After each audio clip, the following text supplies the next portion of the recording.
Welcome to Fiction Audiobooks. If you enjoy the content, like and subscribing would be greatly appreciated. If you have any recommendations for novels, comment below. Please join my Patreon at https://www.patreon.com/fictionaudiobook. Chapter 1, Reunion. Hogwarts Castle, somewhere in the Scottish Highlands. November 1, 1992, 7 p.m. Helena was not a happy ghost. While she floated through walls in the direction of the Great Hall, she pondered on the happenings of the last night. Someone, somehow, managed to open Uncle Salazar's secret chamber and released his beast. That the message the person left in the wall promised more victims beyond the poor petrified cat just contributed to aggravate her worry. And that a second-year student still was the main suspect of the attack even after other ghosts confirmed his alibi, that he was indeed in Sir Nicholas' 500th Death Day party, aggravated her worry even more. Entering the Great Hall and looking around from the place she floated, some meters above Ravenclaw table, Helena's ghostly eyes observed all the students dining.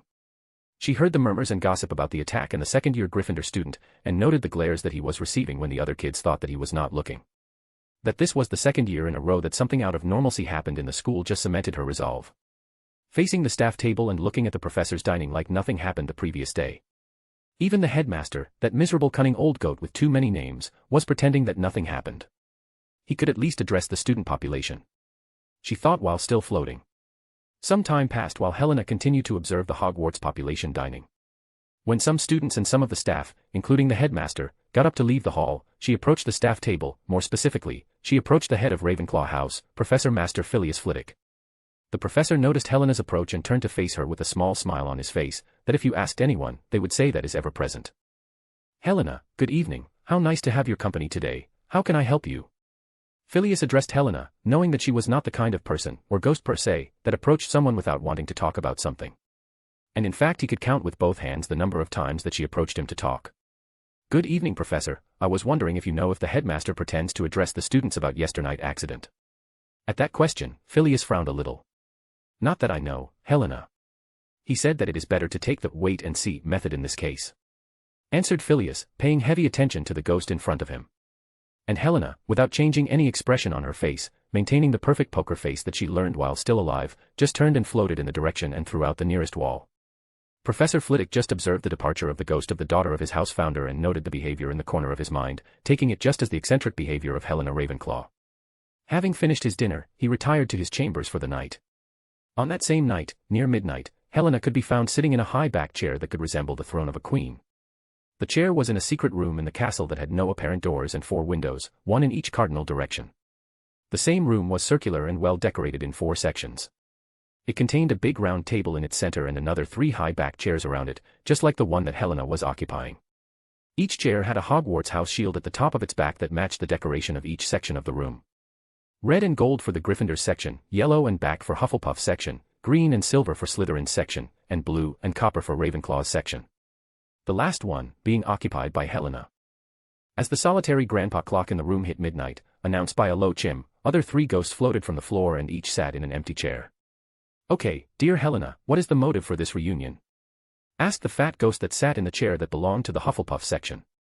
Fat Friar, that is how the castle's children addressed him, was a portly ghost that used clergyman's garb. That his jolly persona was not present in the room was an important detail. After all, he knew that the ghostly Hogwarts Council was in session only when something of extreme importance happened, and could only be called by one of the house ghosts.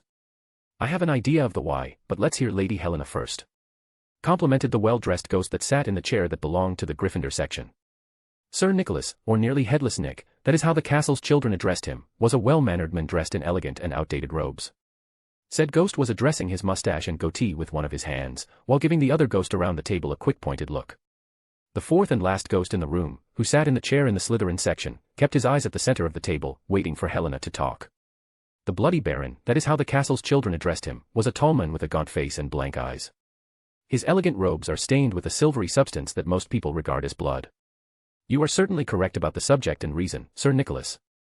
It's about the incident that occurred in the Hallows Eve night. The supposed reopening of Salazar's chamber and the awakening of its beast." Looking at the other ghosts and noting that their attention was on her person, Helena continued. "If the chamber was indeed opened, just like 50 years ago, it represents a real danger to all children in the castle, and it's nothing like last year's one." She paused a little and continued. That the headmaster is doing nothing and wants to take a wait-and-see approach to it just irks me more. I don't want to see another student die because something that was supposed to protect the school was corrupted or went crazy. That said dead student turned into a ghost that haunted her place of death in the school, and that it was a quirky one, was just another cherry in the cake of the problem. If the meddling old goat of a headmaster continues to do nothing, I will use my rights as a member of this council and summon Lord Ravenclaw back to the castle to fix things. At her announcement and mention of Lord Ravenclaw, the other three ghosts seemed to sit more straight at their chairs. After all, being the only living lord of Hogwarts, he had complete control of the castle and the school. Are you sure that you want to do that, my dear? After all, the last time that he was summoned the school was almost closed. Said the friar ghost to Helena. The other two ghosts nodded their heads sagely at Friar's observation.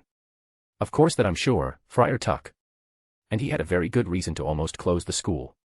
Those buffoons in the Wisengamot were using Hogwarts as a stage for their political war. That their little political war was affecting students and professors, causing a sabotage in the education of the students and corporal attacks between the castle's population. This time the three male ghosts nodded at her speech, all three remembering the chaos that erupted at school's grounds in the said time. The correction of the problem saw the school almost closed until all guilty parties were identified and punished accordingly. Helena looked at each ghost, taking a nod from each agreeing to the summon if the situation escalated a little more. If Lord Ravenclaw really is summoned, I will take the opportunity to talk with him about the situation that the education in the school turned to. It's an atrocity what they did to Hogwarts education in the last 90 years. Said the Bloody Baron.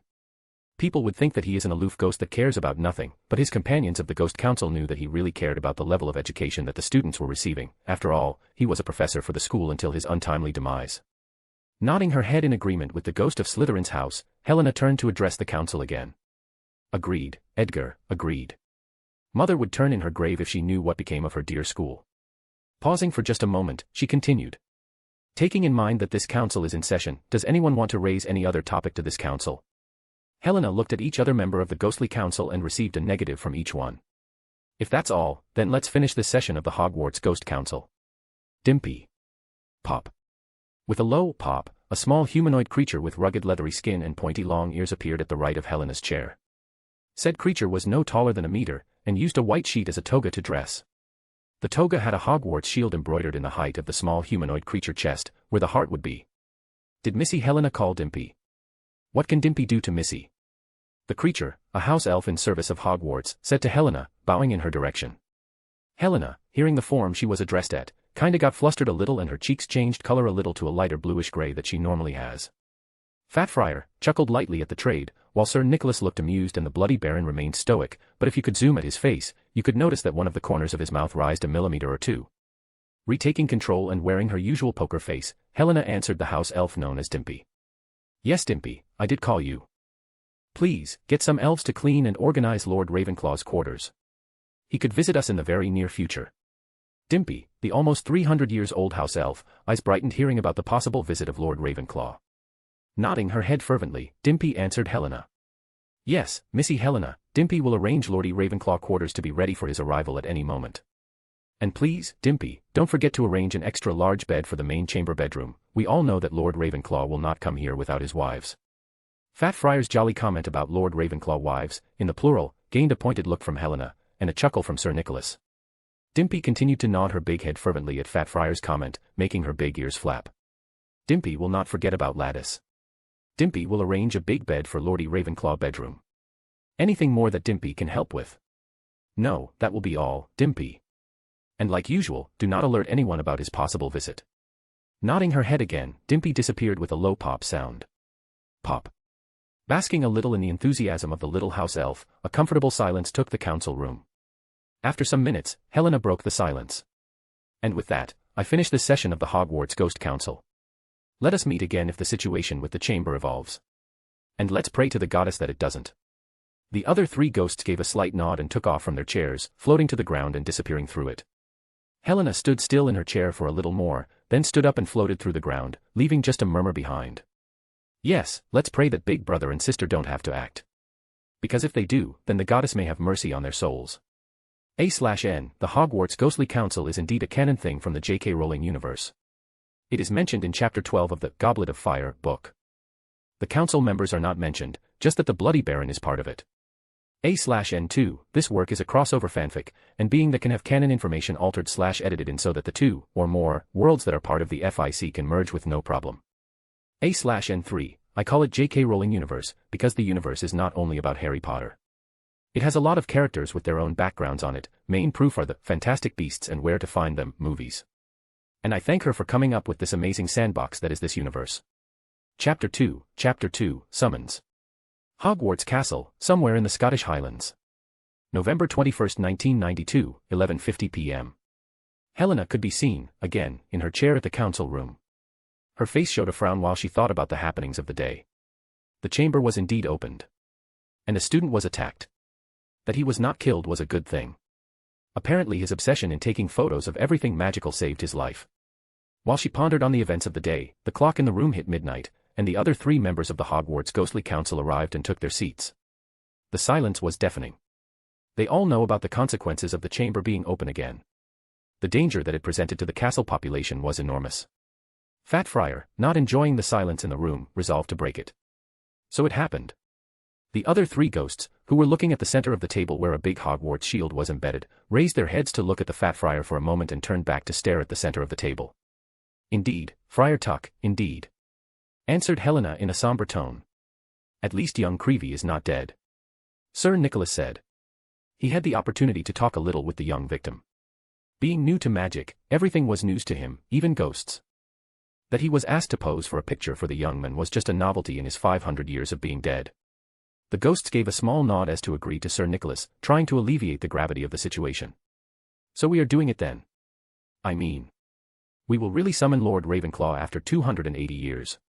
Yes, we will, Sir Nicholas. The students need him. Helena said, still staring at the Hogwarts shield on the table. Since the event happened at night, just before curfew hours, we will give until lunchtime to the meddling old goat of a headmaster to act and address the school population. We will meet here again just after the lunchtime ends and discuss his actions. Everyone in accord. Aye. Echoed the three other ghosts after Helena's little speech. Then, until tomorrow. Finishing the quick council meeting, the three male ghosts departed floating through the floor while Helena sat still staring at the Hogwarts shield embedded in the center of the table. Nearly 1 hour after the ending of the meeting, Helena stood up and floated through the floor, leaving the room empty of any living or dead soul. November 22, 1992, 1 p.m. Helena entered the council room through the floor followed by the other three members of the council, the Fat Friar, Sir Nicholas, and the Bloody Baron. After everyone took their seats, they stared at the Hogwarts shield at the center of the table. They stared at it until the Bloody Baron broke the silence. So let's do it. Helena, do you want to do the honors? Helena just nodded her head in an affirmative way and extended her hand to leg of the letter H in the Hogwarts shield embedded on the table. Touching it, the section with the raven in the shield lit up in a soft blue light. Following her example, the Fat Friar extended his hand and touched another leg of the H, and a soft yellow light lit up the badger section of the shield. The Bloody Baron and Sir Nicholas did the same, and extended their hands to touch the other two legs in the H of the Hogwarts shield, and were answered by each section of the shield lighten up, the lion with a soft red light, and the serpent with a soft green light. With all sections lit up, the big H of the shield lit up too with a white light. Within 5 seconds of the H being lit, a white magic circle rose from the table and floated above the head of the ghosts. The magic circle was circular, and had 2 squares inside of it dislocated 45 degrees from each other, followed by a 10-point star. The circle had a lot of small runes etched on its borders and 4 big ones in each cardinal direction. In its center, standing proudly, was a big H with a raven, a badger, a lion, and a serpent beside each leg of the H. The light of the magic circle brightened up and up, until it pulsed like a heart. Ba-dump. And with the pulse came a bell sound. Dong. The bell sound was loud. Not deafeningly loud, but it had a heaviness that shook every living and dead being of Hogwarts Castle. And just like that, the magic circle faded and disappeared. The 4 ghosts slowly took their hands back and in closed eyes embraced the remains of the bell that shook their very beings. It's done, said Helena, slowly opening her eyes. The other 3 ghosts opened their eyes too and gave a short nod. Dimpy. Pop. With a low pop, Dimpy, the house elf, appeared by Helena's chair side.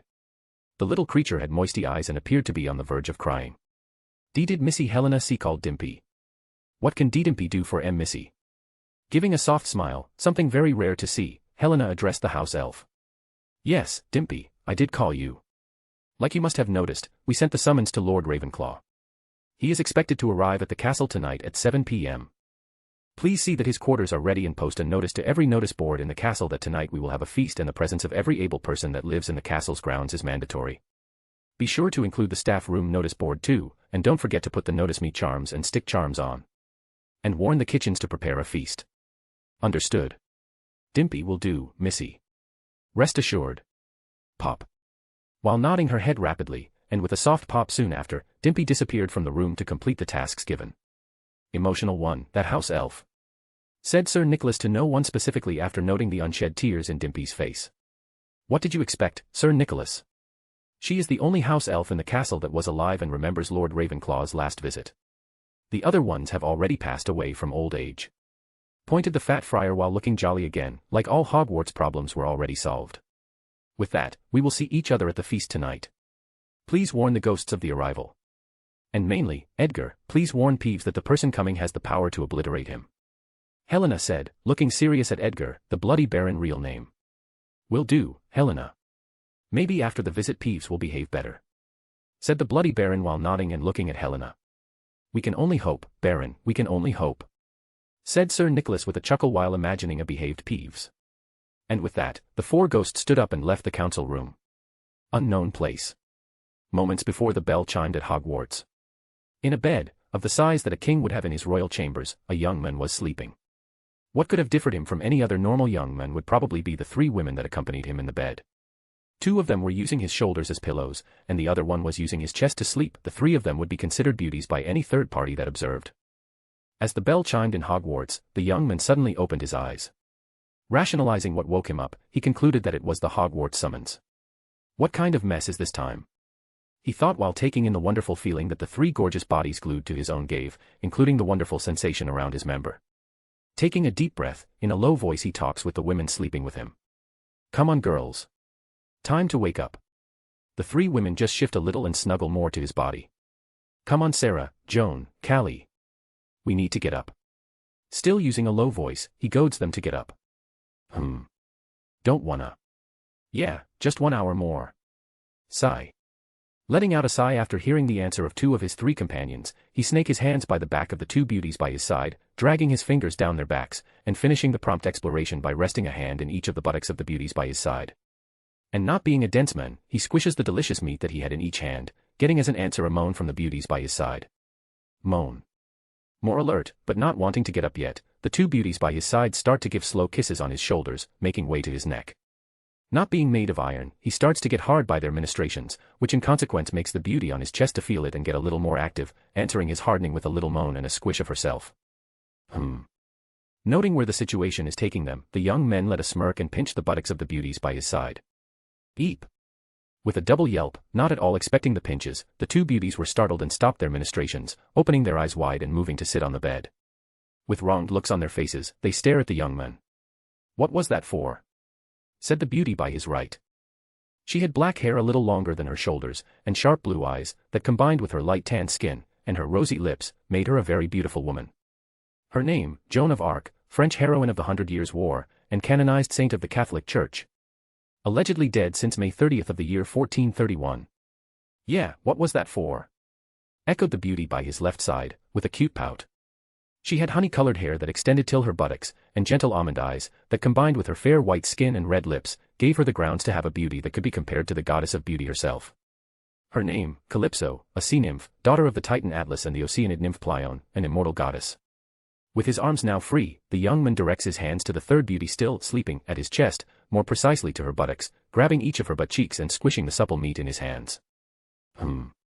Letting a throaty moan, the third beauty opens her eyes and looks up to the young man's face. Her deep purple eyes, that were slowly changing to pink color, expressed just one feeling at that moment, hunger. And not the one for food. Those eyes, combined with her long black hair that was arranged in twin tails, and the bountiful E-cup breasts pressed against the young man's chest, gave her a very devilish beauty. Her name, Seraphal Citri Leviathan, the only female member of the four great devil kings, the Satan Leviathan. Looking back at those now almost pink-hungry eyes, the young man continued to squish Seraphal's butt cheeks and answered Joan and Calypso's question. I just received a summons. One originating from the Highlands of Scotland. Selena must have received it too, and will be coming here in the 1 hour or two. We both will need to go there in about Still squishing Serafal's butt cheeks, he diverts his eyes from the hungry ones to the clock in the bedside table for a moment, doing some quick mental calculation about the time fuse, and continues to talk. Less than 6 hours. Plenty of time to prepare, but we still need to do it. Do any of you want to go with us? Calypso and Joan think a little, and Calypso answers first. No, thanks. I presume that it's Hogwarts that you are talking about, isn't it? I prefer not to mingle with wizards, not after last time at least. Joan follows with her answer. I will go. I didn't go last time, and I kinda want to compare Hogwarts with Beau's batons. Joan finishes. Even with the wars between England and France finished, she can't help but maintain a healthy rivalry alive. With a small smile to Joan, the young man turns to Serafal, who starts to talk. I wish I could. But I have some paperwork to complete and a letter to compose and send to the Shintos. She finishes with a sigh. Okay then. Let's all get to the bathroom. I think we can have 1 hour to soak and wash. And you can still visit next weekend if you are free. Bet you that little Sona would love to know a new place with her big sister. Finishing his talk with a smirk, and sitting up in the bed with Serafal still on his chest and docked on him, the young man hugs Serafal's thin waist and starts moving to the bedside. Each movement, impaling the young man member a little deep inside Serafal, making the Devil King squirm and moan loudly, while hugging his neck with her arms and locking her legs behind his waist. Joan and Calypso let out a giggle each hearing her moan, understanding perfectly what his meaning was in soak and wash. Both beauties move to the bedsides, passing the young man and the moaning Serafal. Getting out of the bed they move slowly to the bathroom. The young man, now sitting on the bedside, stares at the swaying of Calypso's modest bubble butt, and Joan's firm one. Both women doing it on purpose, looking behind them with a small smirk on their faces. Just Serafal's small bite on his shoulder interrupts the hypnotized state of the young man. Looking back to Serafal, he is confronted with a pouting woman. You are inside me right now, you have to pay attention to me. Chuckling, the young man refutes. Look at that and tell me that you don't like the vision too. I dare you. The young man turns to look again to the minx's swaying asses, and Serafal turns to look too. Appreciating the picture very much, she lets out a sigh, and says back. Yeah. I do. But you are still inside me, do your husbandry duty and put a baby in me. Finishing her little speech with order and pout, Serafal moves her hips while contracting her abdominal muscles, trying to get his attention back on her. And she is successful on it if the grunt that her husband let out is any sign. You little succubus. I'll pump you full. Moving his hand back to Serafal's cheeks and grabbing them strongly to keep her docked on him, the young man gets up and starts to walk to the bathroom where Joan and Calypso disappeared to, hearing moans from Serafal with every step he took. A/N, the way he got in each of his relationships will be told when necessary. A/N2, the name of the young man, our MC, is being purposely not being said. A/N3, do not, I repeat, do not post comments about adding this girl or that girl in the harem/group. I already have a small list for it and the bones of their background for being added. If I need a name, I will ask. A/N4, and yes, that is a sample of the level of the eruditism that this FIC will have. Don't expect a lot of it and definitely, don't expect heavy smut. Chapter 3, Arrival. Hogwarts Castle, somewhere in the Scottish Highlands. November 22, 1992, 6:45 p.m. Helena, stoic as ever with her eternal poker face, enters the Hogwarts Great Hall floating through one of its walls. She looks around and notices that the other 3 ghostly council members are already there, floating a few meters above each of their tables. Helena takes her position above the Ravenclaw table and continues to look around. Besides the ghostly council members, she sees few other ghosts around. The students are still pouring in the Great Hall, but they are in their majority already there, each going to their house's table and taking a seat. The staff members are there too, at least in their majority, still missing the castle's Mediwitch, the meddling old goat of a headmaster, and the dungeon's bat of a professor. Nothing new about that. After all, it seems that old goats like to have dungeon's bats as pets. And the Mediwitch has her responsibilities. Finally, it seems that all students have arrived at the Great Hall, at least the able ones. The little Gryffindor is still petrified in the medical wing of the castle. The castle's Mediwitch finally arrives, and goes to the main table. 10 minutes to the 7, the last of the staff enters the Great Hall, like they are the owners of the place, and Helena almost lets a smirk out, imagining the rude awakening that the goat and bat pair will have. Albus, too many middle names, Dumbledore was confused. He was sucking one of his favorite candies, lemon drops, savoring the mix of sourness and sweetness, and reading some parchment work in his office, seated on his desk just after a wonderful lunch, when the bell chimed. That bell shook his very core, his very being, and worst of all, he didn't know the meaning of it. The portraits of past headmasters and headmistresses of Hogwarts around him on the walls woke up. Some looked around not knowing what was that, some others clapping and happy, and the minimal rest, looking at the current headmaster with heavy looks, like he just got effed up. Fawkes, the beautiful phoenix, let a happy and content trill from where he was sleeping. Observing the portraits, the headmaster couldn't hold himself and asked, "Gentlemen and gentlewomen, what was that bell?" Some of you seem to know it. The portraits that didn't know stood quiet, looking at the ones that seemed happy and the ones that were looking at the current headmaster with pity in their looks. "The Lord is coming," said one portly old-looking headmistress. The other happy ones agreed with her with head nods, and didn't say anything more. The current headmaster, still confused with what he heard, asked again. "The Lord is coming. What is the meaning of it?" Another portrait of an old headmaster, one of the ones that had pity in their eyes, answered him. "It means exactly what she said. And it means too that you effed up in a phenomenal way. Phineas. You know the rules," growled another portrait to the one now identified as Phineas. Now that was information, thought Headmaster Dumbledore. Observing the portrait of Headmaster Black, that just gave the other portrait that reprimanded him a shrug of his shoulders and went back to sit straight in his painted chair, not saying anything more. "Headmaster Black, please answer, who is the Lord that is coming?" The portrait of Headmaster Black gave another look of pity directed at him but didn't answer his question. Headmaster Dumbledore went into a bad mood. Something, or better, someone was coming, and he didn't know who he or she was, but the looks that few of the old headmasters were giving to him were not a good thing, at least for his person. 1 hour after, and still without managing to get an answer from the portraits, the headmaster heard a knock in his door. Still up in the middle of his office and looking at the portraits while addressing his beard with one of his hands, Headmaster Dumbledore invited the person at the door to enter the office.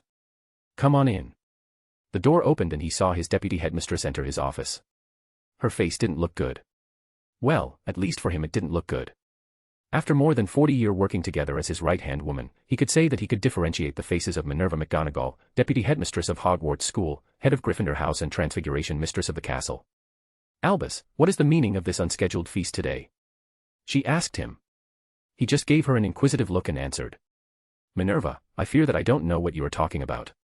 A little more put out, Minerva extended a piece of half parchment to him. Albus picked the parchment and read it. It was a notice that this night the castle would have a feast, and that the attendance of all able Hogwarts population were obligatory. Frowning at the notice, he addressed her deputy. "I still don't know what this is about." "Where did you get this, Minerva?" "It is in all the notice boards in the castle, and when I say all, I mean all of them. Even in the one in the staff room. They are permanently affixed with Notice Me charms on it. They can be copied, but not removed from the notice boards." Thinking about what he had just heard from his deputy, Albus Dumbledore linked some dots. "I'm afraid that I still don't have a complete answer to you, Minerva. But I deduce that it has something to do with the bell chim that happened just after lunch hours. The only information that I managed to get is that some lord will visit the castle, and by the notice, it seems that the feast is to welcome him," Albus Dumbledore said, still thinking about who was coming.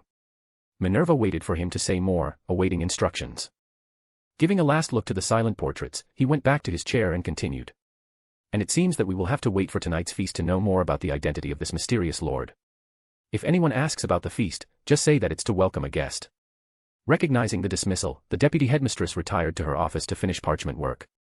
And watching his deputy depart, the headmaster went back to his own parchment work, popping another lemon drop in his mouth. Now entering the Great Hall accompanied by Severus, who just before was asking him the same things that Minerva asked and got the same answers, he approached the main table, where the rest of the staff was reunited and talking. Seeing the headmaster's arrival, the staff waited for him and Professor Severus Snape, head of Slytherin House and potions master of the castle, to sit, and started to ask questions about the unscheduled feast. Being bombarded by questions from his staff, the headmaster makes gestures so that his staff can quiet a little so he can talk. "Gentlemen, if you asked Minerva about it, then you know about it as much as I know. Probably the only thing that I can add is that the person visiting is a lord. His name or what his lordship is, I don't know, but I think that we will know in the next few minutes." Managing to calm the castle's staff a little, they return to small talks between them, but this time the possible identity of said lord is the main topic, together with the mysterious bell chim earlier. Few minutes before the promised time, 7 p.m., the Great Hall welcomes the arrival of another person. Or better, another ghost. Professor Cuthbert Binns, history master of the castle, enters the Great Hall floating through the wall behind the staff table. His arrival seems to be noticed by some students and ghosts. After taking place beside the staff table, Professor Binns seemed to stop and wait. His colleagues, taking notice of his presence, appear shocked, because for them it is the first time that they see the ghostly professor participate in one feast. Either way, the staff welcomes him. "Cuthbert, how nice to see you joining us for today's dinner," says Professor Pomona Sprout, head of Hufflepuff House and herbology mistress of the castle, smiling welcomingly to the ghost. Oh yes, Master Sprout would not miss the Lord's arrival for nothing in this world. The other professors and staff seemed shocked about that. Professor Binns, the one that lives only for his classes, seems excited about this Lord's arrival. The headmaster wanted to ask him about the Lord's identity, but was cut before he could ask by another question of Professor Phileas Flitwick, head of Ravenclaw House and Charms Master of the Castle. Cuthbert, as a historian, do you know anything about the bell chime that was heard earlier today at the castle? If I know about it. Of course that I know. Any good historian would know about it. It was written in the books about Hogwarts. The castle's heartbeat will bring its lord back, said the ghostly professor, feeling proud about that tiny bit of information. The other professors, still shocked, tried to ask more, but were interrupted. At that exact moment the clock turned 7 p.m., and the bell, now identified as the castle's heartbeat, chimed again and the great hall went silent. Dong. With the final of the chime, or beat, an 8 meters wide dark blue magic circle appeared a few centimeters above the floor between the 4 house tables and the great hall entrance doors that went out of the castle. The magic circle was just like the one that was used by the ghostly council for the summons. It was circular, and had 2 squares inside of it dislocated 45 degrees from each other, followed by a 10-point star. The circle had a lot of small runes etched on its borders and 4 big ones in each cardinal direction. In its center, standing proudly, was a big H with a raven, a badger, a lion, and a serpent beside each leg of the H. 4 bright white light spots appeared in the middle of the magic circle, and started to solidify. Just a few seconds later, the white light starts to rapidly fade together with the dark blue magic circle, leaving in its place 4 people. 1 grinning man, and 3 grinning women. The entirety of the great hall was in silence. There, appearing after the light show stopped, was one of the most handsome men and 3 of the most beautiful women they have ever seen, at least in the opinion of most of the girls/women and boys/men respectively. Even the Muggle-raised and Muggle-born ones thought that, and they have access to television at home. But for the ghosts that know about them, they were Lord and Lady Ravenclaw and their entourage. And for the ghost known as Helena, they were family. A/N, end of chapter 3, and you guys still don't know the MC past, or even his name. Just know his title as Lord Ravenclaw and the name of some of his wives/girls. That is on purpose. Each thing will be explained on its own time. A/N2, added reference pictures for the MC girls on the paragraph comment that describe each one. The pictures are not mine, I just googled it. I will do the same with the next descriptions. Chapter 4, Introductions and Shock. Hogwarts Castle, somewhere in the Scottish Highlands. November 22, 1992, 7:01 p.m. The Great Hall was silent. The appearance of 4 people just after the show light stopped was not a normal thing. It was like they have just teleported there. The man gave the impression of strength, wild strength, to any that looked at him. With his almost 2 meters of height, wide chest and squared shoulders, any would think that he was a veteran swimmer. He was wearing a very dark blue suit, so dark that it was almost black, a white button shirt under the suit coat, and no tie. His hair was of a kind of blonde reddish color, braided in an old Nordic style, with no hair to the sides and the braid reaching just to his shoulders. His face is clean of hair, with exception of the eyebrows and a short goatee, both of the same color of his hair. Skin of a lightly tanned white. And his eyes, of a gray-blue mixture, like the sky cleaning just after a storm. Together, these were what gave him the impression of wild strength, with a touch of elegance for the suit. And he was smiling, a smile that easily reached his eyes. The woman by the man's left had around 1.8 meters in height, long raven black free hair that reached the middle of her back. Skin of a white healthy color. Bust of an D cup, with wide hips and thin waistline, her body lines boosted by the one-piece dark blue dress that hugged her upper body. Her face depicted her noble lineage to any that looked at it, and her chocolate brown eyes gave her a gentle and intelligent look. She too was smiling. The woman by her left could pass as a typical bimbo to anyone. Around 1.6 meters of height, blonde curled hair that reached the middle of her back, soft blue eyes, red full lips, and an hourglass body with a E-cup bust. Unfortunately for the male population of Hogwarts, her body was kind of hidden by her vest, loose dark red robes with golden embroideries. She was looking around with curious eyes. And to the man's right, was Joan of Arc. She was wearing dress armor with no helmet, armored gauntlets, and legs and shin guards. Her black hair in a low ponytail, letting her facial features show. By the left side of her hips, a sword was fixated. With one hand resting on the sword's pommel, she was ready to enter a battlefield. But she too was curiously looking around the Great Hall. Just seconds after their arrival, the smiling face of the man was substituted by a frowning one. Few seconds later, the face of the woman by his left changed to a frowning one too. She turns to the men and comments in a low voice. The wards are a mess. Half of them are deactivated with the other half working at half the original capacity. With a nod, the man answers her. Yes. And there are third-party ones too over the original ones. With the twitch of a finger, hidden in his pocket, the man seals all means of entrance and exit of the Great Hall. Everyone is oblivious to that. Helena approaches the group while floating, followed by the other ghosts, including Professor Binns. She, together with the 3 other members of the Ghostly Council, were at the front of the group, lowering their floating height to stay like they were walking on the ground. Helena takes a step ahead of the group and talks to the just arrived, giving them a small bow. Greetings. We welcomed you back to Hogwarts Castle, Lord and Lady Ravenclaw. The small bow is followed by the rest of the ghost population in the Great Hall. The professors and staff that were middle way in the Great Hall suddenly stop after hearing the identity of the group. They are shocked, just like the rest of the living population of the Great Hall. The man and woman that were frowning, just now identified as Lord and Lady Ravenclaw, turned back to smile while looking at the ghostly procession and hearing the welcome. And just as quickly as Lady Ravenclaw's face changed from a frown to a smile, she jumps at Helena, trying to hug her. And she manages to do it, just to increase the shock of the living population of the castle. To their meager knowledge, the living can't interact physically with the ghost of the dead. For those paying more attention to details, they noticed that the Lady Ravenclaw and the Grey Lady, Helena, had identical faces, height and body features. It was like they were twins. While the 2 females were reuniting, Lord Ravenclaw approaches the other 3 ghosts of the council and greets them, starting with a handshake with Sir Nicholas, followed by a hug with the Fat Friar, and surprisingly, again, to the ones that were paying attention on them, a fist bump with the Bloody Baron. It's good to see you, guys. So how are things at the castle? The Bloody Baron, hearing Lord Ravenclaw's question, takes a solemn visage. Not so good, my lord. The professors and staff had recovered from the initial shock and moved behind the ghosts to hear the conversation. Lord Ravenclaw, hearing the Bloody Baron answer and seeing the change in his posture, asked back. And the entire Hogwarts population are present and counted in the Great Hall?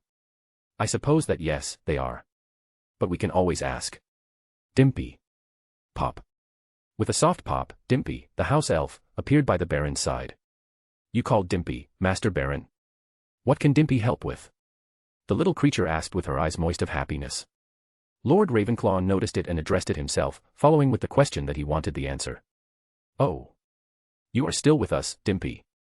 And you got the head elf position, that's good.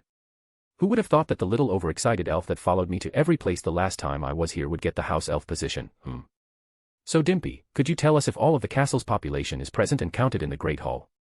Hearing that, the little elf got even more happy, that seemed to start to bounce if not for her advanced age. Lord Raven remembers Dimpy. Dimpy is so happy. And yes, Lord Raven, every able one is present and counted.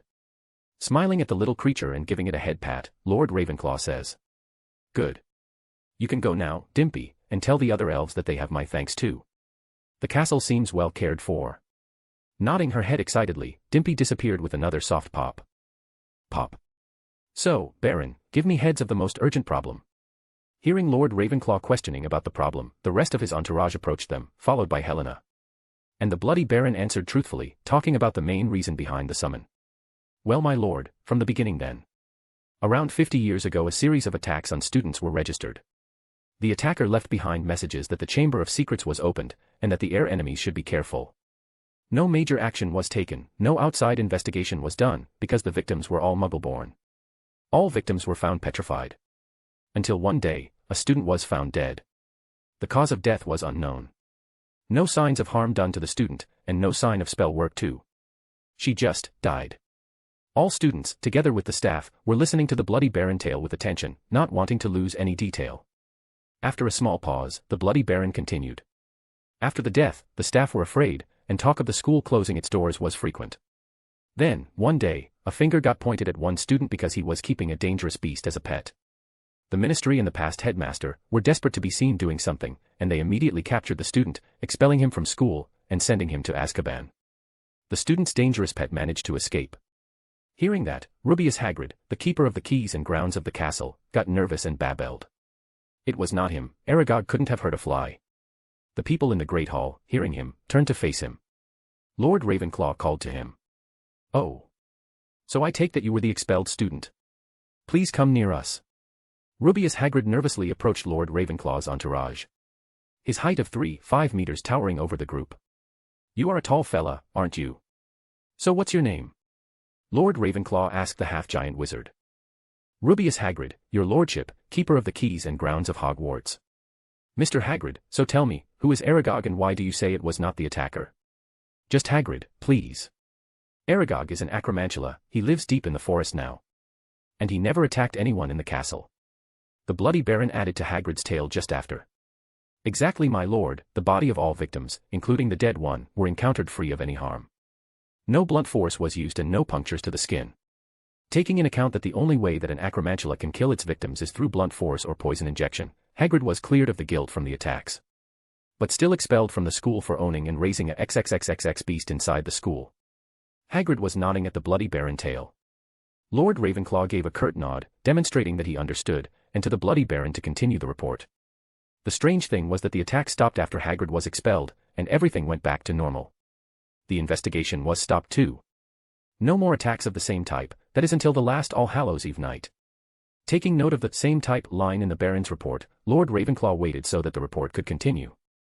On that night, the castle's caretaker's pet cat was found petrified together with a message on the wall. The message said, "The Chamber of Secrets has been opened, enemies of the heir, beware." At first, 3 students of House Gryffindor were accused of the attack because they were the first ones at the scene. But it was impossible that it was them, because the said trio were just before that at Sir Nicholas' 500th Death Day party, together with us, other ghosts. Sir Nicholas and some other ghosts nodded at that point, and soon the Bloody Baron continued. The actual headmaster didn't want to restart the investigation, and resolved to take a wait-and-see approach to the attacks. At that, Lord Ravenclaw and the ladies beside him frowned, but waited to hear the rest of the report. The Bloody Baron continued. That he didn't address the school population concerning the attack didn't help. And yesterday night, just before curfew hours, 1 student was found petrified near the stairs. A first-year male Gryffindor. The headmaster, even with his wait-and-see approach, did nothing. He just confirmed that indeed the Chamber of Secrets was opened, but did not contact any authority to start investigation. That and that he seems to don't care enough to get a restorative potion ready for the student and the caretaker's cat, was the main reason for my lord's summons. At that, most of the students and staff's eyes turned to the headmaster. Thinking a little about the facts that he had, he started to put, in his head, the order of his next actions. Okay, this is what we will do right now. Clap. Lord Ravenclaw turned to address the people around him, talking loudly and clapping one time with his hands to focus their attention on him. I want the matron of the medical wing, and the head of House Gryffindor with me. The castle's caretaker is welcome to accompany us. Leona. Lord Ravenclaw said with an authoritative tone that implied that he would accept no nonsense. Calling for Leona, he turned to face the blonde bimbo. The now identified woman, Leona, turned to face him, waiting for instructions. You will come with me to the medical wing. We have a student and a kitten to wake up. Hearing him, Leona just gave a short nod in response. The caretaker perked up hearing that, wanting nothing more than to reunite with his love pet. Lord Ravenclaw then turned to Joan and continued. Joan, you stay here in the Great Hall with Selena, and keep an open eye on everything and everyone. Now where are the people that I called for? Joan just nodded at her orders. Hearing that last tidbit, 4 people approached Lord Ravenclaw. Looking at them and calculating that they have an extra bag, he immediately said. Names and responsibilities, please. Madame Poppy Pomfrey, matron and resident Mediwitch of the castle. Said an old witch that was wearing an outdated nurse dress robe. Argus Filch, caretaker and Mrs. Norris owner. Said the old balding man. He seemed excited at the prospect to have his pet back. Professor Minerva McGonagall, head of Gryffindor House, deputy headmistress and transfiguration mistress of the castle. Said the well-dressed old witch. Albus Percival Wulfric Brian Dumbledore, headmaster. Said the actual headmaster with a haughty tone. At the last introduction, Lord Ravenclaw just let out a low whistle and immediately said. That's too many names, old boy. Okay then, Madame Pomfrey, Professor McGonagall, and Mr. Filch, with me to the medical wing. Headmaster Dumbledore, your presence is not required now, you can return. And Celine, love, the hall is yours, you don't need to wait for us to start the feast. The headmaster was taken back with that. Never was he dismissed with so little respect before. The boy in front of him would have to listen to him. Lord Ravenclaw, I insist on going with you to the medical wing, my presence there is necessary. Amused with that, Lord Ravenclaw just refuted him. On the contrary, Headmaster Dumbledore, your presence there is not necessary, and will only be a distraction. Madame Pomfrey is necessary because she is the matron and resident Mediwitch of the castle, Mr. Filch is necessary because he is the owner of the petrified kitten, Professor McGonagall is necessary because she is the head of Gryffindor House, and per school charter is the parent in locus to the petrified minor student, and her presence is necessary too for when I interrogate the minor student about the attack, all, again, per school charter. Your, again, Headmaster Dumbledore, has no basis whatsoever to be there. As headmaster, you should know that. Now that answer made some people open their mouths wide. Nobody had ever heard someone talk like that to the headmaster. Not even the headmaster himself. Trying to up his game, Headmaster Dumbledore tries his doting grandpa game. But I have to be there, after all I'm the headmaster, my boy, you. Before he could continue with his grand speech, he was interrupted by bouts of laughter coming from Lord Ravenclaw's entourage. The boy himself was looking at him amused, and even the ghosts around them were chuckling. The headmaster is not amused, and frowns at the laughter. Did you understand the joke, Fred? I did not, George. And I thought that we were the castle's jokers.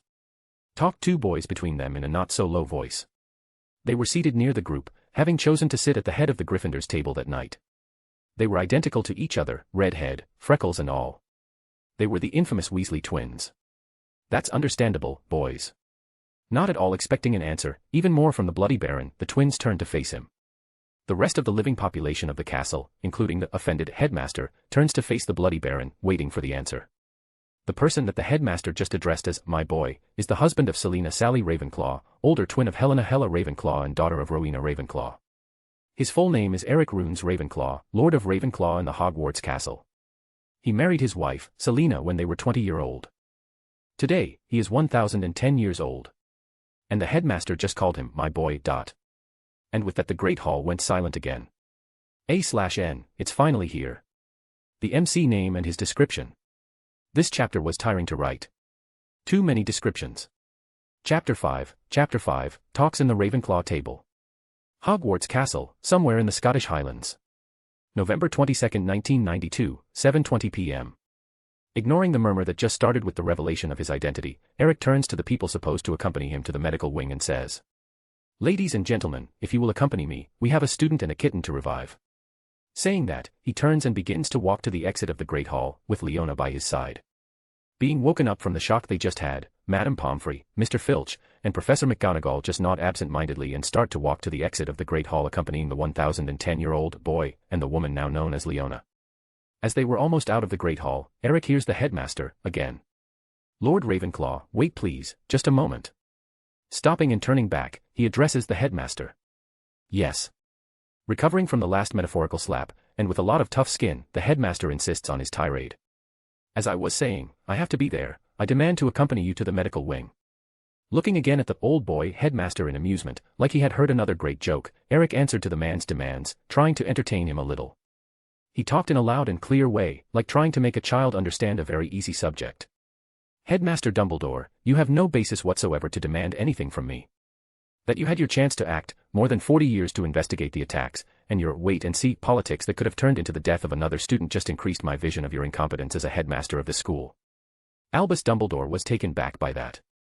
Nobody in his almost 50 years as headmaster dared to call him incompetent. He was ready to explode at that, and hearing the snickering from some students, mainly the ones from the Slytherin table, didn't help to rein his temper. But he didn't get where he was today by blowing up at people. So he took a deep breath, analyzed his paths, chose one and acted on it. "Very well. If I can't participate in my paper as headmaster, I will participate in my paper as chief warlock of the Wizengamot." Talked back Dumbledore, now with a smug smile hidden under his beard and his blue eyes twinkling like saying, "I dare you to dismiss me now." Eric, hearing that, lost all the amusement in his face. And suddenly the atmosphere in the Great Hall seemed to solidify. Eric's face turned thunderous. "You are telling me, that even being the headmaster of Hogwarts, you are the chief warlock of the Wizengamot too? Do you have any more political positions that I have to know?" Not really expecting anything more, he heard a small voice from a student in one of the tables, not really identifying the owner of it. "He is the supreme mugwump of the ICW too." Not really believing in what the little voice said, he looked back to the headmaster's now even more smug face. And Eric let a groan out like someone that just got up with the worst hangover yet. The solidified ambient in the Great Hall seemed to turn back to normal when he let the groan out. Groan. "You shitheads don't seem to understand anything, do you? It's all the 1740s again," Eric said, closing his eyes and taking his finger to his temples, initiating a slow massage in small circles. "Effing politics. They want to have power but don't want to obey the rules that come with it." Headmaster Dumbledore, the chief warlock, the supreme mugwump, didn't like Eric's tone. It seemed that he had just been tripped during a power walk. Hearing a sigh coming from Lord Ravenclaw's mouth, he gulped, fearing what was coming for him. Sigh. Gulp. Eric stopped the self-massage, opened his eyes and looked at Albus' eyes. Headmaster Dumbledore, according to Hogwarts charts, dating from the time of their creation, more than 900 years ago, the person that accepts the position of headmaster of Hogwarts cannot and will not accept any other kind of position that denotes political influence of any type. The exceptions to this rule are for lordships inherited after the acceptance of the headmaster post, and positions accepted in temporary character that will not exceed the time of 3 months or the next voting for the position, the one that lasts the least. That rule applies too to any members of the Board of Governors of Hogwarts. The objective of this rule is to stop any power play, or political play, from happening inside the school, and putting students' education in jeopardy. This is to protect the professors too, so they can teach their classes without the fear of being repressed by some stupid child that thinks that they own the world because of their parents' political position. The headmaster's face is ashen white. He didn't know that. Taking in account that he really didn't read the entirety of the charter, it is nothing new. But that coming out would generate waves in magical Britain, huge waves. The Great Hall was silent. The quicker students are already studying in their minds the ramifications of what they have just heard. The same could be said to some members of the staff. The people in the Great Hall turned their attention back to Lord Ravenclaw when he continued talking. I already had in mind to do this soon, but hearing this tidbit of new information, that I thank you for providing me, just cemented and expedited the result. I, Lord Eric Ravenclaw, in accordance with the Hogwarts charts, suspend you, Albus Dumbledore, from your position as headmaster of the Hogwarts School of Witchcraft and Wizardry, and together with it all the privileges that come, for breach of the chart. So I say, so mote it be. And Albus felt. He felt all the command of the wards shift from him. He felt his magic being removed from the ward's white lists. Seeing the Lord Ravenclaw turn to exit the Great Hall, again, he talked in a semi-desperate tone, almost yelling. You can't do this to me.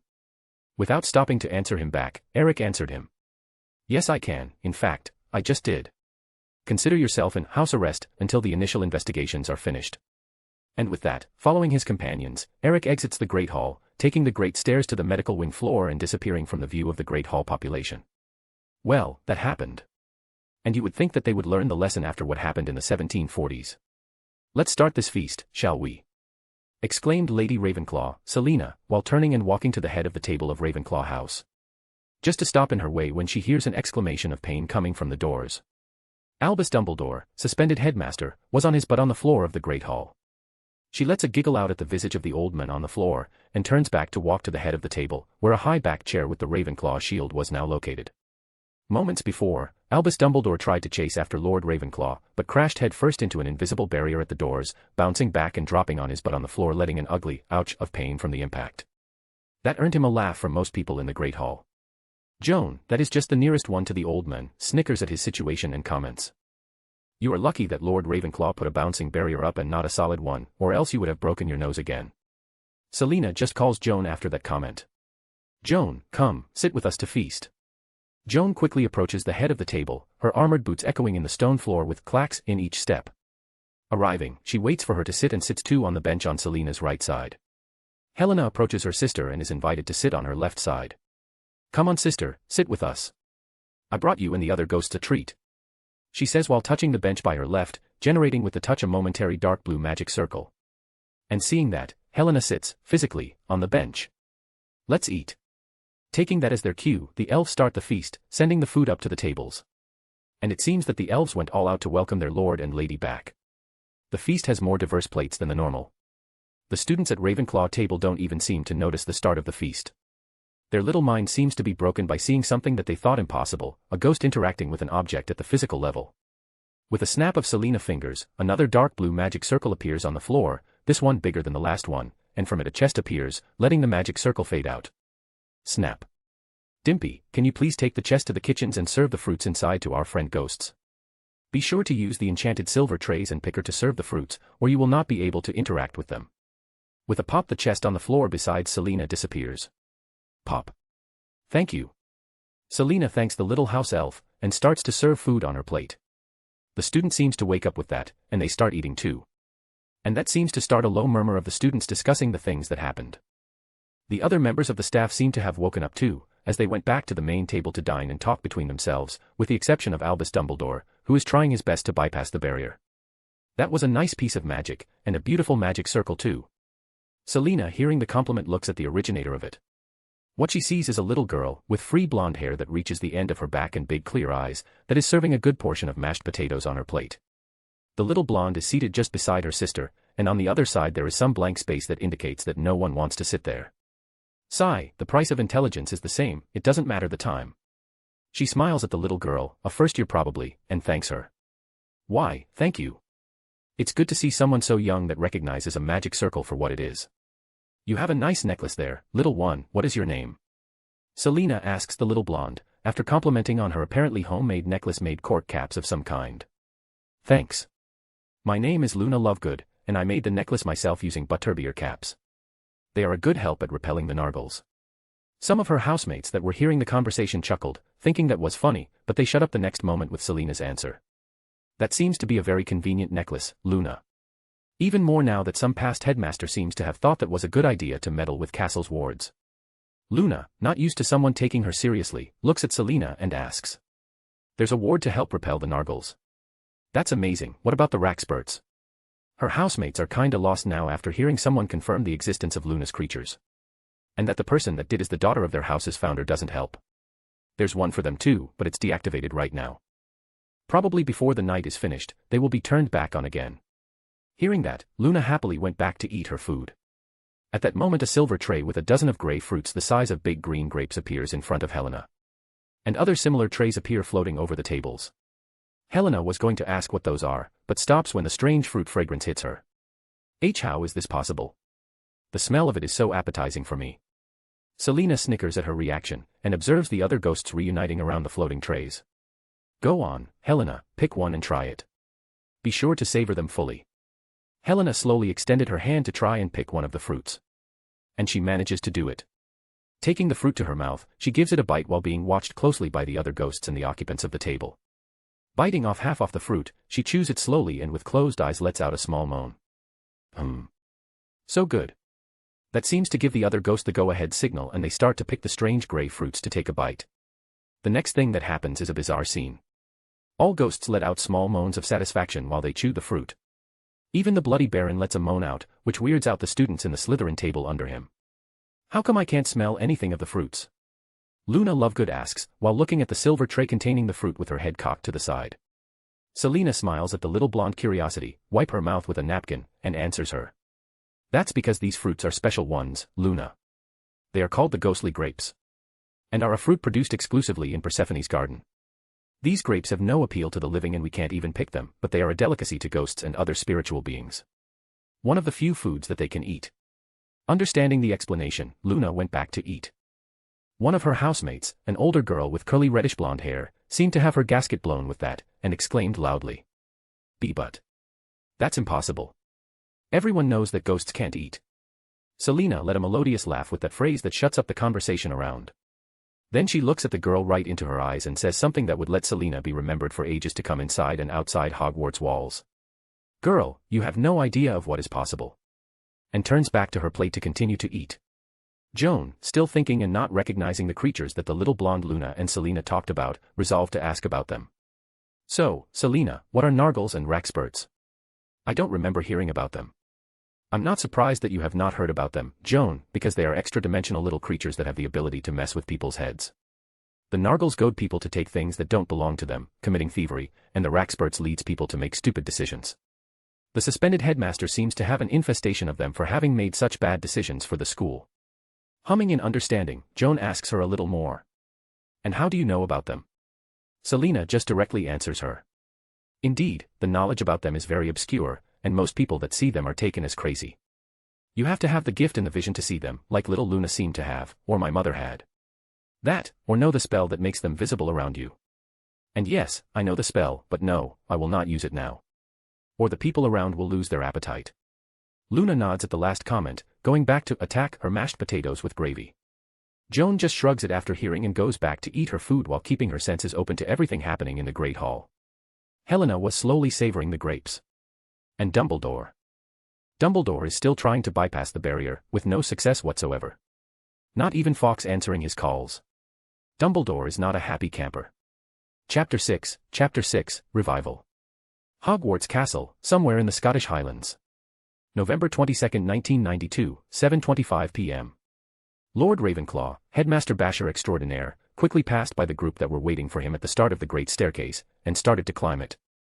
In no mood, at the moment, for small talk, just rethinking about what he had just obliged to do, again. Politics, it's always politics. Sigh. Sighing, Eric is pulled out of his thoughts by the numerous portraits hanging by the walls of the great staircase, all of them greeting him while he climbs.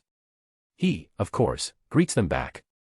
Arriving on the floor of the castle where the medical wing is located, Eric is already in a much better mood. And his companions on this little journey notice it too. Professor McGonagall, gathering all her Gryffindor courage, takes in a big breath and asks his new lord and boss. Lord Ravenclaw, if you don't mind my question, but how did you become Lord Ravenclaw? Chuckling a little, while the bimbo, Leona, quickens her steps and hugs his arm dearly, Eric answers the professor's question. No, I don't mind, Professor McGonagall. Like Baron Black said in the Great Hall minutes before, I married into the Ravenclaw family. Selena and I have been sweethearts since my start here in Hogwarts, when I was 11. Mother-in-law, that is, Rowena, noticing that we would not stay apart from each other, started teaching me out of the school curriculum. Salazar and Helga took part of my weekends and started to teach me all types of extra tidbits. Manners, management, traditions, politics. Everything that they could teach to help me out of the school curriculum, they taught me. Eventually, Selena and I started dating, and we married when we were 20 years old. That day, Rowena adopted me in the family too, naming me Lord Ravenclaw. Professor McGonagall now understood a little more about her boss, together with Mr. Filch and Madame Pomfrey, and seeing that they were almost in the infirmary, tried one more quick question. And why would Salazar Slytherin and Helga Hufflepuff go out of their ways to teach you? Smiling a little, still remembering the time that the three founders spent teaching him, he answered the professor. You see, it's very simple, Salazar was Selena's godfather. She even has the middle name, Sally, in honor of her godfather. And Helga, since she couldn't have children of her own, loved the Ravenclaw twins like they were hers. They saw what Rowena was doing, and decided to help her friend in educating her future son-in-law. It helped too in Helga's case that I was one of her puffs.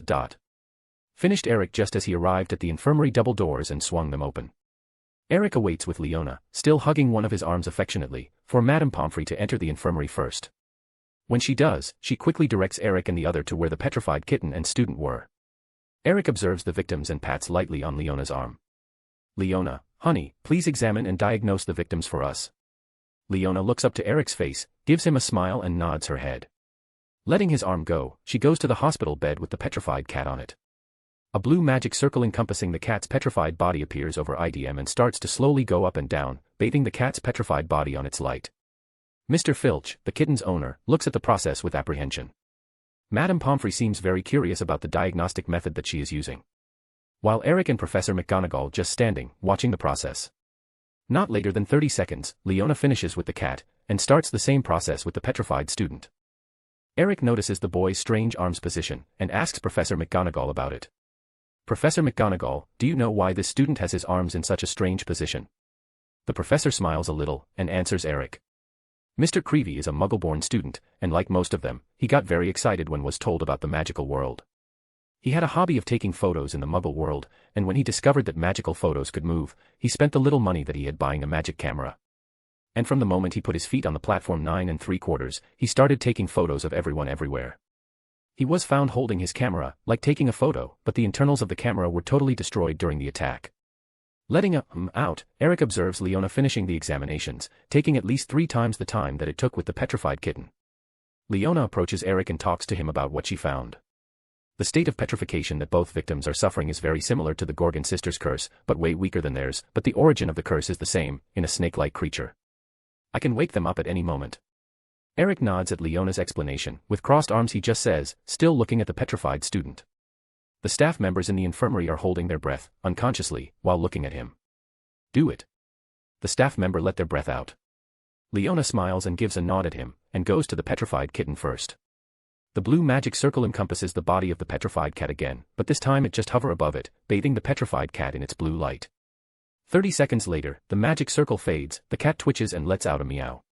Shifting its body, the now not petrified cat assumes a sitting position on the bed, and looks around in confusion. Mr. Filch immediately rushes to his cat's bedside, crying in happiness while at the same time coos, thank yous and scratches Mrs. Norris behind its ears. Everyone smiles at that. Professor McGonagall even takes a handkerchief and dabs the corner of her eyes. How are your reserves, Leona? Leona looks from the cat and owner duo to Eric and answers him. I still have over 3/4 of my reserves, more precisely around 85%. Eric nods at her. You have built up your reserves a lot in the last decade, honey, good job. Eric compliments Leona, resulting in her puffing her chest out, making her already big boobs look even bigger. Now if you can, please, wake the student up. Leona gives him a quick nod and goes complete her task.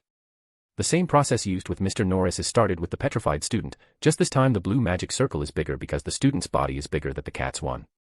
Madame Pomfrey, having seen Leona waking up Mrs. Norris, using just her magic, asks Eric about her.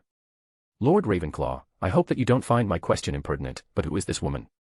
Eric gives her a mysterious smile, while thinking about how much he tells. Making his decision, he answers the Mediwitch while Leona is still in the process of waking up the petrified student. Have you ever heard about a famous Italian polymath that lived around the 1500s, named Leonardo da Vinci? Professor McGonagall, interested in the answer too, nods her head in an affirmative way, while Madame Pomfrey directly answers. Yes, I have. Some of his works in human physiology are still reference material for healer training. Hearing that, Eric concludes with almost a grin in his face. Leona is the twin sister of that man. Born after him with double of his brains. Great part of her brother's work is, in reality, written by her, including the one on human physiology that you used as reference. She just couldn't be recognized for it because of the culture of the time, and her family took her work and published it with her brother's name. Madame Pomfrey and Professor McGonagall were now seeing the bimbo, Leona da Vinci, with totally different eyes. Their short talk finishes, and just in time to see the magic circle fading. The student's arms, that were frozen in a strange position near his face, relaxes together with the rest of his body and soon, the boy blinks, taking long ones first, and then looking around in confusion. Seeing all those adults around him, he slowly asks. Where am I? Madame Pomfrey, quickly taking in her responsibilities as Mediwitch, waves her wand over the now not petrified student checking his vital signs, and answers his question. You are in the infirmary, Mr. Creevy. Mr. Creevy blinks more, taking in what he had just heard, and abruptly tries to sit up in the hospital bed yelling. Ah. The big snake. Where is it? What happened to it? The student was clearly agitated. Everyone in the room managed to notice that. Professor McGonagall quickly tries to calm him.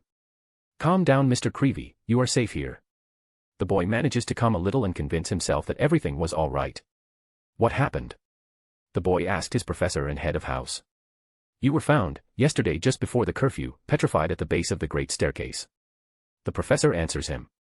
Doing a surprise face with wide eyes and even an like mouth shape, Colin Creevy seemed to understand what happened to him. Taking more of the ambient, he recognizes the figures of Madame Pomfrey and Mr. Filch, but can't seem to recognize the tall man with cool hairstyle, or even the pretty blonde by his side. Eric, noticing that the boy was calmer, introduces himself and Leona to him. Hello Mr. Creevy, my name is Eric Ravenclaw, Lord of Ravenclaw in the Hogwarts castle, and this, by my side, is one of my wives, Leona da Vinci. She was the one that woke you and Mrs. Norris up from the petrified state. Leona, who was again by Eric's side and again hugging one of his arms, looked at the boy and gave him a gentle smile.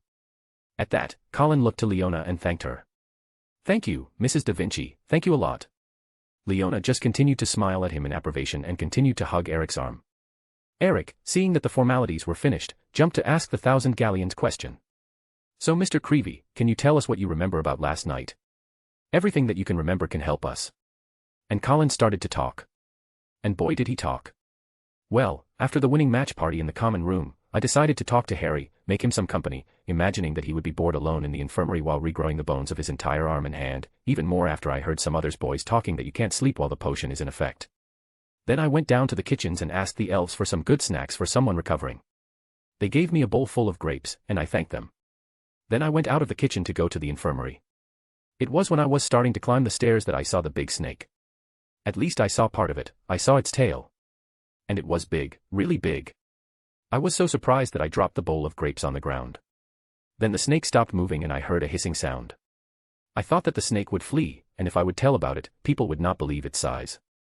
Then I quickly took my camera to take a picture, and then I was here, on the hospital bed. The adults around him were all looking at him with wide eyes. Madame Pomfrey was the one that seemed to recover first, and gave a glass of water to Mrs. Creevy. Eric then goes to Mr. Filch that had Mrs. Norris cuddled in his chest. And you Mrs. Norris, what did you see? Eric asked while looking right into her eyes. All adults, less Leona, and Colin, looked at him with strange eyes, like he was nuts and trying to interrogate a cat. But the cat did a series of meows back to him, like it was answering his question. Meow, meow, meow. Thanks cutie. Eric thanks the cat for the meow/answer and scratches her little head. He then walks back to Leona, who goes back to hug his arm. I'm now pretty confident in the identity of the attacker, and it really is Salazar's monster," he says with conviction. Then he turns to Colin and says the truth about the situation that he just escaped from. "Your hobby of photography, Mr. Creevy, really saved your life. The lens of your camera took all the brunt of the attack. If you had been slower, I fear that you would have died last night." The boy and the adults around him blanch at the blunt of his words. "So, continue with your hobby of taking photos, Mr. Creevy, but remember to ask permission from the person you are taking the photo first. After all, nobody likes a paparazzi. Who knows if you will end up winning some photography competition in the future. Eric continues saying to the boy, encouraging him in the pursuit of his hobby. Colin's face turns from its white state to a blushed one, and he mumbles back an inaudible "I will." Now that the petrified is not petrified anymore, if Madame Pomfrey allows, let's go back to the Great Hall, shall we? There's a feast in progress, Eric says, looking to the castle's Mediwitch. That nods, liberating her patience. Colin gets up from the bed to accompany the adults and the cat back to the Great Hall, when Eric adds, "By the way, Mr. Creevy, keep the part of the big snake and the hissing out of your recount of the events for now, please. We don't want anyone being accused of anything without concrete proof." Colin nods at the request. He is just a first-year Muggle-born, but already knows what will happen if people start to point fingers without proof. While walking back to the Great Hall, Eric asks Madame Pomfrey, "Tell me, Madame Pomfrey, why was the student named Harry in the infirmary to regrow the bones of one entire limb?" Madame Pomfrey visibly pursed her lips in fury and answered, "It was a Quidditch accident, Lord Ravenclaw, a simple cracked wrist that I could have fixed in a jiff." But the new Dada professor resolved to take the matter in his own hands instead of taking Mr. Potter to me. The boy even said that tried to stop him, but he insisted on fixing the issue, and he is the great Gilderoy Lockhart. The last part was said with anger in her belly. He ended up messing the spell up and vanished all the Mr. Potter's arm and hands bones. And he had the audacity to say after that now that he had no bones, there was no more crack to fix. The angry Mediwitch continued to mumble, after that, what appeared to be some very creative names for this Gilderoy Lockhart. And Eric, he just filed that tidbit of information for revision later. A/N, I would like to recommend a fanfic to you all. It is a crossworld's FIC of Harry Potter and Marvel. It has tidbits of participation from other series too, like Dr. Who. The name of the FIC is Harry Potter the Mutant Obscurus Gamer by Gnome Bob. You can find it here in webnovel or in fanfiction.net. At the time that I'm writing this, it has 95 chapters, and all of them are long ones. Definitely a good read. Chapter 7, Wards, Part. Hogwarts Castle, somewhere in the Scottish Highlands. November 22, 1992, 8 p.m. It took some time, but the group that was in the infirmary finally came back with 2 new additions. Entering the Great Hall, the group come across a huffing Albus Dumbledore. Professor McGonagall and Madame Pomfrey were giving him a reproving look. Colin just looked back at Eric, waiting for him to say anything. "Go ahead, Mr. Creevy, your housemates are waiting for you." With Eric saying that, Colin nods at him, smiling, and runs to the Gryffindor house table and is received with ovations from his housemates. He soon was seated and serving some food on his plate. The group then walks in the direction to the staff table, with Dumbledore after them. Eric and Leona stop by the head of the Ravenclaw table, where Selena and Joan were, and Eric gives each of the seated girls a kiss on the top of their heads. Madame Pomfrey and Mr. Filch goes back to the main table to eat something, while Professor McGonagall stops by Eric's side. Dumbledore goes after Madame Pomfrey and Mr. Filch, trying to get information from them, not successfully at all. "Welcome back," Selena says to the duo. Leona lets go of Eric's arm, sits beside Joan and starts to eat some food on the table. "We are back." Eric answers Selena's welcome. Professor McGonagall uses the LUL in the conversation to ask Eric about his next steps. "Lord Ravenclaw, what will be your next move now that you know the identity of the attacker?" "Well, I now know the what, and have some references for the where, but I still lack the knowledge of who. The next logical step would be the reactivation of the castle's main wards. Doing this, we can stop holding the students here in the Great Hall and send them safely back to their dormitories." Professor McGonagall nods at that, agreeing that their main worry right now is the student safety. And with the students safely tucked, we will have more freedom to clean the castle, and probably have time to reactivate all of the castle's ward system. Tomorrow classes will probably have to be cancelled. Nodding, again, the professor departs to the staff table intending to eat something. The night was full of surprises until now, and who knows what more are coming their way. Minerva would need the energy and strength for what is to come, even more if Albus continues to bother her wanting to know more. "So, Joan, anything abnormal happened while we were away?" Eric asks while picking some fries from Selena's plate. Joan shakes her head and answers to him. "Nothing abnormal, just the usual gossip between the students that was bound to happen with our arrival. But I have something to report when we have the time, nothing urgent at the moment." "Good." Does any of my adorable wives want to come with me to the ward's room? Eric acknowledges Joan's remark and invites them to go with him to reactivate the castle's wards. Nope, says Leona, popping the P in her short answer. Don't want to. I'm having too much fun here between talking with my sister and little Luna, hearing the blonde Ponce in the staff table doing his personification of Narcissus, and the old boy failing to exit the great hall. Eric chuckles at that, and looks at Joan, asking her in a haughty noble-like tone. How about you, my knight? It would be my honor to accompany you, my liege. Joan answers Eric after a giggle, in a knight-like bound tone. Cleaning her mouth in a napkin, she gets up and re-equip her armored gauntlets, taking position by Eric's side. Selena, dear, keep an eye on things, please. Joan, let's stop by the staff table first to see if some masters want to go with us. And Helena. Eric says quickly, looking at the staff table, and looking back at his ghostly sister-in-law, Helena, who was still savoring the ghostly grapes, he says with a smirk. Don't eat too much, or you will get fat. Helena freezes at that. Selena giggles at the joke. Recovering quickly from the freezed status, Helena looks at Eric with a glare. And what she sees is her brother-in-law smiling back at her. With that, Eric and Joan go to the staff table. Good evening, ladies and gentlemen. Where are the castle's masters for charms, runes and arithmancy, please? Eric greets the staff and asks them. With that, 3 people stand up after cleaning themselves with napkins. That would be us, Lord Ravenclaw. I'm Phileas Flitwick, master of the castle for charms, and head of Ravenclaw House. Answered the diminutive charms master, introducing himself in the sequence with a small curtsy.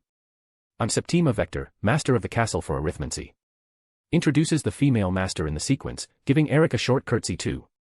And I'm Bats Hada Babbling, master of the castle for runes. Self-introduces the last master, a woman too, giving Eric a small bow. It's good to meet you, masters. Eric answers them, having given each one a small bow in response to theirs to him. Eric continues talking. I'm on my way to reactivate the main wards of the castle, and would like to invite the 3 masters to visit the Hogwarts Hearthstone room with Joan and me. Eric invites the master, indicating Joan with a hand when he says her name. The 3 masters immediately jump at the offer, accepting it. And they were euphoric at the opportunity. It's not often that they can visit the hearthstone of a building, and the fact that it is the Hogwarts Hearthstone means that it is a golden opportunity that they can't let pass. Even more knowing that the castle's wards are known to be unbreachable. Let's go then. Eric signals to the professors, who hurriedly get around the staff table to follow him. At this point, Dumbledore already gave up demanding anything. He will have to be content with the little information that he manages to get from the conversations. But a twinkle can be seen in his eye, as he slowly follows after the group. Passing by the head of the Ravenclaw table, the group receives a "have a nice trip" from Selena. Walking by the Great Hall, they exit it, passing through the barrier like it was not there, just to the group stop when they hear a thud followed by an ugh. They look back just to see Albus Dumbledore, again, on his butt on the Great Hall floor.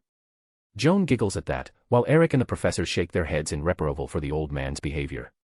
Eric turns and continues to walk, leading the group down the great staircase.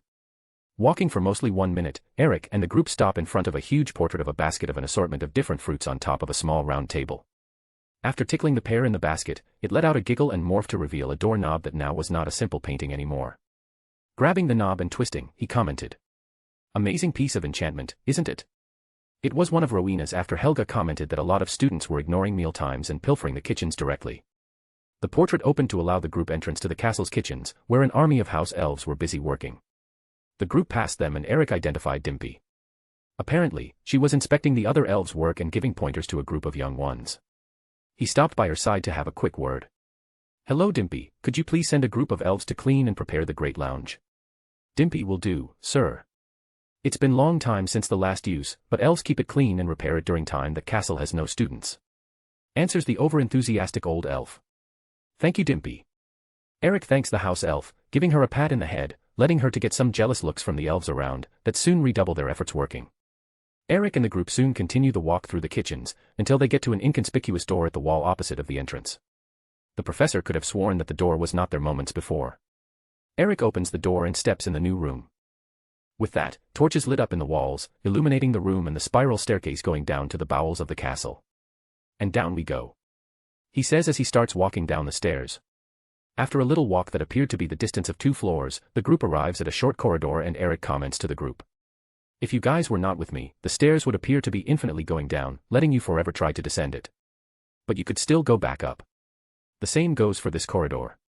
Walking to the end of the corridor, they are in front of a big and heavy-looking wooden door with metal bars across to reinforce it. The door has no handle, just a keyhole.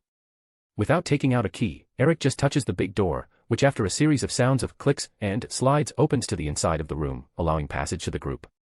Entering the room, Eric invites the group in, welcoming them as they enter it. Welcome to Hogwarts Hearthstone Room. The professors are certainly awed by the vision that they have inside the room. The room was not that big when compared to the Great Hall, but the arrangement of things inside it gave it another kind of grandeur. The entire room seemed to be carved out of a giant block of obsidian stone, giving the walls, ceiling, and floor the look of a black mirror. It was a circular room, about 30 meters wide with walls that were 5 meters high, the same height that the ceiling started and seemed to get higher as they went to the center of the room, assuming a dome-like shape of about 15 meters high in the center. A distinctive feature was that the ceiling and the walls seemed to be covered in thick circuit lines that, if looked closer, could be identified as thousands of runic symbols tightly grouped. The lines pulsed with a white light slowly, like the heartbeat of a sleeping giant, and were converging to the center of the dome-like ceiling. In the center of the room there was a 15 meters wide and half-meter elevated platform made of a hard white marble.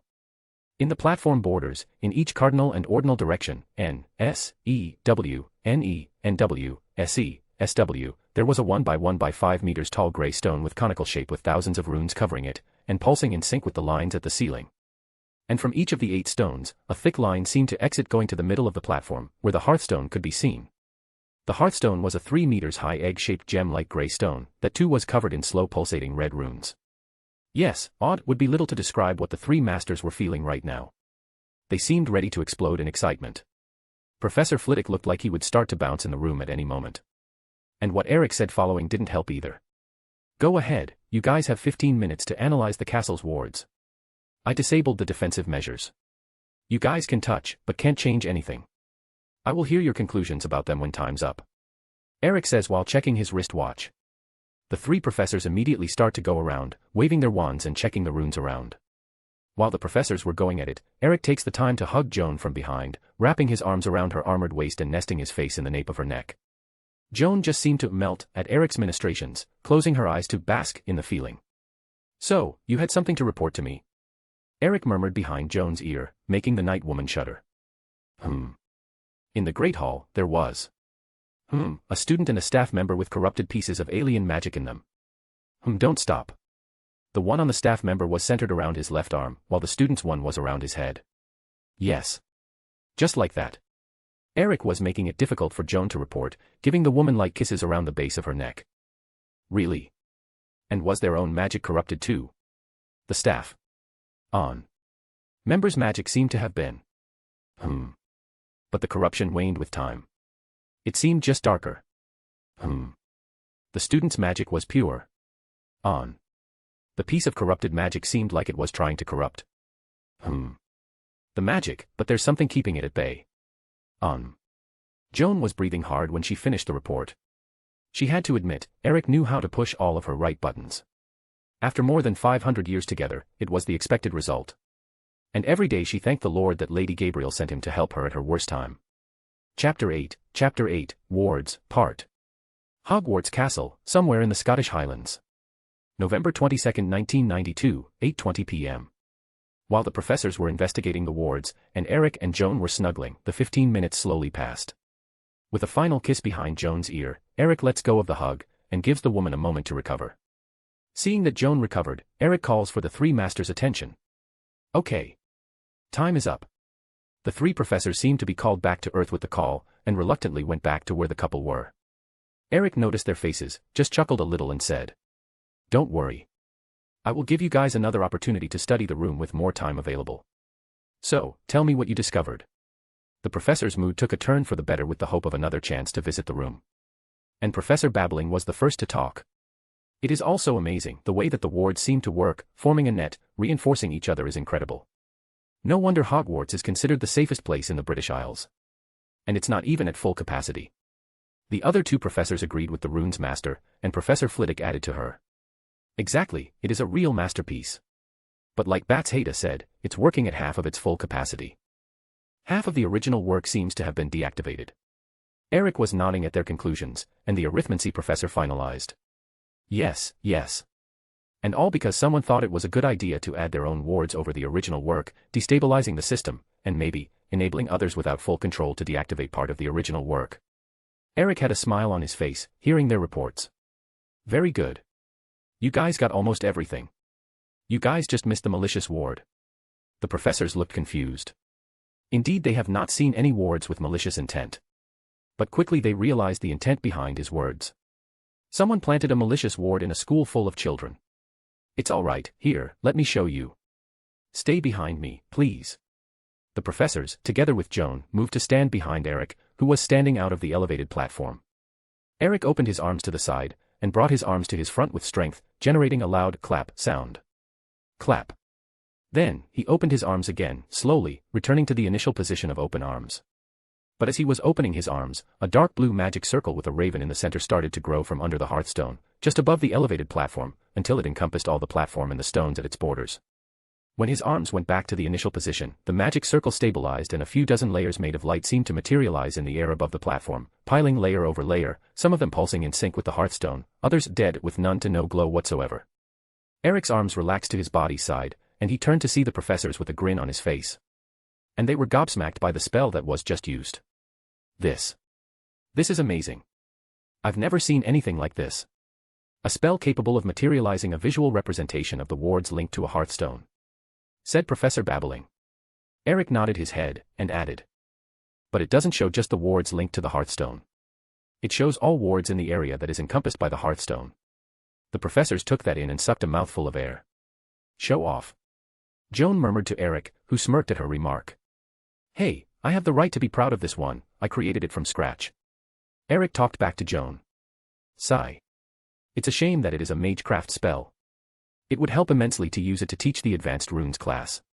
Sighed and said the runes professor. Who said that the effects couldn't be replicated by rune work. Maybe not all of the spell effects, but the visualization of the wards linked to one ward stone or a group of them should be totally possible. Eric said to the woman. Those words lit a fire inside Professor babbling. She was determined to create an artifact capable of doing it. Seeing the newfound motivation inside the professor, Eric went up the platform and invited the professors. Come, let me show you the malicious ward. He walked closer to the hearthstone, talking back to the group. Each pulsating layer indicates a working ward linked to the hearthstone, the dead layers indicate the deactivated wards linked to the hearthstone, and the orange layers indicate the alien wards. Finally, that red pulsating one over there indicates our malicious ward. Eric said, and finished pointing to a red pulsating layer hidden between the other layers. While the other layers encompassed the size of the platform, this one was way smaller, about 1/4 of the size of the other layers. He continued explaining to them. Can you see how the malicious ward is represented way smaller than the other wards? That's why you couldn't see it. This ward is a balloon ward. It accumulates power over a period of time to discharge all its power at once. If my math is correct, then if we came here near the end of May, you would probably find the ward because it would have been almost full. So the ward will charge during the period of a year, to discharge on a target. Professor Vector asked. Exactly.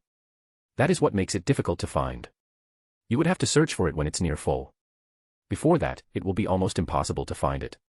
It helps too, that the person who planted it, linked it to an anchor, so it could renew itself indefinitely. Meaning that every year, the ward would charge, and then discharge, just to restart the cycle. Like a balloon being slowly inflated, just to be deflated in seconds. Phileas Flitwick's face brightened at that. So that may be the Dada curse. Bats Haida and Septima nodded at that and added. Yes, it could. It makes sense. Eric looked at them frowning, and asked. What Dada curse? Professor Babbling was the one to answer that. It is a rumor of the school that the position of Professor of Defense against the Dark Arts is cursed. In the last 40 years, no one lasted more than 1 year in the office. There's always something that impedes them from returning on the next term to teach. And most of the reasons are bad ones, scandals, grievous accidents, family accidents, and death. The dead ones were counted as fatal accidents, murder, or just plain old age. But one thing was certain, they never came back in the next term to continue to teach. Eric sighed at that, and thought, one more black mark in Dumbledore's book. He then asks the professors and Joan to step out of the platform. Let's start them, please, step out of the platform. I will dismantle and demolish the alien wards first. And I will let the spell up so you all can accompany the progress. Joan and the professor quickly walked out of the platform. Eric then turned to the hearthstone and touched it with his palm, closing his eyes in concentration. Within seconds the professors witnessed the first orange layer crumbling. Then one after another they crumbled. In less than 2 minutes, there were no more orange layers in the representation. Eric opened his eyes, turned to the group and talked. I will now drain the energy that the malicious ward accumulated. Joan, could you please purify the energy for us? Joan nodded, and walked near Eric, on the platform. Eric closed his eyes and turned to the hearthstone again, while extending his other arm to Joan, with the palm turned up. He started to concentrate, and the effect was seen instantly. The red layer representing the malicious ward started to shrink at a rapid pace, while above the palm of the arm that was extended to Joan, a small ball of red energy started to form. Joan immediately got to work, unsheathing her sword and pointing it to the growing ball of red energy. When she touched the ball with the point of the sword, motes of yellow light began to separate from the red ball of energy, stopping its growth. The motes of light went up in the air, until they disappeared in the room's ceiling. The cycle continued until the red layer representing the malicious ward was at its minimal size, drained of its energy. And with that, the red ball of energy above Eric's palm started to diminish, until the last motes of light separated from it, erasing the red ball of energy completely. Eric opened his eyes and looked at Joan with a smile. Thank you for your help, Joan. You can go back now, I will start to kickstart the main wards. Joan nods her head, sheathes her sword and exits the platform. Eric then turns back to the hearthstone and puts his second palm on it, closing his eyes in concentration. For the people looking from outside of the platform, the pulsating light in the hearthstone started to get brighter and brighter. Few seconds later, the first dead layer in the representation brightened and started to pulse in sync with the other layers, bringing on a previously deactivated ward. 15 seconds later, the next layer brightened and pulsated. More 15 seconds, the next one was up again. The layers continued to be turned on, indicating the reactivation of the wards, one after the other, until just a few were deactivated. Most of the runes that were dimmed off through the room's stones were now pulsating brightly. Inside his head, Eric was picking each ward, one by one, checking its configurations, and powering their kickstart and charging with his own magic. Let's see. Anti-transport ones first. Let's whitelist all elves linked to Hogwarts Castle. Now let's make a whitelist for the elves of students with special needs. Boob-trapped male detector. Extra-dimensional beings repellent. Dark creatures repellent. Oh, we have some boggots. Anti-teleportation wards, whitelisting Hogwarts and Ravenclaw's magic circle. Anti-supernatural beings wards. Let's whitelist the Citri clan. Corrupted magic detection. Damn, that's a lot of feedback, don't they do cleansing rituals more? Let's note it down to check later. Anti-malicious artifacts wards. Wow, that's some heavy stuff. How can nobody notice it? Anti-thievery wards. Corridor magic monitoring wards. Ill-intent magic wards. Harassment monitor wards. Anti-physical assault wards. Anti-sexual assault wards. Animagus detection wards. 2 feedbacks. One is in the Great Hall. Must be the Transfiguration Mistress. The other one is in. Interesting. Transparency detection wards. Intruder wards. Let's add a temporary visitors whitelist and a temporary guests whitelist. Broom interceptation wards. And done. The other ones are too heavy to activate right now. Slowly opening his eyes, Eric rested his arms down and let out a relieved sigh. Sigh. That was tiring. Eric exclaims, turning to the group and walking to them while massaging the back of his neck with one of his hands. The other hand goes to a pocket inside the suit, and takes out a bottle of chilled water. Opening it with the help of his other hand, he gulps the chilled liquid greedily. Ah. That hit the spot. Closing the bottle, he returns it to his inside pocket. The professors are just looking at him with open mouths at the sheer quantity of wards that he activated and the weight of some of them. If it was them, they would have to activate one per day at max, or risk dying of magic exhaustion. And some of them, they would need multiple people to kickstart it. Professor Flitwick just had to ask him. How? How can you charge and kickstart so many wards at once and not be dead tired after it? Eric just stops and answers his question with a big smile on his face. Because I'm strong. The professors are gaping at the simplicity of that answer, while Joan just rolls her eyes at Eric's humbleness, murmuring. Show off. Bats Haida seems to recover first from the shock, and asks Eric about the purification step. Lord Ravenclaw, can I ask you why you needed to drain and purify the magic of the malicious ward? Sure you can, Professor. Because it's the safest way. With the magic drained from the ward, after turning back on the anti-malicious artifact ward I got the exact location of the anchor that was used for the malicious ward. With the location of it, and the magic drained, I can just go there and dismantle it without incurring the risk of a premature discharge. Now the need for purification is because of the intent of the magic. When the ward was charging, the magic on it was being stored already with the malicious intent behind it, and I couldn't just release it back to the ambient or it would try to complete the intent that it was designated for. Purifying it erased that intent and released the magic back safely to the ambient. The professors nodded in understanding of his explanation. It made sense. Magic is mostly about intent. They were woken up from their daydream with a snap of Eric's fingers, which resulted in the layered representation spell crumbling and deactivating. Let's go back, shall we? I think we can get back in time to eat some dessert. Eric said, rubbing one hand on the other, like he was a greed merchant. He then started walking to the room exit, guiding the group out. The Hearthstone room door closed shut after then, and with a series of clicks, clacks, and slide sounds, it got sealed again. Chapter 9, Talks at the Staff Table. Hogwarts Castle, somewhere in the Scottish Highlands. November 22, 1992, 8:46 p.m. The population of the Great Hall were eating desserts and talking between them when Eric and his group entered the Great Hall. They walked between the tables, and stopped by the head of Ravenclaw table where Selena, Helena, and Leona were seated. Welcome back. Selena welcomes them, eating a spoon of strawberry ice cream after. We are back. Eric answers her. Joan goes back to where she was seated before, taking off her gauntlets and serving a portion of vanilla milk pudding and chocolate ice cream. Professor Flitwick nods at Eric and goes to the staff table with the other two professors. Selena then continues. Good job with the wards. People here could feel them going up. It generated a louder talk at the tables, but soon as I addressed it, things went back to normal. Eric nods at that. Good. But we will have to involve the law enforcement. We got some pretty nasty answers from the wards. Here, let me share with you. He then extends his hand to Selena, who drops her spoon and grabs it. She feels Eric sharing the ward's controls with her, and closing her eyes and seeing that nasty, as Eric referred to them, she agrees with him with the involvement of the law enforcement. Not because they can't deal with the problems, but because they have to play by the rules here. Agreed. She said, opening her eyes again, only to see Eric, with the spoon that she dropped earlier in hands, attacking her poor serving of strawberry ice cream. Eric.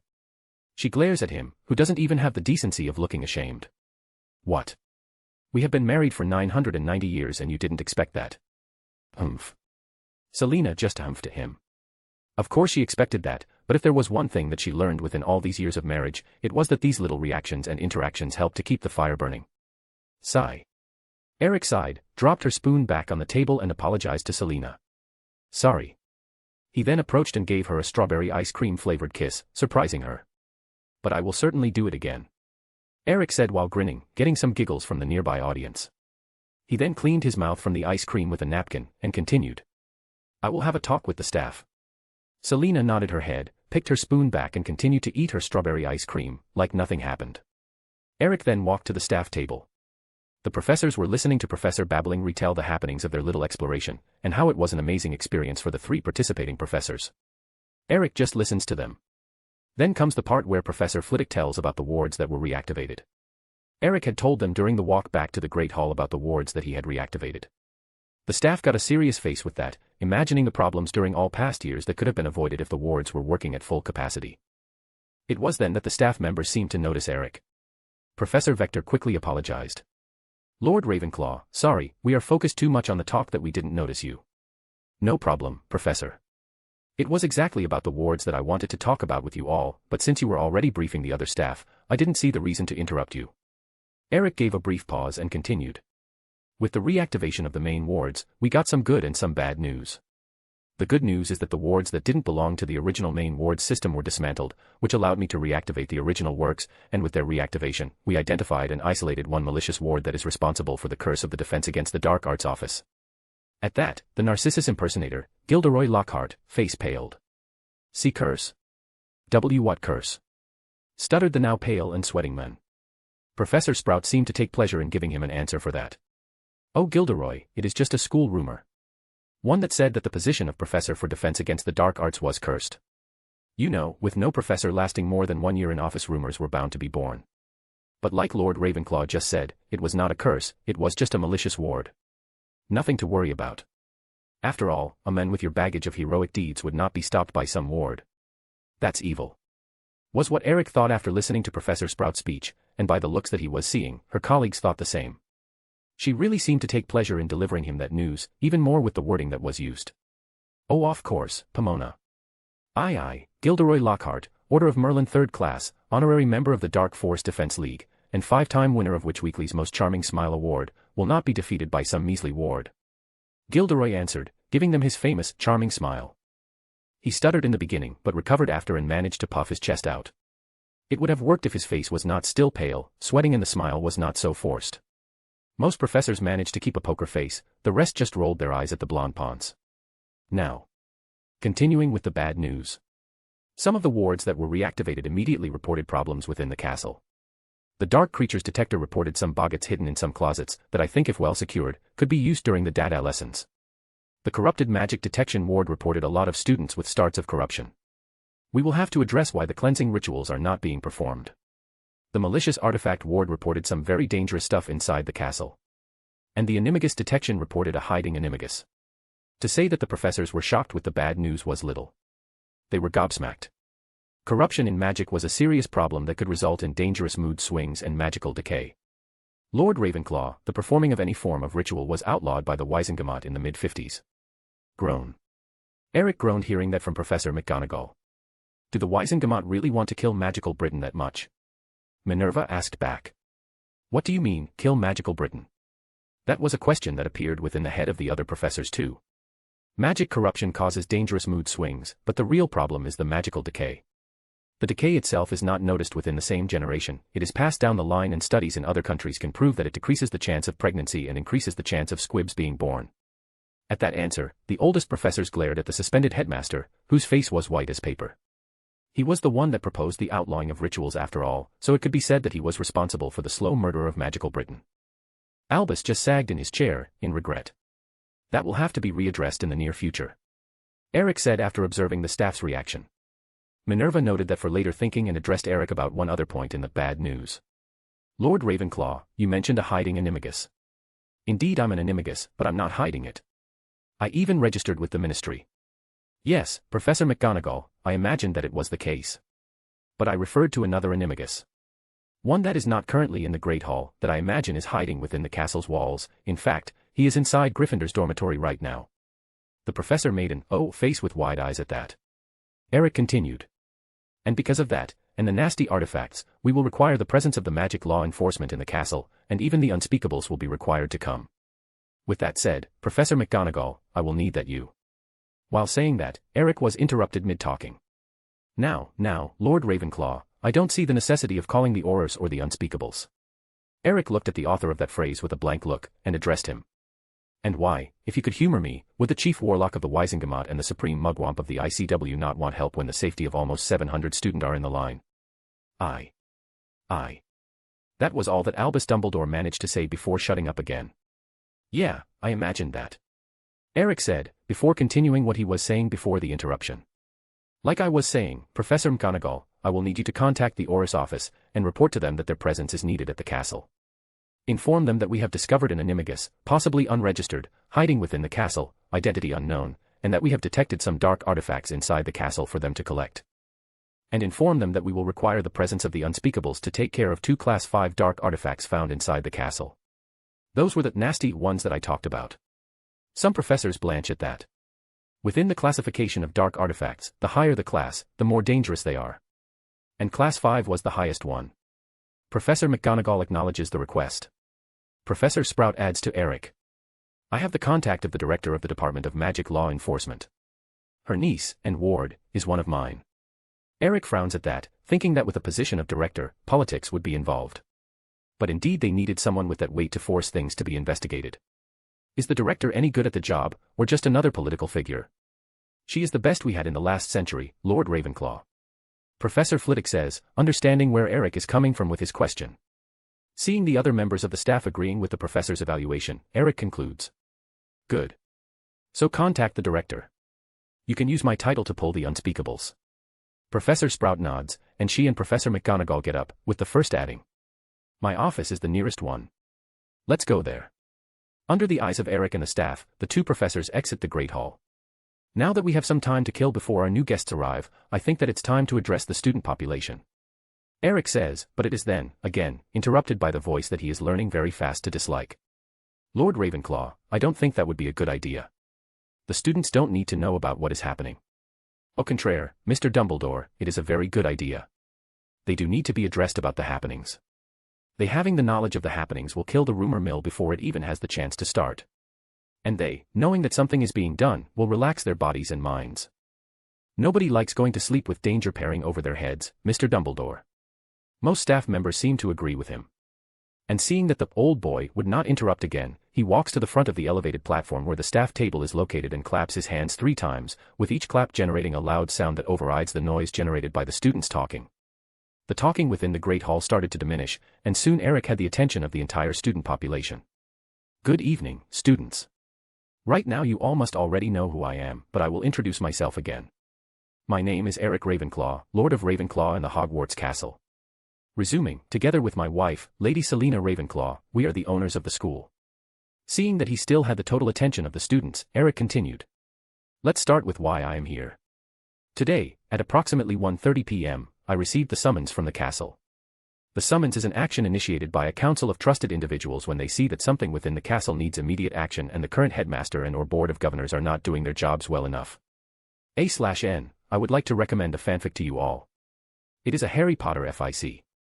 It is about a Harry that dies at Forbidden Forest during the Battle of Hogwarts and goes back to his 4YO self without the Horcrux, just this time he will change stuff. The name of the FIC is Back to the Beginning by Burnable. You can find it here in webnovel or in fanfiction.net. The FIC is already finished, with 27 chapters, and has a sequel, and the sequel has a sequel that is a crossover with another FIC by the same author. Long chapters and a good read. Chapter 10, Explanation and Questions. Hogwarts Castle, somewhere in the Scottish Highlands. November 22, 1992, 9:04 p.m. Let's start with why I am here. Today, at approximately 1:30 p.m., I received the summons from the castle. The summons is an action initiated by a council of trusted individuals when they see that something within the castle needs immediate action and the current headmaster and/or board of governors are not doing their jobs well enough. Eric is looking at the students, observing their reactions. The main reason for my summons this time was the attacks that occurred on All Hallows Eve and yesterday. What many of you don't know is that the headmaster decided not to start an official investigation on the attacks, knowing that this is not the first time that they occur in recent history. Some students had wide eyes at that. Eric soon continued. Knowing of his decision, the council decided that it was not a good idea to play with the students' lives, so they summoned my wife and me to solve the problem. I will now tell you what we had done until now, and what we will be doing in the sequence. Eric made a short pause in his speech when some students started to murmur with their neighbors. He waited until they ceased to talk and continued. We suspended the actual headmaster for his breach in the school chart. We awakened the petrified victims. And just now, as some you must have felt, we reactivated the main wards of the castle. This means that some actions that some of you would probably get away with will get automatically reported to the nearest 2 members of the staff and in most extreme cases forcefully stopped. Examples of this actions are harassment, magical assault, physical assault, sexual assault, between others behaviors that are not seen as proper for a school student. This means that any non-authorized person will be stopped the moment that they enter the castle's grounds, and our groundskeeper will be warned of the presence and location of the visitor, just like the headmaster, his deputy, and the head of the houses. This means that any person that enters the grounds of the castle with a malicious artifact will be identified. This means that any person that sends malicious mail to a student or staff member will be directly forwarded to a secure room for later analysis and, if necessary, criminal investigation. The students, again, started to murmur with their neighbor. Eric noticed that while most were happy with his news, some were not. Those were sitting at Slytherin's table. Eric continued to watch them talk, waiting for them to stop. They did, and he continued. While some of you seem to not have liked my actions, I could care less for what you do or don't like. My obligation is with all students, and not with an unique individual. If you can't understand that, then you will be invited to search for another place to finish your magical education. Hogwarts is not the only magical school in Europe anymore. This time the students didn't talk. Most of them were too shocked after understanding the meaning of his words. Good, it seems that my message reached you all. Now I will be talking about what will be done in the following. During the reactivation of the wards, some issues were identified within the castle. Following the school charter, the Aura were called to help address it. The first thing that will be done when they arrive will be the cleaning of the dormitories and common rooms for all houses. While it is happening, the students and the staff will be here, in the Great Hall. After the cleaning, the students will be escorted by the staff back to each common room, where it will be sealed until tomorrow morning, at 8 a.m. This means that classes for tomorrow are cancelled. A dozen or more students were happy with that news. Eric imagined that they must not be the smarter ones. I think that with this we address the most important stuff. Now, it seems that we have some time to kill before the good Aurors arrive, so how about some questions? Hands up if you want to ask one. And a lot of hands were up instantly. Eric chuckled at their eagerness. Okay, since there's a lot of people, let's do a round robin, meaning 1 question per house, then we restart. Let's start from my left. Sir Nicholas, could you, please, choose a student from Gryffindor? If you are the chosen, before your question, please, state your name. Sir Nicholas gave Eric a bow. Certainly. Lord Ravenclaw. And he started to float above the Gryffindor's table, looking at all the students that had their hands up, including one with a bush of brown hair in her head that was literally bouncing in her seat. After some suspense he chose a third-year girl, stooping in her front and pointing at her. You. Name and question. Sir Nicholas said, and the other students lowered their hands. Hi. Katie Bell, third year. Lord Ravenclaw, if you are truly 1010 years old, are you immortal? At her question, the entire population of the Great Hall looked at Eric, waiting anxiously for his answer. He chuckled at the question, and knowing how to answer it, like many times he had already done, he did. Yes, Ms. Bell, I'm really 1010 years old. I was born on the 31st day of October of the year 982. And no, I'm not immortal. Very few beings can be said to be truly immortal in this world, and I'm not one of them. What I am is ageless. Meaning that I don't age. More specifically, my body will not age beyond its peak form. And that's why I am 1010 years old and look no older than 25. Good question, one that I always receive. Next one, Friar Tuck, if you please. The students from Hufflepuff put their hands up. And Fat Friar, with his ever-jolly persona, floated a little above the Hufflepuff's table and pointed to a student, choosing him for the next question. Mr. Diggory. Yes. Cedric Diggory, 5th year, Lord Ravenclaw, what was your house while studying in Hogwarts? The students put their hands down, and Mr. Diggory asked. Eric laughed at the question a little, and answered it smiling. My first year here in the castle was the first year where the sorting hat was used for sorting the students. The hat said that I would do well in any house, but ended up picking the one with the trait that I more strongly believed in, and still believe. Let me give you a hint about which one: you can achieve anything you want with hard work. The students from Hufflepuff's table started to wildly cheer at that. How could they not? Lord Ravenclaw was from Hufflepuff. Their own house. Eric was grinning at them, and waited for the cheers to die down. Then he continued. My wife, Lady Ravenclaw, was from Ravenclaw, while my other two wives didn't frequent Hogwarts. Joan, the armored beauty, attended Beauxbatons Academy of Magic, and they don't have a house system there. Leona, the blonde beauty, didn't attend any known magical school. For the next question, Helena, please. Without even moving from her seat, Helena immediately said, not even giving enough time for the rest of the table to raise their hands. Miss Lovegood. Luna Lovegood, 1st year. Where can I find a crumplehorn snorkack? Eric laughs, but not because it's a funny question. He laughs because it's a different one, and one that he had never received. Small pig-like creature, with a hairy purple body and small crumpled horn on its head. Luna, with her adorable face and big eyes, nods her head at the description of the elusive creature. Search for them in cold green plains. Places that most of the year are covered with snow, but have green lush grass when not. I suggest Greenland, or Siberia, and to bring a lot of onions. Ms. Lovegood had quickly taken a parchment and a quill from her robes and started to take notes. Looking at the enthusiasm of the little girl, Eric asked the next question. Baron, if you please, choose a student. Hands went up in the Slytherin's table, and the bloody Baron floated above it. Not taking much time, the Baron stopped in front of a student and pointed at her. Name and question. Hands were put down and the girl spoke. Good evening, Lord Ravenclaw, I'm Tracy Davies, 2nd year. How did you become the owner and lord of Hogwarts? Very good question, Miss Davies. How can I own Hogwarts if I'm only Lord Ravenclaw?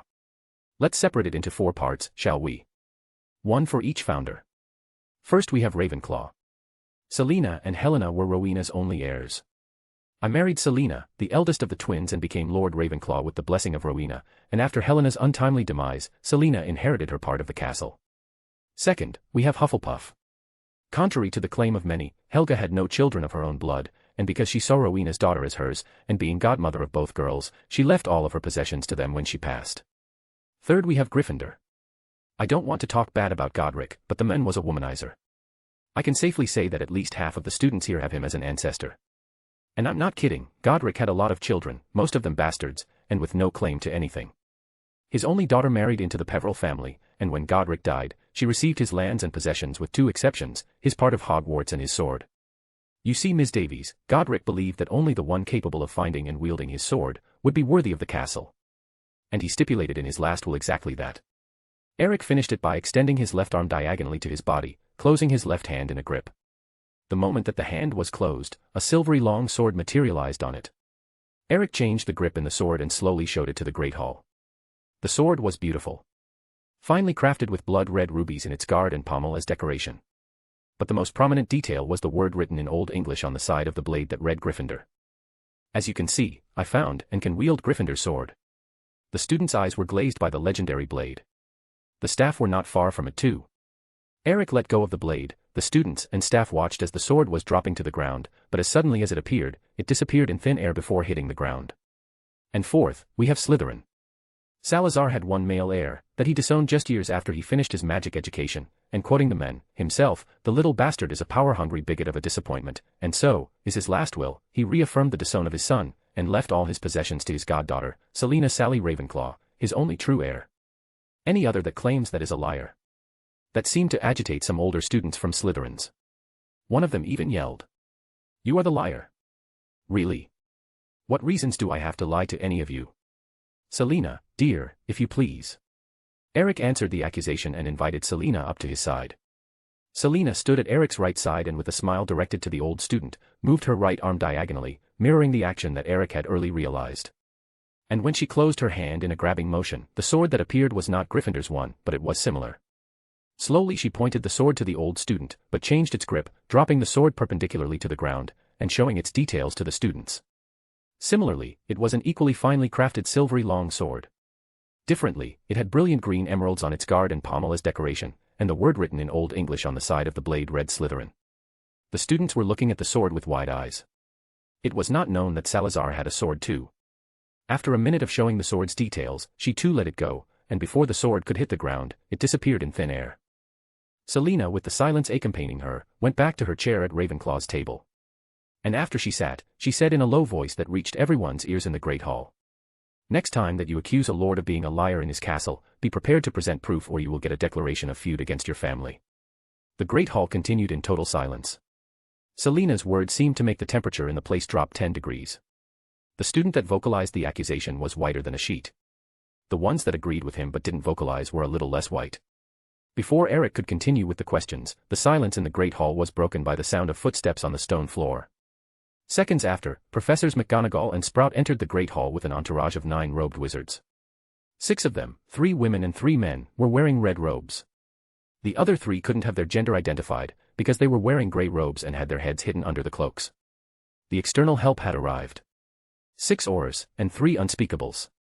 A/N, Slytherin's sword was never mentioned in canon works, but it makes sense that he had one. First because of the time.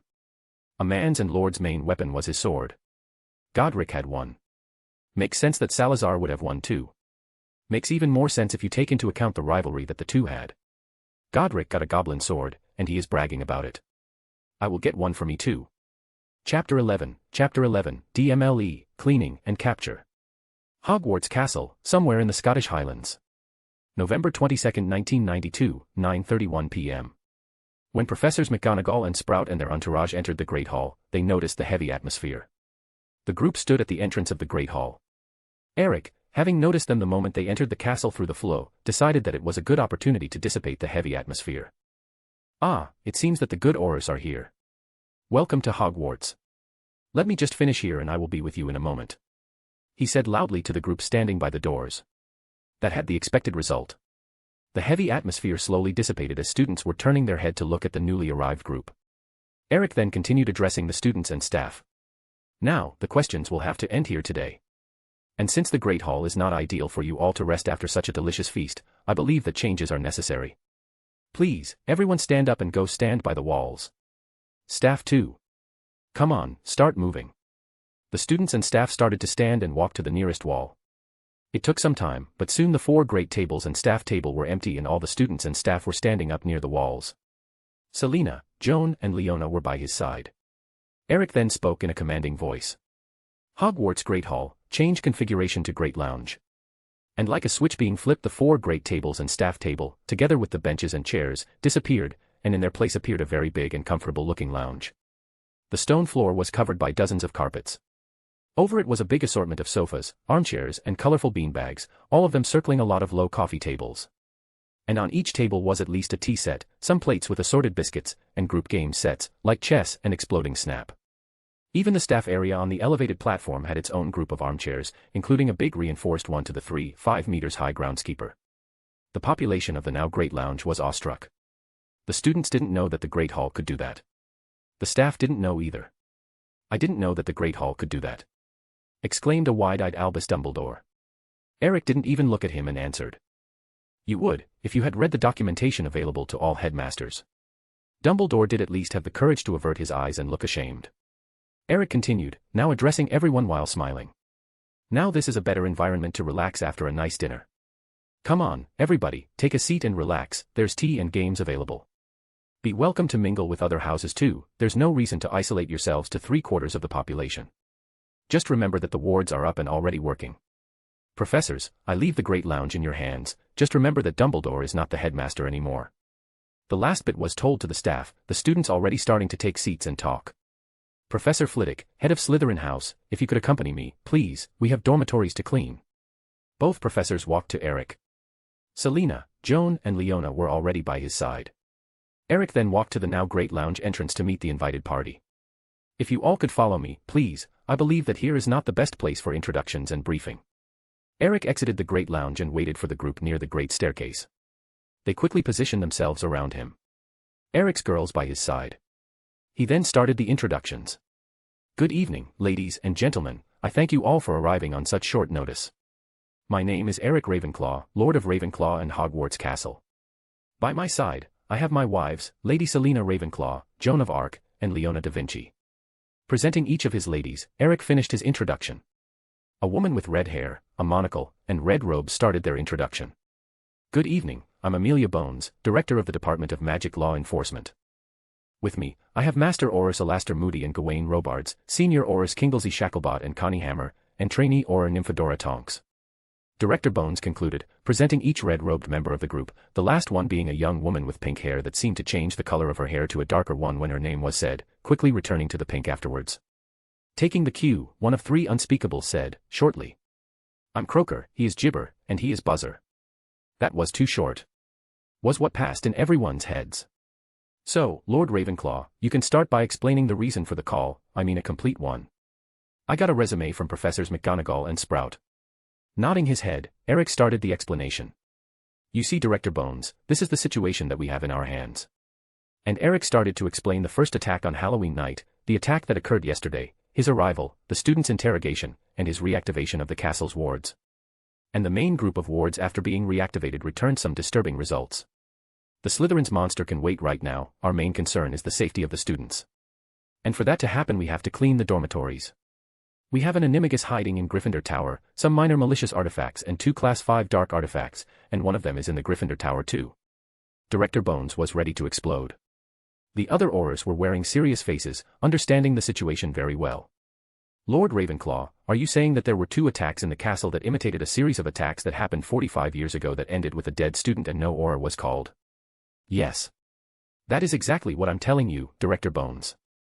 That, the hiding animagus, and the dark artifacts. I seriously doubt that my Susan would not have written about the first attack to me. Where is Headmaster Dumbledore? She spoke the man's name with venom in her tongue. Eric calmly answered her. Albus Dumbledore is currently in the Great Lounge, and he is not the headmaster of Hogwarts anymore. He was suspended indefinitely for breach in the school charter, and I'm seriously thinking of charging the old boy with almost 700 counts of child endangerment. And about your Susan's letter, you haven't read about it because of one of the wards that I took down earlier. Its objective was to control information. It applied a notice me not charm in certain parts of the letter pertaining to certain information, in this case, the attacks that happened in the castle. I will strangle that man with his beard. Director Bones righteously said. Director Bones, while I agree that the man needs a wake me up kick, he is not going anywhere. The Great Lounge is sealed with a barrier that allows nobody to enter or exit without being authorized by me. No means of transportation would work. We need to focus on securing the dormitories for the students. When they are safe, then you are free to kick the man's ass to Kingdom Come if you want. Eric said, trying to calm the woman and make her focus. Amelia took a deep breath and managed to calm. Thank you, Lord Ravenclaw. Let's start then. Eric nodded to the woman. You're welcome. Let's start, shall we? Gryffindor Tower first. All members agreed with him, and followed Eric up the stairs. Climbing to the 7th, the group walked through a long corridor passing by dozens of portraits and tapestries. The portraits all waved to Eric and Selena, who greeted them back. Arriving almost to the corridor's end, the group stops by the big portrait of a big lady wearing a pink dress, the fat lady portrait, and Gryffindor's common room entrance. Good evening, Elizabeth, would you please grant us passage? Good evening, my lord, my lady. Of course I would. And welcome back to Hogwarts, answered the excited portrait, opening with a click sound. Eric entered the common room, followed closely by the group. He immediately waved his hand, sealing the male dormitory, while looking around the lavish red and gold decorated room. It hasn't changed in the last 240 years. He commented in a low voice. The Aurors that heard that, cocked their heads wondering how he would know that. Turning back to face the group, Eric retrieved a pair of dark blue leather gloves from a pocket inside his suit and said while wearing them, Aurors, please, prepare an evidence bag. Finishing, he looked up to the room's chandelier and a blue aura encompassed his body. He started floating and quickly reached the chandelier height. Maneuvering, Eric approached the chains that held the chandelier to the roof and removed a big metallic hook that was hidden between the links in a way that the people below could not notice.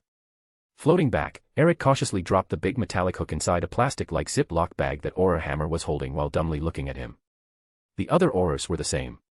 The unspeakable faces couldn't be seen, while the professors were almost immune to Lord Ravenclaw's antics at this point. That's -1. 2 to go. Director Bones woke up with that. Right. Aura, catalog the item. Croaker, could your boys have any idea of the objective of the artifact? Croaker noted to another unspeakable, Gibber, who moved to the bag holding the artifact. He took his wand out and waved it silently over the bag that Aura Hammer was holding. 15 seconds after he stopped the motions and went back to his place while saying, It's a distrust artifact. Long exposure to the field that it emanates results in increased distrust of the exposed to a target. Aura Hammer noted everything said in a parchment and stuck it to the bag, depositing it inside a moleskin pouch that Aura Robards were holding. The Animagus now. Professor McGonagall, follow us too, please. Director Bones nodded and followed Eric to the male dormitory entrance, signaling her Aurors to follow. Professor McGonagall was behind them. Before starting the climb, Eric remembered them. Please silence your shoes. Most animals have enhanced senses. Director Bones, the Aurors and the professor did exactly that with a wave of their wands. Aura Hammer stood behind, waiting, just like the rest of the group. Eric, Amelia, Robards, Shacklebolt, Moody, Tonks and Minerva climbed and walked silently until they arrived at a door that had on it a plaque reading, Second Year. With a minimal wave of his hand, Eric sealed the room and addressed the followers. The room is sealed, no sound enters and no one exits. The show is yours, Director Bones. He then moved behind the group, together with Professor McGonagall. Amelia noted and signaled her Aurors. Take break-in formation. Minerva, what can we expect inside? The room is circular, with 5 poster beds, each with a bedside table, a small closet, an individual table, and a chair. Probably a trunk at the foot of the beds. 3 of the 5 students that live inside have pets, 1 is in the Ollery, and I suppose the other 2 are in the room. Hearing the expected layout and in position, the Aurors receive Amelia's signal and breach the room. Shacklebolt goes first, shielding the entrance, Moody goes in second, right behind casting a wide area live revealing charm. Then Robards and Tonks go in, casting stunners in any signal of life revealed. Clear. With a shout from Moody, Amelia enters the room followed by Professor McGonagall and Eric. 2 results, lass. Said Moody. In Tonks' hands were a stunned toad. And in Robards were a stunned rat. Moody, identify them. Moody casts a spell on the toad that makes it glows green, then turns to the rat and casts the same spell, resulting in a red glow this time and making Robards secure the rat more firmly in his hands. Robards then says, while Tonks deposited the poor stunned toad back in his terrarium. The rat was in that messy bed behind me. That would be Ronald Weasley's bed. Eric notices that of the 5 beds, 2 are well made, and one of them was the bed of the toad's owner. The rat owner's bed was the Messier one. Director, there's no rat animagus registered in the ministry. Shacklebolt says to Amelia, who nods at that. Let's undo the transformation in the common room, there's more space there. Amelia says and the Aurors nod, exiting the room and walking to the common room. Eric and Minerva follow them. Arriving in the common room with the rat, Shacklebolt puts the rat on the floor in the center of the common room and the Aurors form a circle around him, while Eric, his 3 girls, and the 4 professors are in the back, watching. The Unspeakables are at the side, observing with wands in hand. Ready? Amelia asks, and with the Aurors pointing their wands at the rat, she casts a spell to revert the animagus transformation on the rat. The reversal happens in a bizarre show, revealing a ratty ugly balding wizard, and Moody, being Moody, fires another stunner at the ratty wizard. Constant vigilance. He says with a snarl to his trainee and protege, Tonks. Professor McGonagall, seeing the face of the ratty man, gasps. That's impossible. What's impossible, Minerva? Amelia asks her. That's Peter Pettigrew, he should have been dead. One of Amelia's brows goes up at that, and Professor Snape moves to have a better vision. Looking at the double-stunned ratty man, he nods. Indeed, it is Pettigrew. It seems that Black is incompetent as ever. Having the identity of the man confirmed, Selena says from the back, at Eric's side, and with mirth in her eyes. He seems very alive to me. A/N, please notice that Eric knows what the artifact did, and which pet was the animagus. He didn't say anything because he knows that the Aurors must follow protocol, and he wanted to observe if they would. It was kind of a test for Amelia and her Aurors. Chapter 12, Interrogation. Hogwarts Castle, somewhere in the Scottish Highlands. November 22, 1992, 10:14 p.m. Sigh. Director Amelia Bones was starting to have a headache. Just thinking about the repercussions that this man being found alive will create was making her head hurt. But she had a job to do, and if half of what Croker had told her about this Lord Ravenclaw was true, then the British wizard community was about to be taken off their feet. Robards, search him. Moody, keep an eye on him.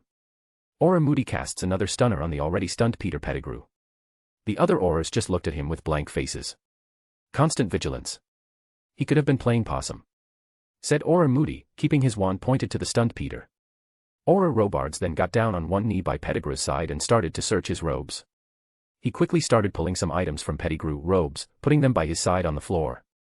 Clear, Director Bones. Found a piece of rope, a potion that appears to have gone bad, 5 sickles and 14 nuts, and 2 wands. Moody one good eye is staring at the items, especially the wands. I would recognize that wand anywhere. The bone white one. I am pretty sure that it is you-know-whose wand. The wizards in the room gasp at that. Professor Snape approaches a little to look at it, and says, Indeed, it is the Dark Lord's wand. The atmosphere got stale in the room, just for it to be broken by a melodious feminine voice, Leona's. I don't know who. Eric chuckles at his wife, and explains it for her. You-know-who was a calling name given to a megalomaniac terrorist dark wizard that called himself Lord Voldemort. He terrorized the British Islands about 13 years ago. Leona's nods at Eric's explanation, and notices the obvious flinch that the wizards had when he said the guy's self-given name. She continued to ask. But why that you-know-who calling name? The terrorist put a taboo on his Voldemort alias that helped him track the people that talked about him. That, together with the guerrilla tactics that he was using in the genocide that he and his follower preached and committed, helped to plant a seed of fear inside the British people of saying his name. Even 11 years after his defeat, people still call him you-know-who, he who must not be named, or Dark Lord, in fear of saying his name. Such was the fear that the guy generated. Eric explained. Leona again nodded in understanding. Now I understand why most of them flinched when you said Voldemort. Yes. But the real problem is that their fear of a man was passed down to the next generation. It's like the older generation is training the new one to have fear. Even their history books from recent events don't have the guy's name written on it, just the given calling name. Eric commented. Even if he and Selena were not involved so much with the British wizard community, they still received news from it and read some of the new printed books. It's a stupid name, Voldemort. It means flight of death. Really smug of him. But to each his drug. Joan commented about the terrorist's name. The wizards in the room were looking at the group with wide eyes in silence, just for it to be broken by a bark-like laugh from the rugged Aura Moody. I'm really starting to like you people. That's enough. We have a job to do here. Aura Shacklebolt, secure Pettigrew for immediate interrogation. Director Bones interrupts the trade, bringing the focus back to the task in hand. Shacklebolt then conjures a chair and levitates Pettigrew, seating him on it. He then secures him to the chair using summoned ropes. While he is finishing it, Director Bones gives her next orders. Aura Tonks, bag the items recovered from him.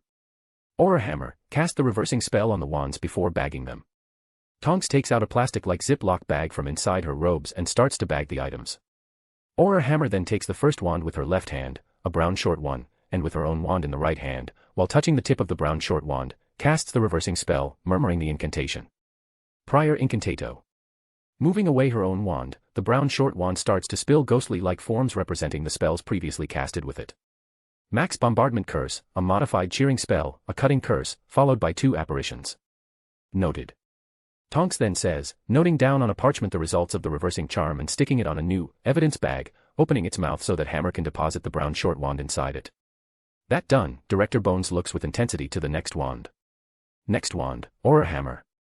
Said Aura gulps hearing the order. She then picks the bone white wand gently with her left hand, like it would attack her on its own.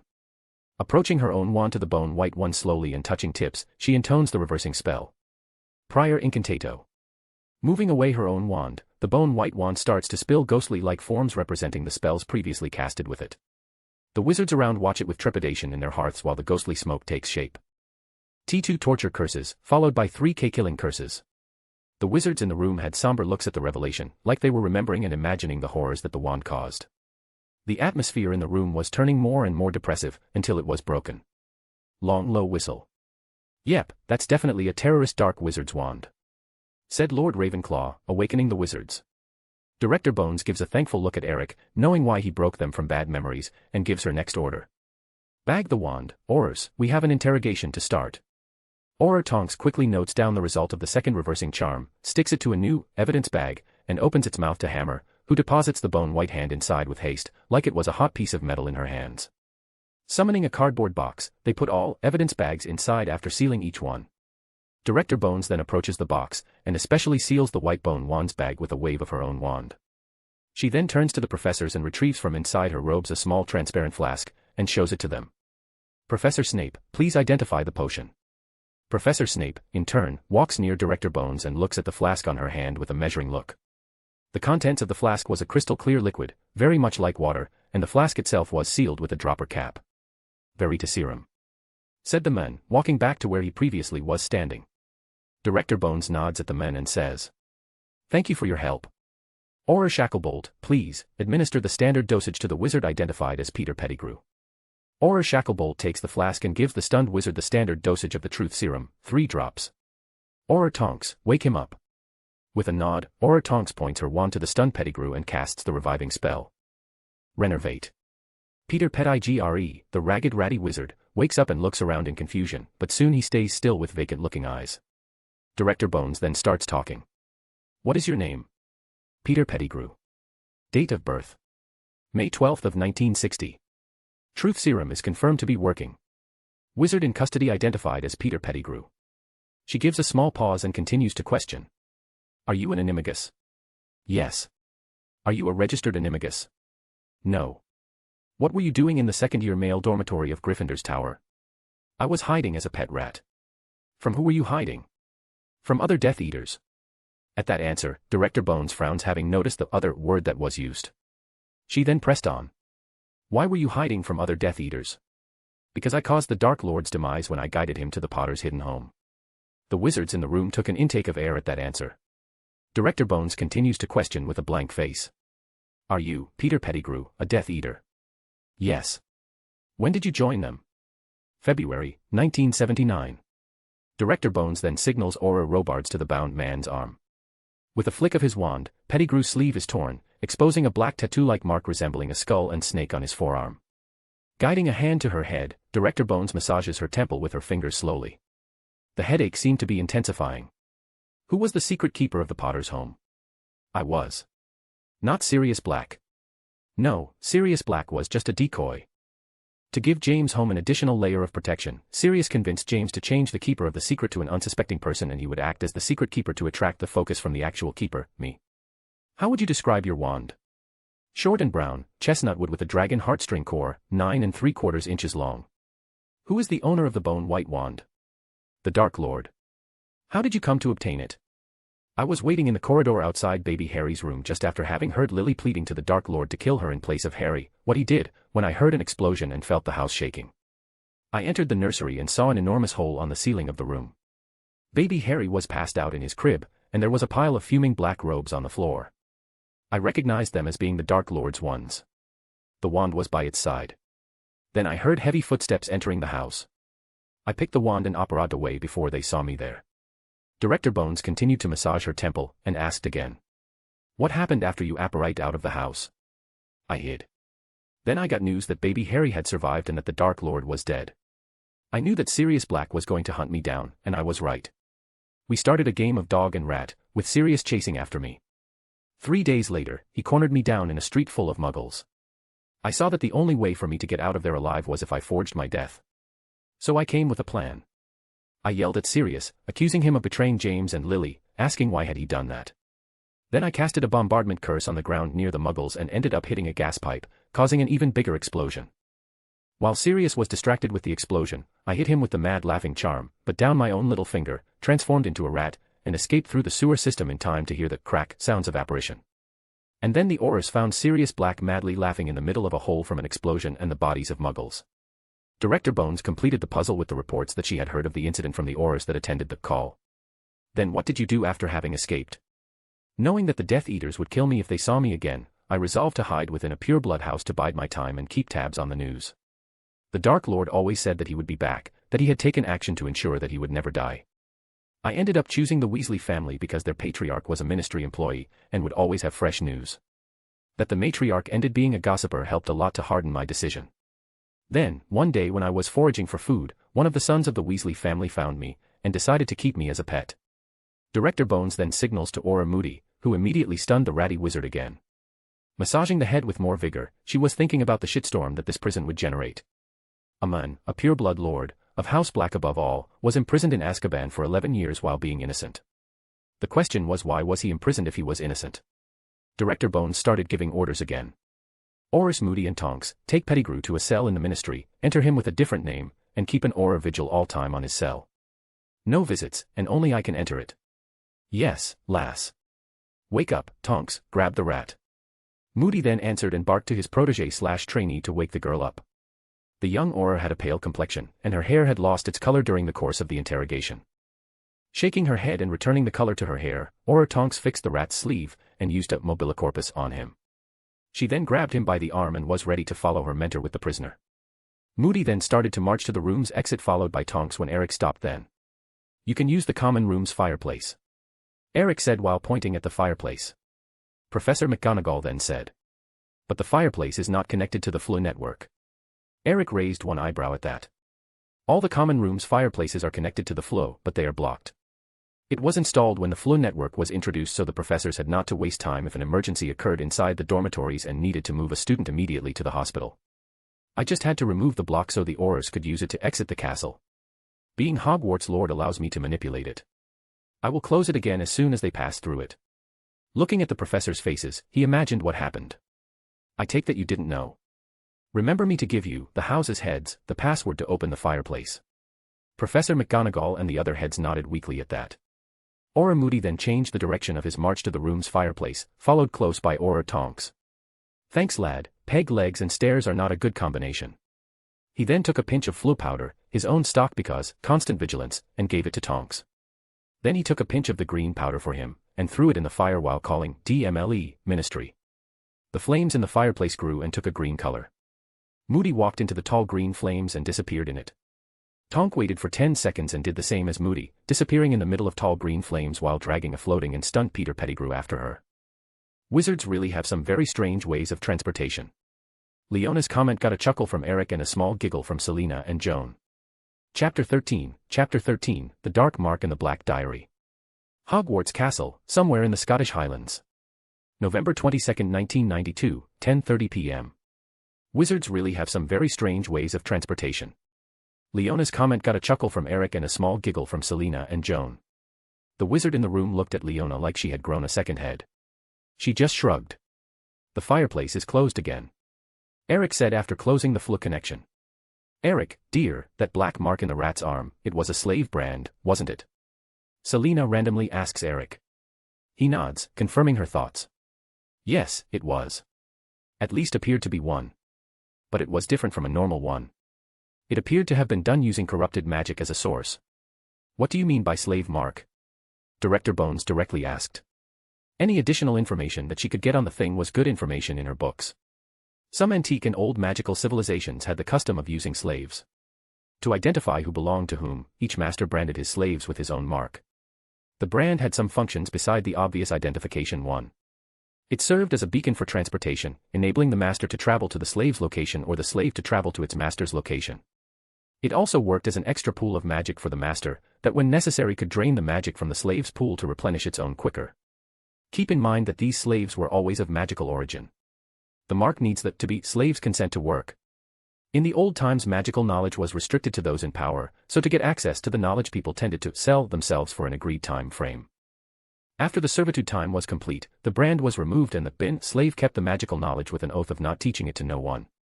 Of course, the use of slave brands came into disuse with the discovery of a new race that was named house elves, and the creation and popularization of magical schools. But the rat's brand appeared to be different. The magic that created it was corrupted, it was distorted in a way. Director Bones was focused on hearing the information. Just like the others in the room, she had some light shed on the origins of the dark mark. Just the piece about the receiving person having to give its consent to be branded already sunk all the defenses of being under the Imperius curse. Professor Snape had a white face hearing the information. He was a branded slave. And the worst part was that it was for life. The Dark Lord had been very clear in the acceptance ritual, saying that they would bear his mark until their deaths. But since Lord Ravenclaw had the knowledge about the original brand, he should know how to remove it, right?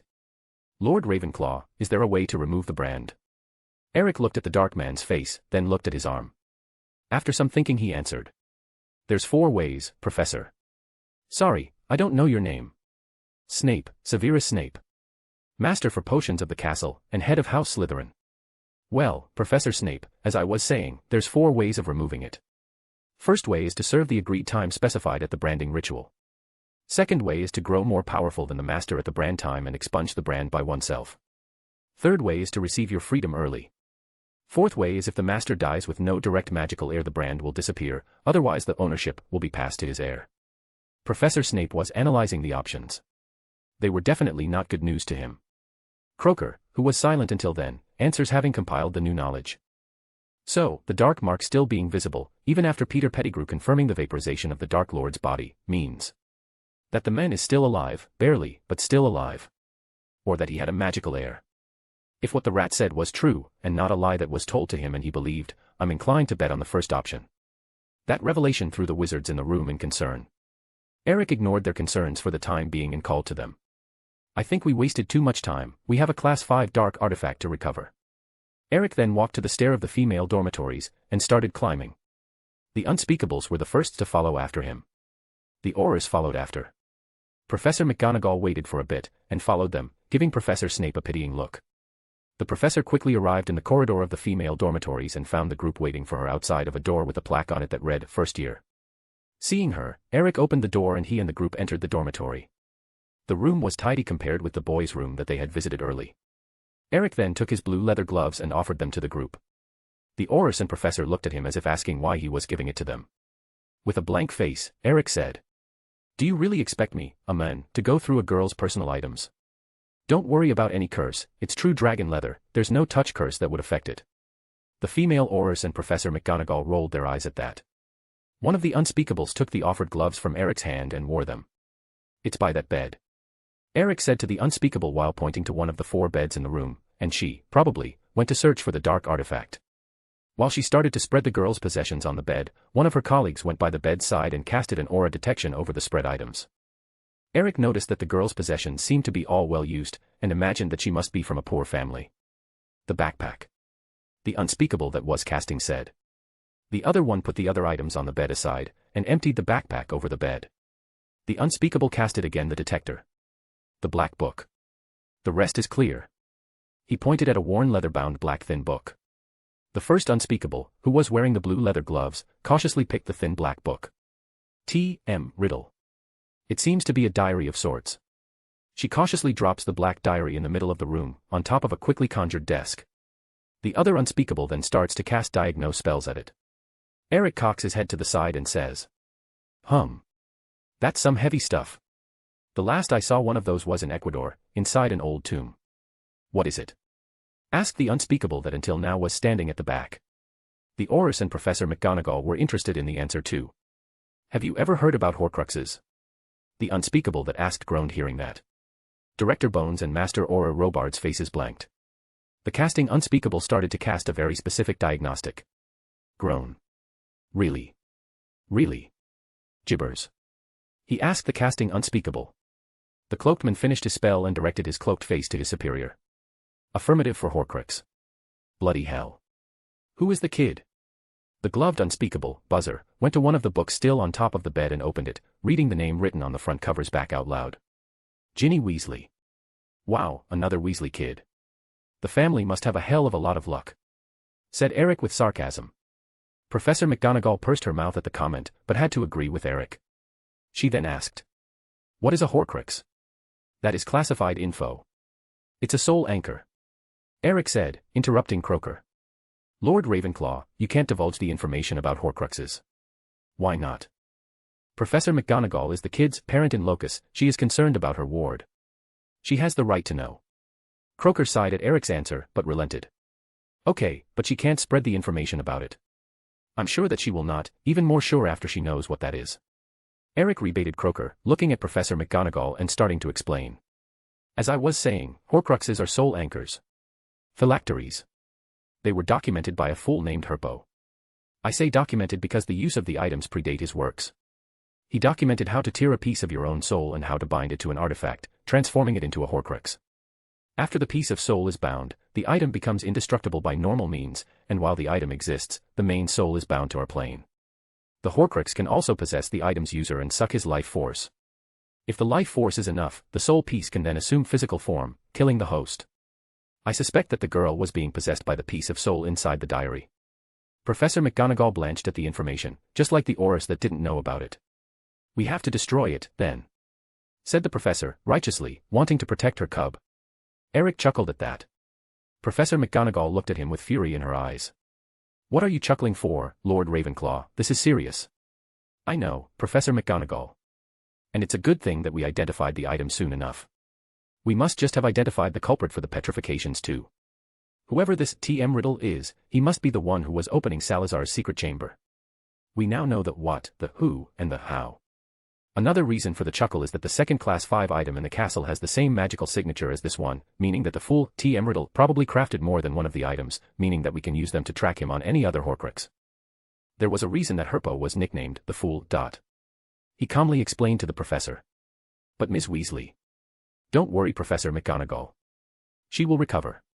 She will need to visit a mind healer, but if she doesn't make any more contact with the item, she will recover. Professor McGonagall let out a breath of relief at that. Croaker then asked Eric. Lord Ravenclaw, do you have the means to track the pieces? I believe that we don't have this knowledge. Oh yeah, it's a very simple item crafted with the help of runes and a simple ritual. I can pass it to you after we are done here. Croaker nodded at Eric and thanked him. Thank you. He then retrieved a leather pouch from inside his robes and passed it to the gloved Buzzer. It was a mokeskin pouch. Buzzer then opened the pouch and deposited the Horcrux inside. She then passed the pouch back to Croaker. Director Bones was looking at everything with attention. As if predicting the question, Croaker said to her. Don't worry, Amelia, it's our job to dispose of such items. Director Bones then nodded at the cloaked man. The question now is, who is TM Riddle? If he was the same person to open the chamber 45 years ago, Hagrid must know about him, Dumbledore too. But something tells me that it will be easier to get the information from Hagrid. The ex-headmaster doesn't seem the type to share information. Eric throws the question while the group is recovering from the revelations. You are right, Lord Ravenclaw, Dumbledore had the uncanny habit of keeping information from others, said Director Bones. It seemed that she had some past experiences with the old boy. Let's go back. With this one, Gryffindor is clean, and we have other 3 dormitories to clean. They would be quicker than here. Dimpy, please send an elf to organize Miss Weasley's things. Eric said and exited the dormitory. The group followed behind him. Pop. Snap. Soon enough, with a soft pop, a young house elf appeared and with a snap of its fingers, Ginny's stuff started to go back to its right place. It disappeared with another pop as soon as the job was done. Pop. In the common room, Eric arrived and waited together with his wives for the rest of the group. They having arrived, he addressed them all. Gryffindor's tower is clean. Ravenclaw's next. He then exited the common room, waving a good night to Elizabeth, the fat lady's portrait, and followed by the professors, Aurors, and Unspeakables. The group quickly walked through the corridors in silence, and climbed down the stairs to the 5th floor, where the entrance to Ravenclaw's tower was located. Arriving in front of the eagle-shaped bronze knocker, Eric waited for the group and said, Eagle, please grant us access to the tower.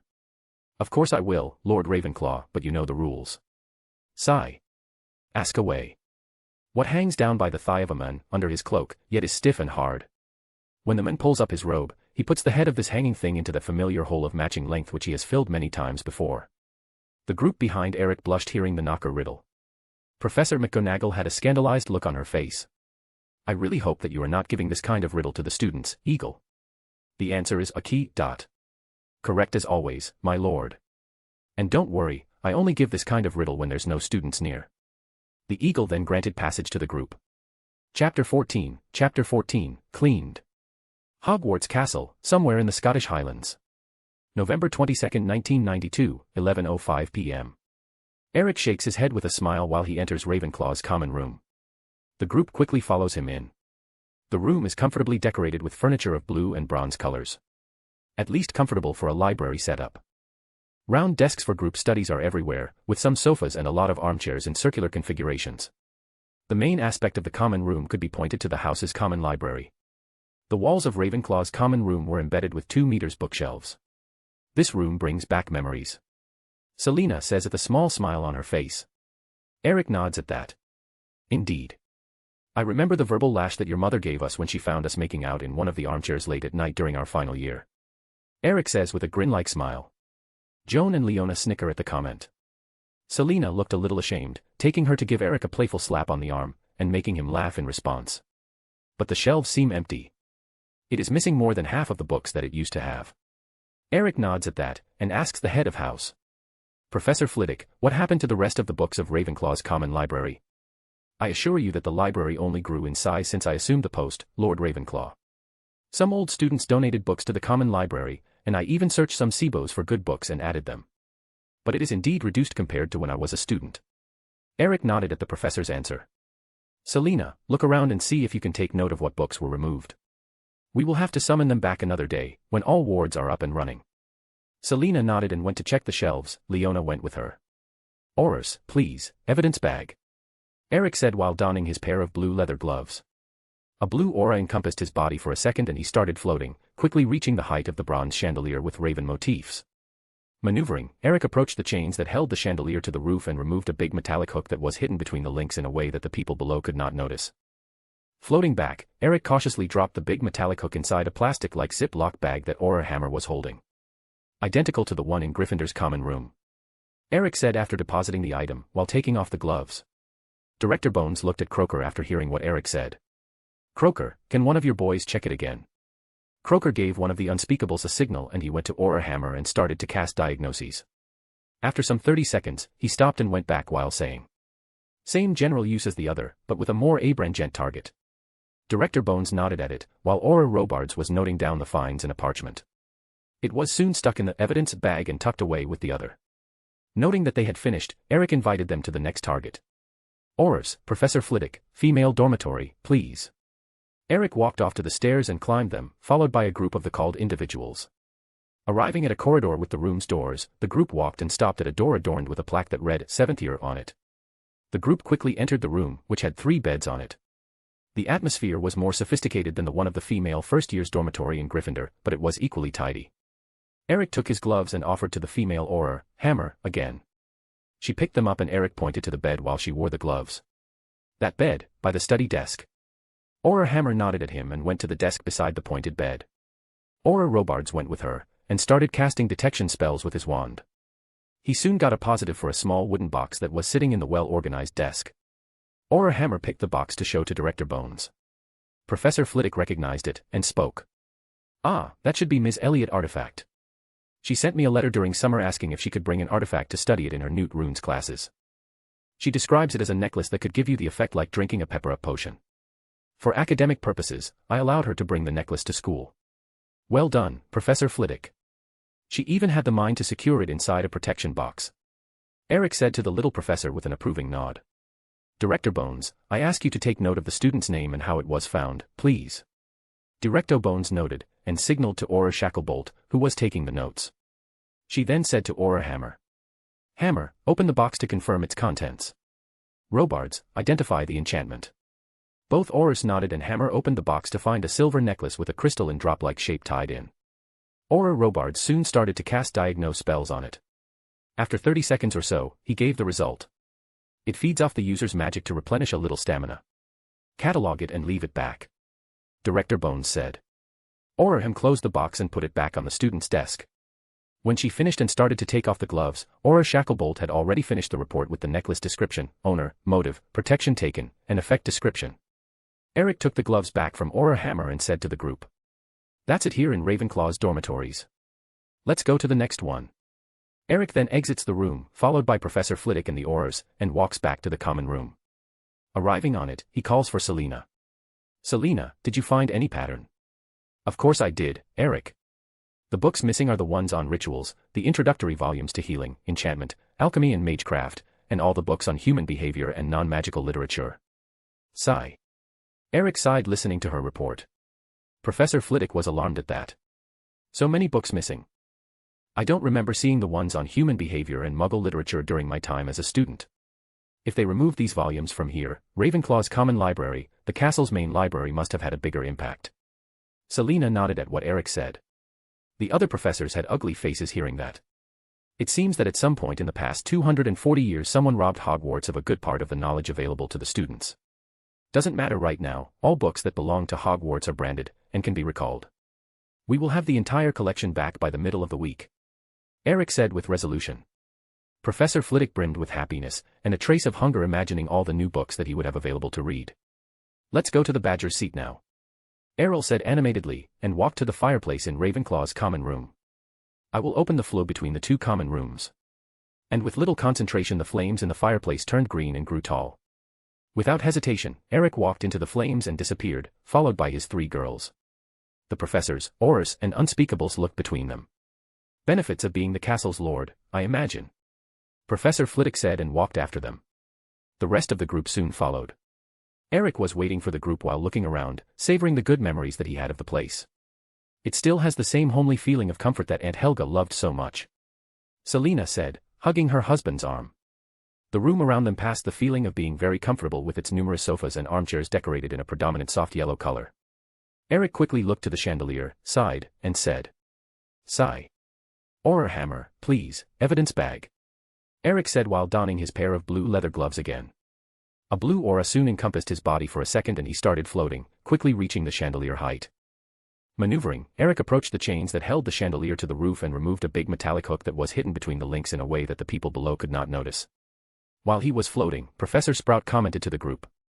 Lord Ravenclaw seems to be very fond of the seat. Oh, you and Minerva were not in the Great Hall at the time, Pomona. But one of the questions that was asked to Lord Ravenclaw, by Mr. Diggory, by the way, was what house did he belong to while studying in Hogwarts, and he answered that he was one of Helga's Badgers. Professor Flitwick happily said to Professor Sprout. The professor smiled at that. Floating back, Eric cautiously dropped the big metallic hook inside a plastic-like Ziploc bag that Auror hammer was holding. The seat is clean.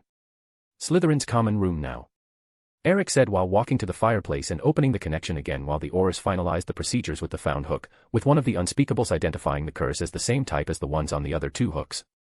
Director Bones then commented. 3 metallic hooks in 3 common rooms.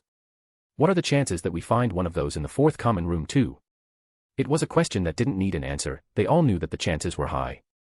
With tall green flames in the fireplace again, Eric disappeared through it, soon followed by the rest of the group. They all soon appear through the fireplace in an elegantly decorated room in green and silver colors. In terms of opulence you could say that it was on par with Gryffindor common room. Eric looks up and says while donning his pair of blue leather gloves again. Good thing that nobody made a bet on the chances, Director Bones. We will need another bag. A blue aura soon encompassed his body for a second and he started floating, quickly reaching the height of the silver chandelier with snake motifs. Maneuvering, Eric approached the chains that held the chandelier to the roof and removed a big metallic hook that was hidden between the links in a way that the people below could not notice. He quickly floats back and deposits the hook inside the evidence bag that was being held by Auror hammer. Without prompting, one of the Unspeakables approaches and casts his diagnosis spell while waving his wand. Same. With a very short answer, the Unspeakable went back to his group. It seems that someone wanted to sow distrust between the houses. How is the interaction between houses? Eric asks while looking at the head of houses. But it was Director Bones that answered that. In short words, Slytherin and Gryffindor are always at each other's necks, Ravenclaw is too smart to mix, Hufflepuff sticks to themselves. At least it was like that 20 years ago. The other Aurors agree with the director. Sigh. I think we will see an increase in inter-houses interactions from now on, Eric said after a sigh. He walks to the male dormitory stairs and calls back. Let's get going. We have multiple results here, Professor Snape, Aurors. Unspeakables, if you guys can lend us a hand to speed up the process. Eric climbs the stairs with the group, walks through the corridor and stops by a door with a plaque that reads, "Second year" on it, waiting for the rest of the group to arrive. Everyone there, he opens the door and says. Only one in this room. He then takes his gloves and offers them to the Aurors. Third bed, the study desk. Auror Hammer quickly wears the gloves while Auror Robards start to cast detection spells with his wand. The dagger, inside the drawer. Robard says to Hammer, that opens the drawer and takes out a seemingly common dagger. It is soon deposited in the center of a conjured desk in the center of the room, where Robard starts to cast his diagnosis spells. After no more than 30 seconds, he had the results. Excruciating pain, and fast healing enchantment. What the bloody hell is a second-year student doing with something like this? Robards commented. Director Bones asks too. Student name. On it. Auror Shacklebolt says and starts to look at the material on the desk for a name. On the front cover of the books, he found it. Draco Malfoy. Auror Shacklebolt says. He is too young to claim to be studying it for classes. Professor Snape.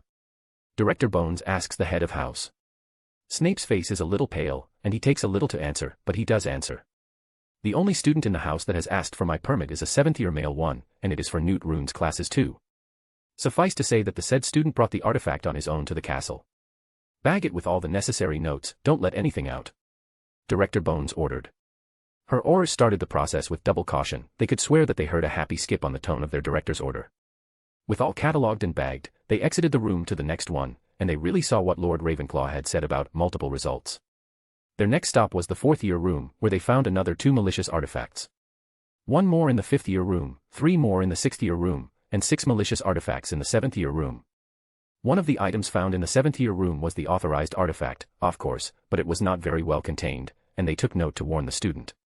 The effects of the artifacts were diverse, but not as dangerous as the one found with the 2nd-year student. The group walks back to the common room, passing by the other 3 professors and the 3 of Eric's wives that were seated and talking between them, and goes to the female part of the dormitories. The group climb the stairs and soon start the cleaning. Their finds in the female side were in less quantity than the male's one. They got 1 item in the 4th-year room, another 1 item in the 6th-year room, and 4 items in the 7th-year room. With all of the items bagged and catalogued, the group walks back to the common room. 18 unauthorized malicious artifacts. Eric announces to the group that was waiting for them. That's a lot. How could they bring such items to school? Professor McGonagall says. They probably had examples of elder relatives that brought them in and nothing happened because the wards were down. Professor Flitwick answers. Indeed. Professor Snape cryptically says, but does not continue. Eric then calls for their attention and invites them back to the Great Lounge. Well, with this we can say that the dormitories are clean. Let's go back and let the students rest in their beds. The professors agreed with him, it was getting late for the student to be out of bed, even if it was necessary. The seated ones are quickly up and following the others out of the common room through an arch on the wall. A/N, I ended publishing this chapter out of the normal schedule. The next one is tomorrow. Chapter 15, Riddle's Identity. Hogwarts Castle, somewhere in the Scottish Highlands. November 22, 1992, 11:52 p.m. As Eric and his entourage exit Slytherin's common room, they walk through the castle's dungeons making their way back to the Great Lounge. The walk was a silent one as the professors, Aurors and Unspeakables were within their minds thinking about what happened today and their discoveries. In less than 3 minutes they were back to Great Staircase and were entering the Great Lounge. In it they saw that most of the students were playing games or having conversations between them. Some of the young ones were claimed by the comfort that the beanbags offered and were now in a world of dreams. If you will please follow me to where the staff is. I will address the students and free them back to their dormitories. Then we will question the staff about Riddle. Eric said to the group, and walked through the student to the elevated platform. Waiting for all of them to approach the staff place, Eric kneeled on one knee and softly called for a house elf. Dimpy. Pop. What can Dimpy help you with, Lordy Ravenclaw? With a soft pop, Dimpy, the house elf, appeared near Eric and with a wave of hand he made shimmering bubbles appear around every sleeping student. Eric then said to Dimpy. You guys did an amazing job with the Great Lounge. Please pass my message to all elves after. Now Dimpy, I need you to take a group of elves and bring the sleeping young ones to their beds. I put a silencing buble around them so that they don't wake up. Could you guys do this for me, Dimpy? The old house elf was brimming with happiness at her Lord praise, and will make sure to pass the thanks to the others elves. At the request, she nodded her head quickly, making her long ears flap. Dimpy can do. Pop. With another soft pop, the old house elf disappeared to attend the request. As Eric was standing up, various pops were heard around the Great Lounge and a little army of house elves took the young sleeping students with them with another pop to bring them directly back to their beds. With the last elf gone, Eric pressed a little of magic in his voice and said addressing the students. A moment of your attention, please. The students that had already noticed the house elves early taking the sleeping ones quickly paid attention to Eric and called to the ones nearby that hadn't noticed it. Eric quickly had all of the students' attention and talked to them. As some of you can see, the sleeping young ones were already taken back to their beds. That means that you all can return to your dormitories too. But before that happens, a few words are necessary. The dormitories were cleaned of all malicious artifacts, including the ones in students' possessions. At that, a lot of students from Slytherin House faces blanched. Eric continued. The only ones that remained in their places were the ones that the students had authorization from his head of house to bring to school for academic purposes. The rest was apprehended and catalogued by the team of Aurors and Unspeakables present.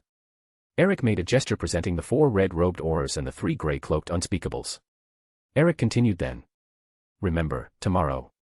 Eric looked at his wristwatch and saw that it was already the next day. Well, technically today. Monday classes are cancelled and all students are to remain inside their dormitories until 8 a.m. That means that prefects' rounds are cancelled for today too. Now I will ask one house a time to exit the Great Lounge and go directly there. The castle will ensure that you all don't make detours.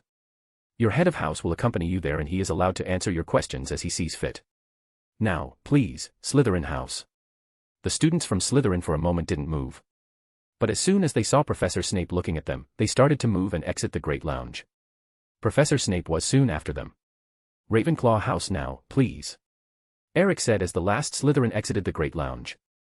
Different from them, the Ravenclaws quickly and orderly exited the Great Lounge, with a little blonde, Luna, waving to Selena, who waved back to her. Professor Flitwick was behind the group, and as soon as the last one exited, Eric called the next group. Hufflepuff House, now. The Puffs were quickly on their feet and walking back to their seat with Professor Sprout right behind them.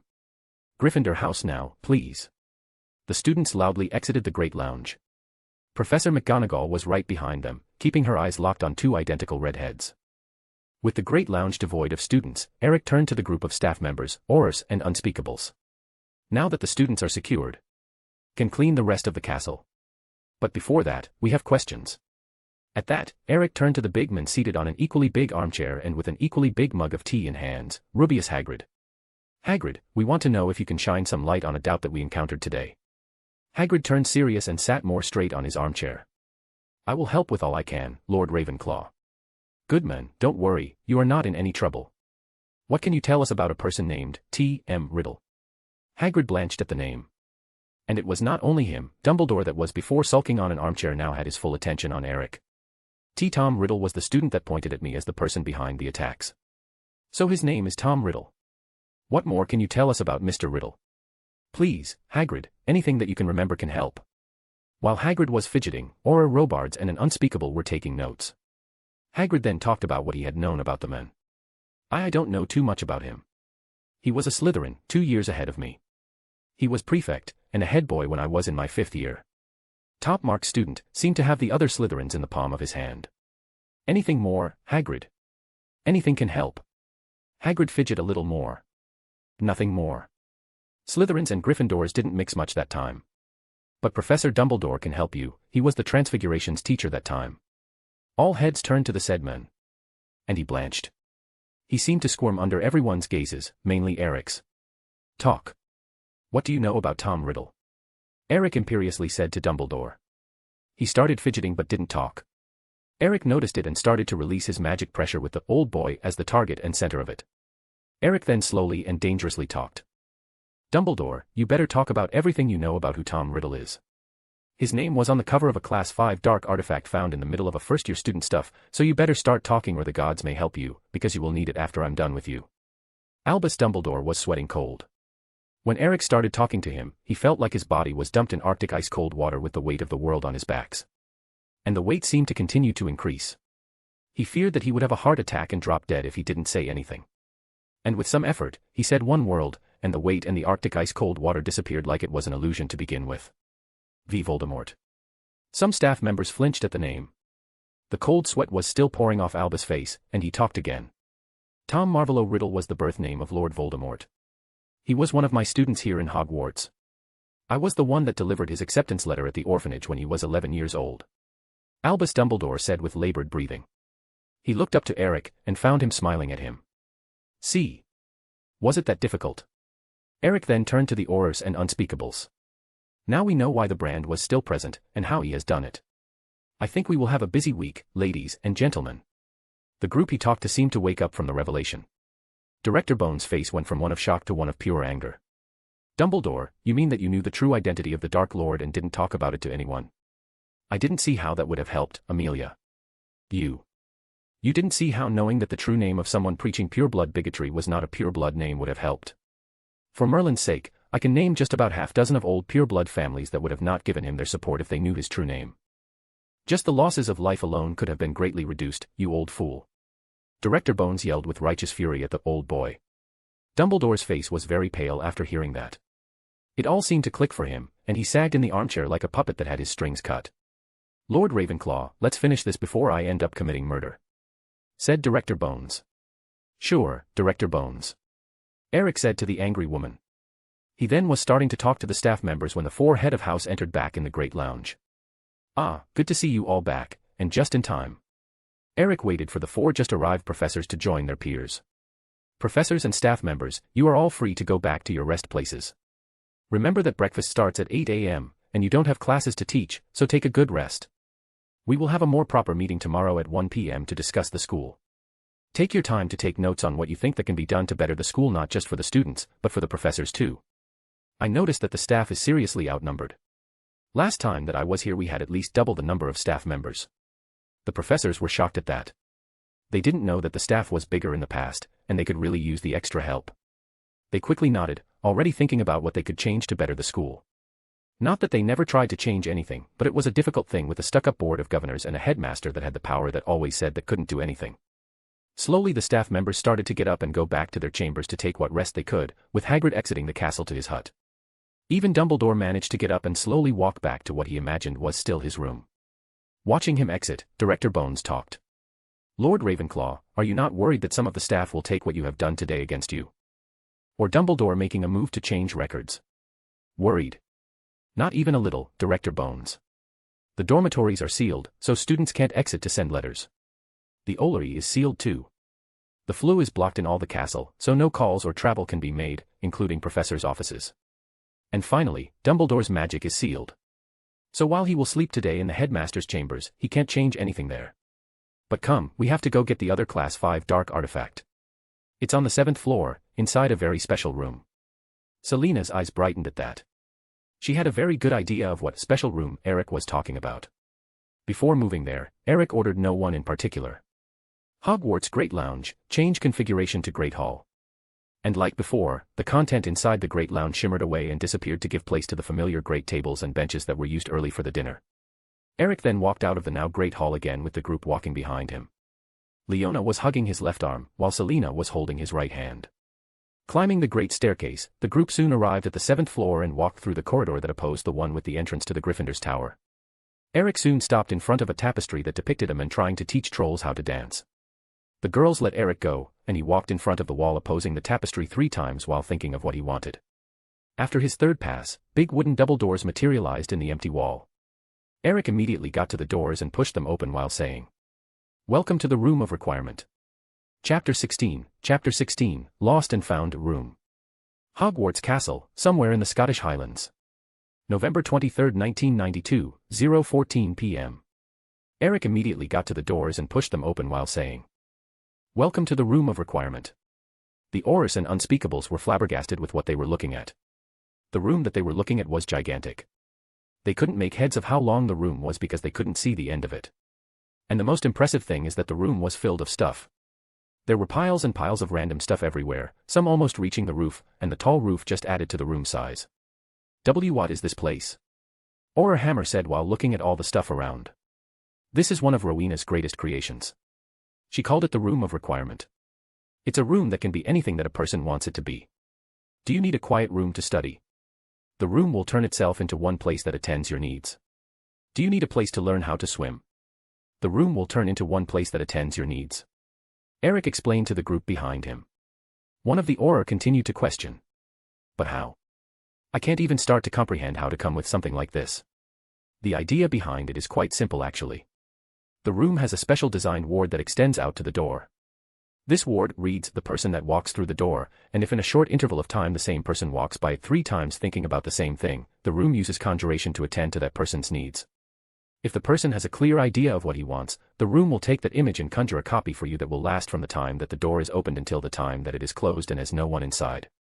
For example, if you were tired and wanted to take a nap in your own bed and asked the room for it, it would probably take the image of your head of what your bed looks and how it feels and conjure an identical copy of it for you.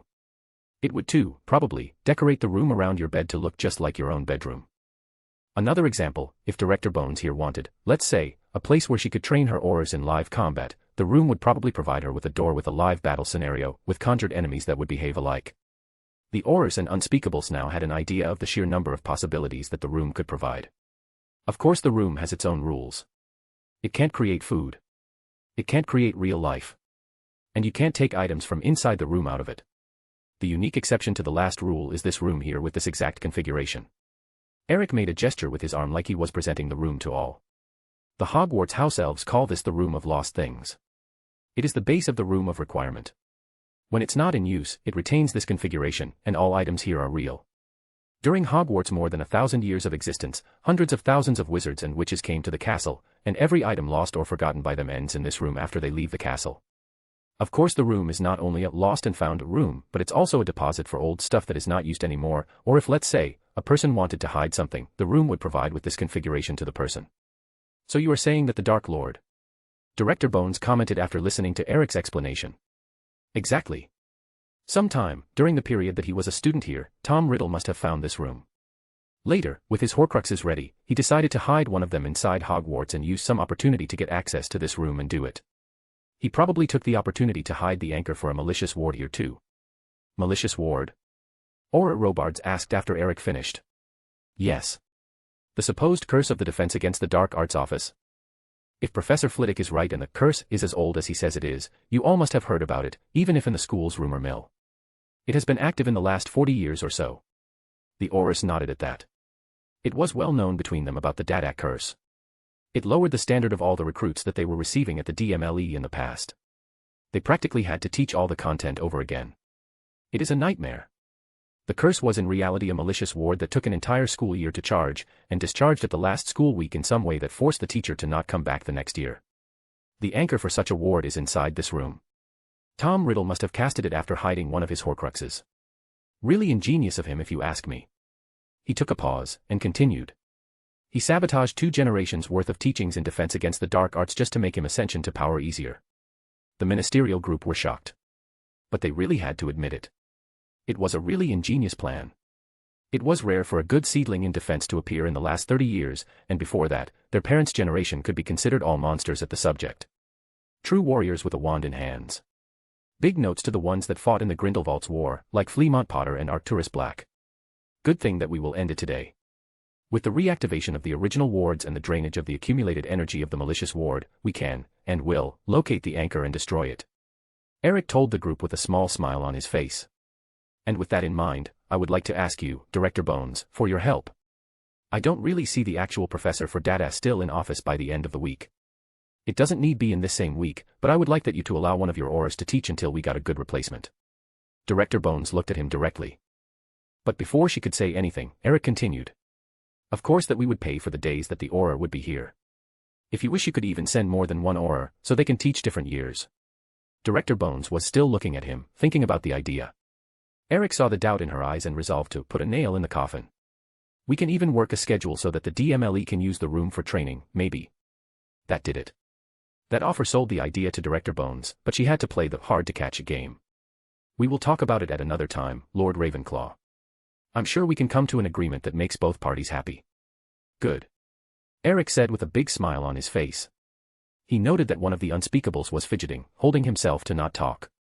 Maybe we can make such an agreement with the Unspeakables too. An instructor for Newt classes maybe. Eric added, looking to the group of 3 cloaked wizards. The one that was fidgeting before stopped and looked at one of his colleagues, probably his leader. The cloaked wizard in question gave a brief nod. We will talk about it, Lord Ravenclaw. I bet that we have some people very interested in checking this room. He said without looking at his colleague. Good. We will talk more about it during the week.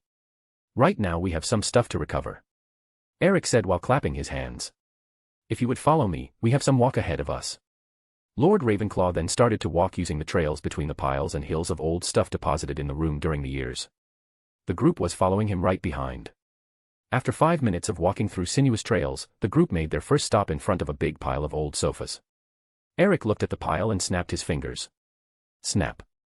As the sound traveled through the room, a big white magic circle materialized in front of him at about 50 centimeters of the floor. The magic circle was big enough that encompassed the entire pile of old sofas. Moments after, the pile of sofas started to shake, making the aurors draw their wands at the fear of the pile to drop on them. Soon the shaking stopped, and the pile of old sofas that was above the magic circle started to float, stopping at a height of about 3 meters above the ground. The ministerial group were looking at the floating sofas with unblinking wide eyes. "Let's see, what were you hiding?" Eric said while approaching the base of the old sofas pile. Dragging some sofas to the side, Eric exposed to the group what appeared to be an arrangement of candles. 51 identical red candles were arranged in a spiral shape with a big black one right on the center of the spiral, making it the 52nd candle. Eric looked at the arrangement, analyzing it entirely. After he reached his conclusion, he said to the group, "Smart arrangement. 52 candles in total, one for each week of the year.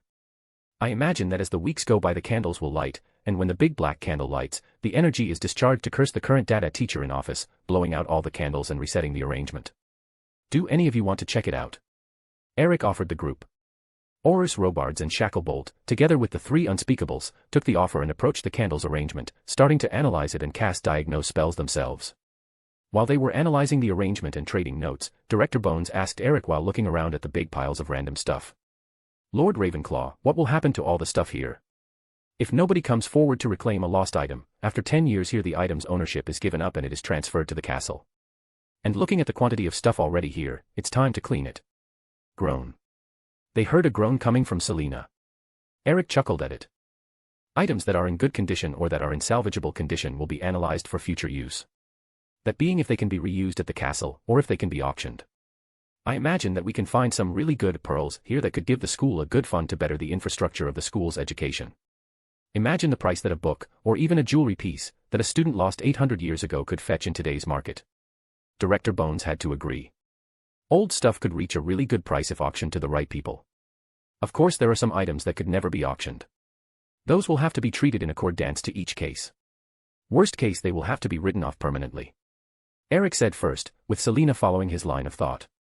The group finally concluded their analysis and went back to stand behind Eric and Director Bones. Nodding at them, Eric said, "Done. Good, Joan, be a dear and destroy the arrangement for us." The armored maiden, Joan, noted and slowly walked to the candle's arrangement border, drawing her sword. With a quick movement, she plunges it into the floor, making a bright light appear over the arrangement. Leona hides behind Eric at that. The light brightens up for a moment and goes out. Joan takes her sword back and sheaths it slowly. The candle's arrangement was gone. Totally erased. She slowly walks back to the group and says, "Done. Thank you, Joan. Let's continue, shall we?" Snap. Eric says, inviting the group to continue, snapping his fingers after. The pile of old sofas that were being held back in the air by the magic circle slowly goes back to its original position, making the magic circle disappear when all is in place. Eric then starts walking again through the sinuous trail between the piles and hills of old stuff. After 4 more minutes of walking, Eric turns right in a crossroad and stops abruptly, glaring at the dead end of the trail. The group is confused with the sudden stop. Selena quickly catches what he is looking at. There, at the end of the trail, above an old cabinet, was a faceless mannequin bust. And on its head, glowing in both their senses with a mass of disgusting black tentacles, is a silver tiara encrusted with blue jewels. No. Not a tiara. A diadem. Ravenclaw's diadem. With righteous anger bubbling inside her chest, Selena yells. "He dares." Chapter 17, The Diadem and Azazel. Hogwarts Castle, somewhere in the Scottish Highlands. November 23, 1992, 0:39 a.m. "He dares." Selena yells angrily. Her magic started to flow from her in waves fueled by her feelings. Around her, the broken stuff in the piles near started to crumble and implode in themselves. It was a scary thing to watch. The Aurors and Unspeakable seemed to agree with that if the fear showing in their faces and body language was anything to be taken into account. For an adult wizard, even more one with the experience that Selena Ravenclaw had, acts of accidental magic fueled by feelings was a very rare and almost impossible thing to see. It just showed the degree of anger that she was feeling at the moment. "Lady Ravenclaw, please calm yourself," pleaded Director Bones to the angry Selena. The stuff around them continued to implode on themselves, leaving behind just small balls of compressed matter. And then Selena felt a hand on her shoulder. Looking at it, she recognizes it as being the hand of her husband for almost 1,000 years. And looking at his face, she understands. The men will pay. Selena had seen that look only a couple of times in their 1,000 years of partnership. The worm will definitely pay. And she hugged him, making the magic storm around them stop instantly. Burying her head in his chest, she starts to sob. It is desecrated. Sob, sob. Shoo. I'll talk with Azazel. He will get it clean. Don't worry, love. Eric hugged the sobbing woman back, slowly caressing her hair and trying to comfort her with words and gestures. The Aurors and Unspeakables were silent, just like Joan and Leona. But the first two were relieved that the scary magic storm ended. They just stood there, respecting the couple's moment. Slowly Selena's sobs diminished and came to a stop. She looked up, from Eric's chest, to his face. Her puffy red eyes showed anger and cold determination on them. I want to hunt him, she said. I want to make sure he knows why he is being destroyed, she said. And I want to destroy him with my own hands, she said with finality. Eric nodded at her. He looked at the diadem again and said to the rest of the group. Gentlemen, this one, I will be taking it. Any reason for it, Lord Ravenclaw? I know that it has something to do with your lady's state. Eric just replied to the cloaked Unspeakable. Are any of you from Ravenclaw House while studying here? Two of the three Unspeakables together with Aura Shacklebolt nodded at question. Then you will understand this better. The diadem on the bust, over there, is Ravenclaw's diadem. All of the ministerial group looked with intensity to the diadem. And Tom Riddle made a Horcrux of it. Gasp. Gasps were the only thing that they could say. One of Hogwarts' founders' most famous relics, made in a Horcrux. The Ravenclaws in the group were feeling the same anger that Selena was feeling, in a much more tame way, of course. Lord Ravenclaw, it is very sad what has happened to it, but we have to destroy it. Eric looked back to the Unspeakable that talked. His face was blank. No emotion was shown. Slowly, Eric raised a hand and extended it a bit till the height of his chest, with palms up. A dark blue magic circle of about 30 centimeters of diameter and with a raven on its center lighted up above his palm. The light of the circle pulsed quickly. 10 seconds after it started, the quick pulses of light stabilized and a face appeared above it. What is it? Said the figure. It was a man that looked to be about his 30s. He had black short hair with blonde bangs and a black goatee. He appeared to be bothered by the call, until he saw who was in the image that appeared to him, and smiled. Oh, it's you, Eric. How are you doing? With a small smile, not taking the earlier behavior in account, Eric replied to the projection. Hey there, Azazel. It could be better, and that's why I'm calling you. Wow, that's how it is now. You only remember your old pal when you need something. The now identified, Azazel, said with a face that showed mock hurt. Azazel, are you alone? Eric said without bothering about the fake face. Azazel's face changed instantly after hearing that, and he replied. That's serious, huh? I'm in my office right now, with Pettigrew and Barrakiel. They are okay. Horcruxes, can you extract one from an artifact without damaging it? The image showed Azazel taking one hand to his goatee and preening it. I can. There's a chance that the artifact would crumble after removing the soul piece, but the chance of crumbling gets lower the higher the quality of the artifact is. Chances for an artifact of Ravenclaw's diadem level. Azazel's hand stopped after he heard it. Someone made a Horcrux of Selena's diadem. No, not Selena's. Her sister's, Helena, diadem got made in a Horcrux. Eric shook his head replying to Azazel. So, the chances? Between 3 and 5% chances of losing it. That's a good number. When can I bring it to you? Whenever you want. Is it urgent? Kinda. Have you heard about the terrorist from 12 years ago in the wizard community in the British Isles? The Moldmort dude. Voldemort. Came a second voice, a feminine one, from Azazel's side of the call, correcting him. Yeah. Moldmort, moldy shorts, Voldemort, whatever was the dude fetish. What of him? Eric chuckled at the names. Led it up to Azazel to change a serious thing into a joke. Yeah, that's the guy. He apparently made Horcruxes. Plural. As in multiple ones. We found 2 already. One of them is in the diadem. Wow, the guys must be really stupid. Multiple Horcruxes. He must have gone totally nuts. From what I heard, he indeed did go nuts. Well, bring it whenever you want. I will prepare the tools necessary. Good, I will be there in 2 days, max. We will be waiting for you. Okay. Give my greetings to Pernelli and Barrakiel. They are hearing. And say to the Sparky masochist that there is a house ready for his family in the hub. No strings attached. At that quip, it was Azazel's turn to chuckle. Pearls of feminine laughter could be heard from his side too. He heard it, and I will say it again after. Give the girls my greetings too. See you soon, Eric. See ya, Azazel. The image flickered, and ended. The magic circle disappeared in the sequence. Eric lowered his hand and hugged Selena back, giving her a kiss on the forehead. See, love, nothing to cry about. We will cleanse your sister's diadem, don't worry. And Tom Riddle will pay for it. Selena gave him a nod and buried her head again against his chest. One of the Unspeakables asked nervously to Eric after he saw that the conversation was over. Lord Ravenclaw.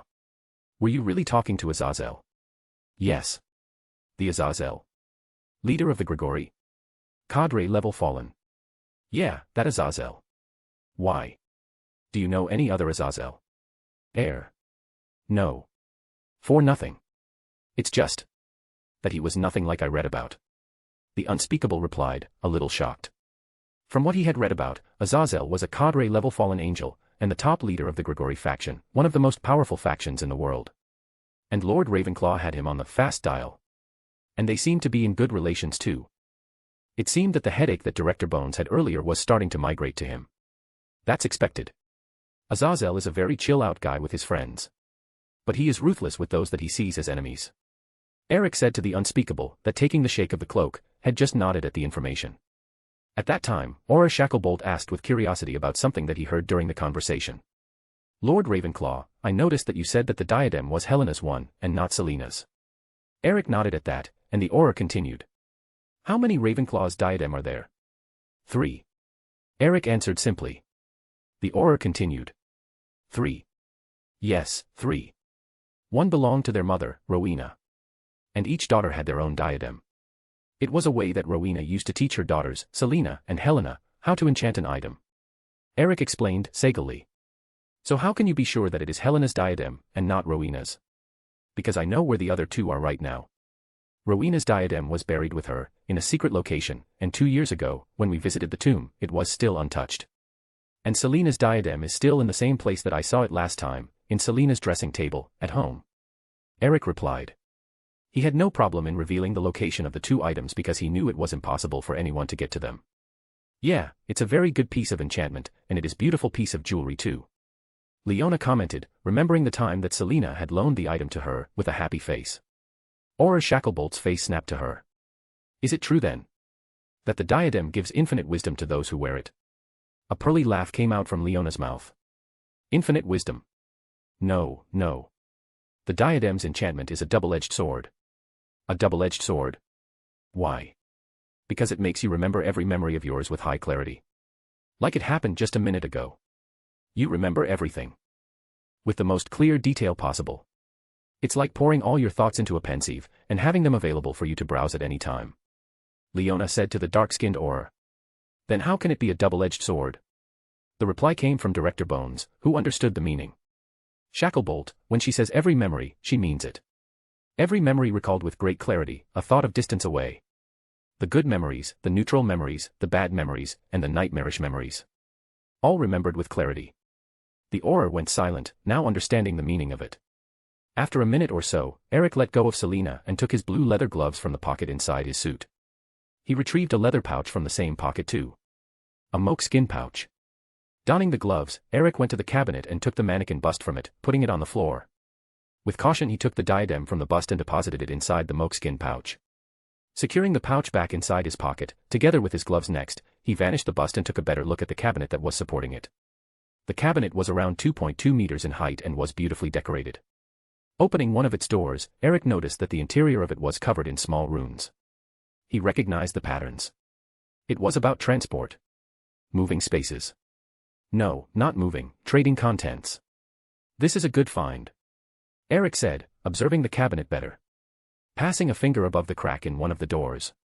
Shame that it is damaged. But if we can find the other one, it can be fixed easily. Other what?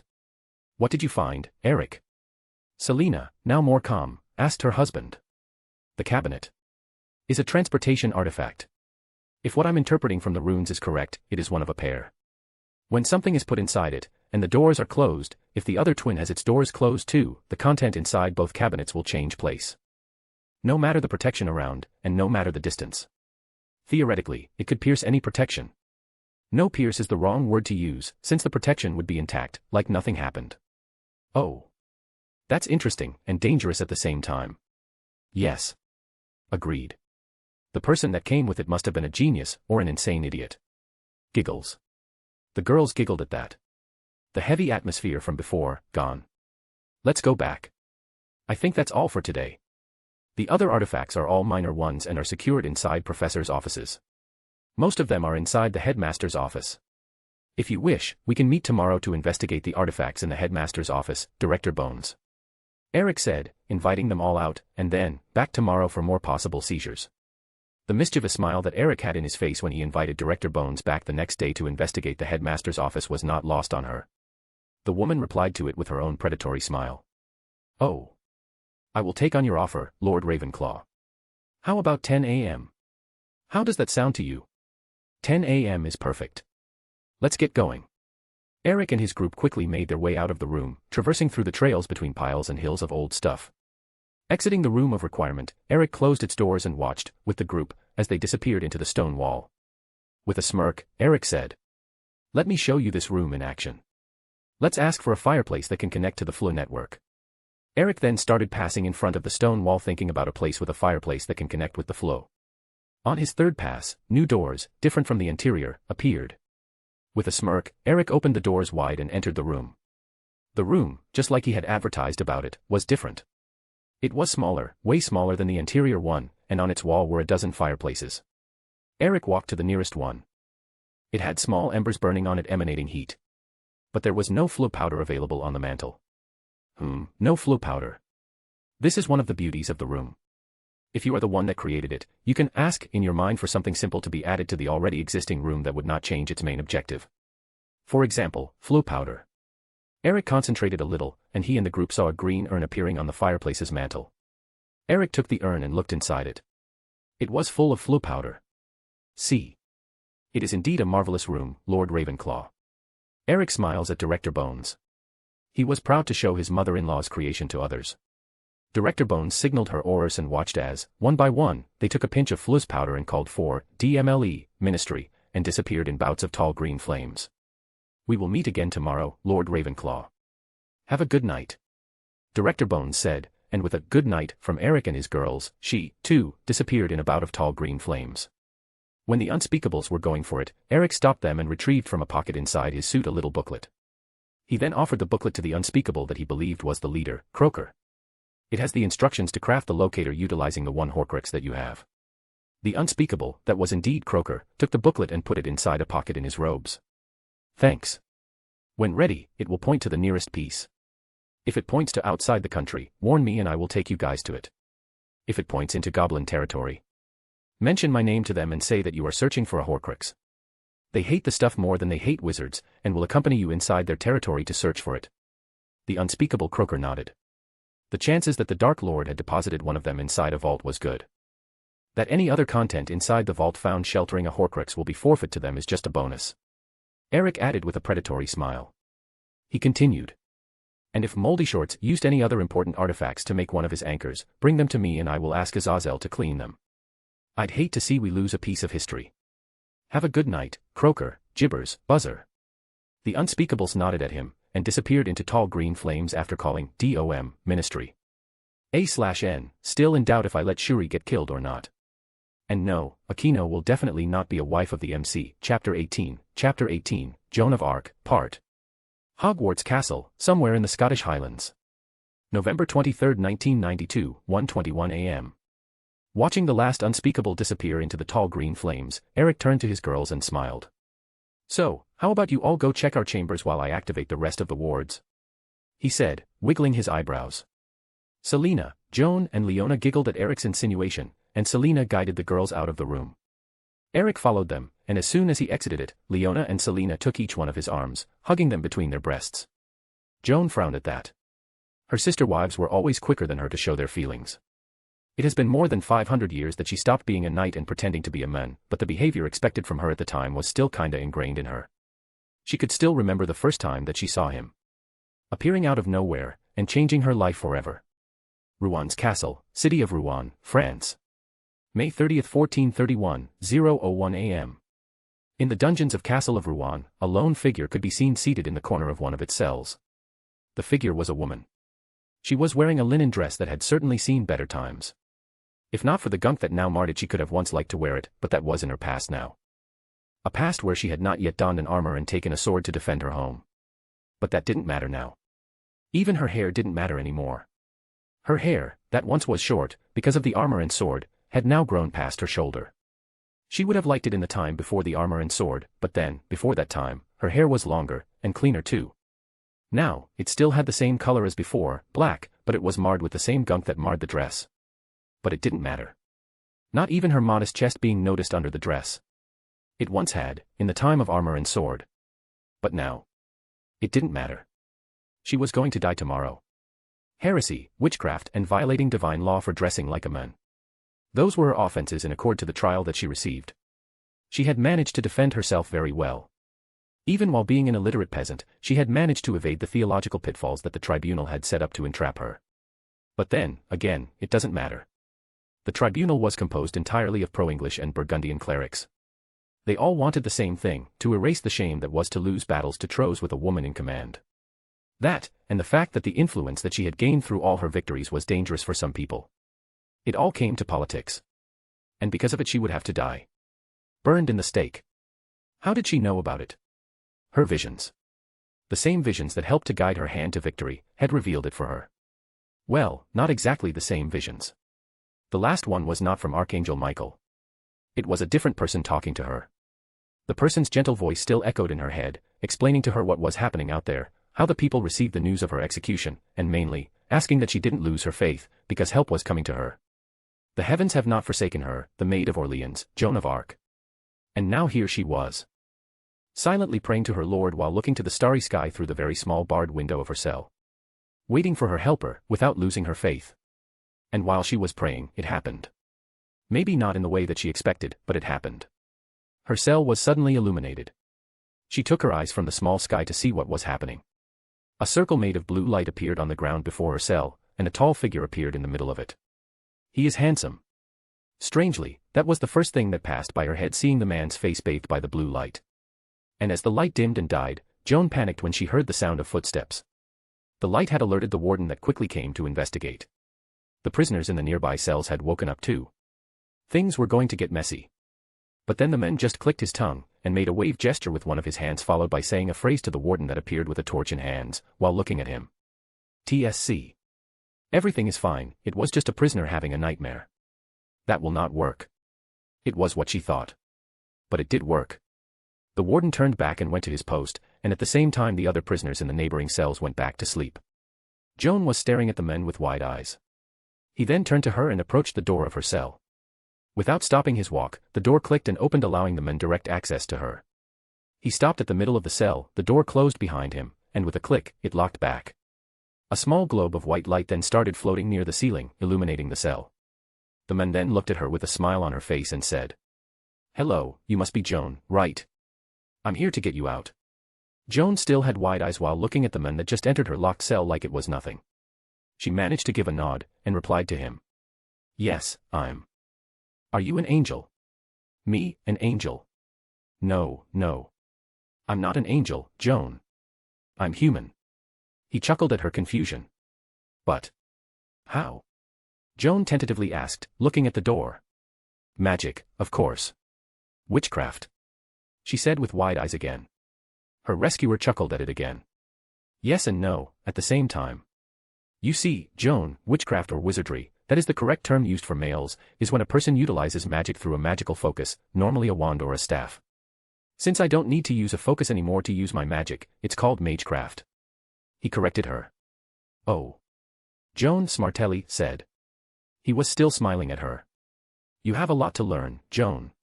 But don't worry about it, you will have the rest of your life to learn about anything you like. So, are you ready to go?" He said to her, offering her a hand to help her get up. She liked that idea.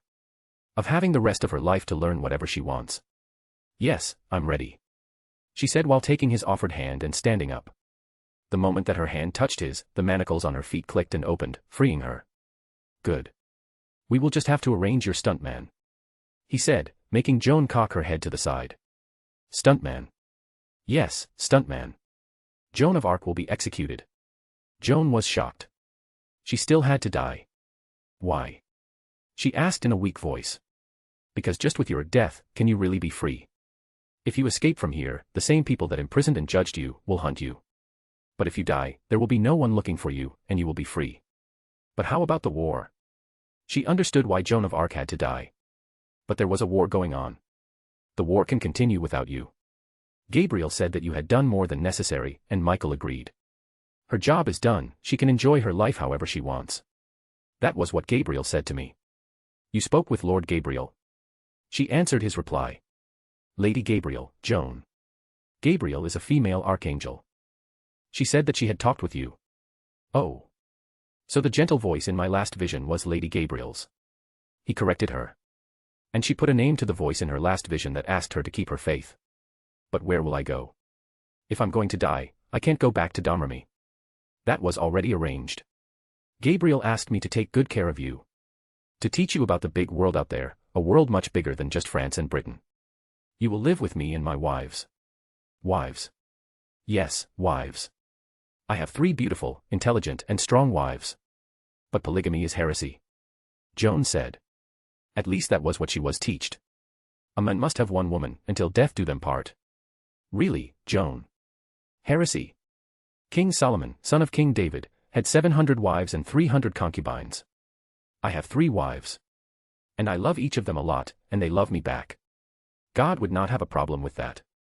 Gabriel and Michael don't see a problem with it either. It's that simple. Joan lowered her head in shame of her behavior. How could I pass judgment? Sorry. She thought and said in a low voice. Don't worry too much. You will see what I mean while living with us. But I can't.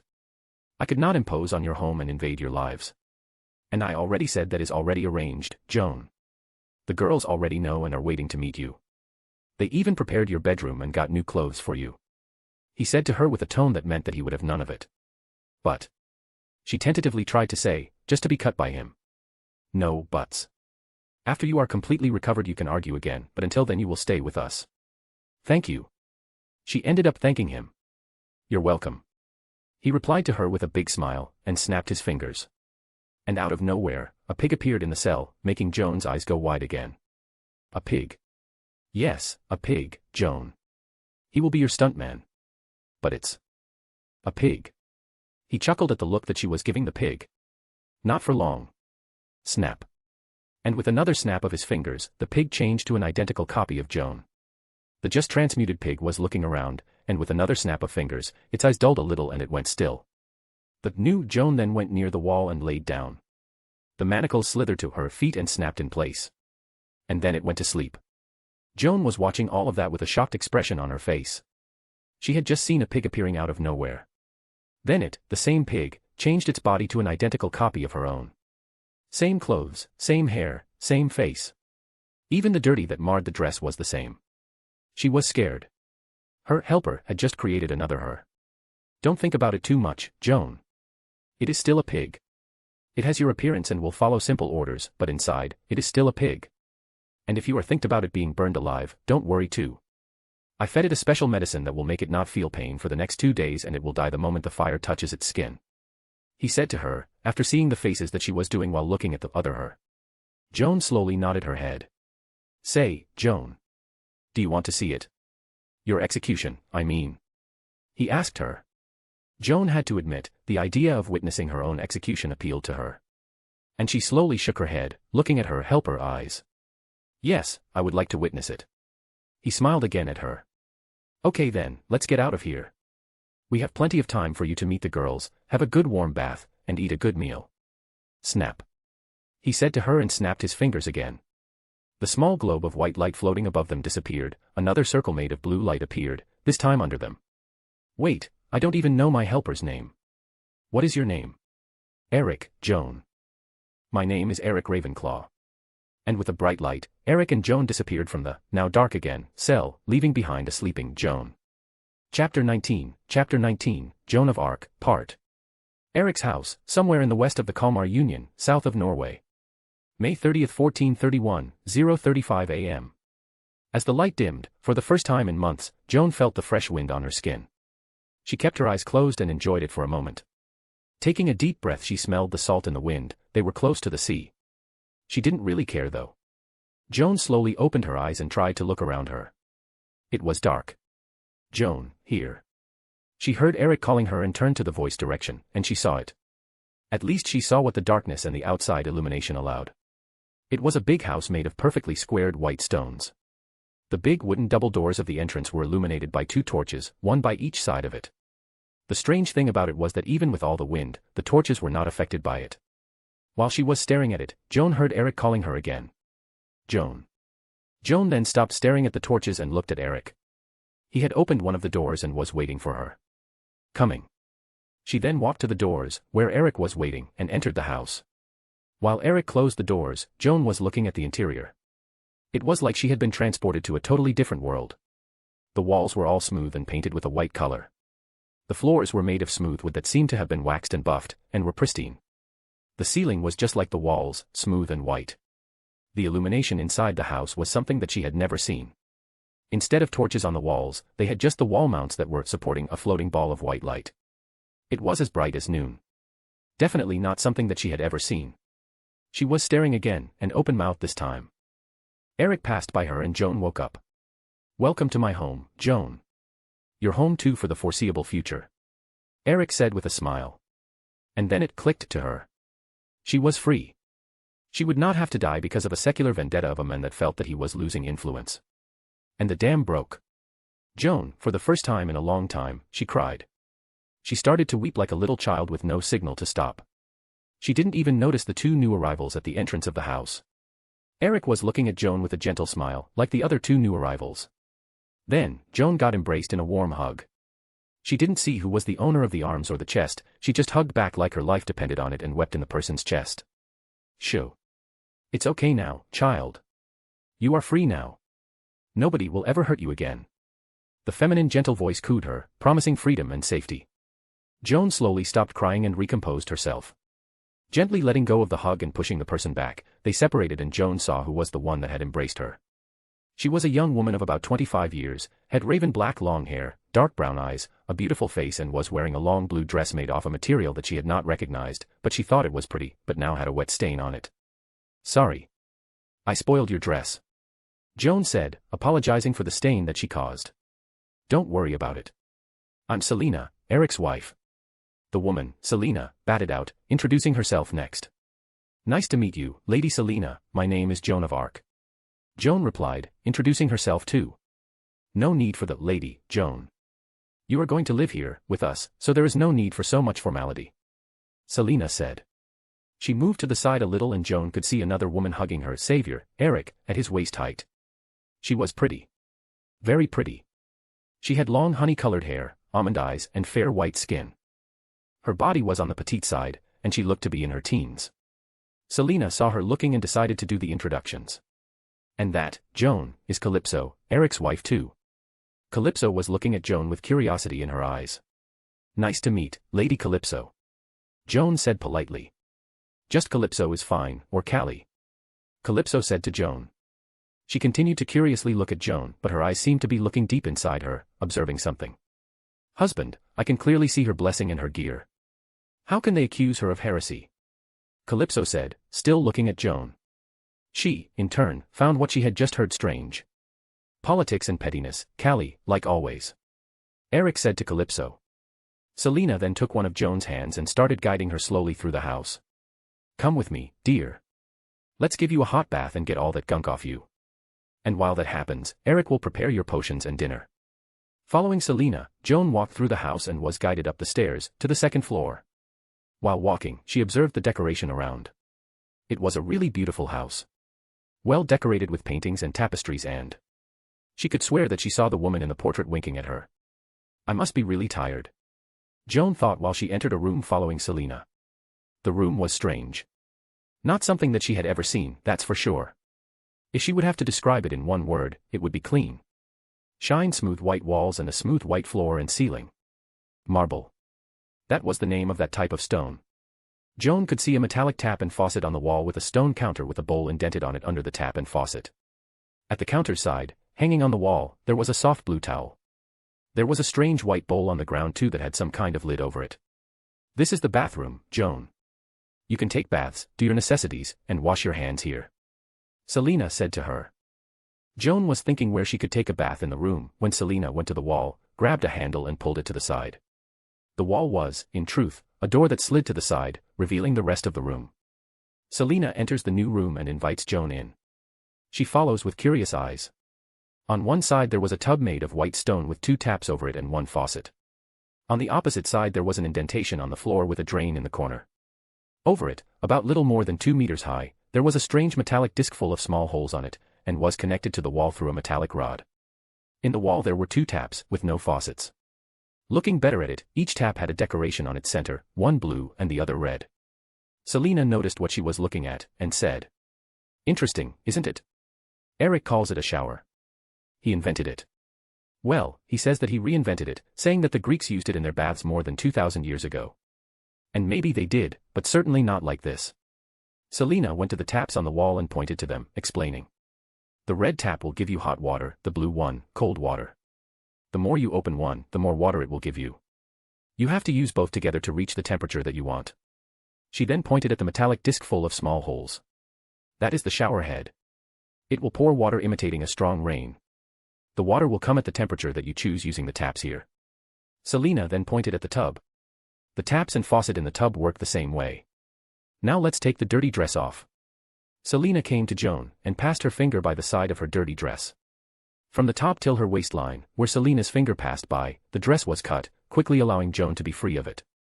Selina then went back to the shower's taps and opened the red one. While Joan was taking out the cut dress, she saw the shower head starting to pour water. And there was steam coming off it. Selina quickly regulated the temperature of the pouring water, opening the blue tap, and invited, with a gesture, a now naked Joan to enter it. Timidly, Joan stepped in the floor indentation and entered under the pouring water, unknowingly letting a moan out. The feeling of the hot water hitting her skin gave her a heavenly feeling. While Joan enjoyed the water washing away all the gunk and grime from her body, Selina took a bar of scented soap and offered it to her. "Joan, here, soap." Joan opened her eyes and looked at the offered soap and slowly took it. "Thanks." She then started to use it all over her body, totally removing the gunk and grime of it. She had noticed too the pleasant scent that the soap had. She never had something like that, and thought that she could get used to it. Joan lost track of the time under the heavenly feeling of the hot water on her skin, and didn't even notice that Selina had left her alone.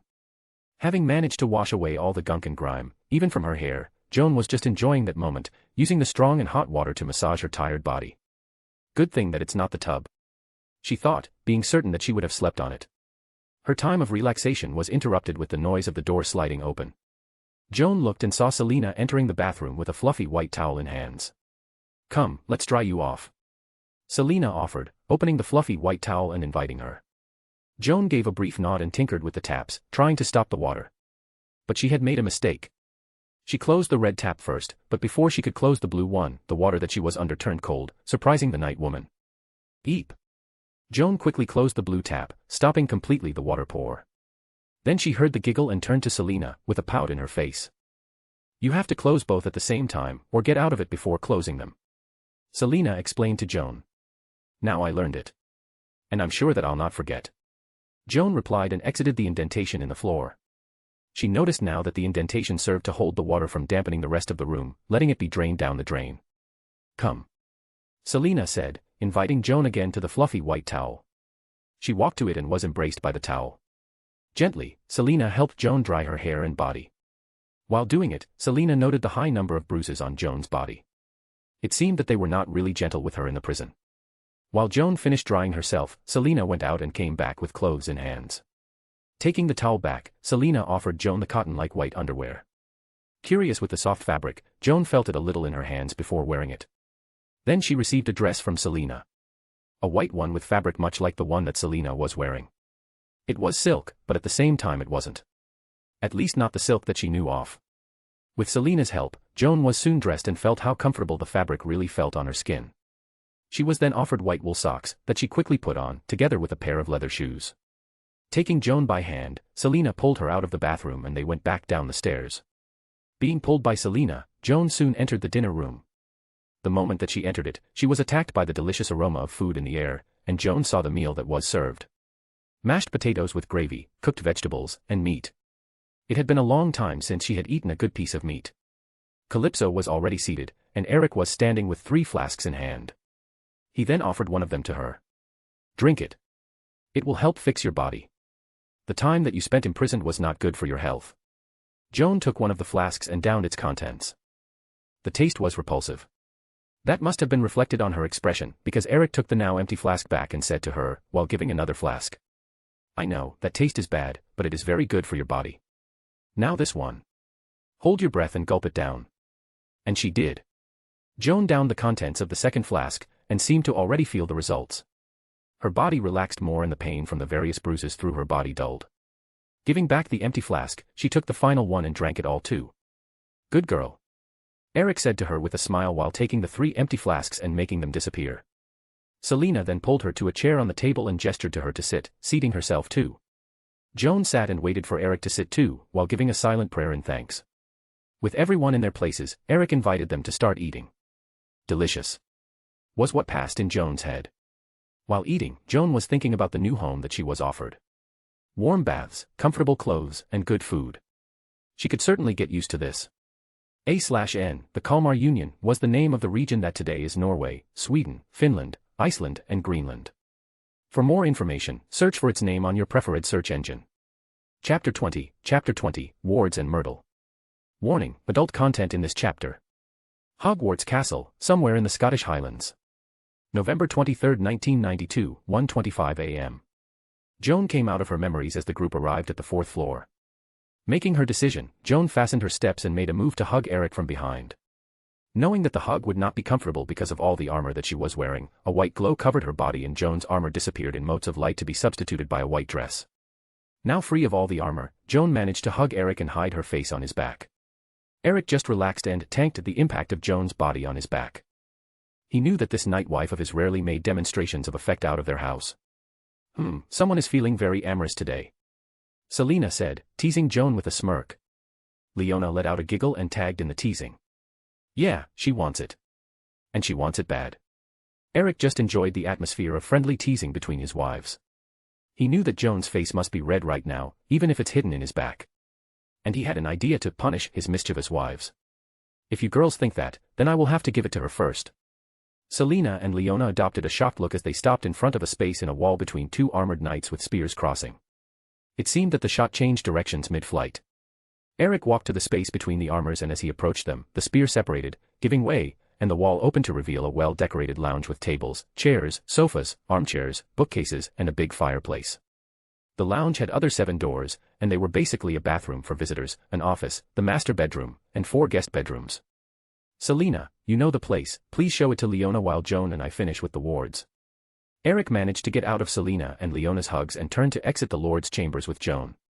That seemed to wake both girls from their shocked status and they turned to Eric and Joan in time to see him hugging Joan's waist with one arm. Joan looked back in their incredulous looks and smirked at them, managing to show her tongue just before the wall entrance closed again. Selina and Leona looked between them and Leona talked. Selina, I think we just got dumped by the Maid of Orleans. Indeed, Leona. And I am so proud of her for it. Selina replied to Leona, taking the finger to the corner of an eye and wiping a non-existent drop of tear. Then both dropped in fits of giggles that evolved into laughs. Managing to get their bearings back, Selina hooked one arm into Leona's and started to drag her around the chambers. Come, Leona, let me show you the place. And after that we will plan our revenge. Leona let a giggle out but never more agreed with Selina. While Selina showed Leona the Lord's chambers, Eric and Joan were already walking down the great staircase. You really managed to dupe them, didn't you? Joan giggled at that. It was so much easier to show her feelings when they were not in the presence of strangers. And I regret nothing. Joan replied while tightening her arms around Eric's waist. And I'm not complaining too. I know how much I love these moments between family. Eric said with a smile on his face. And I'm very proud of your progress, Joan. He added, tightening his arm around Joan too, in a tentative way to show her his feelings. They quickly arrived back into the entrance of the kitchens, and with a tickle at the pair, entered the place. The movement was a lot slower than at dinner time, a lot less house elves were present in the kitchen. As the duo walked by, some elves stopped and gave them bows. Good job, guys, my ladies love the feast. Eric said to them, and Joan nodded her head by his side confirming what was said. The house elves became filled with happiness at the compliment, and were almost bouncing in place. Eric and Joan continued their walk and reached the door by the end of the kitchen. They climbed down the stairs and reached the door to the hearthstone of the castle. With sounds of clicks, clacks, and slides, the door opened and the duo entered the hearthstone room. Still hugging each other, they climbed the elevated platform and approached the hearthstone. This time will take a little more power from me, be careful, okay? Eric said, and Joan nodded her head, letting go from the hug too. Eric extended both hands and touched the hearthstone. It started to resonate with his touch, and the pulsing light stabilized for a moment. Then, Eric started to channel his magic energy into the hearthstone. More, and more, and more, and more magic energy was poured into it. The dormant wards started, one by one, to come online again and started to weave back the protections of the ancient castle. Joan could clearly feel them and they were strong as the ones in their house. She looked at Eric's back and couldn't do anything more than admire her husband's power. It was no secret to her that the world's powers respected and feared him so much. After all, he was the first high human to walk on Earth since Adam's time. 10 minutes later, the last ward came into place and the original system was back fully online. The hearthstone was brimming with magical energy.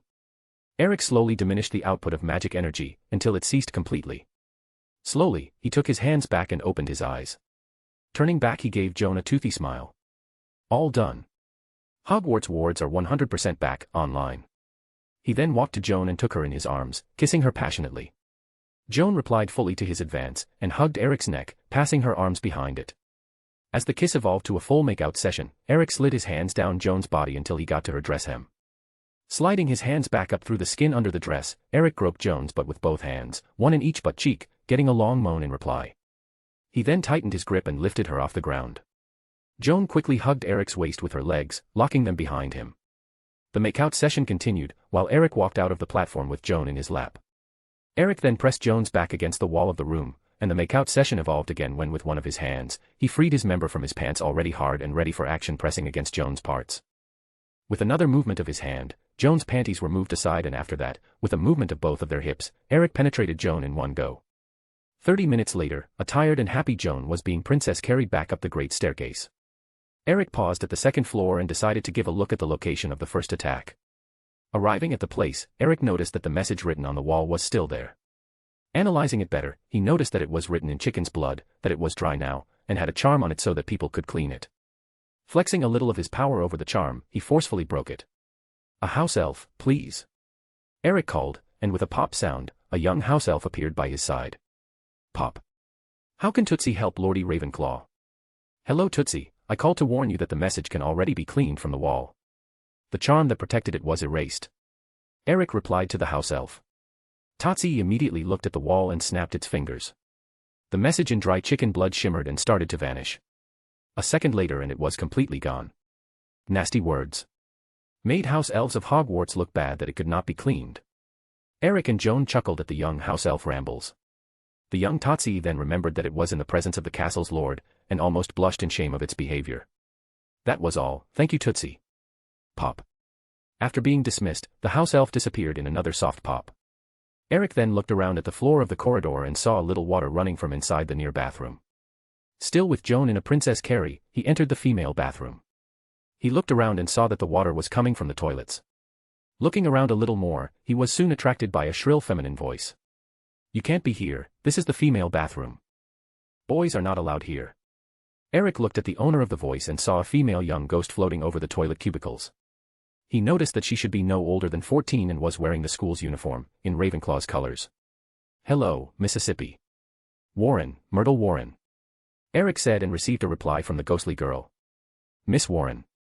My name is Eric Ravenclaw, and I am the castle's owner and lord. I entered here because I was investigating the origin of the water running to the corridor. Do you know anything about it? Ravenclaw, as in House Ravenclaw. The ghost of Myrtle Warren asked, ignoring Eric's question. Exactly, Miss Warren. I am Lord Ravenclaw. Oh my gods. Oh my gods. Oh my gods. I'm talking with Lord Ravenclaw. The ghostly girl was freaking out. Eric let her freak it out of her system and tunned her down. After a little while, he called her again. Ms. Warren. About the water running down the corridor, do you know anything about it? The ghost stopped mumbling and seemed to blush, if that was possible for a ghost. And with a low voice she answered Eric. I'm sorry, Lord Ravenclaw. The water is my fault. I tend to dive into the toilets when I'm sad, and they end overflowing because of it. Eric nodded at her, understanding the flooded water. And why is such a young ghost haunting a bathroom of all places? Oh, it's because I died in this same bathroom. Myrtle replied to Eric with a little more chirp in her voice. She seemed to be happy in talking about her death, he noticed. And how did you die in this bathroom? Oh, it was horrible. It was in 1943, I was here in the bathroom, crying because Olive Hornby made fun of my glasses again, when I heard a voice outside the toilets. I recognized it as being a boy's voice, and opened the stall's door. I was going to yell at him to go away, but then, I died. Eric listened to her tale. You just died. Do you remember anything before just dying? Yes. Nobody missed me even when I was alive. Took them hours to find my body. I know, I was sitting there waiting for them. Olive Hornby came into the bathroom. Are you in here again, sulking, Myrtle, she said, because Professor Dippet asked me to look for you. And then she saw my body. And started yelling and ran out of the bathroom. And I just remember seeing a pair of great big yellow eyes, then I was dead. Eric nodded at her tale. He just confirmed that the entrance to the secret chamber was in this bathroom. He looked around the bathroom, expanding his senses. He noticed that there seemed to be something wrong with one of the faucets in one of the sinks. He walked through the bathroom until he reached the said faucet and saw a snake engraving in its base. Eric smiled. Found it. He then looked back at the ghostly girl. Thank you for sharing your story with me, Ms. Warren. The boy responsible for your death attacked the school again. His name was Tom Riddle. Riddle killed me. But he was so dreamy, but he was distant and cold too. Myrtle was first shocked with the revelation of her killer's name. But soon changed expression to one of a dreaming girl. And changed again to a serious one when talked about how the boy was. Yes, Ms. Warren. It was Tom Riddle that killed you. Or at least he was the one responsible for it. What killed you was the death stare of a basilisk, also known as the King of the Serpents. Very nasty creature, almost incurable poison, and can kill a person that looks at its eyes.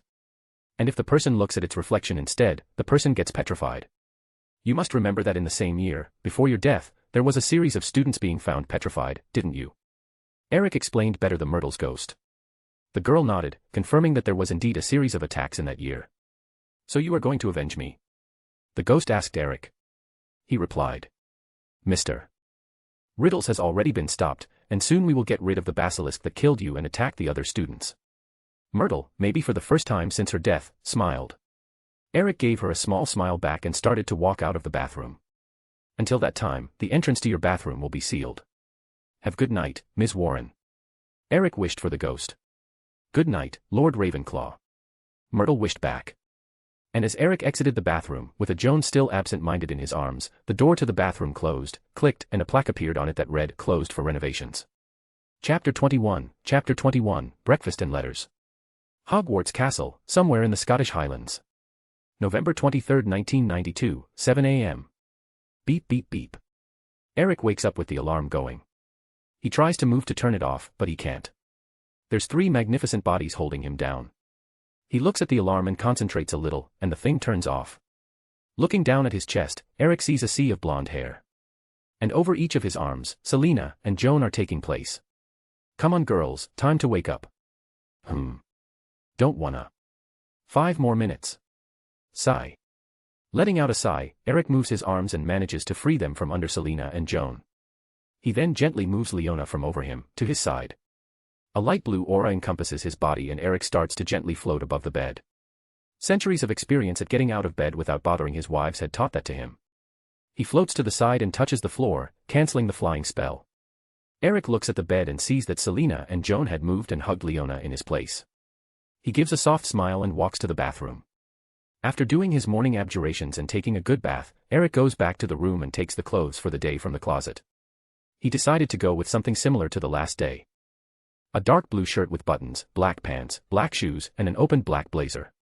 Looking at himself in the full-body mirror, his reflex looks back at him from top to bottom. Looking good to bash some heads.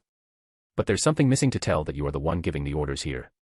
The reflex says to Eric and taps the blazer at his hearth height. Eric understands and snaps his fingers. Snap. Instantly, a Hogwarts shield appears on the blazer. The mirror reflection looks at it and nods in approval. Then points at his hair. Gotta love these enchanted mirrors. Snap. Eric quickly snaps his finger again and his mohawk-like long hair starts to do itself as his preferred style of braid. The mirror reflex looks at him and nods, going back to behave like a normal mirror. Eric goes to one of the dressing tables and opens a box with half-dozen different wristwatches. Taking a silver one, he wears it and walks to the bed, where his 3 wives are still sleeping in a bundle with just a bed sheet covering them. With a smirk, he goes to the bed and gives Selena a kiss on the cheek. She smiles contently at the feeling, and just as he finished the kiss, he gives her butt cheek a tight slap. Eep. She jumps in the bed and looks at Eric's face with an angry glare, just to see his stupidly handsome face smirking back at her. Time to wake up, dear. It's 7:30 now, breakfast starts in 30 minutes. You have to wake up now if you want to be up on time. Sigh. Selena sighs at that, but puts out a fake pout the same way. Eric's smirk intensifies and he goes down to the bed again and gives Selena a kiss. I will be waiting for you down at the Great Hall. Eric then walks out of the bedroom, while Selena is getting up from the bed and walking to the bathroom. Walking out of his chambers, Eric calmly walks down the corridor. When arriving at the great staircase, he stops by the portrait of a bearded gentleman, and greets him. Good morning, Lord Stone. Good morning, Lord Ravenclaw. How can I help you this morning? Lord Stone, I want to ask you to keep an eye on the students' behavior. If something happens, warn one of the 4 ghosts and ask them to warn me immediately. The portrait of Lord Stone nods at Eric. And please, pass this command to the other portraits. It will be done, my lord. Thank you, Lord Stone. Eric thanks the portrait and starts to go down the stairs. Lord Stone had already disappeared through one of the sides of his frame and was passing on the command. Soon enough, all the portraits of the castle had heard the command. Eric entered the empty great hall and walked through the tables, passing by them and arriving at the staff table. He looked at the table, then at the chairs. He focused his look at the golden throne-like chair at the center. This will not do. A house elf, please. Pop. How can Mitzi help Lord Ravenclaw? With a soft pop, a young female house elf answered Eric's call. He looked at the house elf and pointed at the golden throne-like chair. Good morning, Mitzi, please remove that abomination from the staff table and put a chair equal to the others in its place. Mitzi will do, Lord Ravenclaw. Snap pop. Eric asked Mitzi. After confirming the request, Mitzi snapped its fingers to make the golden abomination disappear, and with a pop disappeared itself. Soon enough another chair identical to the others appeared in the same place. Eric nodded at that and turned to the Ravenclaw table, where a chair with a high back and Ravenclaw's shield on it was still on its head.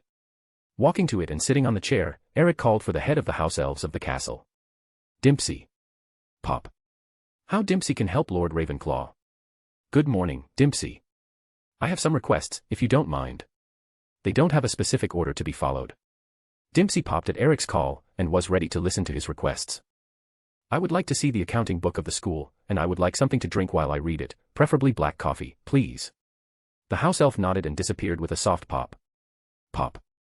Soon enough, a breakfast set appeared on the table in front of him, with a coffee pot that was emanating a tantalizing aroma. Eric started to serve a cup of the black drinkable gold to him. Just as he finished serving, Dimpsy appeared with a soft pop, holding a heavy-looking leather-bound book in hands, and offered it to him. Pop. Here is the numbers book, Lord Ravenclaw. Thank you, Dimpsy. Eric took the book in his hands, thanked the house elf and said. You can serve breakfast at each table as soon as the students start to arrive. Pop. Dimpsy nodded and disappeared with another pop. Eric put the accounting book down at the table and opened it while starting to sip his coffee. He soon had dived deep, analyzing the most recent numbers of the castle. And if the changes on his facial expression signified anything, it was that he was not liking what he was reading. After some more reading, he concluded in his thoughts. They are robbing the school. The Board of Governors was robbing the fund dedicated to the school. They were paying themselves an exorbitant salary that was 3 times the valor that a professor with mastery received. Heads will roll very soon. Eric concluded in his thoughts. Then he heard steps, and looked at the doors of the Great Hall. The first group of students was arriving. Eric turned back to the accounting book to read more, as the students took their seats and breakfast was served on the respective tables. Eric then retrieved some rolled parchments and a fountain pen from an internal pocket inside his blazer. He stretched the rolls of parchment by the book's side on the table and started to compose a letter to the goblins. The letter basically ordered the freezing of all personal payments being made to the staff and the Board of Governors until second order. As he finished the first letter, he signed it, summoned a dollop of melted red wax by the side of his signature, and willed the school stamp to his hand. The official school stamp appeared on it and Eric quickly pressed it in the soft red wax while infusing the stamp with his magic. The wax quickly dried and now had Hogwarts shield indented on it. Eric then transmuted one of the blank parchments in an envelope and deposited the written letter inside, sealing it with another dollop of red wax and the magic-infused stamp of Hogwarts. Setting the sealed envelope aside after writing the receiver of it, Eric took another blank parchment and started to compose an urgent summons to the members of the school's board of governors, setting the meeting to the same day at 8 p.m., just after school's dinner time, and expressing the obligatory participation together with the reason of the summons, audition of the school's accounts. As he finished the letter, Eric summoned another dollop of red wax and pressed the magic-infused shoal stamp on it, not signing this letter. Quickly duplicating the letters and transmuting extra envelopes, Eric started to seal each of the 12 new envelopes individually. Having finished it, Eric closes the account book and looks to his side. Sometime while he was writing the second letter, Selena and Joan had joined him on the Ravenclaw table. He gave both of them a smile. "Good morning, Selena, Joan." "Good morning." He greets them and they greet him back. Selena had chosen a dark blue robe for the day that was embroidered with Ravenclaw's shield on her hearth's height. Joan, in turn, was wearing her traditional armor, without the gauntlets while eating her breakfast. Eric then looked around the Great Hall. The tables were almost full of students eating their breakfast. Dimpsy. Pop. How can Dimpsy help Lord Ravenclaw? Eric called and the old house elf appeared by his side with a soft pop. Eric took the stack of sealed letters and passed them to Dimpsy. "Dimpsy, please take these and give them to the owls. The one with the address is to Gringotts. The other 12 is to each of the members of the Board of Governors. Please address them correctly since I don't know the names of the current members." Eric first said. He took a sip from his coffee, took the accounting book and gave it to Dimpsy. "And put the accounting book back in its place, please. Dimpsy will arrange everything immediately, Lord Ravenclaw." Pop. The old house elf said, taking the letters and accounting book and disappearing with a pop. Eric then turned to the table and started serving some portions of breakfast to eat. "Was it bad?" Selena asked Eric. She had seen his face while he was writing the second letter. "Yes. The reason that the staff is so small is that the Board of Governors saw that they received triple the amount that a professor with mastery got monthly as a salary." Selena frowned listening to Eric. "So they are robbing the school?" "Basically, yes," Eric said with calm while passing butter in a piece of toasted bread. "And you summoned them to a meeting tonight?" Selena asked. Eric calmly took a bite of the bread and slowly chewed. And after swallowing he said, "Yes, at 8 p.m. And some heads will roll." The rest of the breakfast was eaten in silence between the trio. Around them, the students were taking part in the most popular activity of the school, even more popular than Quidditch. They were gossiping. The most common ones were the students trading information that they got from their head of house last night. Other more adventurous ones seemed to already have discovered the new happenings in the castle, like the heir's message being cleaned off the wall in the second floor, or Myrtle's bathroom being closed for renovations, or the inaccessible part of 7th floor. The gossip sure travels fast in Hogwarts, just like the rumors. Finishing his breakfast, Eric stands up and puts a hand on Selena's shoulder. "I will be in the headmaster's office checking the documents. Try to talk with Helena about what we found last night. I will find and talk to her, don't worry." Giving a soft squeeze with his hand, Eric smiles at Selena, knowing that it will definitely be a delicate talk between the sisters. Letting go of her shoulder, Eric says, "Send some breakfast to the lazy bun, too, okay?" Selena nods at that, knowing of whom Eric is talking about. Eric then walks to the staff table to talk with Hagrid. "Good morning, Hagrid." "Good morning, Lord Ravenclaw." Eric greets the big man, and he greets back, almost spilling the tea that he was drinking. "Give me your keyring with Hogwarts keys for a moment, please," Eric asks. Hagrid's heart almost stops at that, imagining that he was going to lose his job. Shaking a little, he reaches for it inside his big and hoarse coat and retrieves the keychain. Still shaking and almost starting to cry, Hagrid gives the keyring to Eric. Eric then takes the keyring and concentrates a little at them and starts to bind some of the detection wards to it. Just as he finishes the binding, he offers the keyring back to the almost crying half-giant. "Here, it's done," Eric says. Hagrid looks at the keyring and then looks back to Eric. "I'm not losing my job?" he asks incredulously. "Why would you lose your job?" Eric asks back. I just thought." "Just thought what?" "That I was taking the keys to fire you," Eric asks, and Hagrid nods his big bearded head and takes the keyring in his hands. No. I needed the keyring to bind some of the detection wards to it, so the keeper of the keys can know when he needs to open the gates to a visitor, or when and where someone is trespassing in school grounds. The keyring is bound to you too, so no one can take it from you while you are exercising your job. And you can't give it to anyone too without the headmaster's or his deputy's authorization," Eric explains to Hagrid. The big man then put the keyring back into an internal pocket of his coat. "I am expecting Director Bones for a meeting today at 10 a.m. Please, receive and escort her to the headmaster's office when she arrives. Eric says to Hagrid. I will do it, Lord Ravenclaw. Rest assured. Hagrid replies while patting his big coat from the outside in the position where the keyring is supposed to be on the inside of the coat. I was never worried, Hagrid. Eric said to the big man. He understood how Hagrid's mind worked. He was a simple man. Give him your trust, and he will give you double of it back. Turning back from the staff table, Eric waved up bye and walked out of the great hall under the looks of the students and some of the staff. His destination now, the headmaster's office in the castle's second floor. Chapter 22, Bloody Office. Hogwarts Castle, somewhere in the Scottish Highlands. November 23, 1992, 9:08 a.m. Eric soon arrives at a gargoyle statue, and it just jumps aside, granting him passage to the headmaster's office. Climbing the stairs, he arrives at the office's door and opens it. Stepping into the office, he immediately pauses. Eric then looks at a shelf with dozens of silver knickknacks on it. Some of them were whirring, some were puffing colored smoke, and some were swinging. His senses focus on the items and his suspicions were confirmed, items with blood magic for monitoring. That's definitely not a legal thing to do. Whatever. I'll just let the DMLE take it. Eric shrugged and finished walking into the office. It was a large and well-decorated circular room. About half of the walls were covered with tall bookshelves. It even had its own open second floor with a table and a comfortable-looking armchair as a reading area. To the open second floor, 2 symmetric stairs lead to it. In one of the shelves, a shabby-looking wizard hat was sitting on it, the sorting hat. Between the foot of the stairs was a huge office desk made of wood. It looked old, and was engraved with tons of figures decorating it. Behind the desk, another bloody golder throne-like chair. The men seemed to really have a king complex. The office had a sitting area too, with a sofa and some armchairs around a low round center table, probably to receive friends for an informal talk. A fireplace was present in the room too. The rest of the office's walls were covered with portraits of old headmasters and headmistresses, all of whom were suzzing gently in their frames. But what really got Eric's attention was the red-orangish bird sitting on a golden perch with a tray under, Fawkes the Phoenix. The bird was looking at Eric, and when he was noticed, he sang a song of welcome and joy. Hello, Fawkes. How are you doing? Eric said to the bird with a smile on his face. The bird gave another thrill of joy and disappeared in a flash of fire from its perch, just to reappear, with another flash of fire, above Eric's shoulder. Fawkes then gently landed, firming his grip with his talons. It then immediately started to rub his head on Eric's cheek. Good to see you too, Fawkes. Eric raised one hand and started to pet the phoenix. The commotion seemed to wake up the old headmasters and headmistress in the portraits. They immediately started to talk.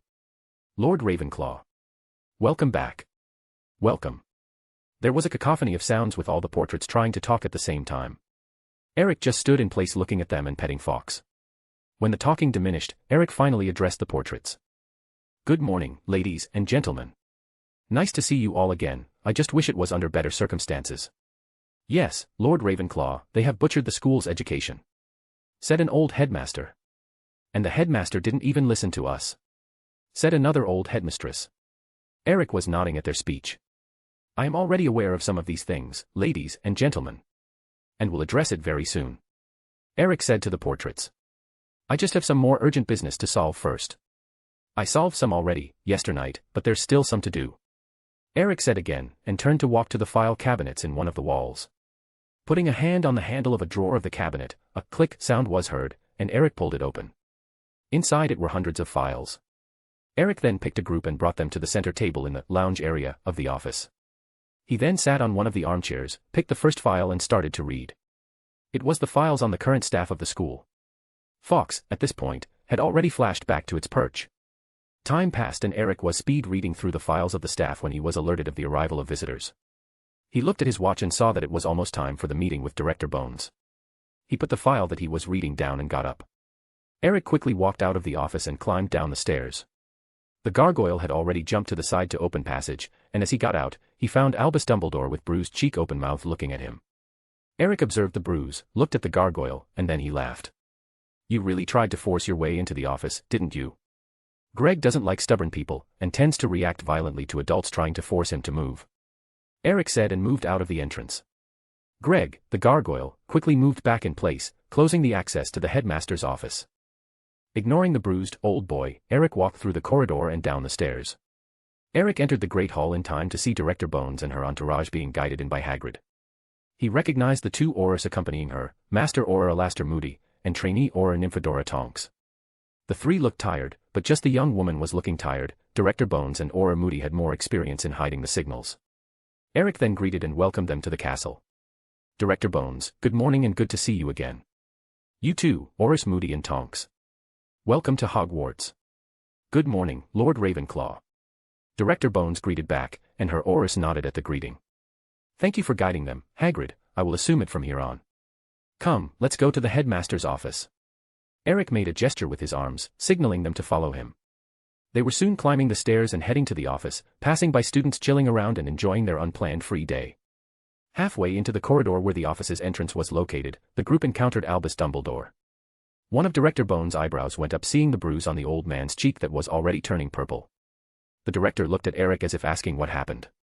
Eric chuckled at that and said, Greg, the stone gargoyle that guards the headmaster's office entrance, doesn't take well of adults trying to force their way through him and reacts in accord. Hearing that Director Bones got a face of amusement, Auror Moody barked something that sounded like a laugh and Auror Tonks had some difficulties in holding her laughter. I was trying to access my office, said an undignified Dumbledore. It's not your office anymore, Mr. Dumbledore. Yesternight you were removed from the position. If you don't remember it, then I suggested that you get your head checked in the magic hospital. You could have developed Alzheimer's syndrome. Alzheimer's? Eric said to Dumbledore, and Auror Tonks asked from behind. Dumbledore seemed to have been slapped by the comment. Eric turned to Auror Tonks and answered. Alzheimer's syndrome is the name of a disease that affects mainly old people. It affects their brain and makes them forgetful. It affects magicals and muggles alike. The difference is that magicals had found a cure a long time ago, the wit sharpening potion. The muggles are still looking for a way to treat the disease, but with the speed that they are developing, they will find one in the next 50 years max. Eric started walking to the stone gargoyle. Director Bones and her entourage were after him. Dumbledore shook his head to recover, and followed after them. I need access to the office, Lord Ravenclaw. I need to recover my personal items inside, Dumbledore said as Eric arrived at the gargoyle. Greg jumped aside to give passage and Eric invited the Aurors to go up first. He then looked at Dumbledore and said with a smile on his face. Don't worry, Mr. Dumbledore. I will ask a house elf to deliver your personal items back to you after Director Bones and her Aurors had combed the entire office. Eric then started climbing the stairs, with the gargoyle closing the way behind him. Dumbledore had adopted a pale face hearing that. That was not good for him. Eric entered the office and found Director Bones and her Aurors waiting for him.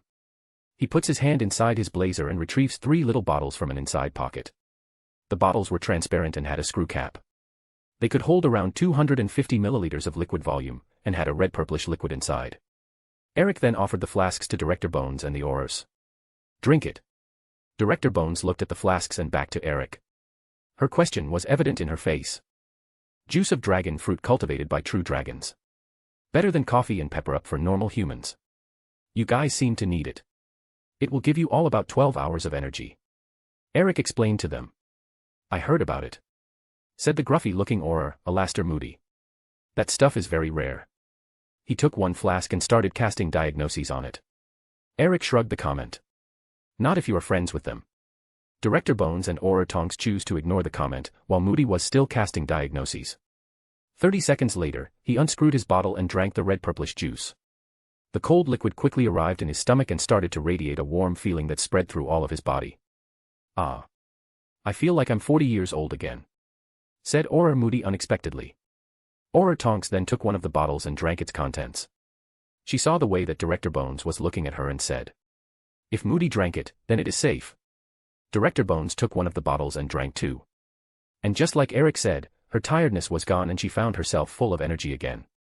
Thank you, Lord Ravenclaw. You're welcome, Director Bones.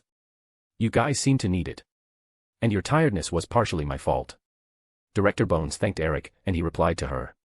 Eric then made a gesture, like he was pointing to the entire office, and said, Go ahead, Director Bones, have fun.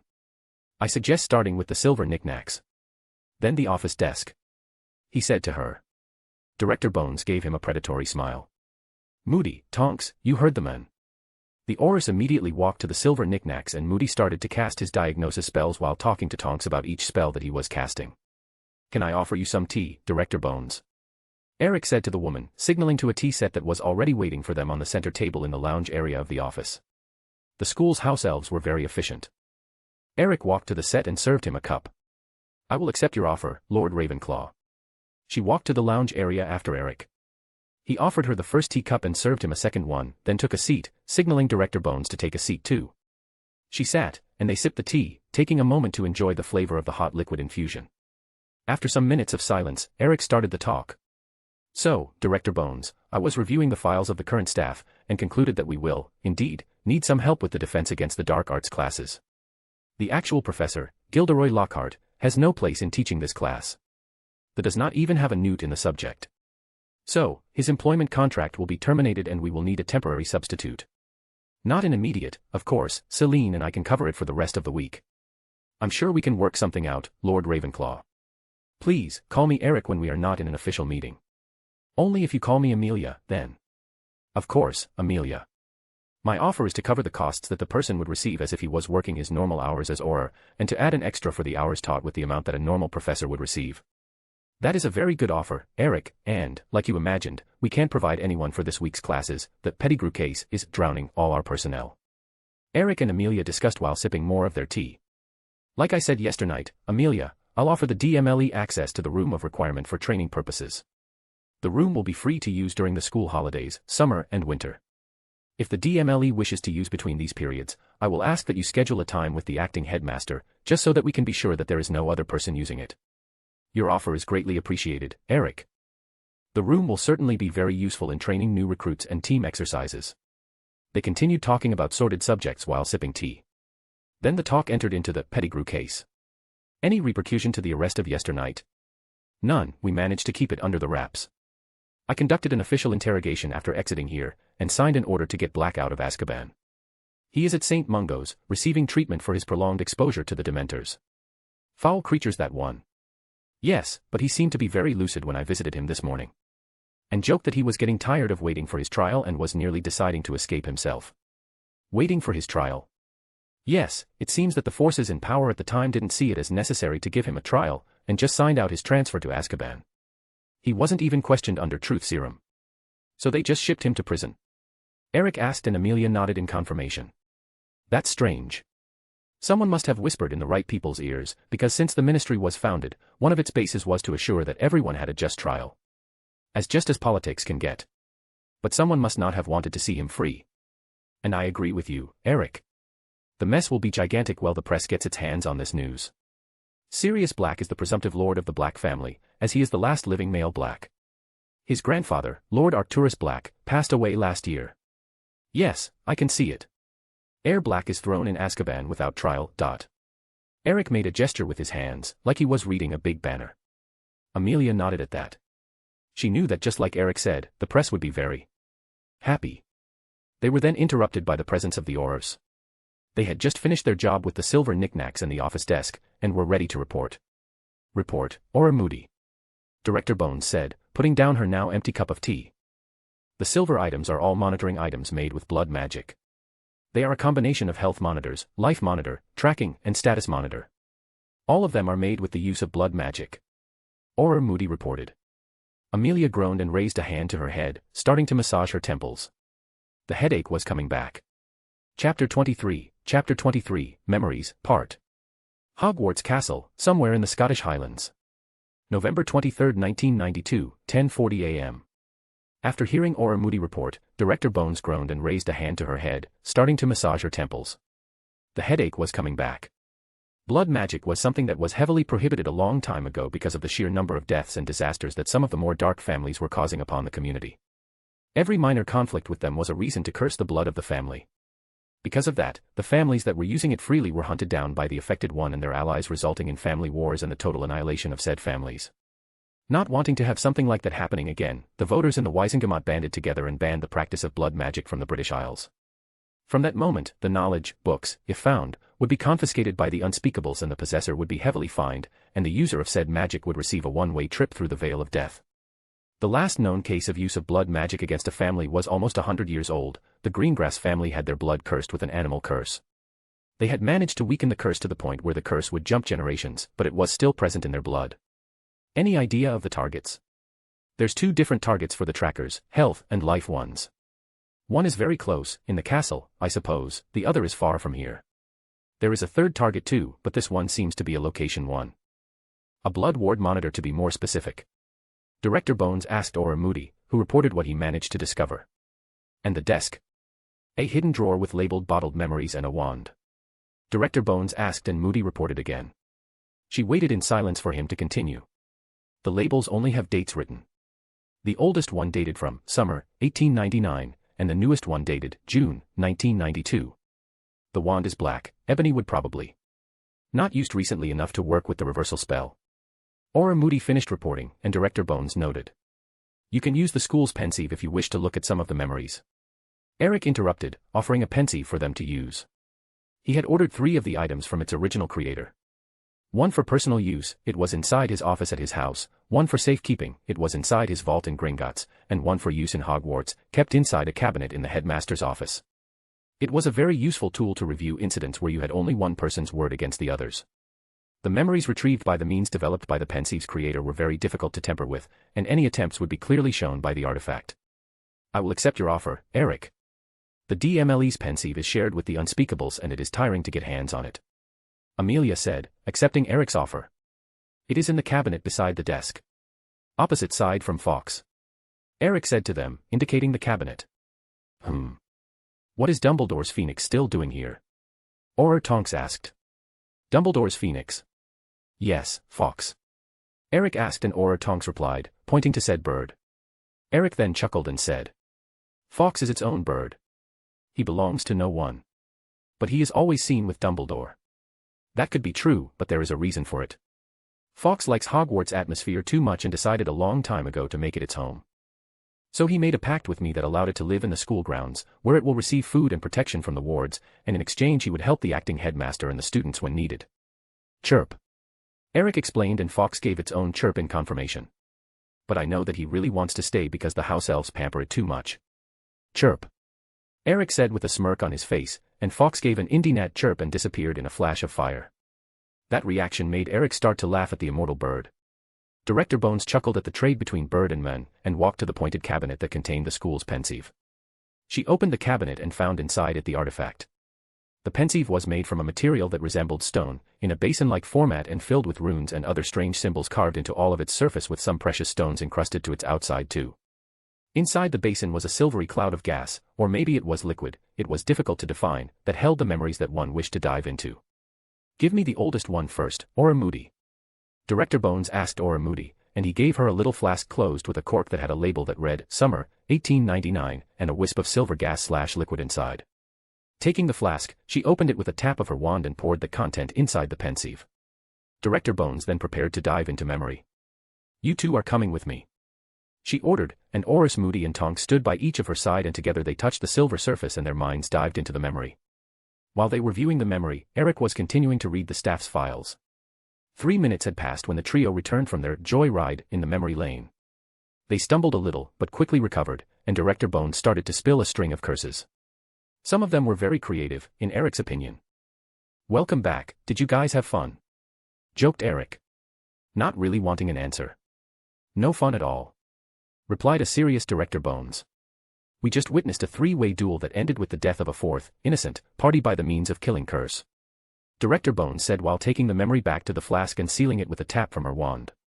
She then passed it back to Aura Moody, and asked for the next one. Give me the newest one. Aura Moody then secured the given flask, and took the one labeled, June, 1992, and passed it to Director Bones. She, again, opened the flask with a tap of her wand and dumped the flask's content. This time, 2 wisps of silver dropped from it and joined the pool in the pensieve. 2 memories. You two are coming with me again. Director Bones and Auror Moody and Tonks then repeated the process of diving into the memories by touching the silver surface of the pensieve. Eric continued to read the staff's files. It didn't take much time and about 7 minutes later, the group was back. Still recovering from the travel down memory lane, Director Bones said. Eric, you will want to see this one. Eric looked at her with one of his eyebrows lifting up. He closed the file that he was reading and put it together with the other. Okay then. He said and got up from his armchair. Eric then walked to the pensieve and prepared to touch the silver surface. You coming? Eric asked the trio. Director Bones nodded and prepared to dive into the memory. Auror Moody and Tonks prepared themselves too. And together they touched the silver surface, diving into the memory. Eric felt his mind diving into the memory, head first. It was a quick dive, and soon he was on his feet again, in a corridor with Director Bones and her aurors, looking at a trio of students running to a door at the end of it. He recognized the corridor as being one at the third floor of the castle. All three of them were wearing Gryffindor's colors and were huddled together under a silvery cape. He didn't recognize them, but he recognized the cape, an invisibility cape. Director Bones filled him in on what she knew of their identity. The black-haired one is Harry Potter, the ginger-haired one is Ronald Weasley, and the girl is called Hermione Granger. Eric nodded while he watched Ms. Granger opens the door with an unlocking charm. As the door opened, the trio entered the room and Mr. Potter took a wooden flute and started to play some very poor notes with it. Then he heard the growling and entered the room after the trio and saw what was growling. A Cerberus. A genuine three-headed effing Cerberus. As the three-headed infernal dog raised its heads, Eric made a gesture of raising his hand in the universal sign, stop, and the memory froze. Director Bones and the aurors looked around. A memory freezing had never happened to them. Auror Moody then saw Eric's hand gesture. Lord Ravenclaw, you stopped the memory. Eric took a deep breath, and answered the auror with some ice in his voice. Yes, Auror Moody. Basic control command of every pensieve. It allows you to pause the memory. There are commands to rewind and forward 5 seconds, and to force end the dive and eject the viewers. It's all in the artifact user's manual. Good to know. Director Bones was the one to say after hearing Eric answer. She looked at Eric's face and saw that he was livid. A effing Cerberus. Who, in his right mind, would put an effing Cerberus inside a school? And worse, behind a door that a first-year student can open. Eric made another gesture with his hand, one of like he was slapping something from the air from his left to his right, and the memory went back, in time, at a fast speed, rewinding 5 seconds. Now, the group was standing inside the room with the Cerberus inside, the door was closed again and the students were outside. Eric made another stop sign and the memory resumed. They heard Ms. Granger cast the unlocking charm again, the door opening, and Mr. Potter taking out the wooden flute. He watched the Cerberus raise its heads and heard the boy murdering a song with the flute. Eric continued to watch as the Cerberus got sleepy hearing the murder notes, dropped its heads and start to snore. Then Eric stopped the memory again. Did you see the kids' faces when they opened the door? They already knew what they would find behind the door, and knew how to calm the Cerberus. Yes, viewing it using this last angle we can clearly see it. Eric commented and Director Bones agreed. She had noticed the kids' faces of determination too. She was, after all, an experienced investigator. Eric made the stop signal and the memory resumed. They watched the kids talk about the golden harp already present in the room and how Snape was there first. They then moved the Cerberus paw aside while doing commentaries about it, and apparently the Cerberus had a name, Fluffy. The kids opened a trapdoor on the floor and discussed who was going first. Mr. Potter passed the flute to Ms. Granger jumped in after some discussion.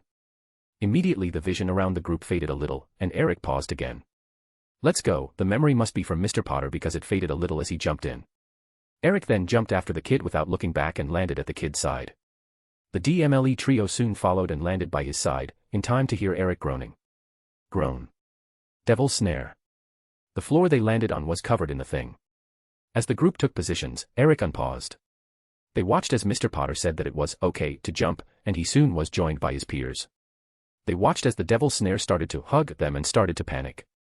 Ms. Granger then talked about the plant's habits and got a reply to start a fire. She replied that she didn't have any wood, just to Mr. Weasley reminds her that she was a witch. Eric chuckled at that.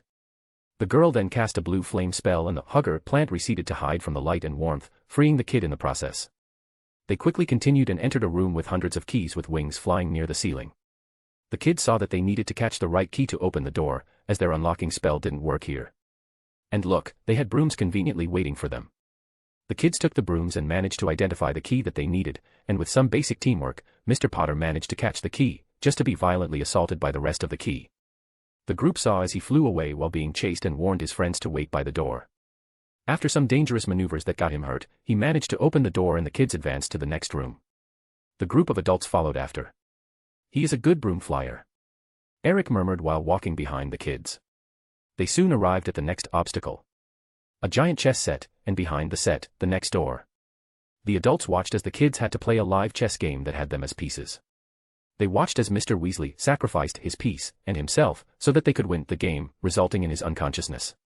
They won, and after being sure that he was okay as he could get, the now pair of kids advanced to the next room. A horrible smell attacked their noses as they entered the room. In the middle of it, an enormous mountain troll was knocked out with an ugly and bloody bruise on its head. The kids quickly walked around the fetid creature and advanced again with the adults right behind them.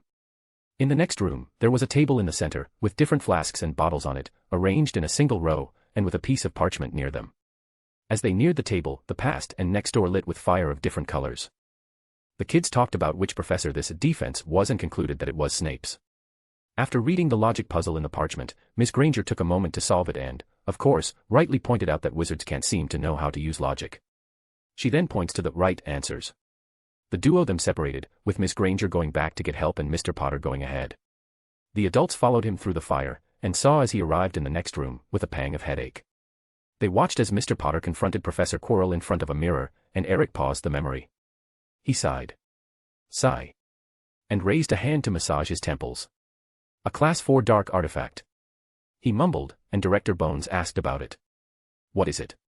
The Mirror of Erist. Is an artifact that shows in its reflection the deepest desire that the person looking at has. Until here there would be no problems, but the mirror entrances the user and viewer to continue looking at its reflection and do nothing more. This mirror killed a lot of people by starvation simply by showing them their deepest desire being realized. The Aurors and Director Bones were silent after the explanation. Eric took a deep breath and he made a gesture to continue the memory. They then watched as Mr. Potter kept asking questions to the professor. Smart boy, he is delaying what he can by keeping him talking. Bad guys love their monologues. Chapter 24, Memories, Part. Hogwarts Castle, somewhere in the Scottish Highlands. November 23, 1992, 11:12 a.m. Eric commented and continued to watch, as an eerie and raspy voice ordered Quirrell to use the boy. Quirrell then ordered the boy to look at the mirror. Mr. Potter then stood in front of the mirror and Eric paused again. He quickly positioned himself behind the boy and unpaused the memory. He watched as the boy's reflection took a red ruby-like stone from its pants pocket, showed it to him, gave him a wink and put the stone back in the pocket. Mr. Potter then, as sneaky as an elephant in a china store could be, checked his pocket and noticed the bulge in it. But the stupid professor didn't seem to notice. Mr. Potter then made a lie on the run about what he had seen in the mirror. The eerie and raspy voice came back and ordered/asked to talk with the boy himself. Quirrell then started to undo his purple turban, and the group saw the horror in the kid's face as a face with snake features was revealed under it, behind the man's head. The face greeted Mr. Potter, who called him Voldemort. The group heard as Voldemort offered the boy his parents back if he joined him. Mr. Potter called his lie and Voldemort ordered Quirrell to catch the boy and take the stone that was in his pocket. Quirrell then jumped to catch the boy and managed to catch him by his wrist. Pain was obvious in the boy's face and in his yelling voice. Quirrell then let him go and started to yell painfully himself while looking at his hand. It was covered in painful burn bubbles that appeared more and more as time passed. Voldemort ordered Quirrell to catch him again, and he jumped at Mr. Potter, this time, trying to strangle him over the floor. The kid started to yell in pain again, but saw that Quirrell was in pain too by touching him.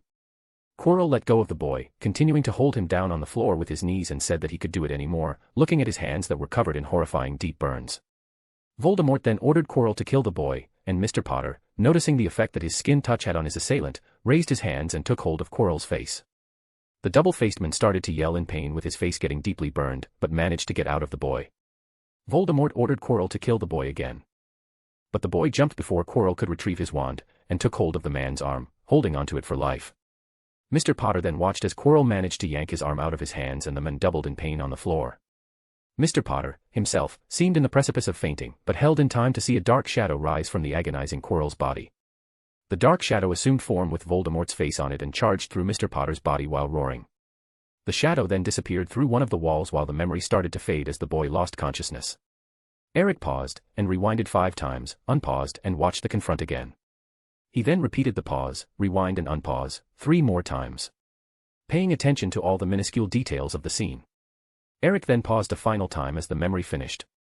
Interesting, Mr. Potter seems to have a protection around him that is strong enough to hurt the possessed professor and the possessor.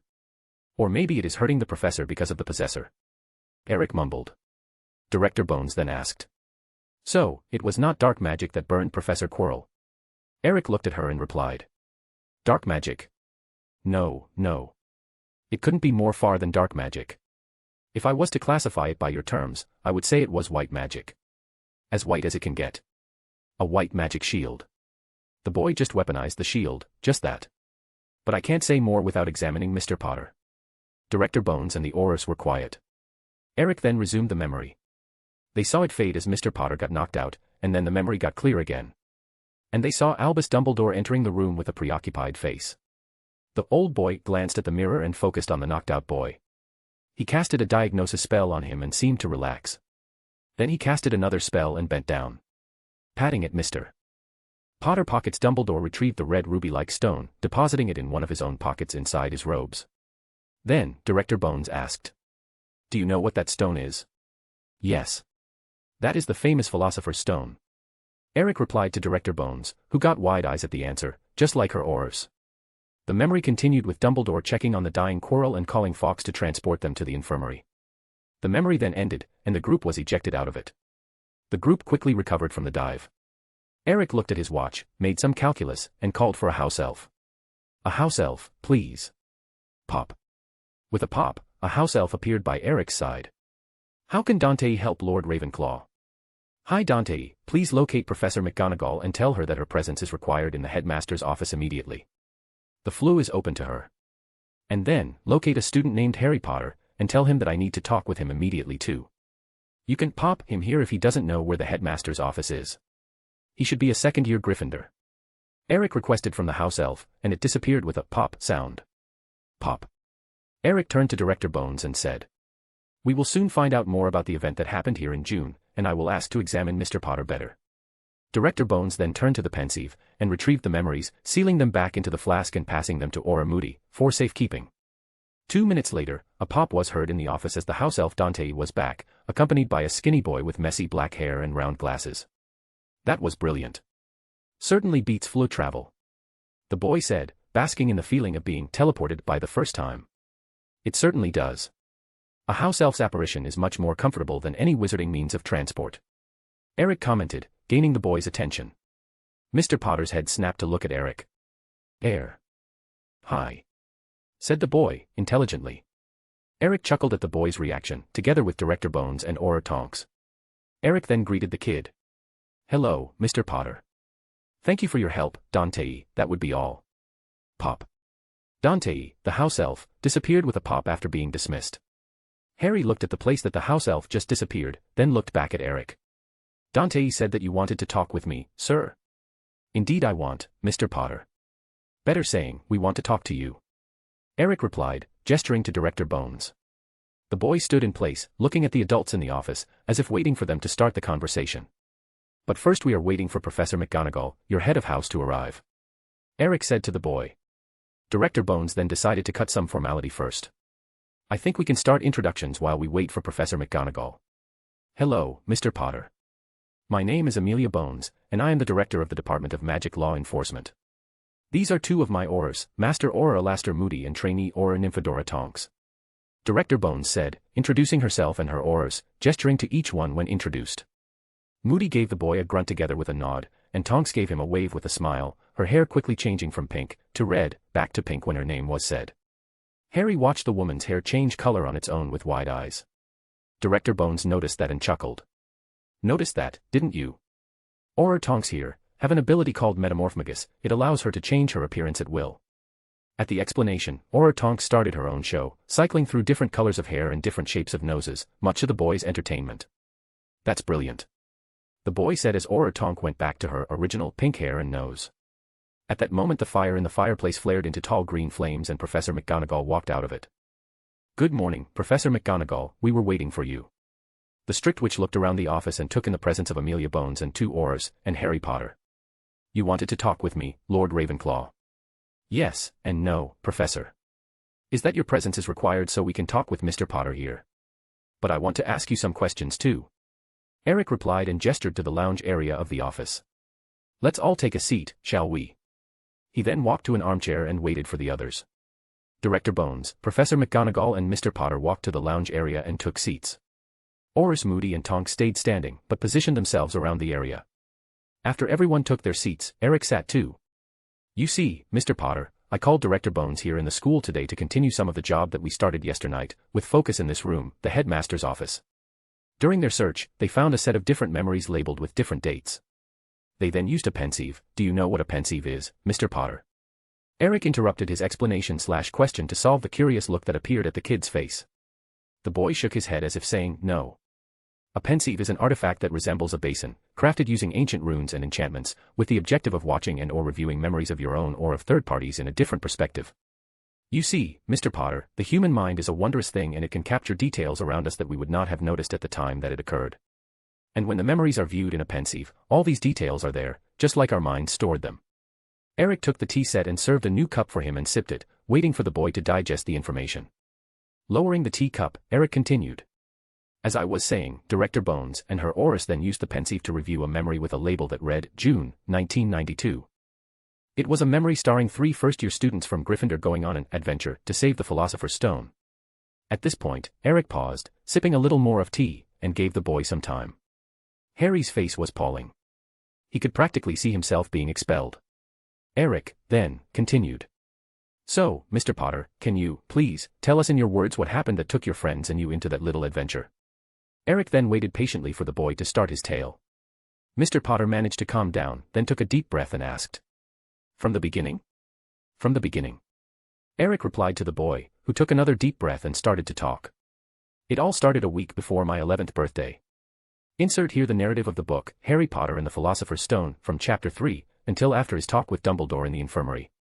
Then Professor Dumbledore said that he couldn't touch me because of my mother's love and her sacrifice for me left a protection within me. Harry finally finished talking. And he talked a lot. His throat was parched. Eric then served a cup of tea and offered it to him, who promptly accepted and drank the warm infusion. Director Bones was impressed with the boy's tale, and curious at the same time. Some points of the boy's tale really raised some concerns for her. His relative's behavior being one. The warning at the start of the year being another. That was something that her niece would readily write to her about, but then she remembered the ward that Eric said that he deactivated that regulated the information exiting the school. The final point was the detention into the Forbidden Forest. Of course there was the final adventure, but that one was already explained. Eric then put a finger into his temple and after a little concentration pulled it slowly. Connected to the tip of his finger was a long silver wisp, the memory of what just had happened. With his other hand, Eric conjured a little flask and deposited the silver wisp inside, and with a tap of a finger to the flask, it was sealed. He then took the flask into one hand and looked at it against the light of the room. On the other hand, with palms up, a small blue magic circle appeared and started to pulse quickly. Some seconds later, the pulsing ceased and the image of an old lady appeared over the circle. Yes. She said, not paying much attention to the caller. Pernelli, charming and beautiful as ever. Eric said to the old lady, who snapped, focusing on the caller. She then recognized him and gave Eric a big smile. Eric. You don't know how good it is to see you again. How are you and the girls? It's good to see you too, Pernelli. I'm good as I can be, and the girls are well too. Joan misses you dearly. Pernelli gave him a more gentle smile at that. She always had a special affection for the French knight woman. You see, Pernelli, I was summoned to Hogwarts yesterday and just had a very interesting conversation with a Mr. Harry Potter about his adventures to protect a certain red stone. Eric said with a little more serious face. The old woman sighed hearing that. Sigh. Yes, Nick ended up destroying his stone. Eric just gave a nod and chose not to comment about it anymore. He then brought the flask with the memory between his face and the image, showing it to Pernelli. Do you guys want to see it? Mr. Potter adventure, I mean. Pernelli assumed an amused face at that question and replied. Sure we want, send it to us. Okay, I will ask Fawkes to deliver it to you. Pernelli then nodded at him. And don't be a stranger, Pernelli, just call. We will. Have a nice day, Eric. And give the girls my feelings. She gave Eric a big smile and Eric gave one back. And then, she closed the call. Eric then put his hand inside the internal pocket of his blazer and retrieved a transparent pot full of dried red peppers. He opened the pot and a strong spicy smell wafted through the office. Eric then took out half a dozen dried peppers and closed the pot, guarding it back inside his pocket. Fawkes. Eric called, but the phoenix didn't appear. Then he called again. Fawkes, I need your help. A few seconds later, the immortal bird appeared in a flash of fire in the middle of the room. It gave Eric a glare with a indie-nat chirp. Chirp. Come on, Fawkes, you know that I was kidding with you. Here, I brought out your favorite as an apology. Eric said to Fawkes and showed him the half-dozen dried red peppers in his hand. The bird looked at the snack and let out a joyful chirp, flashing to Eric's shoulder, who offered the hand with the peppers to it. Fawkes ate the dried peppers with gusto. Finishing them, the bird pecked Eric's ear. Thank you for accepting my apologies, Fawkes. Eris said, and continued. I need you to deliver an urgent package to Pernelli, are you up to the travel? chirp? Eric asked and the phoenix answered in a positive way. Good. Here. Eric then offered Fox the flask with the memory, who took it in his beak and flashed away to make his delivery. Eric turned to the group and saw half of them, with wide eyes, staring at him. He just chuckled but didn't say anything more. Chapter 25, A Mother's Love. Hogwarts Castle, somewhere in the Scottish Highlands. November 23, 1992, 11:45 a.m. Harry Potter was doing a fine impression of a fish outside the water at the moment. What he just saw was some very amazing stuff, even when magic is taken into account. But then, he only knew this magic world for a little more than a year, so he didn't have much of a base to compare. Harry Potter then looked at his head of house, and paused. Even if she was not doing a fish outside the water impression, she was looking at Eric with wide eyes. I hope that you didn't mind, Mr. Potter, but I just sent my memories of you telling us about your last year's adventure to my friends, the Flammels. Eric said. Harry Potter looked back at Eric, and managed to close his mouth. No problem, sir, it was their stone that was in danger, after all. But Professor Dumbledore said that he had already told Mr. Flammel about the incident. And I don't doubt that he did, Mr. Potter. It's just that, sometimes, it is better to hear it directly from the person that had a direct participation in the incident. Eric explained the situation better. He then checked his wristwatch, and talked again. Now, before we can get out of here to eat a delicious lunch, there's one more thing that I have to ask, Mr. Potter, and that is to let me cast a diagnosis spell on you. Diagnosis spell? Harry Potter asked. Yes, Mr. Potter. The effect that your touch had on the possessed Professor Quirrell was very strong and unusual. I, in my 1,000 years of experiencing magic, had never seen something like that. Eric said and waited for an instant before continuing to talk. I don't doubt that your mother's love left a powerful protection on you, I could see that. But, I could see that Professor Quirrell had a strong effect on you too. Every time he touched you, you felt pain. Harry Potter lowered his head, and talked, as if he was ashamed of admitting it. I had headaches during that year. Every time I was around Professor Quirrell, I felt like a nail was burning and trying to bury itself into my head. Harry Potter made a little pause, and continued. And it was always in the same region, in my scar. He finished saying. Professor McGonagall was looking at him like a doting grandmother that wanted to hug his grandson, but she was holding back. Yes, your scar. One of my wives, Joan, the black-haired lady with armor, due to the inclinations of her magic and blessings, is very sensitive to corrupted and dark forms of energy. And she told me that she had sensed a student with a piece of corrupted magic centered around his head that was trying to corrupt his pure magic. It seems that it was you that she was talking about. Eric said while looking at the boy's scar. Harry Potter's hand immediately went to his scar and he was looking back at Eric with wide eyes. But you don't have to worry too much about it. Joan said too that there was something keeping that piece of corrupted magic at bay. I imagine that it is your mother's protection, her love, that is still protecting you. Eric said to Harry Potter, who gave a wide smile to Eric. The knowledge that his mother was still protecting him gave the boy a warm feeling in his body. So, Mr. Potter, can I cast that diagnosis spell on you? Eric asked again, and the boy nodded his head in confirmation. Good, now just sit back and relax, and try not to move too much. He said to Harry Potter. The boy sat back on the sofa and got to a more comfortable position. Eric raised a hand to the boy and pointed his palm to him. A moment later, a blue magic circle with the figure of a raven appeared above the kid's head and started to slowly go down his body. Harry Potter wanted to talk, but held back when he remembered that he was asked to not move too much. Eric noticed that. You can talk, Mr. Potter. Thank you, sir. I wanted to ask what kind of magic is this that you are using? It's called magecraft, Mr. Potter. While wizards and witches use a wand to focus their magic and cast spells, magecraft is an advanced use of magic. It doesn't require a focus to use when you are an advanced user, but most people still use a staff. Magecraft differs from wizardry and witchcraft in the way you shape and use your magic. Where wizards and witches use mainly intent and enchantations, mages use heavy math and knowledge to construct the magic circles for their spells. Like this blue one that I am using to examine you. So I can learn magecraft too? Harry Potter asked after hearing Eric's explanation. The dark blue magic circle had already gone to his feet and up to his head, and it was now going down again. Of course you can. Every person that has a little of magic energy inside him can learn magecraft, even squibs. It just requires a lot of study. Squibs can learn magecraft too. This time, it was Professor McGonagall who questioned. They can. Another difference between the two types of magic is that when you are building your magic circle for your spell, you can designate from where it will pull the magic energy necessary to activate it.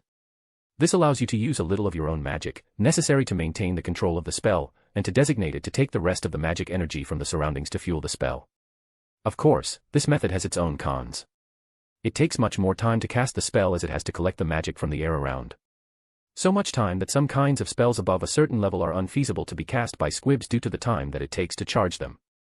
Imagine needing a shield for personal protection and taking half an hour to cast it. Eric replied to the professor.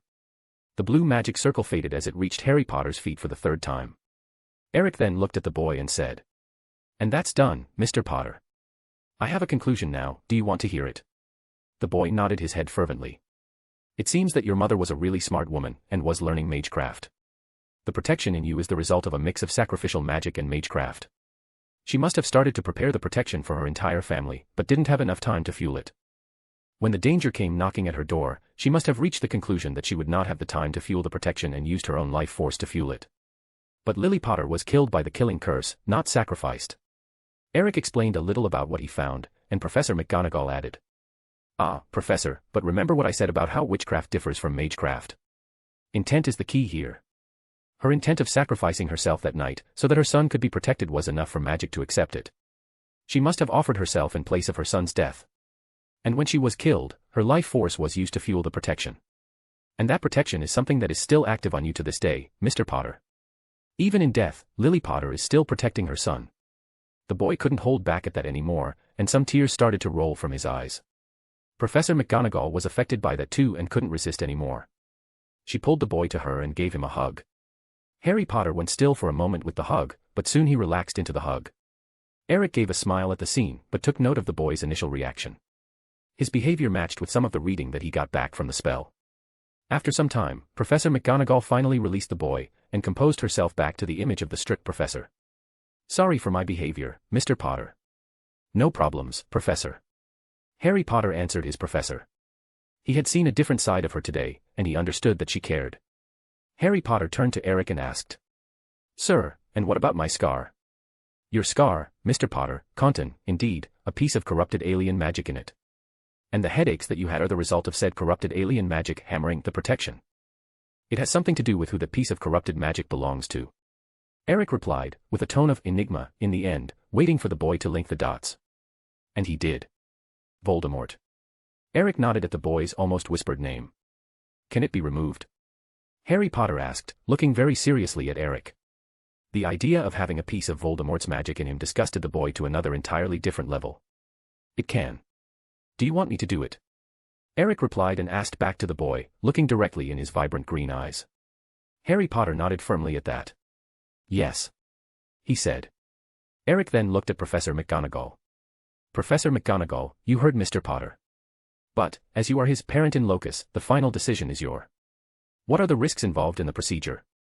Professor McGonagall asked, looking seriously at Eric. The news of a cub of hers having a piece of Voldemort's magic stuck in his head had shaken the old witch, and as soon as Lord Ravenclaw could remove it, the better it was. She had linked some of the news with some of the discoveries that gave her nightmares last night, but decided to ask about it later. It was not something that she wanted to talk about in front of a student. Some minor discomfort for Mr. Potter that can be redressed by him being unconscious during the procedure. Besides that, none more. Eric replied to the witch concerns. She nodded to him, agreeing to the procedure. "Marvelous," Eric said while looking at his wristwatch. After checking the time, he offered. "We would be a little late for lunch, but we could do it now." "Now?" "Yes, now." "Do it," Harry Potter said firmly, steeling his nerves. Eric smiled at the boy's determination. "I like your determination, Mr. Potter. You can stay where you are," Eric said, and got up from the armchair. Doing a gesture with his hand, the center table between them was moved to the side and Eric approached the boy. He then raised his right hand and opened it, imitating a claw shape. Eric concentrated, and a brilliant blue magic circle formed around the claw hand. "Are you ready, Mr. Potter?" Harry Potter's hands were grabbing strongly the sofa's cloth in a sign of nervousness. He was going to answer, but he felt a hand over one of his. Harry looked down and saw Professor McGonagall's hand over his. The boy relaxed a little and released the sofa's cloth. His hand was then holding the professor's, like it was his lifeline. "Yes," he replied. Eric then addressed his audience. "One of you can stun him now." Director Bones took his wand out with a flick of her wrist, and pointed at the boy's body. "Stupefy." She chanted and a jet of red magic was released from her wand, impacting the target and putting him into unconsciousness. Eric then approached the claw hand with the blue magic circle to Harry Potter's head. As the magic circle was about 5 centimeters of the boy's scar, Eric stopped his hand and pumped more energy into it. The light coming from the magic circle intensified, and a dozen of white tendrils materialized from it. The tendrils then extended and dove into the boy's forehead. They stood there a little, and then they seemed to tense, as if they had grabbed into something. Harry's body twitched, and started to shake in place. The scar in his forehead started to bleed a little. Eric then pumped even more energy into the magic circle and twisted slowly his hand, that was holding the magic circle, in an anti-clock rotation. The magic circle started to rotate and the tendrils tensioned even more, pulling something from inside the boy's scar. With a final yank of Eric's hand, the tendrils came out while binding a little ball of dark green and black energy. The thing was disgusting. That was the impression that it gave to everyone present. Aura Moody's magic eye was fixated on it, together with his normal eye. Eric moved away from the lounge area of the office, to the center of it. His claw hand, that was holding the thing, was pointing up. Eric looked intensely to it and raised his other hand, with palms up. A small seed of ref fire appeared hovering over his palm and started to grow. A moment later, the red fire was the size of a tennis ball, and stopped growing. The fire itself looked like it was alive. Fiend fire. You summon fiend fire. Chapter 26, Burn it with fire. Hogwarts Castle, somewhere in the Scottish Highlands. November 23, 1992, 12:02 p.m. Fiend fire. You summon fiend fire. Came Director Bones' voice from his side. The woman had her wand out and was ready to cast, depending on Eric's answer. Yes, Director Bones. Do you remember what I said yesterday? That some pieces of magic can't be destroyed by normal means. You don't mean that. Eric replied to Director Bones, and the woman didn't finish what she was saying. She was shocked with the answer. A Horcrux. That thing is a Horcrux. Eric gave a small nod without looking at her. He then tipped the hand that was holding the now identified piece of corrupted magic and dipped the thing into the ball of living hell fire. The piece of Horcrux let out a high-pitched shriek and was consumed by the hungry flames, while Eric released the white tendrils from his blue magic circle. The shriek made every person inside the office shiver, even the portraits were not spared of the feeling brought by it. Eric then took his hand back, now empty of the thing, and cancelled the magic circle. With a little concentration, the living ball of hungry fire, that had grown a little after the feeding, started to diminish in size. It was getting smaller, and smaller, until it got so small that it snuffed itself out. Eric then closed his hand and relaxed. The portraits of the old headmasters and headmistresses cheered and clapped at the great demonstration of control. Eric then looked at Director Bones and said, "The only way to destroy the thing is to send it into oblivion. The most readily available way to do it for humans is through the use of fiend fire or basilisk's venom. Fiend fire is the best choice available since I can control it and the thing was not physical." Eric walked back to where Harry Potter was seated. The boy was still unconscious, but was having his bleeding forehead treated by aura tonks with a piece of gauze. Director Bones followed after him. Eric then retrieved a little flask from an inside pocket in his blazer that was closed with a dropper. He opened the flask and approached the dropper to the boy's scar. "Move it, it is Phoenix's tears," Eric said to the aura, who took the piece of gauze back, exposing the angry red-looking and bleeding cut to him where before was just a scar. He then let a drop from the dropper into the lightning-shaped cut. The red around the cut immediately receded, the small bleeding stopped and the cut started to close slowly, until all that could be seen was a line of new pink skin in the shape of a lightning bolt in the boy's forehead. Eric closed the flask of Phoenix's tear and guarded it back in his pocket. "You can wake him up," he said after taking some steps back. Director Bones, who still had her wand in hands, pointed it to the boy's body and casted the reviving spell. Renervate. With no signal of the spell being fired, Harry Potter's eyes shot open and he looked around. "It's done." Eric gave the boy a smile and answered. "Yes, Mr. Potter, it is done." The boy gave a big smile to all in the room. "Thank you. I already feel lighter," he said and felt his hand being squeezed a little tighter by Professor McGonagall's hand. That would be a side effect of the removal of the piece of corrupted magic. Your mother's protection was holding it back, but it was always constantly consuming a little of your magic energy to help do it. Now that it doesn't have anything to hold back anymore, it will stay dormant, and it will not strain your magic energy anymore," Eric explained to the boy. Harry Potter then cocked his head to the side and asked a question. "I still have my mum's protection then?" Eric smiled at the boy and replied to him. "Yes, Mr. Potter, you still have your mother's protection. You can say that it is sleeping now. Dormant, but ready to defend again. It will stay with you until you reach adulthood, like a mother protecting her son until he can do it himself." The boy smiled at that and a lone tear rolled from the corner of his eye. Professor McGonagall then pulled the boy into a hug again. That being said, Mr. Potter, you will face some difficulties during the next few weeks. Your magic will be stronger than it usually is, now that it has nothing holding it back. So you will have to relearn how to control it, lest you cast a stinging hex and tear a piece of your friends. Eric said, and the boy nodded from inside his professor's hug. He could do that, control his magic, and he could get used to that too, to hugs he meant. Eric then continued to talk to him. My suggestion to you now is that as soon as you finish your lunch, you go directly to the infirmary and ask Madame Pomfrey for a full checkup, and to get Professor McGonagall to go with you. Infirmary? But ain't I all right now? The boy asked with a little confusion showing in his eyes. In a way, you are, Mr. Potter. But now that that thing is removed and there's still some effects from the Phoenix's tear in your blood, is the best moment to address some of the other problems that I found in your body during my exam. Eric explained. Harry Potter's body stiffened, and Professor McGonagall felt it. She then asked, letting slip the change in the boy's form of addressing. What's wrong with Harry's body, Lord Ravenclaw? Eric gave a hard look to the professor and the boy, and answered. Let's just say that he didn't have the best of the homes and it left its own mark in him. Anything more you would have to ask him to tell you. The professor gave a firm nod back and let go of the hug, and looked at Harry. Looking directly at the boy's eyes. What she saw there was enough, and she looked back at Eric. Will you be needing us for anything more, Lord Ravenclaw? Professor McGonagall asked. Eric shook his head and replied. No, we are finished here. You two are free to go. The professor nodded and got up. She looked at Harry and called him. Come on, Mr. Potter.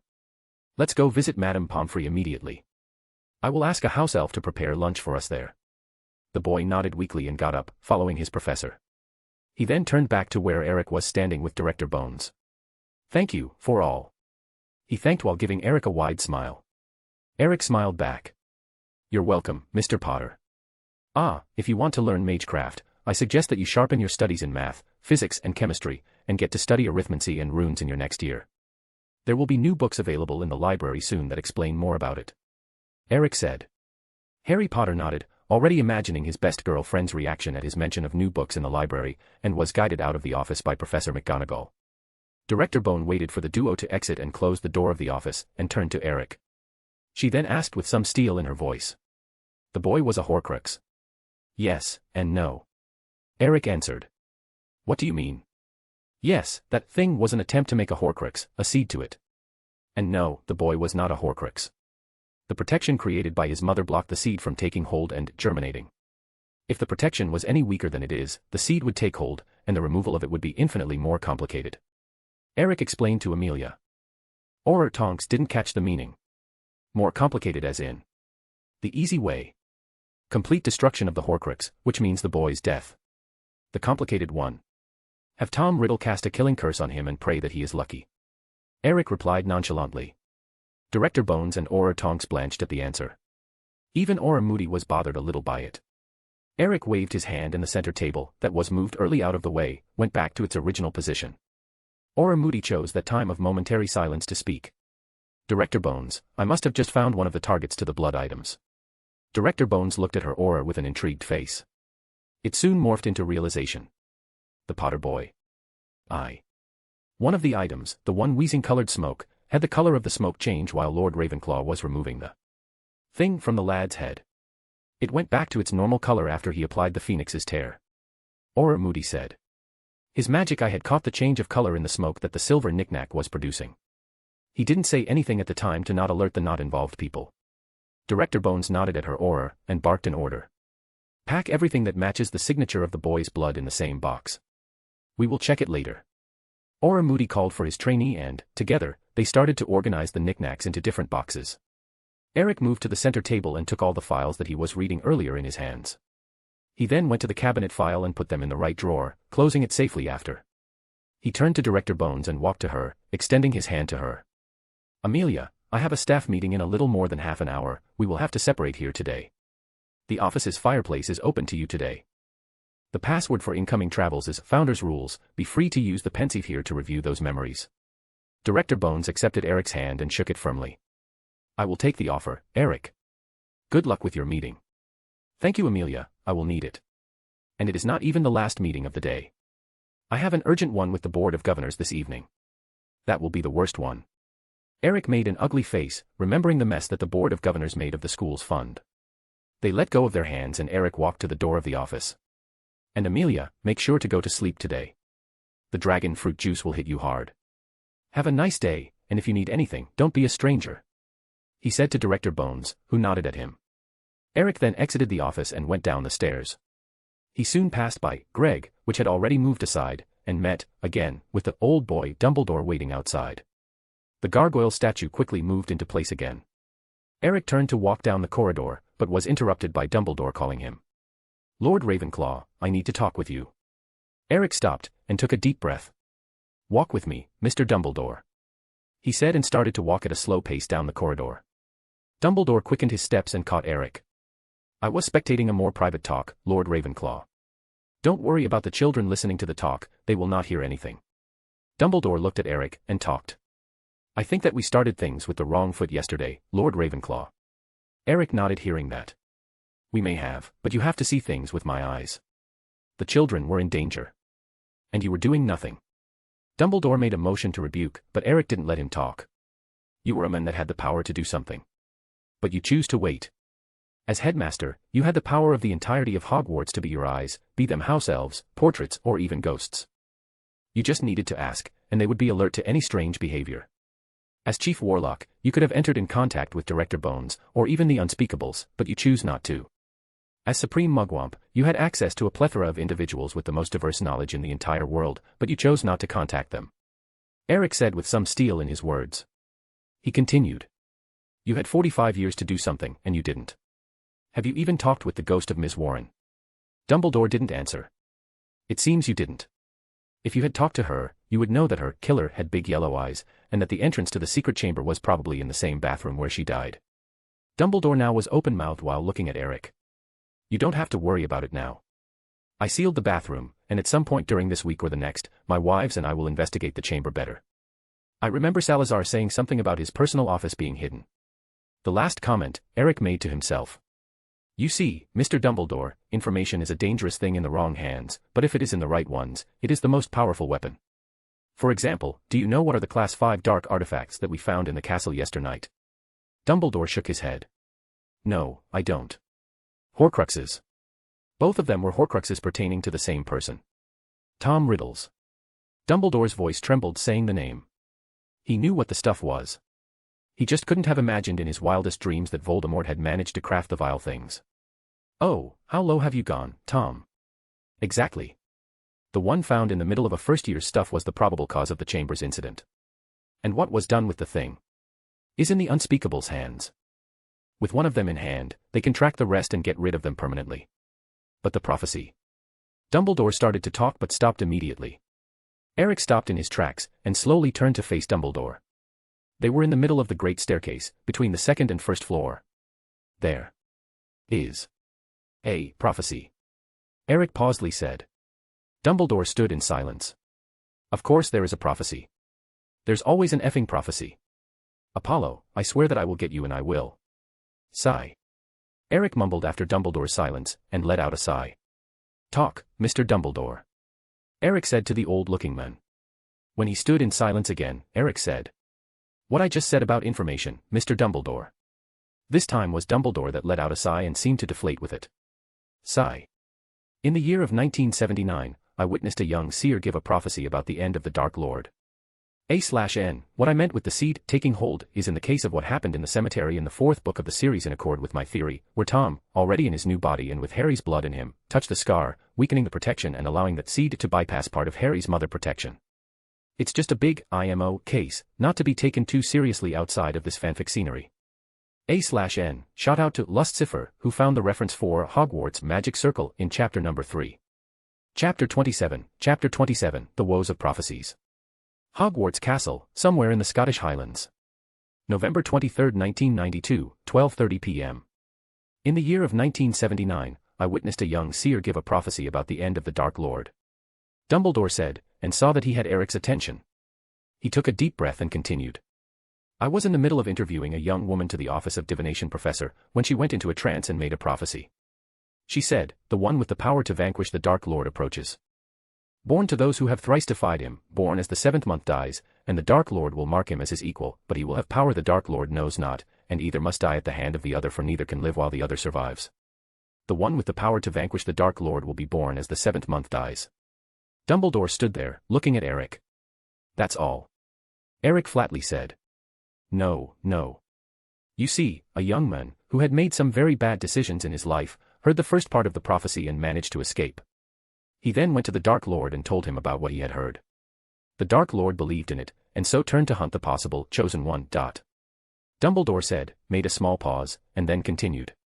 The Dark Lord then took note of the pregnant couples that had fought against him in the time and that had the birth of their child foreseen for the end of July. 2 couples matched the circumstances, the Potters and the Longbottoms. The young Death Eater, who had made the report of the prophecy, then took notice that one of the women targeted was his sweetheart since childhood, and came to me, asking that I help her. Dumbledore made a pause while some students passed by them, and continued talking. I did it. The young Death Eater became my spy into the Dark Lord people, and I warned the couples about how the Dark Lord was after them and their babies. They, then, went into hiding. They even put their hiding houses under the Finalizing's charm. By the Halloween of 1981, the Dark Lord had made his choice of who was the chosen one, and with the help of the treason of their secret keeper, he attacked the Potters' hiding house. The result of it is already well known. The couple got killed, while the baby managed to survive and rebound the killing curse back to its caster with only a wound in the shape of a lightning bolt in his head, fulfilling, so, the first part of the prophecy. He said and made a dramatic pause. Dumbledore then concluded. And so I believe that young Harry Potter is the one mentioned in the prophecy, and only can end the Dark Lord for good. Dumbledore finished talking. At the end of his speech, he had this air around him that yelled, I'm the right one here, I know what I'm talking about. But he couldn't be more wrong about it. That's it. Eric said flatly. Just with your own interpretation of a prophecy you reached this conclusion. He didn't give Dumbledore any time to reply. Let's dismantle this prophecy in parts, shall we? And Eric started to dismantle the prophecy. The one with the power to vanquish the Dark Lord approaches. Which Dark Lord is it talking about? The one active in the British Isles at the time? Or one that was active on the other side of the world at the same time? Or one that has not come into power yet? Or is it talking about a Dark Lord that isn't even born yet? The point is, it does not say who the Dark Lord is. Eric pointedly finished his analysis of the first verse. He then continued. Now, the second verse, born to those who have thrice defied him, born as the seventh month dies. July is the seventh month. But it could be talking about the seventh month after the prophecy was made, and if you were doing the interview in the summer, that would put the month of birth of the child in January, February, or March. Now, the death of the seventh month could be about a childbirth just as a person named Julio dies. After all, July was named after the Roman Emperor Julius Caesar. The thrice defied him could limit your choices, but then it could be about any couple that said or did anything that went against the Dark Lord creed 3 times. That is a kind of defiance too, is it not? But he chose the Potter's end. Dumbledore said after Eric had finished his analysis of the second verse. The look that he received back made him stop talking immediately. The third verse, and the Dark Lord will mark him as his equal, but he will have power the Dark Lord knows not. This mark could be anything. It could be a physical mark, or it could be a psychological one. And the power that the Dark Lord knows not could be anything too. It doesn't necessarily have to be magical power. It could be knowledge of something that the Dark Lord doesn't know. After all, I just have said that knowledge or information is power. It could be even something that he never had, like a powerful alliance, or a powerful friend. Eric finished his third analysis, and continued to the final one. The fourth and final verse now, and either must die at the hand of the other, for neither can live while the other survives. Does it mean that they can only be killed by each other? Not at all.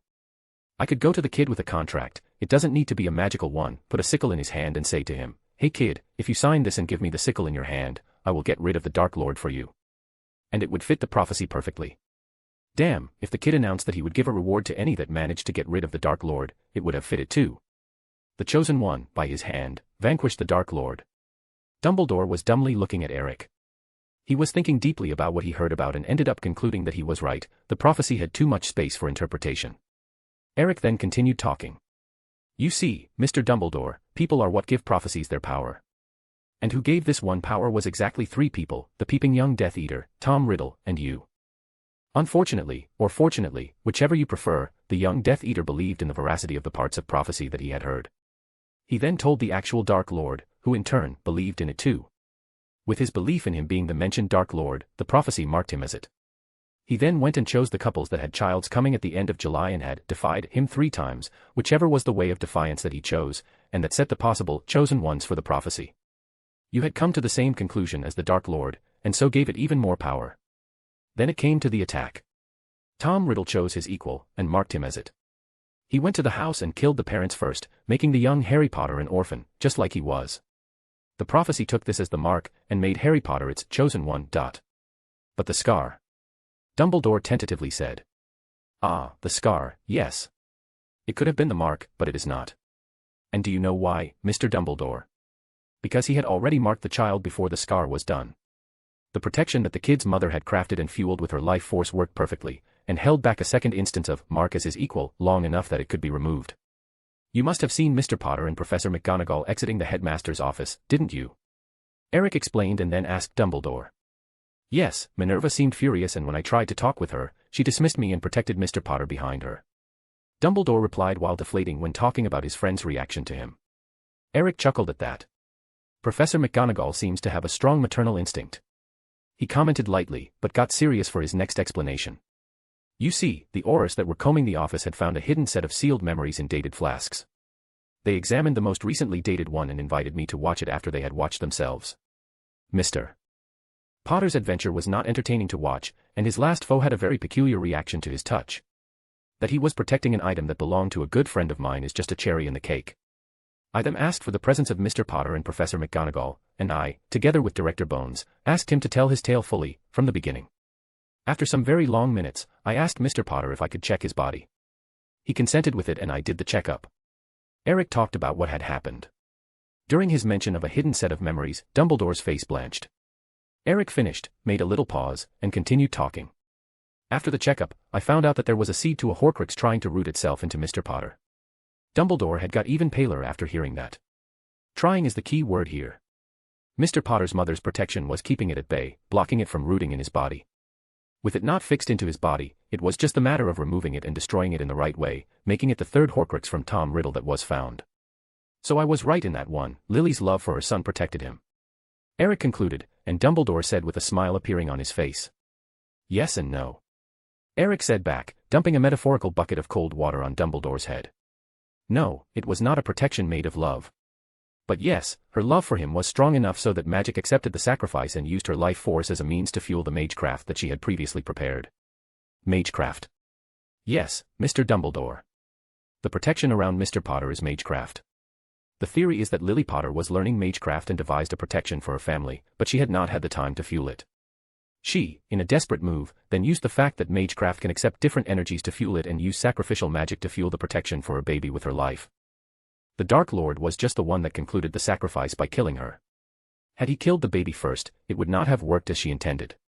Eric made a small pause and continued. With the protection fueled and in place, it only needed a target.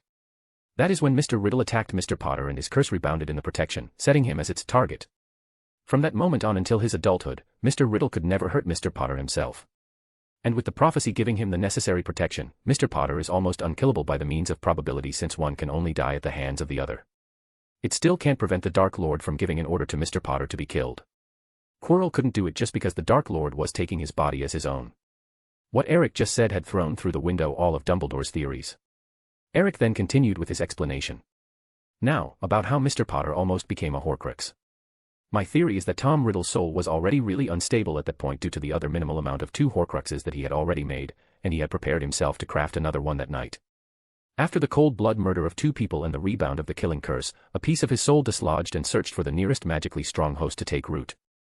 It then went to Mr. Potter and tried to root itself in the baby, but his mother's protection kept it at bay. The fact that Mr. Potter had headaches in the presence of the possessed Professor Quirrell, or when he touched him during the last confrontation for the protection of the Philosopher's Stone, just collaborates with the facts. The main soul presence was giving the seed strength to force the protection. If the Dark Lord had his own physical body, and with enough contact with the boy, the seed would have managed to get through the protection and root itself in Mr. Potter's body, making him a living Horcrux. And that would have been a lot more complicated to get rid of. Eric finally finished his long explanation. Dumbledore took time to digest everything that he had just heard, and when he was about to talk, he noticed that Eric had continued to go down the stairs. Dumbledore quickly followed after him, managing to reach just as they arrived at the Great Hall entrance. Lord Ravenclaw, and how many more Horcruxes do you think that Tom has crafted? I sincerely have no idea. The Unspeakables are the ones responsible to find and dispose of them. I only have the one that is a family heirloom in my possession. Dumbledore asked, and Eric replied as he walked through the tables. A family heirloom. Yes. He dared to transform Helena's diadem into a Horcrux. But I have already made contact with a friend so that he can remove the thing from it without damaging the item. Eric answered and stopped by Leona's side, who was seated in the Ravenclaw eating lunch. He looked at Dumbledore, and told the old-looking boy. But a person who dares craft 3, can craft more. Dumbledore nodded his head, thoughtful. It makes sense. Before his time in Hogwarts, Tom Riddle had the penchant to keep trophies. If he would craft the things, he would use items of personal importance for him, and he considered Hogwarts his true home. Dumbledore said and looked at Eric. He was looking back at him with a serious face. Remember what I said about information. If you want to help, take the info that you just told me and tell it to Croker, of the Unspeakables. And talk with Director Bones too, if you can. You may have to explain to her about the blood items that we found in the office. They already identified one of the bloods used as being Mr. Potter's. Dumbledore's face paled after hearing that. He nodded at Eric and quickly got out of the Great Hall through the main entrance to the castle. Eric just observed the old-looking boy almost running out of the Great Hall, checked his clock and seated at Leona's side. So, what do we have for lunch? Chapter 28, Staff Meeting, Part. Hogwarts Castle, somewhere in the Scottish Highlands. November 23, 1992, 1 p.m. After a quick lunch, where Eric put Selena and the girls on par with what had happened that morning, Eric saw himself entering the staff meeting room. He looked around and saw that most of the professors were already there. He walked through the room and got to the head of the table, a position normally occupied by the headmaster. With a wave of his hand, Eric summoned some blank parchments and took his fountain pen from the pocket inside his blazer. He then looked at the chair that was ready for him at the table's head. It was another damn golden throne-like chair. Sigh. A house elf, please. Eric sighed and asked for the presence of a house elf. With a pop, a house elf appeared beside him. Pop. How can Peasty help Lord Ravenclaw? The house elf asked Eric. Hello Peasty, can you, please, change this abomination for a normal chair? And after that, please, arrange some tea and black coffee to be delivered to us together with some biscuits. Eric made his request while pointing at the golden chair. The house elf disappeared with a pop, together with the chair. Pop. A normal chair soon appeared and Eric took his seat on it. He took his fountain pen and a parchment and started some topics to be discussed in the meeting. 2 minutes later, various tea sets, a pot of coffee and some plates with biscuits appeared on the table. Eric calmly served a cup of black coffee for himself, and took a sip of the black drinkable gold. He very much liked tea, but just after lunch he preferred the taste and aroma of a good coffee. Eric looked around and saw that pretty much everyone was present. He then checked with the wards and felt that the last missing member was on her way. We will wait 2 more minutes, then we will start the meeting. Eric said and took his time sipping his coffee. Not the best that he had ever drunk, but not the worst either. He would have to give the elves of Hogwarts some good books about how to brew a good coffee. While drinking, he observed the professors in the room. Some were serving themselves tea, or coffee, in the case of Professor Flitwick. Others were doing small talk between themselves and their neighbors. During these 2 minutes, the last expected member, Professor McGonagall, entered the staff meeting room and took her seat, beside Eric. Good to see you join us, Professor McGonagall. How is your student? Eric asked the professor that had just sat, and started to serve her a cup of tea. He finished the serving and offered the woman the cup. Thank you, Lord Ravenclaw. Professor McGonagall thanked her boss for the offered cup of tea and took a sip. She then let out a sigh and replied to him. Sigh. He is resting right now. Madame Pomfrey will have to plan a treatment that better suits his needs. She said, taking another sip of her tea. Thank you, Lord Ravenclaw, for warning me. Professor McGonagall thanked Eric again. No problem, Professor. There was a time when the school had protocols for all students raised in the non-magical world for cases like this and the like, and it seems that they will have to be implemented again. Eric said nonchalantly.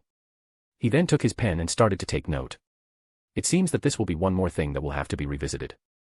Perhaps a partnership with St. Mungo's, so that we don't overload Madame Pomfrey. He finished while taking some final notes about it. Eric then looked back to Professor McGonagall and gave her a small smile. He then turned back to the rest of the table and started. It seems that all the necessary members of the staff are present. Let's start this meeting. Eric said. Lord Ravenclaw, Professor Lockhart is not present. Professor Babbling said, having noticed the absence of the Pons Blonde. As I said, Professor Babbling, all the necessary members of the staff are present. I was informed by the wards, this morning, that Gilderoy Lockhart was leaving the castle's grounds, and after that I checked and confirmed that he emptied his office and chambers. Eric replied to Professor babbling. Some members of the staff were shocked with the revelation, but others seemed to be expecting something like that. Eric continued. But, fortunately, the student's education will not be affected by his unpleasant behavior. After reading his files, I had it already in my mind to relieve him of his duties as Hogwarts Defense Against the Dark Arts professor. Even if his described feats seemed impressive, he lacked the desired specifications for being a professor, like, for example, the lack of a mastery in the subject or even a desirable newt evaluation. With that in mind, I had already made an agreement with Director Bones, so she will give us some of her auras to teach classes until the school can find a desirable replacement for the data office. Again, some of the staff members were shocked with the revelations, while some made a face that said that they already expected that. The auras will be arriving next Monday. Due to some urgent investigations happening in the DMLE, they are flooded in service right now.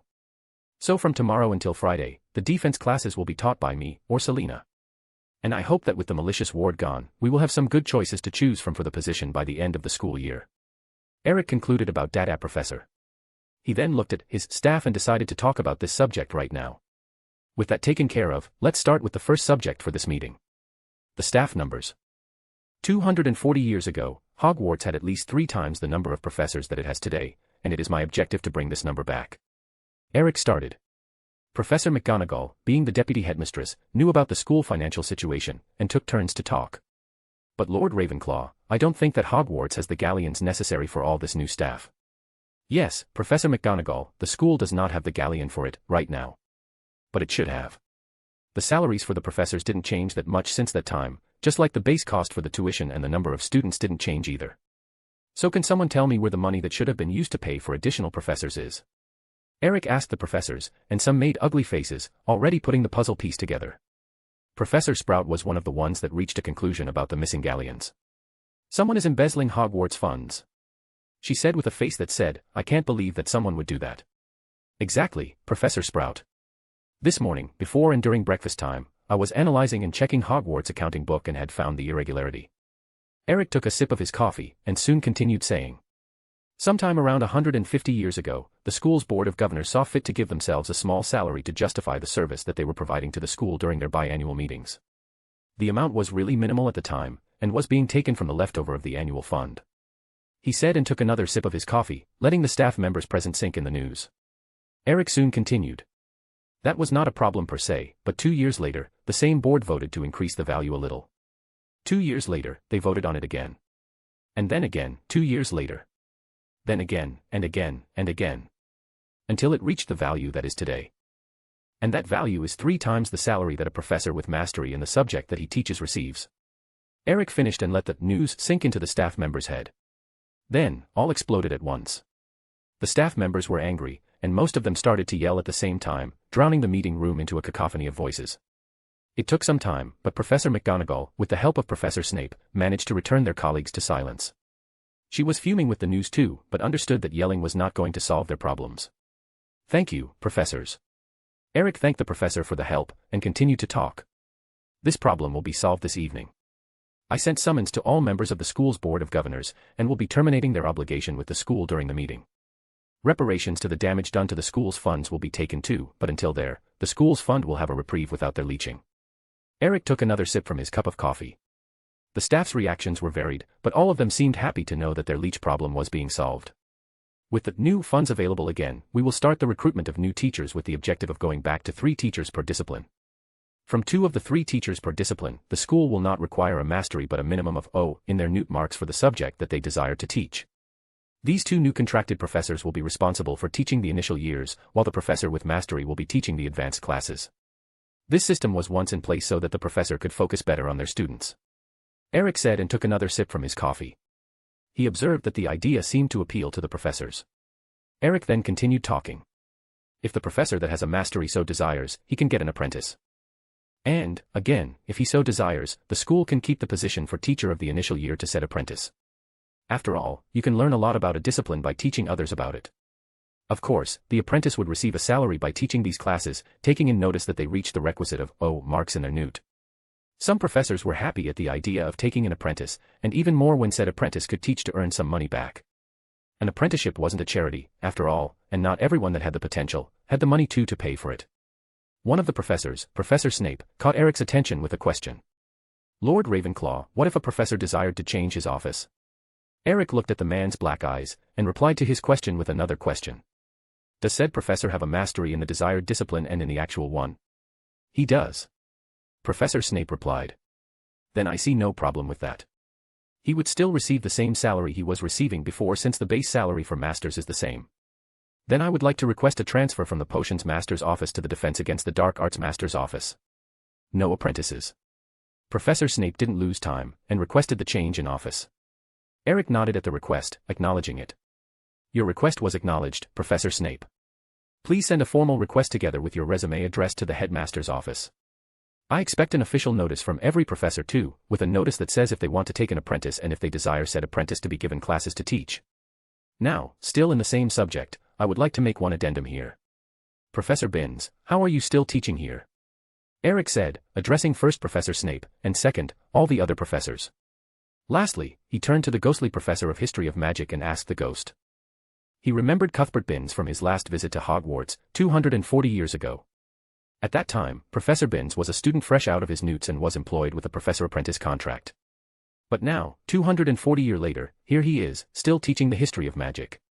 The ghostly professor chuckled, shocking some of his colleagues, and replied to Eric. I'm waiting for my substitute, Lord Ravenclaw. Your substitute? Eric asked again. Professor Binns nodded and answered. Yes. How long? Eric asked one more time, this time more serious. Professor Binns gave Eric a soft smile before answering him. Too long, Lord Ravenclaw, too long. Sigh. Eric sighed at that answer. You have my apologies, Professor Binns. I will personally start the recruitment for a new history master as soon as I can get to it. If you so desire, you can pass and I will ask Selena to teach your classes until we can find a permanent professor. I thank you for your offer, Lord Ravenclaw. But I can hold it until the end of the first semester. The ghostly professor said to his boss. Eric smiled at the man's dedication to Hogwarts. He had been holding back to pass on, waiting for his substitute, so that the student's education would not suffer. But it seemed that the past headmasters and the board of governors had tried to exploit his situation. After all, a ghost has no need for galleons.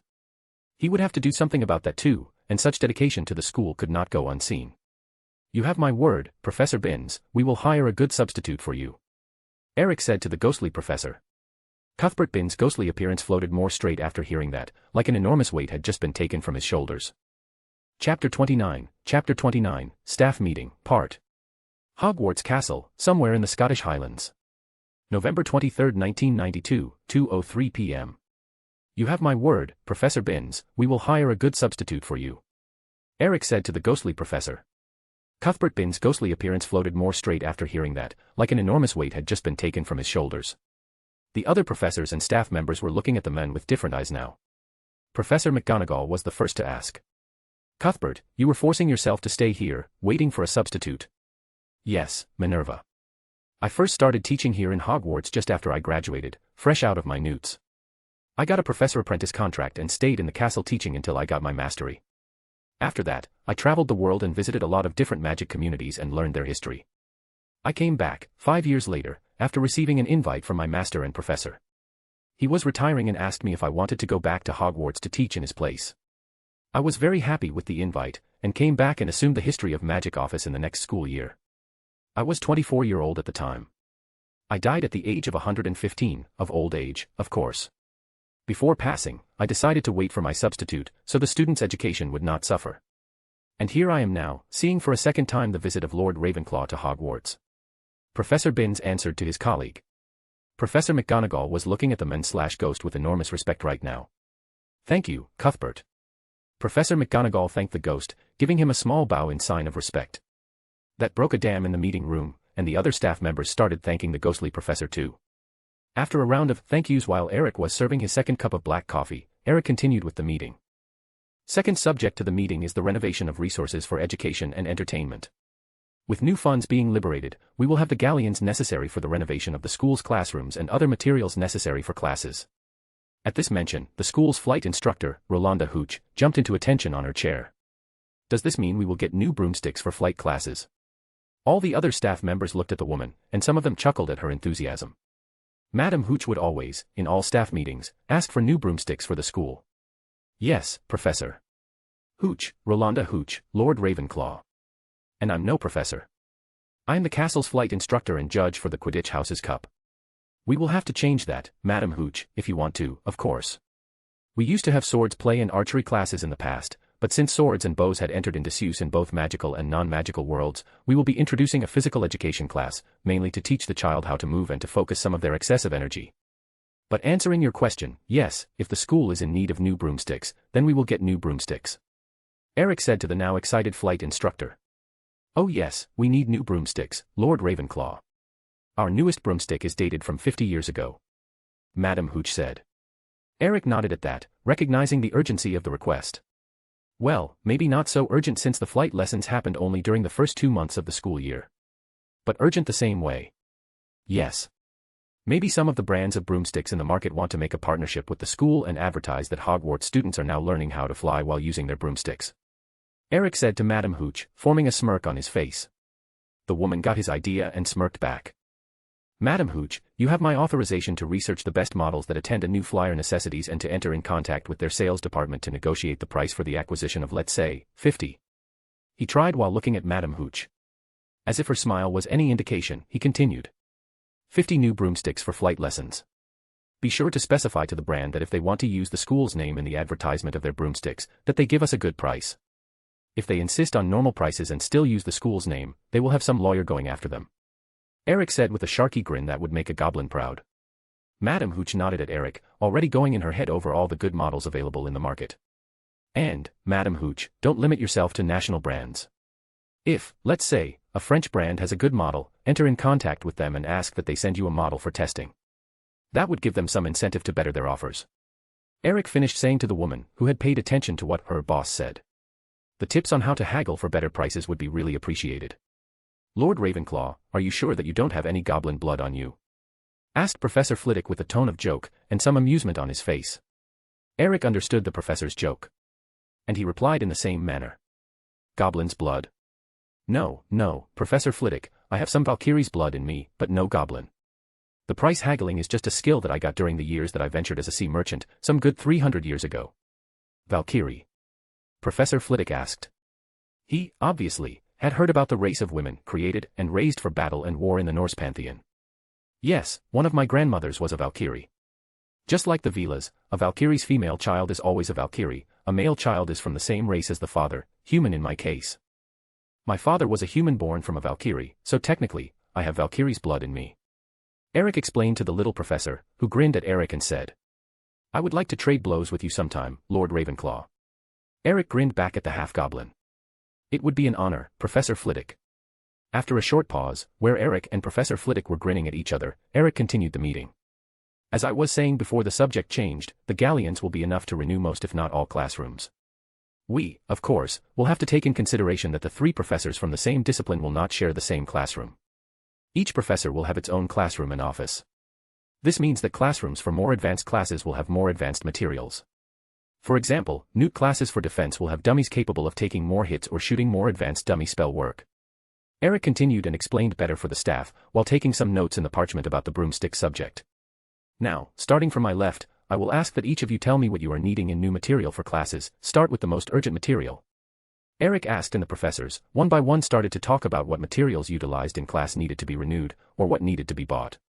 And Eric was taking notes of everything, and giving them the same talk that he gave Madam Hooch, to enter in contact with suppliers and to haggle for better prices if possible. Time slowly passed inside the meeting room, and Eric was happy with the result. The meeting, in his opinion, was a success. He had managed to attack all desired subjects and now he knew better of the situation that the school was and knew the staff a little more. Eric looked at his wristwatch. 4:30 p.m. Does anyone want to bring something to the attention of the group? Eric asked the staff in the meeting room. Professor Sylvanus Ketlaban raised one of his hands, better saying, raised his only hand. He was the master of the castle for the care of magical creatures and had some body parts missing, including his entire left hand and left eye. Yes, Professor Ketlaban, you have the group's attention. I was going to announce this after the midterm, but since we are all here and we were talking about the hiring of new teachers, there's no better time than now. I have decided to retire at the end of the school's year. Eric made a quick note that he would need to hire a new master for care of magical creatures too, while Professor Kettleben was receiving the well wishes from his peers. The group calmed again, and Eric continued. I noted it down, Professor Kettleben. Does anyone want to bring attention to anything more to this group? After some seconds of silence from the staff members, Eric continued. If not, then we adjourn this meeting. Don't forget that I await your answers about apprenticeships. Please address them to the headmaster's office via internal mail. After saying that, the staff members started to get up and exit the meeting room in small groups, while doing some small talk. Eric had just finished organizing his notes and looked around the room and noticed a fidgeting bigman still in place. Yes, Hagrid. I imagine that you wanted to talk to me about something. The giant man fidgeted a little more, taking some courage to talk. Finally, he managed to gather some and said.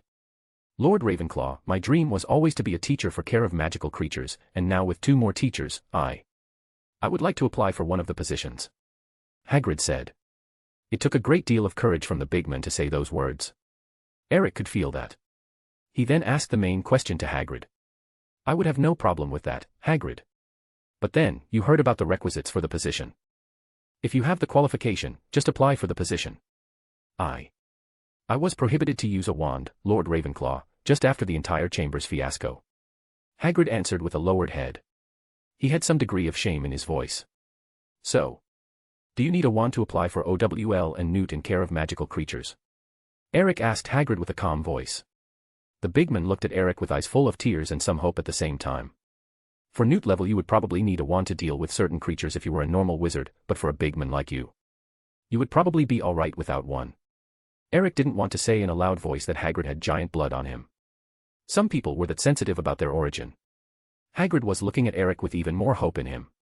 There are some disciplines in magic, Hagrid, that even a squib can apply for OWL and Newt exams. Go to the Department of Magical Education, in the Ministry of Magic, and ask them about it. If you are sure of your knowledge in the field, theoretical and practical, enough to have an O mark in it, schedule with them so that you can do it. After receiving the OWL result, if you then again are sure about your theoretical and practical for the Newt exam, then apply for it. I suggest that you talk with Professor Kettleben and ask him about what is asked in the OWL exams. The big man, Hagrid, nodded at the information and had a determined look on his face.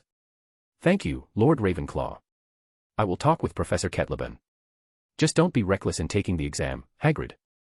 I don't know how it is right now, but some time ago you only had one chance to do the exam. Hagrid thanked Eric, who warned the big guy back.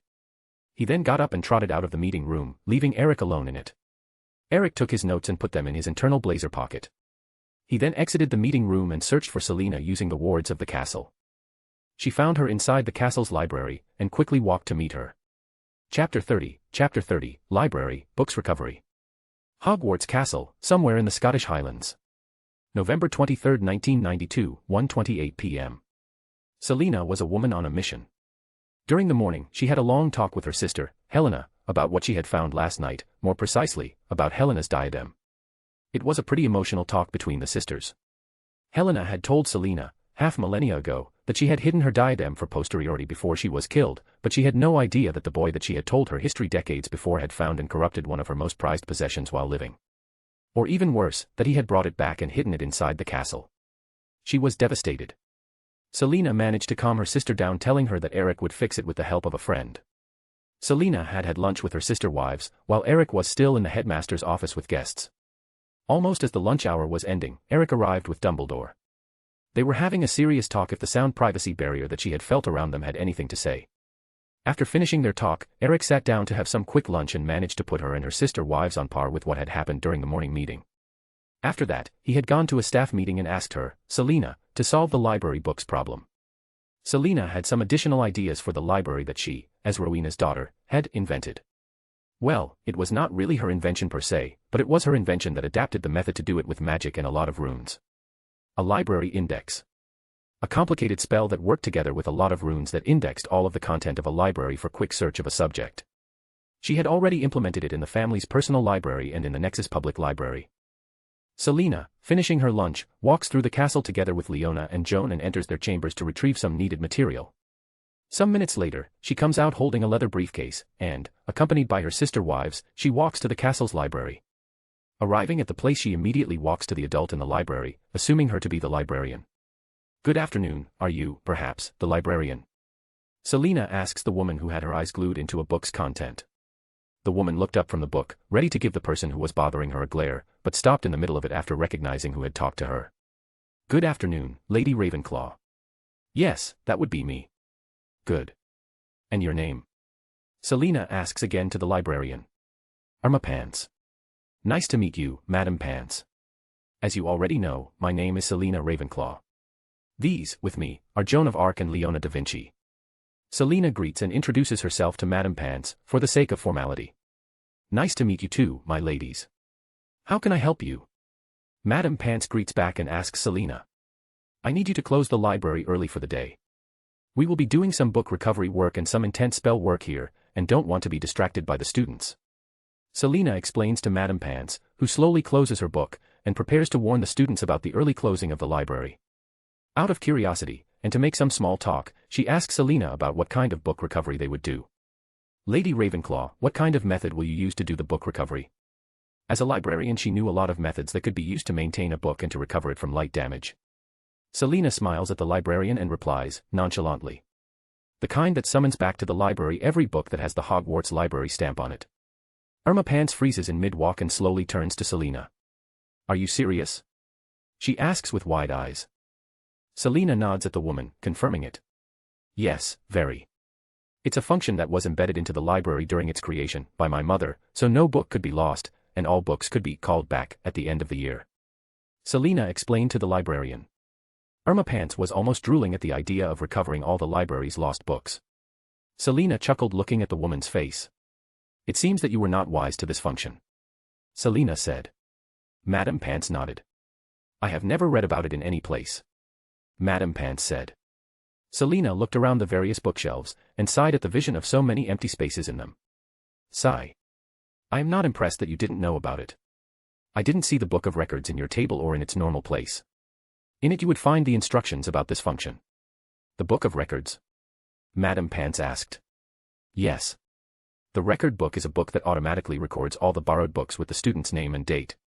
Luckiest that it too has a Hogwarts library stamp on it," Selina explained.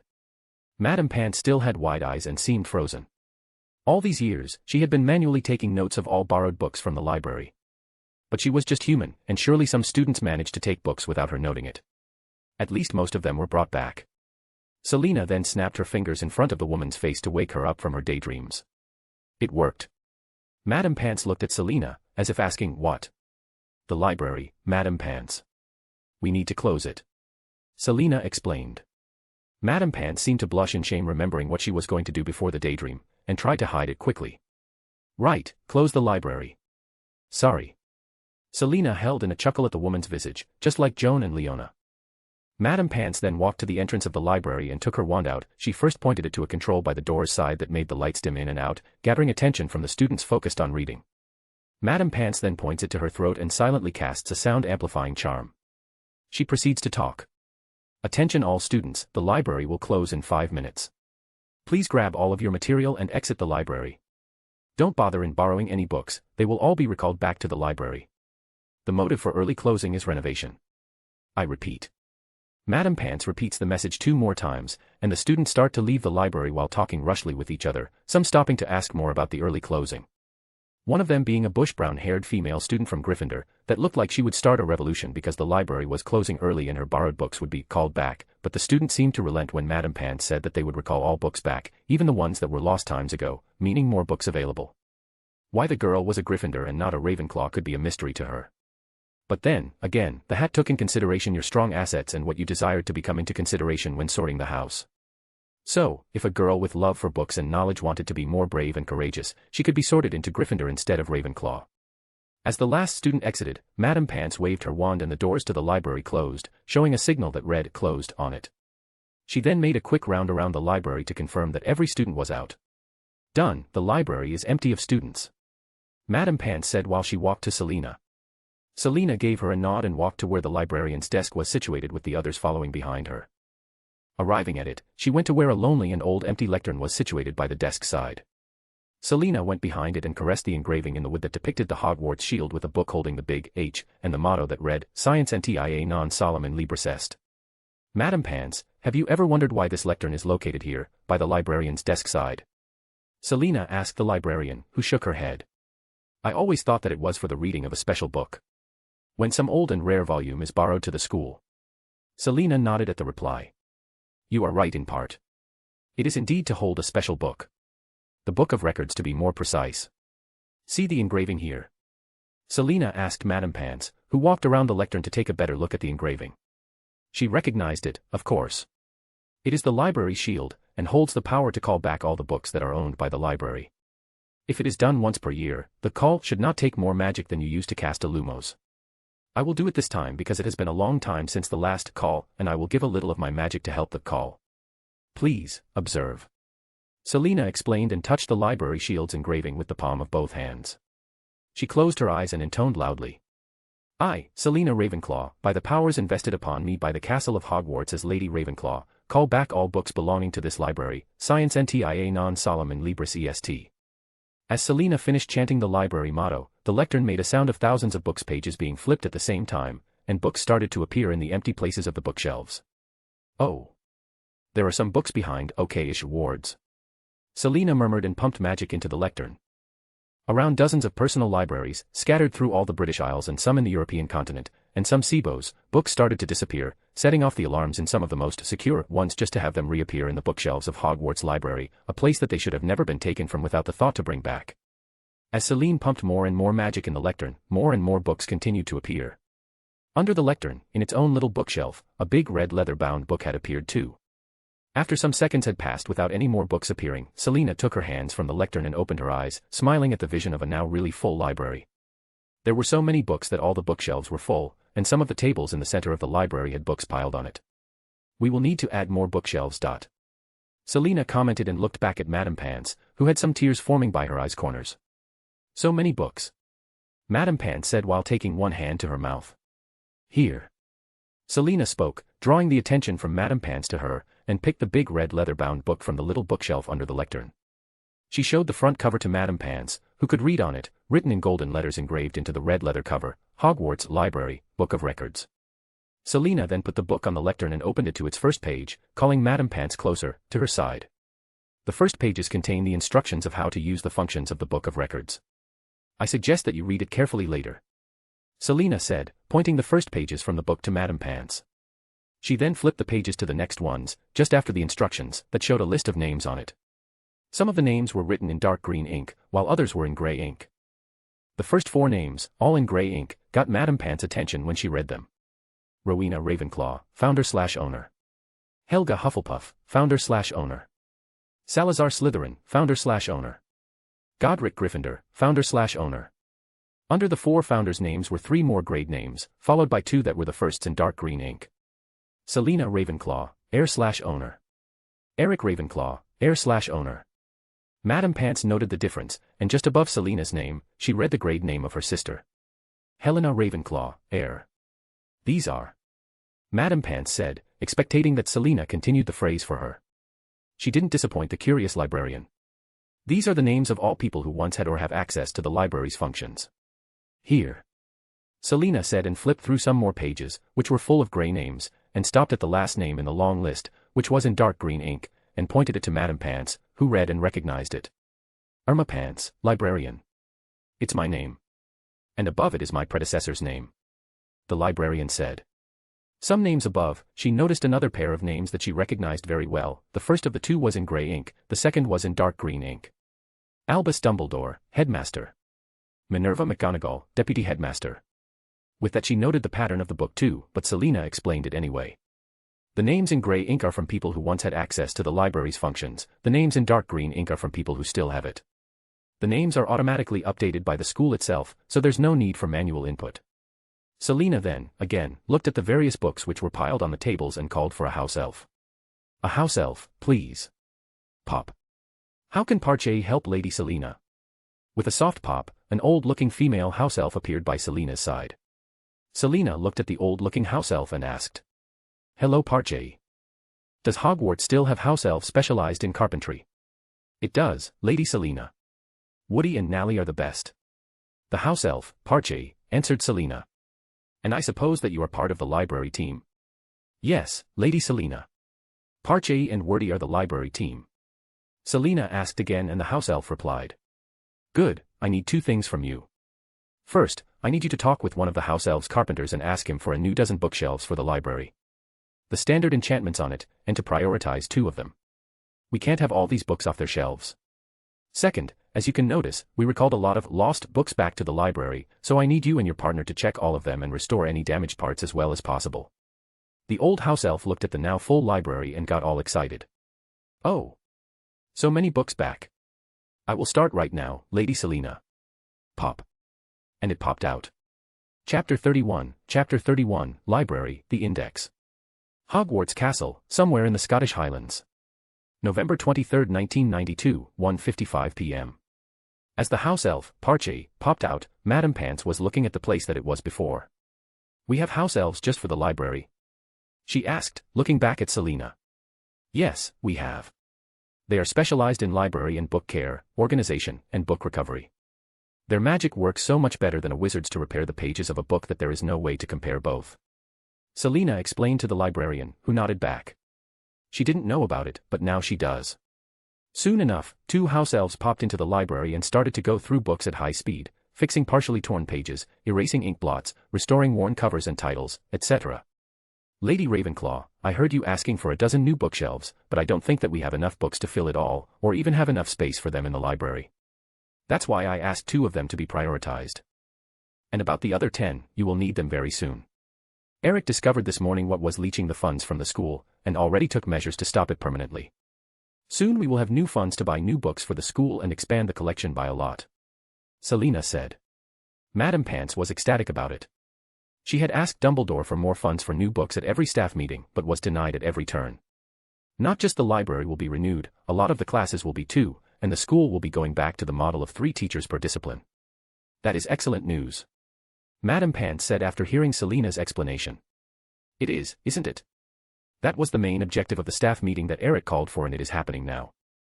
Shame that I have to take care of the library.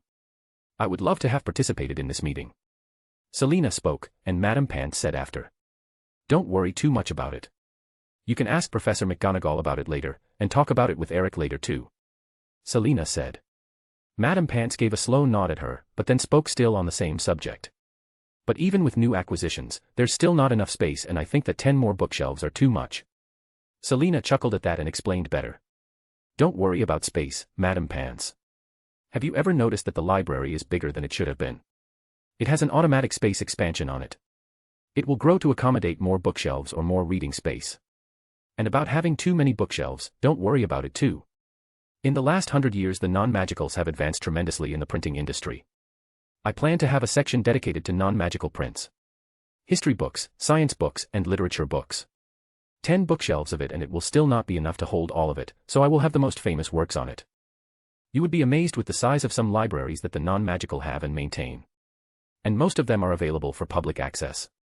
Selina finished, and Madame Pants was looking at her with a face that read, Are you kidding me? Selina gave the woman a small smile and decided to show it to her. Here, this is a projection from the insides of the Public Library of London. Selina waved a hand and created an illusion of the interior of a gigantic library. It showed hundreds of rows of bookshelves with hundreds of thousands of books in it, and hundreds of reading tables available with individual illumination in each table. Madame Pants looked at it with a shocked expression. If I'm not wrong, it was founded in the year 1841 and has a collection of over 1 million books. Most of them are in English. If you want to visit it one day, it is located near the Charing Cross station, not far from the Leaky Cauldron non-magical entrance. Just ask any non-magical that he would know about it, or take the night bus. Madame Pants slowly nodded her head, still fixated on the magical illusion of the great library. Selina waved her hand again and the illusion slowly faded, waking up Madame Pants. Well, Madame Pants, now it's time to upgrade the library. I will install a new system that I developed in it. You can go ahead and read the Book of Records instructions while I do it. Joan, Leona, you girls are free to roam too if you wish. And what will this new system do? Selina announced and Madame Pants asked with curiosity. It will index every piece of knowledge inside the library. Basically, it will let you search for a specific subject inside all the books in the library. Let's say that a student wants to search about the uses of mandrakes, he will come to the system, type the search subject, in this case, mandrakes, in it and hit the search button. The system will then give him a list of books inside the library that talk about mandrakes, and where to find them. The non-magical are already using a system like this in most of their libraries. Imagine going through over thousands of books in search of a specific subject. Of course, the automation of it is very recent. Before that it worked just like Hogwarts library works now, manually searching within sections and subsections. And while the non-magical do it with technology, I will do it with magic. Selena finished explaining with a big smile. She had really outdone herself with this piece of magic.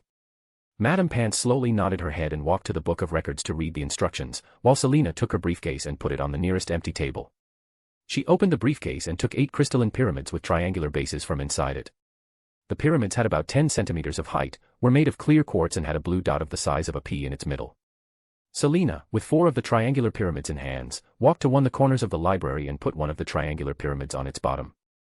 With a wave of her hand, the crystal stuck to the bottom corner, intersecting 2 walls and the floor of the library. Selena's body then glowed a soft blue for a moment and she started floating, until she reached the roof, putting in the nearest corner, the intersection of 2 walls and the roof, another triangular pyramid and sticking it there. She then floated to the nearest opposite corner and did the same, sticking a pyramid in the top and bottom corners, landing to do the last. Selena walked back to the table, and took the last 4 triangular pyramids and did the same with the 4 missing corners, sticking a triangular pyramid in each. Selena walked back to the briefcase and took 2 big crystalline cubes from inside it. These cubes had about 15 centimeters of edge, were made of clear quartz and had a pea-sized blue drop near each of its vertices. Selena picks one of the cubes in her left hand and lifts it into the air. Applying a little magic, she makes the cube float in the air and removes her left hand from under it. Selena then touches each vertex of the cube once with her index finger of her right hand, while making the cube rotate slowly using her left hand. At each vertex of the cube that she touched, the pea-sized blue dot near it would glow and, in response, the pea-sized blue dot inside the triangular pyramid would glow too in the correspondent corners of the library. With the 8 vertices of the library defined, Selena took the blank, crystalline cube and set it on top of the other one, and with a wave of her hand she mirrored the contents of one cube to the other. She then went to her briefcase and took 2 metallic rectangular boxes from it, followed by a metallic-looking keyboard and a slim monitor. I love the fact that the Underworld's technology is more advanced in some regards than the humans. The extra that Underworld's technology is shielded against magic interference just helps. And no way in the hells that I would use that gigantic tubular monitor. Selena thought while setting up the slim monitor up on the table. Yes, Selena was not a Myliner wizard and mage, but she was a literal tech wizard too.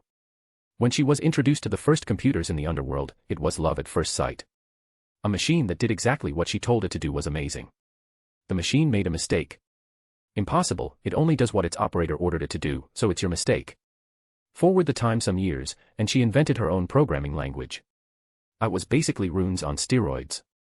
The new spell that she invented. It was just coding utilizing her programming language that read all the written information in the books inside a determined space predetermined by 8 vertices, stored it inside the crystalline data storage, and indexed it for quick search. The crystalline data storage.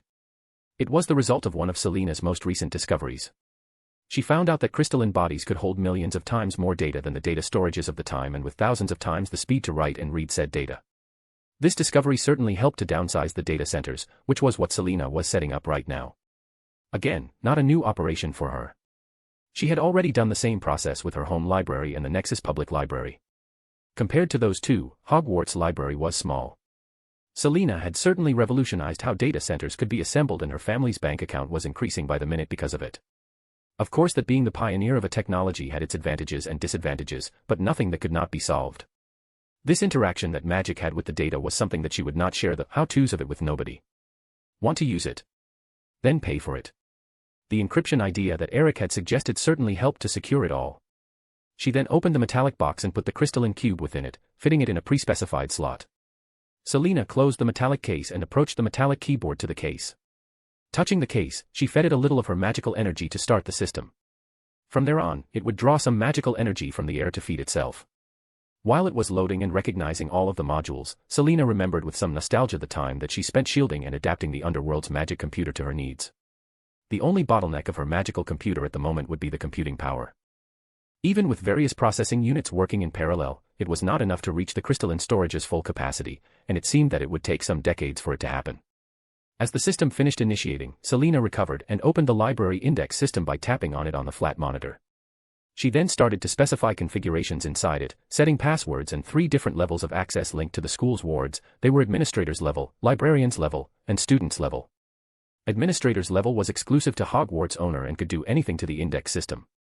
Librarian's level was exclusive to Hogwarts librarian, headmaster, and deputy headmaster, and could add new books to the index, change a book's reading level, free-for-all, OWL, newt, restricted and prohibited, and do searches. Student's level was the most basic one, and could only do searches in the index. Selena quickly finished setting the system up, and moved the magic computer to the librarian's desk. Utilizing some summoned aluminium bars, she transfigured it to the right shape with a wave of her hand and used a permanent sticking charm to affix it under the desk. Selena then snuggle fits the metallic case of the magical computer under the desk by using the transfigured aluminium bars and a keyed stick charm. After some final adjustments to the metallic case, like activating the rune system to always keep the interior at 20 degrees Celsius, she then sits on the librarian's chair and adjusts the position of the slim monitor and keyboard to maximize the ergonomic use of it. I will have to get some decent chairs for the librarian's desk, Selena says to herself, while finishing checking the index system configurations. After confirming that everything is correct, she gets ready to run an administrator command to start the scanning and indexing process. Selena looks up from the monitor and sees that the house elves had already delivered the 2 new bookshelves, and just like she had said to Madame Pants, the library room had grown a little to accommodate the new furniture. Attention everyone, let's focus on sorting the books by sections in accord with the subjects. I will ask the professors to sort them according to levels after dinner. Be sure to name all sections, potions for potions books, charms for charms books, etc. Selena said loudly, and the library's house elves immediately started to do it. Madame Pants, who had already finished reading the instructions from the Book of Records and was now checking some of the recently arrived book, walked to Selena and asked her about it.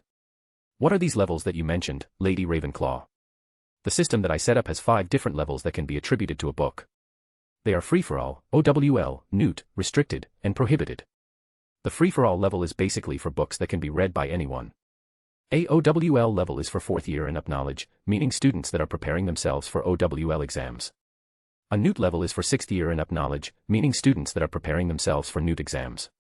Restricted level is for books that contain knowledge that should be restricted to students. And a prohibited level is for books that contain knowledge that is prohibited to any but masters in their subjects. I will work on securing the sections for the last 2 levels better as soon as we finish the sorting of the books. Selena explained to Madame Pants, who let out a sigh at the last comment. The actual restricted section was not at all that restricted, and she knew it very well. Sigh. The idea of these 5 levels is interesting, and I have to admit, our actual security measures to the restricted section does not restrict the access to it all that much. We could use an upgrade on it. A/N, this chapter was kinda bad. I had this idea to pass about what Selena was built/building but couldn't express it in words in a good way. A/N2, take notice that summoning is different from conjuring. A/N3, IMO, transfiguring a cube of 1 kilogram of iron into a ball of 1 kilogram of iron does not alter the composition of the material, just its shape, making the transfiguration permanent. Chapter 32, Library, Search Stations. Hogwarts Castle, somewhere in the Scottish Highlands. November 23, 1992, 2:31 p.m. The idea of these 5 levels is interesting, and I have to admit, our actual security measures to the restricted section does not restrict the access to it all that much. We could use an upgrade on it, Madame Pants said. Selena chose not to say anything back and went directly to help sort the books. She decided to start with the bookshelves that were already full of books.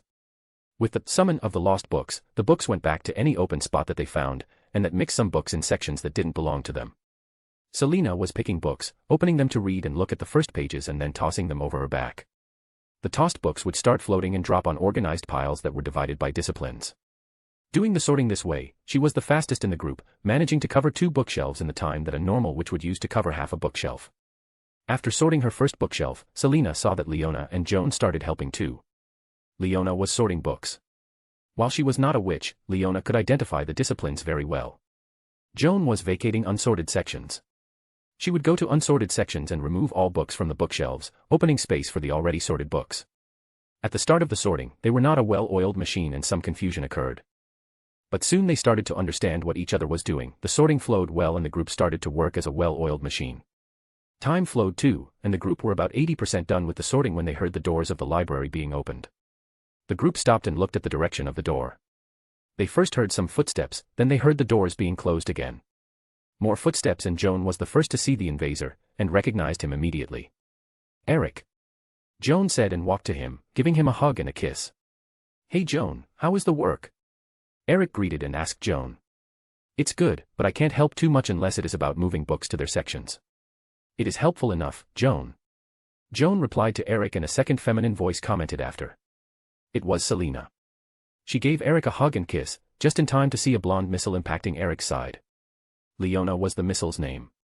Eric smiled at her and caressed her head, giving Leona a kiss too. I don't want to disturb your work too much. The staff meeting just finished, and I came to see what you were doing. Eric said, while looking around the library. Well, first we called all the books back. Then, while the house elves were starting to check the books, I installed the index for the library. Now we are sorting the books in their specific sections. Selena said to Eric and saw Madame Pants approaching them. Eric, this is Madame Irma Pants, the librarian. Selena introduced Madame Pants. Nice to meet you, Madame Pants. Nice to meet you too, Lord Ravenclaw. Eric greeted the librarian, who greeted him back. Eric, we are in the final phase of the sorting, so could you be a dear and secure the area for the restricted and prohibited section? Sure, honey. What kind of secure do you want? Selena asked Eric, who accepted and asked her back. The normal secure. No entrance without authorization, no book removal from the area, and logged alarm for unauthorized entrance. That is for the restricted section. The prohibited section, I think that no entrance without being authorized and logged alarm for unauthorized entrance would be enough. It will be an area exclusive for masters of the castle, so if they wish, they can borrow the books. Selena replied to Eric, who nodded his head. The entrance to the sections will be allowed via index, like you did in the Nexus. Eric asked, and Selena nodded, giving him an affirmative reply to his question. Okay, I will start right now. Eric said and gave Selena, Leona, and Joan a quick kiss each. Good work. He said again and walked to the area where the current restricted section was located. Selena went back to sorting books, followed by Madame Pants, Leona, and Joan. Eric looked at how the area was organized and secured at the moment, and was thinking about what he should do with it. Having decided, the first thing he did was to remove the screaming book curse from the shelves. It was a smart curse, but it could not stop a determined person. A silencing spell in the area around would be enough to give the person that took the book the time necessary for the curse on it to end. It was almost 2 hours later when Eric finished the 2 areas. And he could say that he did a very good job with them. He had summoned and used a lot of steel, wood and glass to build the new areas. At the entrance of the restricted section he had positioned a ticket gate with enough rune work inside it to turn it into a perfect door. It allowed only the people authorized by the index to enter, and any person that tried to jump it would be found being flung back and having his name logged in the index system. For the prohibited section, he had chosen a door made of wood with inlaid steel and a glass window on its upper half. The very heavy rune work on it turned it into a perfect door too. It would not budge no matter what was done to it, only opening to authorized people inside the index system. He was looking at his work with a proud look when he heard Selena calling him. Eric. Finally done. Yes. It is as heavily guarded as the castle walls itself. He proudly said. Your mix of steel, wood and glass did give it a look of safety and luxury at the same time. Good work, dear. But the areas are very plain in terms of decoration. I will have to ask the carpenter house elves to engrave some decorations in the wood later. Selena said to Eric, and received from him a big smile. The doors wards are just waiting for you to link them to the index system. Eric spoke, turning to Selena, who nodded at him and walked to the librarian desk, where the index system was installed. Eric followed after her, and watched as Selena accessed the administrator level of the index system and used it to pick up and take control of the doors wards. 5 minutes later the restricted and prohibited sections were under total control of the index system. And that is done. Selena said while opening the scan command that she had prepared earlier. I will start the scan of the book to the index. Selena announced and ran the command. The crystalline pyramids in the vertices shined for some seconds and shot beams of light to its neighbors, drawing with it the edges of the rectangular box that make the library room. In the system's monitor, a window appeared showing a progress bar, an elapsed time display, an estimated time left display and a counter of books scanned. The counter in the last one was growing by the second and could be read, 154 books of 16,248 books scanned. Madam Pants, you would like to know that Hogwarts Library, right now, contains a little more than 16,000 books in its collection. Selena said to Madam Pants, who had approached them just before the scan started. The woman smiled at that. That is 5,000 more books than I had counted this last summer. 5,000 books were recovered. Madam Pants commented. She had, this last summer counted the books in the library collection, just like she had done in the past years too since she took over the librarian post. Every year her count showed that some dozen books were nicked. Students took the books home and they were never returned. Now that will not happen anymore, and she was very happy with that. Eric took a look at the time that the system clock showed and checked it with his wristwatch. It's almost 6:30. I have a meeting to let go of the Board of Governors in 1 hour and a half. He said and turned to Selena. Do you want some help preparing the search stations? Selena looked at the system monitor for an instant and got up from the chair. Yes, I would like that. The system estimates that the scan will take 3 more hours, and I want to be present in this meeting. She said and walked to her briefcase, from where she took 3 thin red books from inside. Selena walked to Madame Pants and handed her the 3 thin books. Madame Pants took them and read the front cover title of the first book. The Index, Librarian's Manual. She then looked at the other 2 and saw that they were the same book. The 3 books are for you to keep inside your desk's drawer. They have instructions on how to use the index system. Things like how to add a new book, how to give someone temporary permission to another level, how to give someone access to the restricted section, etc. The extra 2 books are for the headmaster and his deputy. They are the only ones who have the same access to the index system as you, the librarian, have. After they have read it, the books have to be returned back to you. But don't worry too much about them being taken, they are marked as library property already. Selena explained to Madame Pants, who nodded her head at it. After you have read it, if you still have any doubt about the system, you can ask me about it.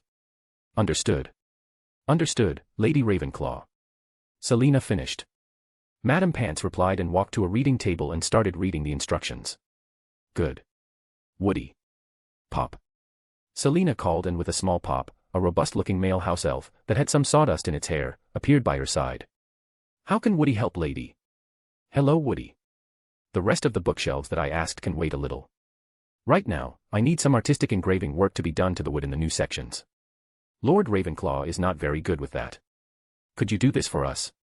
Selena asked Woody, and Eric let out a harumph when she talked about his low artistic sense.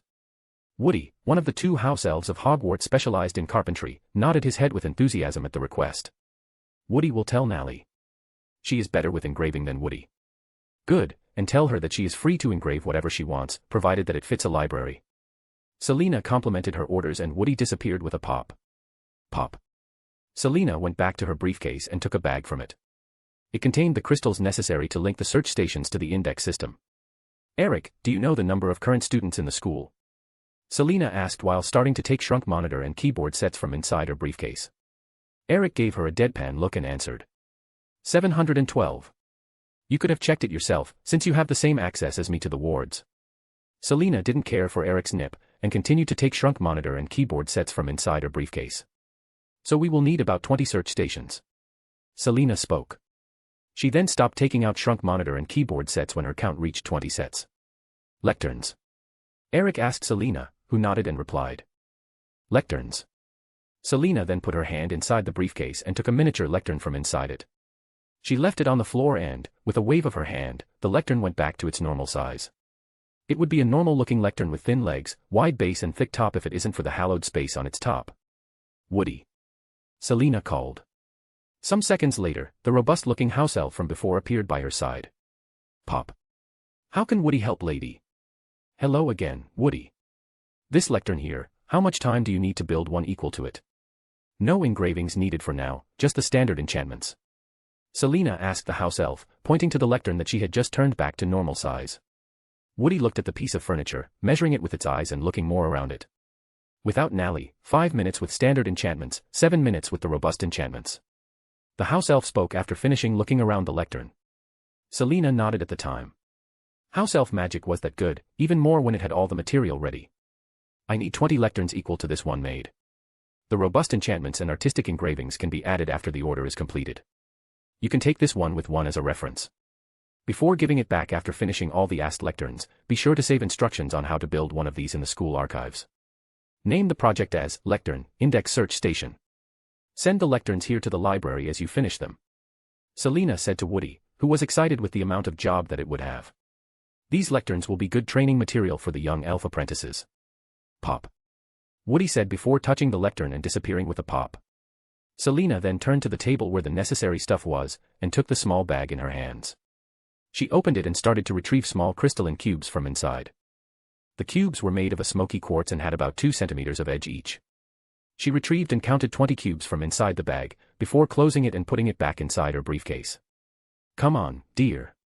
You know the drill, unshrink the monitor and keyboard sets and link a cube to each set. Yes, honey. Eric droned an answer and started with the job. At least it is just 20 stations. he thought while remembering the 100 that he had helped set for the Nexus. Chapter 33, Board Meeting, Part. Hogwarts Castle, somewhere in the Scottish Highlands. November 23, 1992, 7:25 p.m. Eric was just finishing assembling the last search station in the lectern built by the House Elves. He had already put the linking crystalline cube in place, together with its linked monitor and keyboard, and was now applying the keyed semi-permanent sticking charms to them, securing everything in place. Having finished, Eric passed the new assembled station to Selena, who linked it to the index. He was watching her finish the linking of the last station when a pair of arms embraced him from behind and he felt Leona's big pair of boobs on his back. He didn't say anything about it, just enjoying her touch. Selena linked the last index search station and retrieved a fountain pen and a notepad from inside the briefcase. Both of the items were enchanted ones.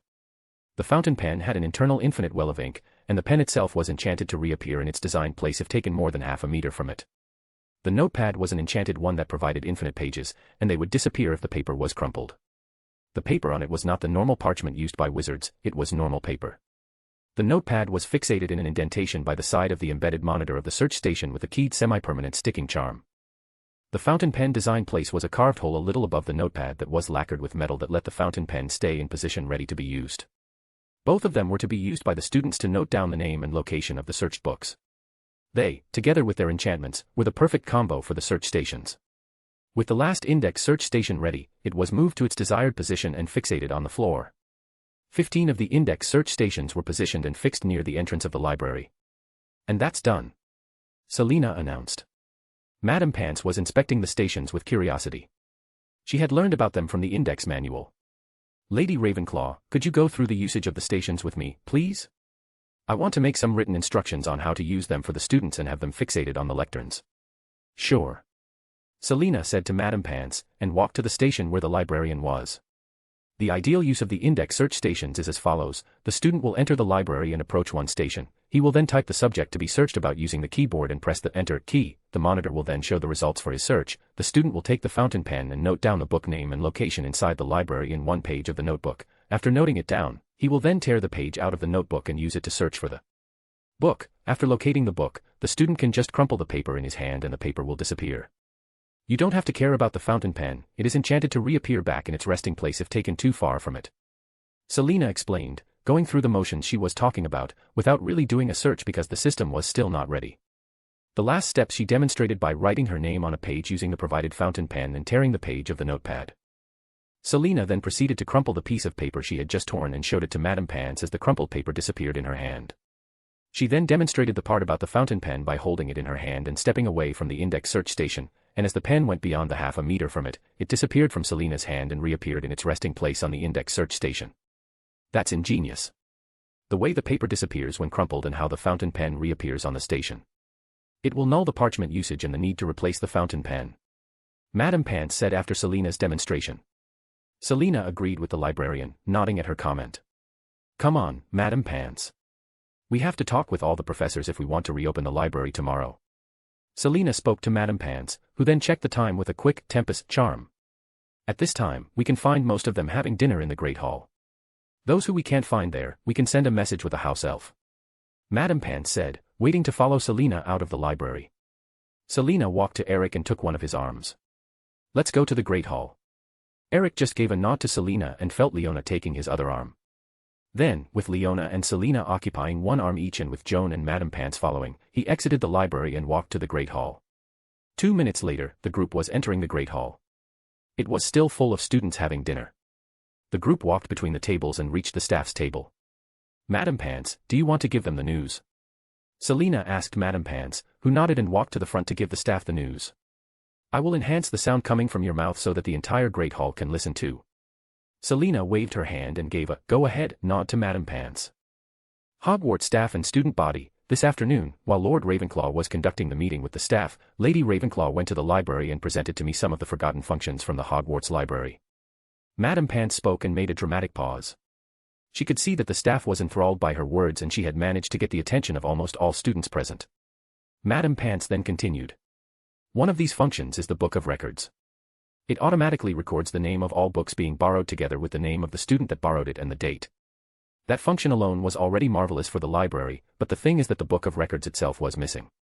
Madame Pants made another dramatic pause before continuing.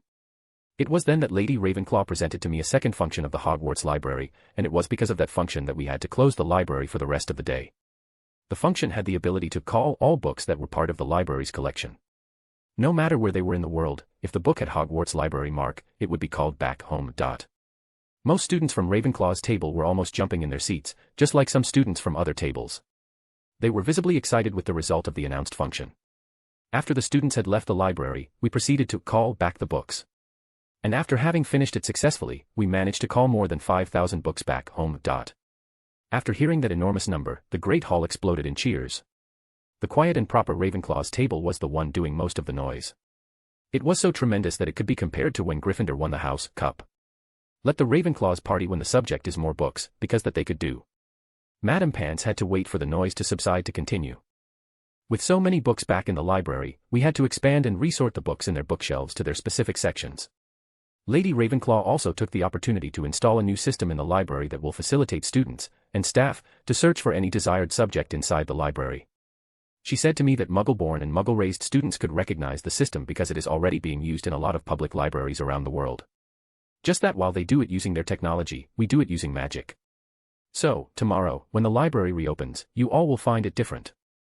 Thank you for your attention. Madame Pants finished and the Great Hall, again, erupted in cheers from the interested ones, which meant mainly the Ravenclaw's table. Selina waved her hand again and said to Madame Pants, "Great speech. Your voice is back to normal." Madame Pants gave Selina a smile and took an empty glass from the staff's table and served her some water from a pitcher. She was not a very talkative person, and her throat was parched. While she drank her water, Selina addressed the staff. "The thing that we will need now from all professors and teachers is that you go through all the books from your disciplines and sort them in 5 different categories." Selina then explained to all the professors and teachers what were the categories and what kind of knowledge was expected to be found in each one. "Lady Ravenclaw, how many books does the library have now?" asked the head of House Ravenclaw, Professor Flitwick. "A little more than 16,000 books." Selina replied, and Professor Flitwick gave a squeak and almost fell out of his chair. "That's a lot of books to go through," Professor Sprout commented. "Yes, but don't worry too much, you will only have to go through the books that pertain to the discipline that you are teaching. If we take the 16,000 books and divide them between the 12 main disciplines taught right now in the school, each professor and teacher will have to go through about 1,300 books. But since there are more than 12 sections in the library now, I calculate that you will have to go through about 800 books each. And taking the number of repeated titles, that number will have to drop by half at least. So, this takes us to about 400 books each. And you don't have to move the books to the restricted and prohibited sections. The system is set in a way that it will recognize your voice when you choose the level of a book, and it will transport it automatically to its place together with its duplicates," Selina explained to the staff. She then complimented. "From what I could see, the biggest collection is the Defense Against the Dark Arts section. It had at least double the number of books than the second biggest collection. That's because it contains books for dark arts too," Selina commented. "I will help sorting the defense section as soon as I finish with the potions one," Professor Snape commented. Seeing that he could very well assume that office next year, he decided to help sort its material. Professor Flitwick offered his help too. "I will help Professor Snape with it as soon as I finish the magical theory and charmed sections." "Thank you for your help, professors. The unsorted sections will be barred from students for the time being. That way we can avoid accidents from happening," Selina said. As she was speaking, Selina, together with Eric, Hagrid and Professor McGonagall felt the wards alerting them about the arrival of visitors to the main gate. And it seems that the members of the Board of Governors have arrived for their last meeting. Eric made a backhanded comment to the staff. Most of the staff's faces went into a bloodthirsty grin with that comment. They knew that heads would roll in this meeting, metaphorically speaking, of course, not literally. Maybe. They could only hope, after all. "Hagrid, could you guide the guests to the meeting room assigned for them on the first floor?" "Of course, Lord Ravenclaw. I would love to guide them," Eric asked Hagrid, and the big man accepted it with an almost maniacal grin on his face. The Board of Governors had tried more than one time to fire him without any base for the action. He only managed to keep his position because, at the time, Professor Dumbledore refused to let go of him. Hagrid stood up and, with large steps, walked out of the Great Hall. "If you all would excuse us, we have a meeting to attend." Eric excused himself to the staff, and walked out of the Great Hall accompanied by Selina, Joan and Leona. The group soon reached the designated meeting room and entered it. Inside they encountered tables disposed in the shape of a circle with chairs behind each one. It seemed that the house elves had already organized the place. Besides the 12 desks and chairs, one for each member of the board, there was a larger desk with 2 chairs behind it, each one with high backs and the Hogwarts shield in the top. On the desk a tea set was present exclusively to it, where a tea set was present in between tables in the rest of the room. Eric smiled at that. The Hogwarts house elves really like to pamper them. "Joan, please keep guard outside the door," Eric asked Joan, who nodded at the request. "Ah, and be sure to wear your mean face," Eric spoke, looking at Joan and giving her an evil smirk. Joan answered the evil smirk with one of her own, and her armor shined a white light. There were no visible changes in the armor, but her hair was now braided in a ponytail. She then walked out of the room and positioned herself by the door's side. Eric could hear from inside the room the sound from when Joan unsheathed her sword and the clink that it made when she rested the tip of her sword in the ground. "They will enter the meeting room already with fear," Leona commented, getting a chuckle from Eric and a giggle from Selena. Eric then walked to one of the chairs with a high back and Hogwarts shield on it and took a seat. Selena soon followed him and took the other chair, at Eric's left, with Leona positioning herself standing a little behind and to the right of Eric's chair. Chapter 34, Board Meeting, Part. Hogwarts Castle, somewhere in the Scottish Highlands. November 23, 1992, 7:50 p.m. It was 10 minutes to the assigned time when the first invited participants arrived. Eric had already served some tea for him, Selena and Leona, and was now calmly sipping it. He didn't give any importance to the new arrival. The group that entered the room was composed of 3 men, one of them upfront to have physically around 50 years, while the other 2 looked to be around their 30s. The 3 men looked at them and took their seats. Soon a second group arrived. Then the third. And when the fourth group entered the meeting room, it was time to start the meeting. Eric stood up and looked around the room. His sudden movement attracted the attention of the other participants of the meeting that were having rush talks between them. 10 out of 12. Not bad for an urgent summons, Eric says, getting the total attention of the other participants now. "Good evening, ladies and gentlemen, and welcome to Hogwarts. Let's start this meeting, shall we?" Eric spoke. One of the members of the board, a very old-looking man, chose that moment to talk. "And who are you, who wants to start this Board of Governors meeting?" The man spoke, full of himself. At that moment, they heard the sound of metal hitting stone, footsteps to be more precise, and turned to look at the door. They all saw Joan entering the meeting room, in her full armored glory, with sword in hands. She positioned herself by the door's side and sheathed her sword, resting one hand over its pommel. As she assumed the position, the door of the meeting room moved alone, closing with a resounding bang. Bang. "My name is Eric Ravenclaw, and I am Lord of Ravenclaw and of Hogwarts Castle. This seated lady by my side is my wife, Selena Ravenclaw, Lady of Ravenclaw and of Hogwarts Castle. Meaning, we are this school's owner. Does this answer your question of who am I?" Eric spoke using a silk-smooth tone that was not low or loud, but reached the ears of every member of the Board of Governors. The old wizard who had made the question was in silence after the answer, looking at Eric and Selena with wide eyes. "Impossible, Hogwarts has no owner," said another member of the Board of Governors, a blond man that looked to be in his 30s. "Magic disagrees with you. The castle disagrees with you. The records of your ministry disagrees with you. But if you are so certain of your claim, take your wand and try to use it against me." Eric answered the blond man, again using his silk-smooth tone. "But let me warn you, different from 2 days ago, the castle's wards were restored to their past glory and are working at full power." Aaron complimented, like he was daring the men to try anything. The blond man stood in his place and said nothing more. Eric took that as a signal that he was not going to do anything, and started to talk. "Let's start with the reason that—" "Wait, you can't start the meeting, Headmaster Dumbledore is not present," spoke an old-looking woman, interrupting Eric mid-sentence. Eric gave the woman a glare and flexed a little of his magic power, centering it around the members of the Board of Governors. "Albus Dumbledore, since yesternight, is not the headmaster of Hogwarts anymore. He got suspended by several breaches in the school's charter." Eric spoke while glaring to the woman. The old lady was showing an ugly face. Eric couldn't say for sure if it was because of the pressure he was putting on them, or was because of his answer. But he noted that one of the members of the board, the blond man from before, gave a half-smirk after the news of Dumbledore's suspension. He then restarted what he was talking about before the interruption, taking back his magic power. "Continuing what I was saying before being rudely interrupted, let's start with the reason that this meeting was called for, an audition of the school's accounts." Eric made a small pause to observe the shift on the faces of the participants of the meeting. "This morning, after solving the main problem of why I was summoned to the castle, I took some time to look in the school's accounting book. You can't believe how much I was surprised when I noticed that the school was functioning basically almost in the red every year for the last 150 years. So I dug into the motive behind it. And what I found was an enormous expense that should not exist. 12 monthly payments where each one amounts to the triple that a professor with mastery should receive were being made. What really got into my gears was who were the ones receiving them, the members of the school's board of governors. Eric made a small pause and looked at the face of every member of said board. They were showing shifty behaviors, and Eric released his magic power again, centering it on them. Now, would you like to answer me why, in the bloody hell, are you, effers, robbing the school's funds when by the school's charters, when you all accepted this position you agreed that it was a volunteer job? Eric spoke, and amped up the weight of his magic power. The members of the board of governors were all cold sweating and looking at Eric with faces full of fear. The pressure around them was enormous and they could see the waves of magic power emanating from Eric. After a minute with nobody trying to say anything, Eric reined back his magic power, releasing the pressure over the members of the board of governors. All of them took in deep gulps of fresh air after the pressure was gone. Eric continued talking. That's what I imagined. You effers have no excuses. Just a bunch of greedy bastards. Eric spoke, changing his tone to one of extreme disgust. Let's finish this. I, Lord Eric Ravenclaw, in accordance with the Hogwarts charts, kick out all members of the Board of Governors from your positions as members of the Board of Governors of the Hogwarts School of Witchcraft and Wizardry, and together with it all the privileges that come, for breach of the chart. So I say, so mote it be. Eric spoke, changing his tone to an authoritative one.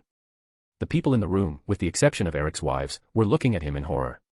They didn't know what had changed, but they felt something changing inside them as Eric announced their eviction from the Board of Governors.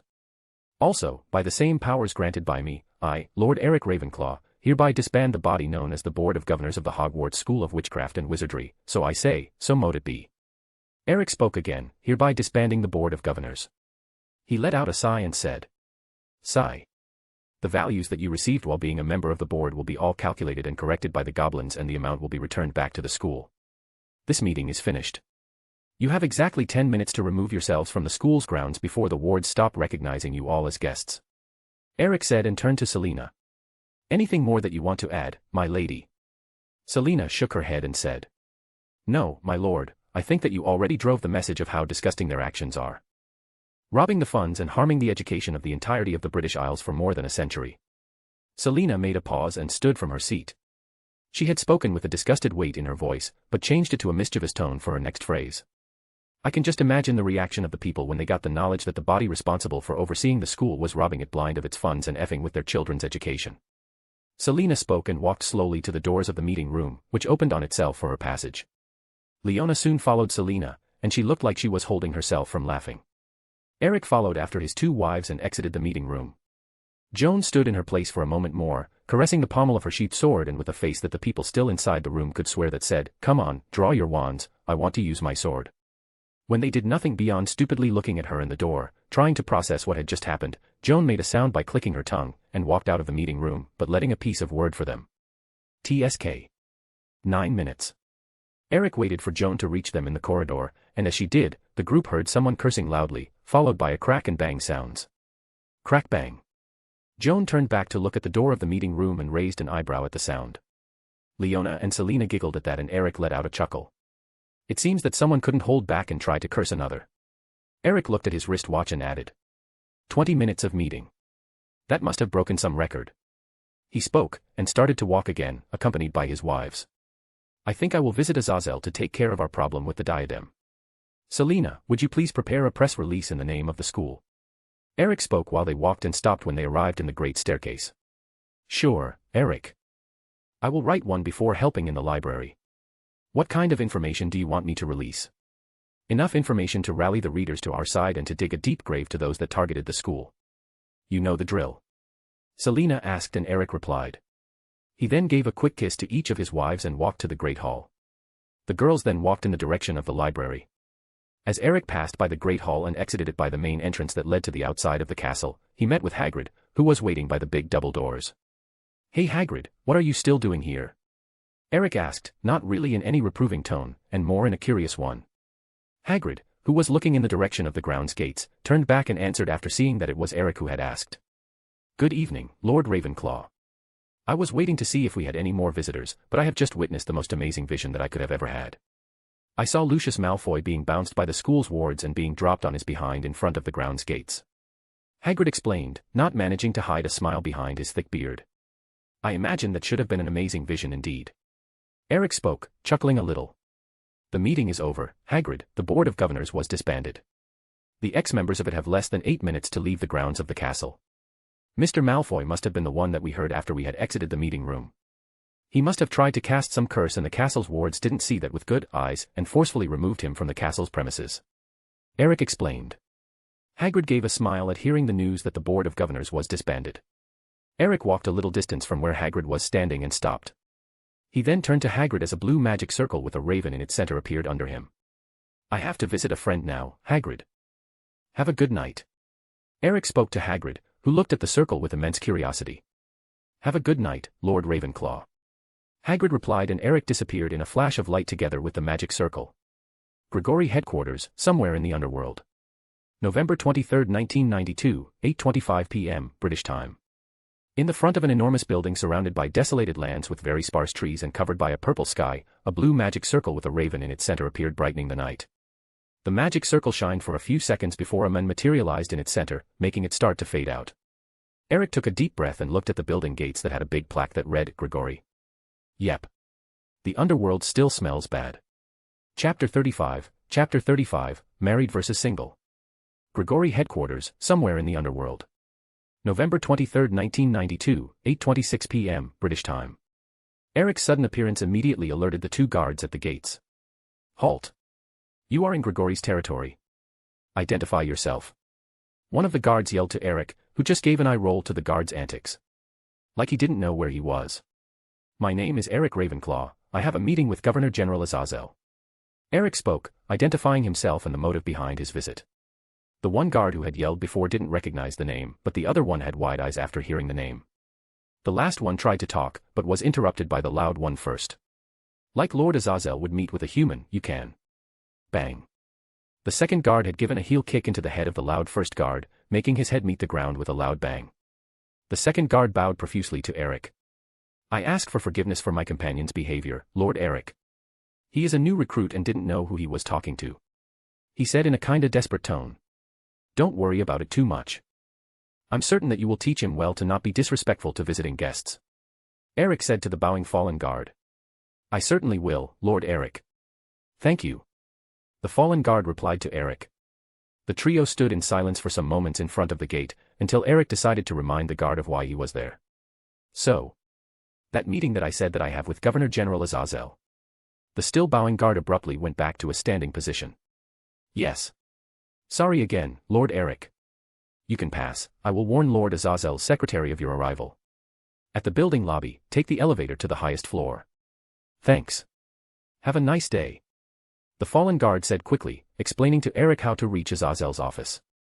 Eric then thanked the guard and walked into the building. As his figure disappeared inside the building, the guard quickly opened communications with his superior. What is it? A rough voice came from the device that he had in hands. Lord Barrakiel, this is the gates guard. I'm entering in contact to warn that Lord Eric Ravenclaw has arrived at Gregory to meet with Lord Azazel. The guard said while giving his guard companion a kick to wake him up. Ah, yes. We were expecting him. Send him up. Barrakiel's voice said from the communication device. Already did, my lord. The guard said, giving the other guard another kick, managing to wake him up this time. Good job. Barrakiel said and closed the communication. The second guard then secured back his communication device while the first guard recovered himself and tried to get up, moaning in pain. Arg. What was that for? The first guard asked his companion while he caressed his head, still letting out some moans of pain. That was for your own good, you numbhead.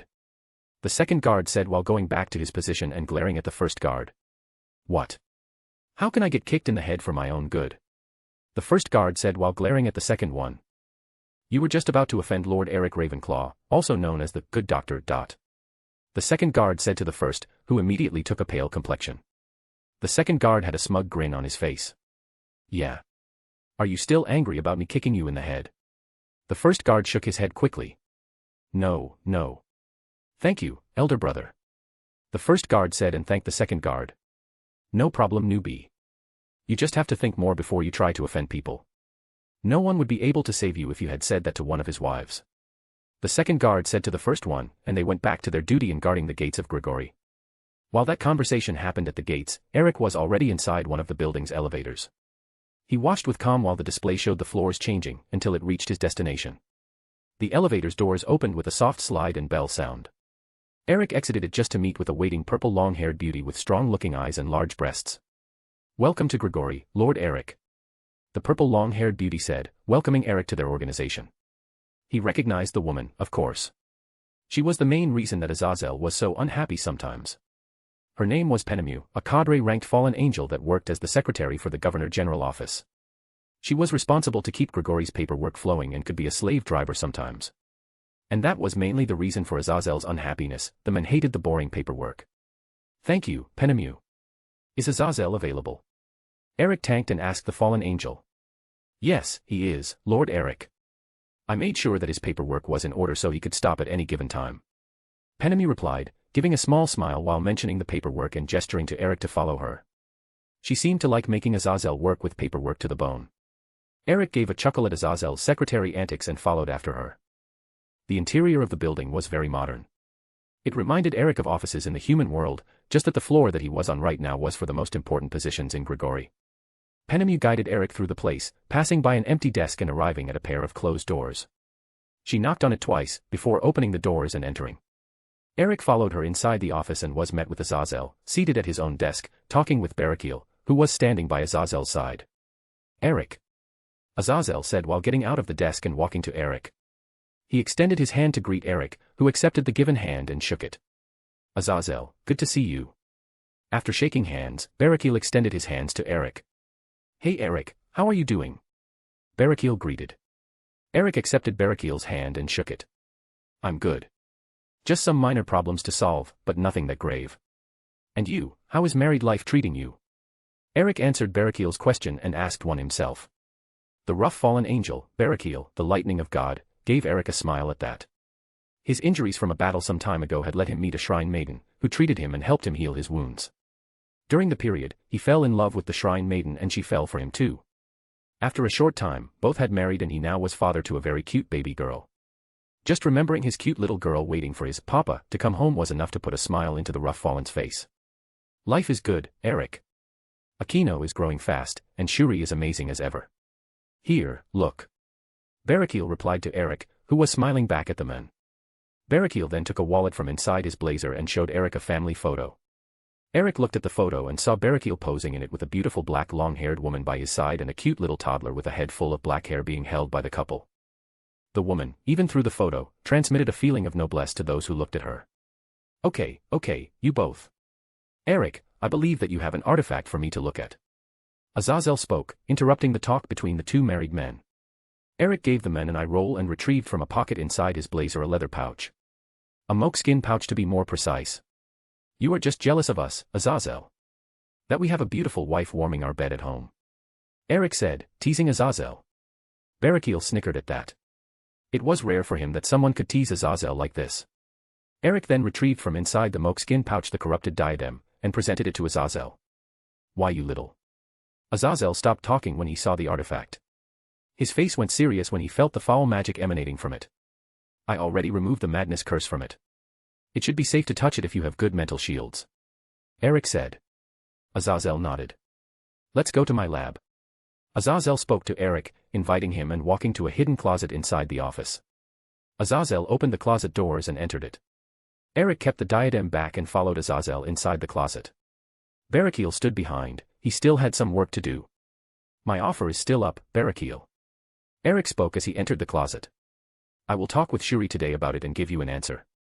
Thank you, Eric. Barakiel replied to Eric while giving him a nod with the head. Azazel then activated the carved transportation circle and transported him and Eric to his personal lab in a flash of yellowed light. Moments later, Azazel and Eric appeared in a very well-lit room. This was Azazel's personal research laboratory. It was a big room full of advanced equipment and computer stations everywhere and high white walls. Azazel walked through the diverse stations, inviting Eric to follow him. Follow me. The equipment for analysis of the artifact is ready. Azazel said, and Eric followed behind him with the mokeskin pouch still in hands. Soon, they arrived at a big station that had a platform with a lot of antennas that were being held by mechanical arms pointing to the middle of it. This is one of the various pieces of equipment that I utilize to examine sacred gear users. Azazel explained what the machine was to Eric.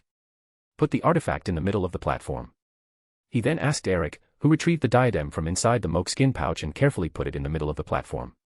Azazel watched Eric and went to the nearby computer station. He started typing into the keyboard, preparing the machine to scan, while Eric walked to his side.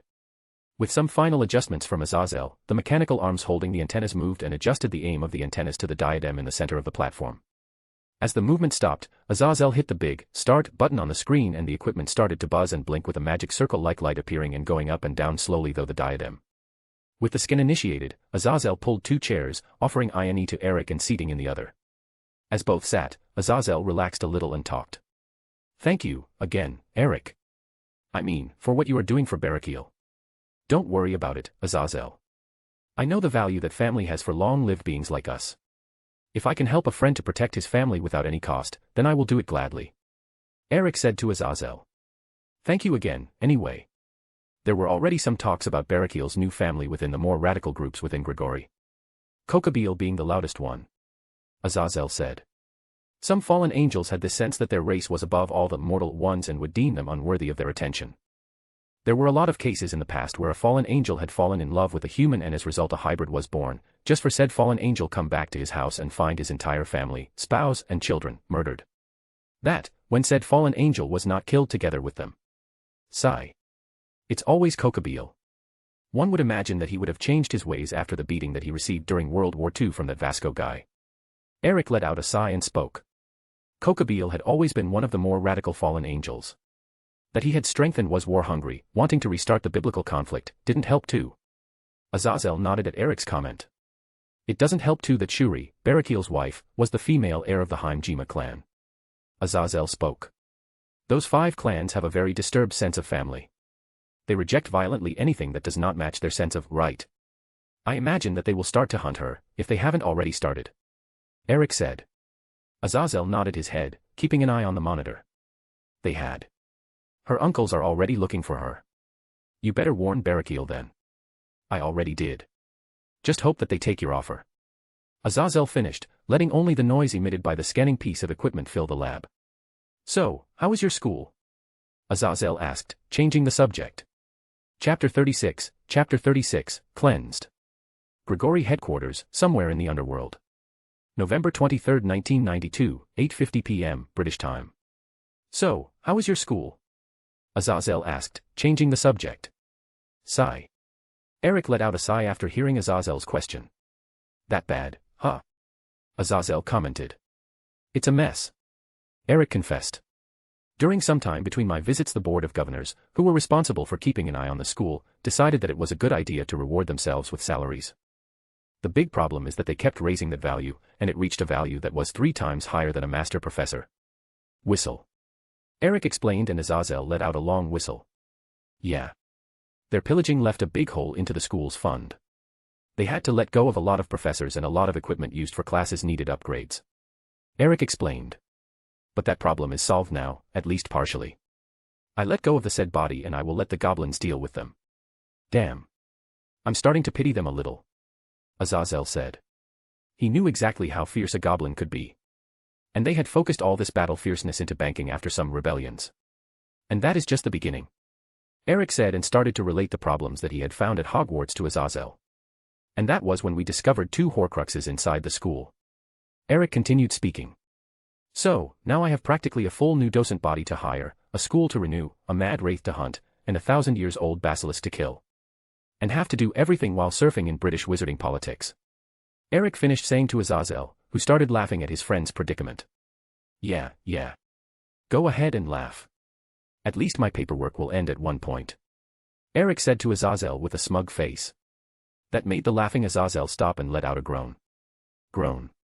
Now it was Eric's turn to start laughing. As Eric stopped laughing, the pair started to talk about the more diverse topics while waiting for the scan to finish. During one of these minor talks, the computer station that was commanding the scan let out a bell sound, indicating that it had finished. They both stopped the talk and Azazel started to analyze the data on the screen. It seems that it will be easier than I imagined. You said that you have found 2 more Horcruxes from the same person, right? Azazel asked Eric, who nodded in confirmation. It seems that the guy was stupid enough to tear his soul in so many pieces that it is now kind of unstable. It should be easy to separate it from the diadem with very little risk because of it. Azazel explained to Eric. Let's do it. Eric said. Take the diadem and let's go to the extractor. Azazel asked Eric, who took the diadem and walked after him. The extractor was a neighboring piece of equipment. Its appearance was of two platforms linked by cables and tubes and some antennas like scanners pointing to the center of each platform. Azazel went directly behind the computer station of the extractor equipment and started to import the data from the scanner to feed the extractor. Put the diadem in the bigger platform, then take one ball of glass from inside the cardboard box near the small platform and put it in it. Azazel said to Eric, who did what he was asked to do. Done. Eric said after he put the ball of glass in the middle of the platform. He then walked to Azazel's side by the computer station. Azazel looked at the platforms and typed some extra parameters to the extractor. Okay, let's start. Azazel said and clicked the big Start button on the monitor. The extraction equipment started to emit a humming sound and the diadem was enveloped by a yellow light. 10 seconds after the process was initiated, the diadem started to scream.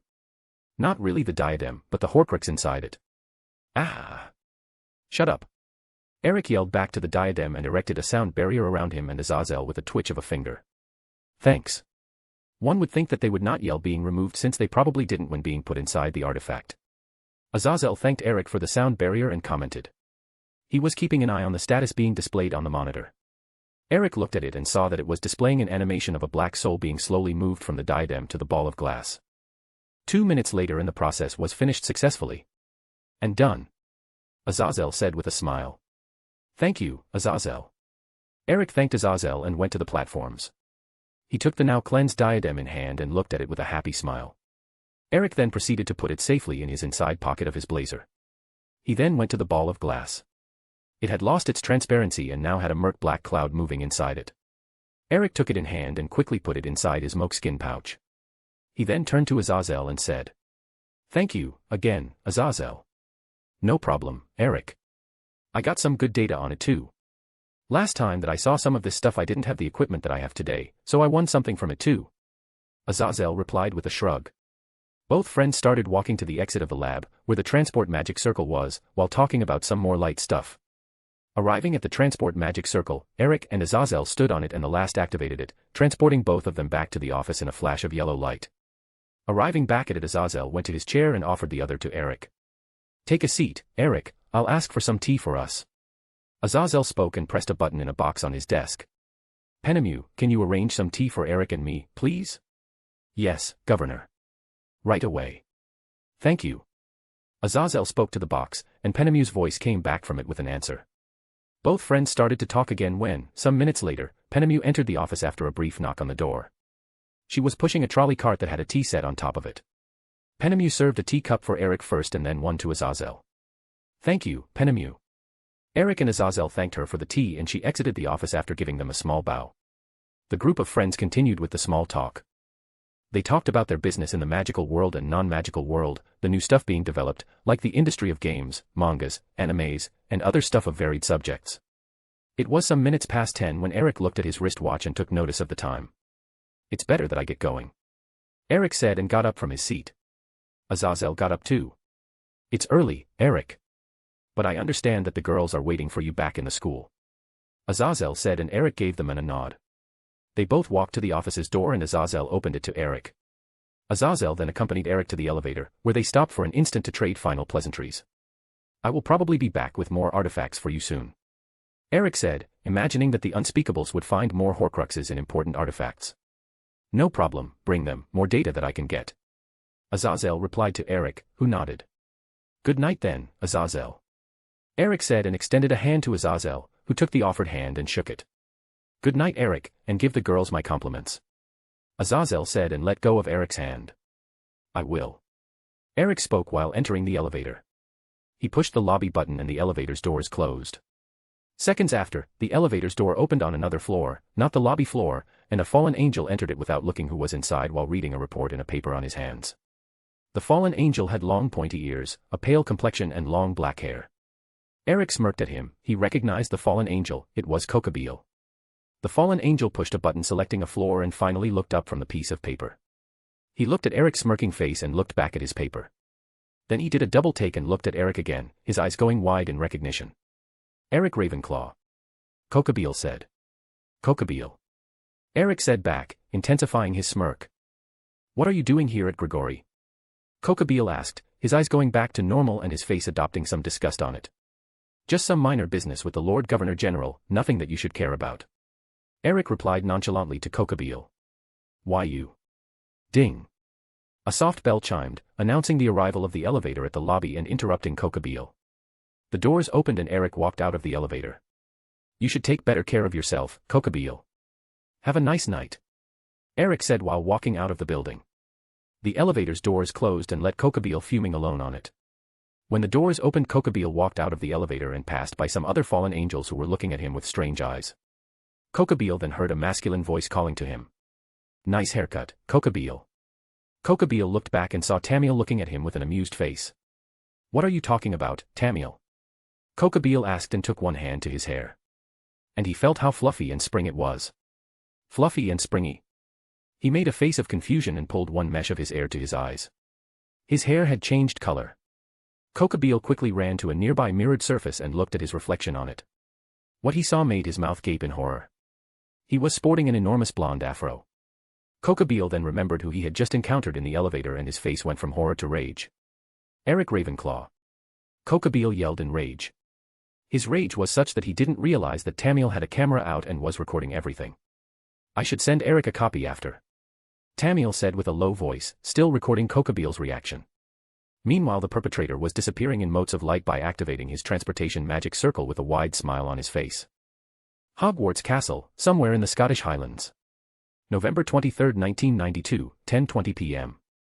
A blue magic circle with a raven on its center appeared in the front of the main entrance of Hogwarts Castle and Eric materialized from it. The blue light faded and Eric walked inside the castle, the closed entrance doors opening automatically for him to enter. Eric walked through the empty Great Hall and searched through the wards for his wives.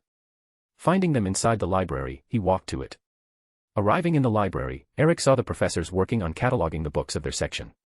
Leona was organizing the History of Magic section with the help of Professor Binns, while Selena was organizing the Alchemy section and Joan was organizing the Arts and Music section. As Eric approached Selena, she turned back and smiled at him. Hi, Eric. Did you and Azazel manage to cleanse the diadem? Selena greeted and asked Eric. Hey, honey. Yeah, we did. Eric replied to Selena, taking a hand inside his blazer and retrieving the said diadem from its internal pocket. He presented it to Selena, who looked at it and took it with both hands. She then jumped at Eric and took his mouth with hers, initiating a deep kiss. Thank you, thank you, thank you. You, my husband, just got yourself a very nice reward from your wife. Selena talked initially between kisses, finishing with a promise to Eric using a very sensual voice spoken near his ear. That voice tone sent shivers down Eric's spine. You witch. Eric said while taking Selena into his arms. Moments later, the couple heard a gasp sound and looked at its origin. It was Helena. She had, somehow, sensed when Eric took the diadem out of his pocket and floated to the origin of the feeling. It's that. Helena said in a low voice, full of emotion. Selena let go of Eric's embrace and showed the diadem better to Helena. Yes, it is, little sister. Eric managed to cleanse it with the help of a friend. Selena said to Helena. If ghosts could cry, Helena would be crying right now. The commotion caught the attention of some nearby professors, and between them was the head of House Ravenclaw, Professor Phileas Flitwick, who recognized the artifact in Selena's hands immediately. The little professor let out a squeak of happiness, but managed to hold himself seeing that it was an emotional moment for the sisters. A/N, so, some chapters ahead, there will be an interview that Eric and Selena will do with the Daily Prophet, not Rita, so I would like to hear from you all some questions that the reporter would make to both of them. Please write them as a comment to this paragraph. Take it as questions that the people from Magical Britain would like to Lord and Lady Ravenclaw about. A/N2, it was pointed to me that some IMs for Eric's wives got deleted when I edited some info. So I'm reposting them here. Selena. Joan. Leona. Seraphal. Calypso. Chapter 37, Repercussions. Hogwarts Castle, somewhere in the Scottish Highlands. November 24, 1992, 7:02 a.m. Eric looked back at the three naked bodies sprawled on top of his bed a last time before exiting his bedroom. The night was a wild one. Selena had kept her reward promise to Eric and had gone wild that night. That she had managed to pull Joan and Leona to help her was just a very good bonus in Eric's humble opinion. Eric walked out of his chambers with a big smile on his face, being sure to greet every portrait on his way to the Great Hall. Going down the staircase, he arrived at the first floor and entered the Great Hall. Half-dozen students were already up and reading books while sitting at their respective house tables. Eric walked through the house tables and took his seat at the chair in the head of Ravenclaw's house table. As he sat, a breakfast set appeared in front of him and of the other students. Eric then served some black coffee with a dash of milk for him and together with some scrambled eggs with bacon. He then heard a soft pop by his side. Pop. Eric looked down and saw a house elf with some letters in hands. He recognized it, Mitzi. Good morning, Mitzi. What do you have for me? He asked the house elf. Lord Ravenclaw received some letters this morning, and Dimpy asked Mitzi to deliver it before breakfast. The house elf said. Eric smiled and directed the house elf to leave the letters on the table. You can leave the letters on the table, Mitzi. And please, get the newspaper of the day for me too. Eric spoke to the house elf, who disappeared with a soft pop after leaving the letters on the table. Pop. Eric sipped his coffee while one of the letters floated in front of him. It had the seal of Gringotts. With a snap, the seal on the envelope was breached and the letter floated out of it, unfolding itself and staying in place for Eric to read it. Eric read it with sips of coffee and mouthfuls of egg and bacon in between. The letter mainly acknowledged the orders in his first letter and second one that he had sent last night, confirming that the Hogwarts account managers was already sending the thieves the notice that their bills were already debited from their accounts in accord to the contract that they had signed when they had accepted the post on the now-defunct Board of Governors. The letter also had an annex with the resume of Hogwarts account, with its previous and actual balance. Eric could confirm that the sum of 150 years of galleons robbed by the Board of Governors was a very big number. Eric folded the letter back with a mental command and put it back inside the original envelope, leaving it to the side. He saw that Mitzi had already delivered the newspaper of the day and could read the headline of the first page in big and bold letters that read, Lord of Hogwarts is back. Eric had a small smile on his face after reading it, but let it be to read it after the last letter. The second letter then floated in front of Eric while he sipped again from his cup. With a snap, the seal of it was breached and a parchment floated out of the envelope. While it unfolded, Eric took time to see who was the one to send that letter. He read the sender field on the envelope and saw that it was from the editor-chief from the Daily Prophet, the most read magic newspaper in the British Isles. Eric then went back and started to read the letter. It basically thanked him and his wife for sending a letter to the newspaper and that it was printed in full in today's edition. It also confirmed the interview invite for that night and that he, the chief editor, Barnabas Cuff, would be the one coming for it together with the photographer. Eric folded the letter back with a mental command and put it back inside the envelope that it came from. Taking some time to finish his breakfast, Eric looked around the Great Hall and saw that a lot of students were already up and eating their breakfast. He also saw Professor McGonagall entering the Great Hall. As the woman passed near him, Eric called and greeted her. Professor McGonagall, good morning. Good morning, Lord Ravenclaw. Professor McGonagall stopped and replied. Eric then offered her the first letter that he had read that day, the one that he got from Gringotts. I thought that you, in your position as deputy headmistress, should know about this. Read it calmly and then give it to a house elf so he can let it in the office in my chambers. Eric said, and Professor McGonagall took the letter and gave a nod to Eric. She then walked to the staff table to have her breakfast. Eric then took the newspaper and opened it to read. As he had seen before, the main story of the Daily Prophet on the day was about him and his wife's arrival at Hogwarts. What followed was a long letter composed by Selena about why they were summoned back to Hogwarts. It contained a short introduction of them, together with all the wrong things found in the castle, like the deactivated wards, the dark artifacts, the disrepair of the level of education that in no way was the professor's fault, the missing books and the petrified students. After describing each problem, the letter went on what was done to fix the castle. It detailed how, after the reactivation of most of the wards, that included the malicious artifact detector and the deactivation of a malicious ward that was believed to be the cause of the rumored curse on the Defense Against the Dark Arts office, the Aurors were called together with a team of Unspeakables, and that while Director Bones, in person, together with a team of her Aurors, took care of the low-level dark artifacts that were detected, the team of Unspeakables took care of the most dangerous ones that were detected and found, and that no more information about what was found would be given to not disturb ongoing DMLE investigations. The letter went in detail about the number of lost books recovered for the library and how it now boasted a collection of more than 16,000 books. It talked too about what Lord Ravenclaw had found while checking the accounting book of the school and the sheer approximate monthly amount that was being robbed by the members of the Board of Governors. It then went on what measures were taken, including the disband of said body. The letter painted the members of the now-defunct Board of Governors in a very poor way, with how they deliberately sabotaged the education of the entire British Isles, including the education of their own children and themselves, the last one by their parents, and highlighting that the galleons that were robbed by them should have been used to keep the school facilities up to date, like the substitution of the flying lessons old broomsticks, and the hiring of staff. It said that the normal numbers of professors is at least the triple of the actual numbers that the school had. It also spoke about how the now former headmaster Albus Dumbledore was removed from his position because by the charters of the school, the headmaster can't accept a position of political power, and he had two of them. That rule was to be sure that political games would not be brought inside the school, that way protecting students and professors alike.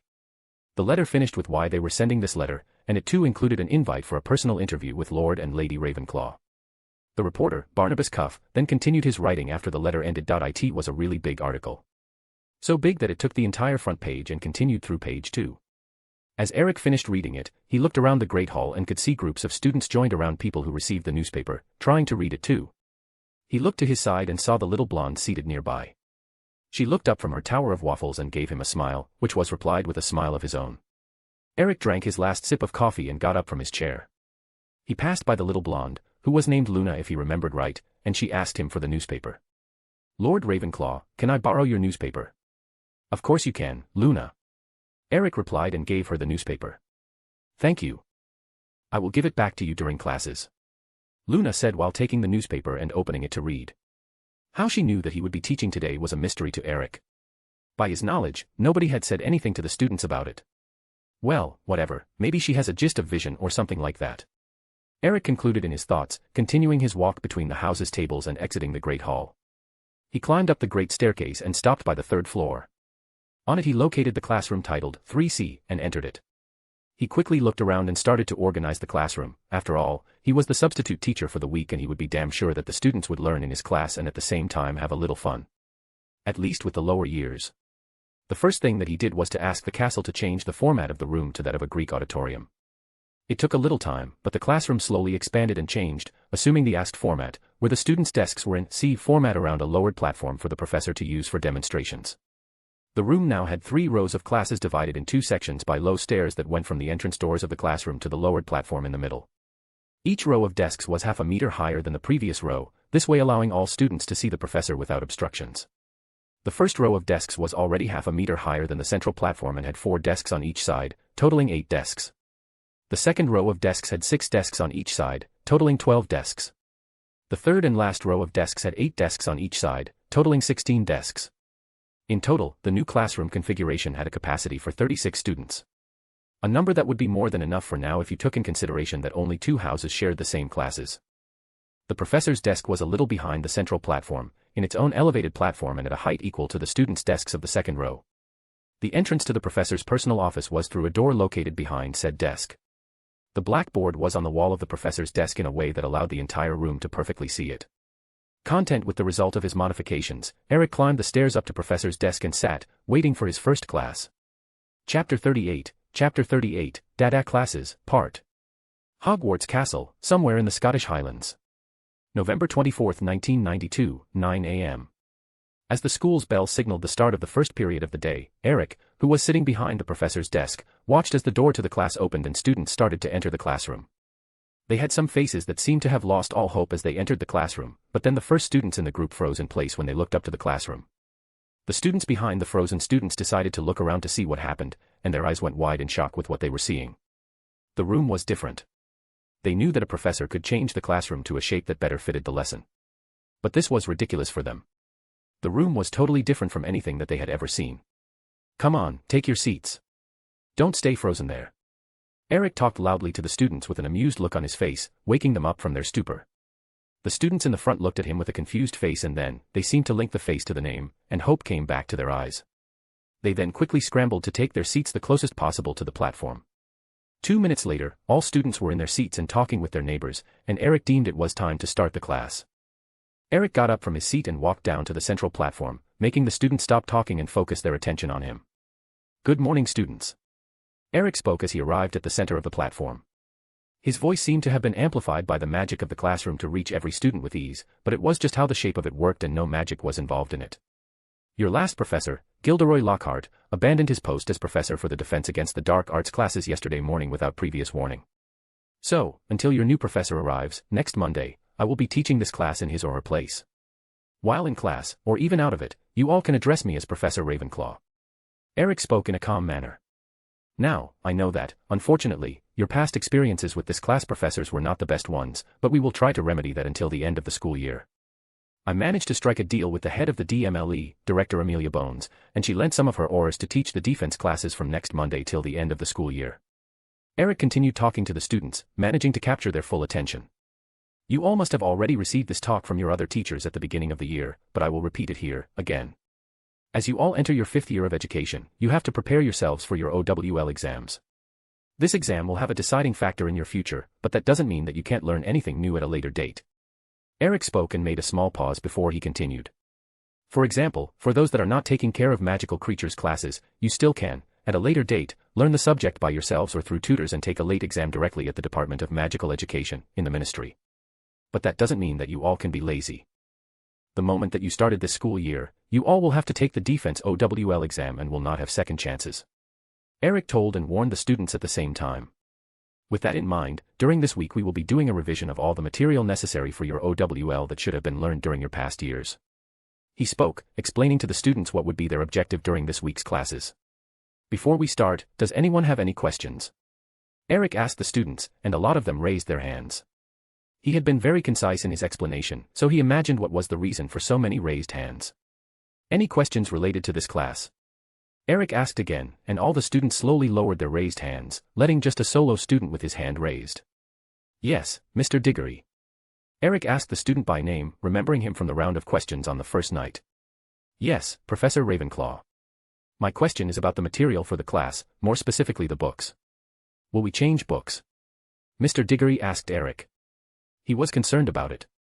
The books asked by their last professor could in no way be used to teach anything in the defense spectrum. Yes. The books asked by Professor Lockhart will not be used.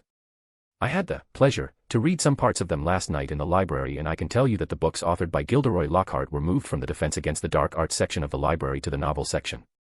What you do with your books is your choice. Your new Aurors professors will be designating their own books to be used during their classes, but you don't have to worry about them. The school will buy and distribute the books of their choice to you all. Extra copies will be purchased for the library too, so if you want to check some material from the previous years, you can with no problem. Eric finished his answer and explanation about the books to be used in class. When he saw that his message was delivered successfully to the students, Eric continued. Now, does anyone have more questions? He asked, giving the students some time to think. When nobody raised their hands, Eric spoke again. Good. Now, just a few warnings before we start. The first is about questions. If you don't understand something or want to ask a question pertinent to this class, raise your hand and I will call you as soon as possible. The second and last is about wand usage inside the classroom. You having a wand is not just your right, it is your privilege, and as so, you will be held responsible by the ill usage of it. Which means that I don't want to see any of you casting anything on another student outside of class activities. Are we clear on that? Eric explained his class rules and asked the students, who just mumbled some agreement words. I said, are we clear? Eric asked again while putting some iron on his voice, wanting to impress the rules on the students' minds. Yes. The students, this time, replied in a concise manner. Good, now let's begin with the revision, shall we? Eric spoke in a normal tone again. Who can tell me how to identify a vampire? Eric asked, starting his first Defense Against the Dark Arts class. The lesson time passed fast for the students that for the first time in the year were learning something that had to do with defense in the DADAC class. Soon, the school's bell signaled the end of the period, and the students started to take back their notes. So for next class, try to read more about creatures that we talked about today and practice the spells that we discussed. They are considered weak but they are dead useful in the right circumstances. Classroom 3D and 3E are special ones that have dummies enchanted to withstand spell fire and repair automatically that you can use to practice. I will ask the elves to prepare them for you. Dismissed. Eric finished saying, dismissing the class. The students were already walking out of the classroom and he watched as they all exited. He had about 10 minutes before the next class of students started arriving. As the last one walked out of the class, Eric waved his hand lazily and all chairs behind the desks went into their right places, tidying up the class for the next students. Eric then walked up to his desk and started to take notes on the material that he had just revisited with the last class. As he was writing the notes, Eric called for a house elf. A house elf, please. Pop. How can Wandy help Lord Ravenclaw? With a soft pop sound, a young male house elf appeared by Eric's desk side. Hi, Wandy. Please take a group of house elves and clean the practice rooms, 3D and 3E, for students' use. Eric asked the house elf. Ah, and I would like a cup of tea too. He added to Wandy, who nodded his head, flapping its long ears before disappearing with another soft pop sound. Pop. Eric continued taking notes and finished just as a tea set appeared on his desk together with a plate of finger-sized sandwiches. He smiled at the house elf's consideration for the extra and served himself a cup of tea. He had already started sipping and snacking when the next class arrived. To his surprise, or not, it was a group of first years. Ravenclaws and Hufflepuffs to be more precise, and Luna was, surely, between them. The little blonde left her material on her desk of choice for the day and walked down the stairs to the central platform, through them and up to the professor's desk, where Eric was sitting. She then extended her hand to him, offering the newspaper that she had borrowed during breakfast back. "Thank you, Lord Ravenclaw." She thanked Eric, who put the cup of tea back on the desk and took the newspaper from her hands. "You're welcome, Luna." Eric replied to her, giving her a smile. Luna replied by giving a big smile back to Eric. She then turned and hopped happily back to her desk. Eric put the newspaper on the desk, took his cup of tea back in hands and continued to drink from it. While doing it, he observed all students in class. It was really a small number of students, but it coincided with the difficulty of the times that they were born. The first-year classes for the next year should have at least double the number of students. Eric thought.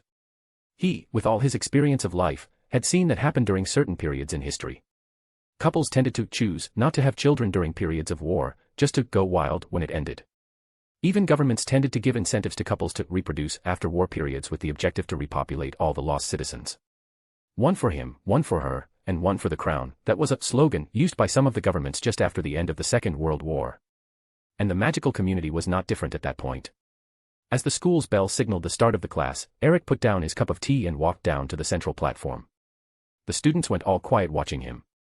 What followed was an almost identical introduction from Eric to the students that he had done in his past class. He introduced himself, explained about their past professor, explained about their next professor, and finished talking about the books that they would use for class. He then went on explaining what kind of behavior they expected from them inside the classroom. When he finished with the rules, he asked if anyone had any questions about the class, and when no student raised their hands, Eric started the class for real. "Now, everyone, put your wands on top of your desk." Eric ordered and the students tumbled to complete it. While some students were quick to recover their wands, some of them had to open their bags and backpacks to retrieve them. As everyone had their wands on top of their desk, Eric addressed the class. "Now, can anyone tell me what just happened here that was wrong?" Eric asked the students. When no one replied, Eric continued. "You all took too much time to retrieve your wand," he said as a matter of fact. "Some of you even had to search in their bags and backpacks for it." Eric pointed, and some students went red at it. A wand is your main tool. As witches and wizards, you all are dependent on it during your initial stages of training and most of you will have it by your side during your entire lives. So, if you encounter a situation where you have to defend yourself, you have to have your wand in a place of easy access. That means no back pockets, no bags and no backpacks. Eric explained to the first-year students.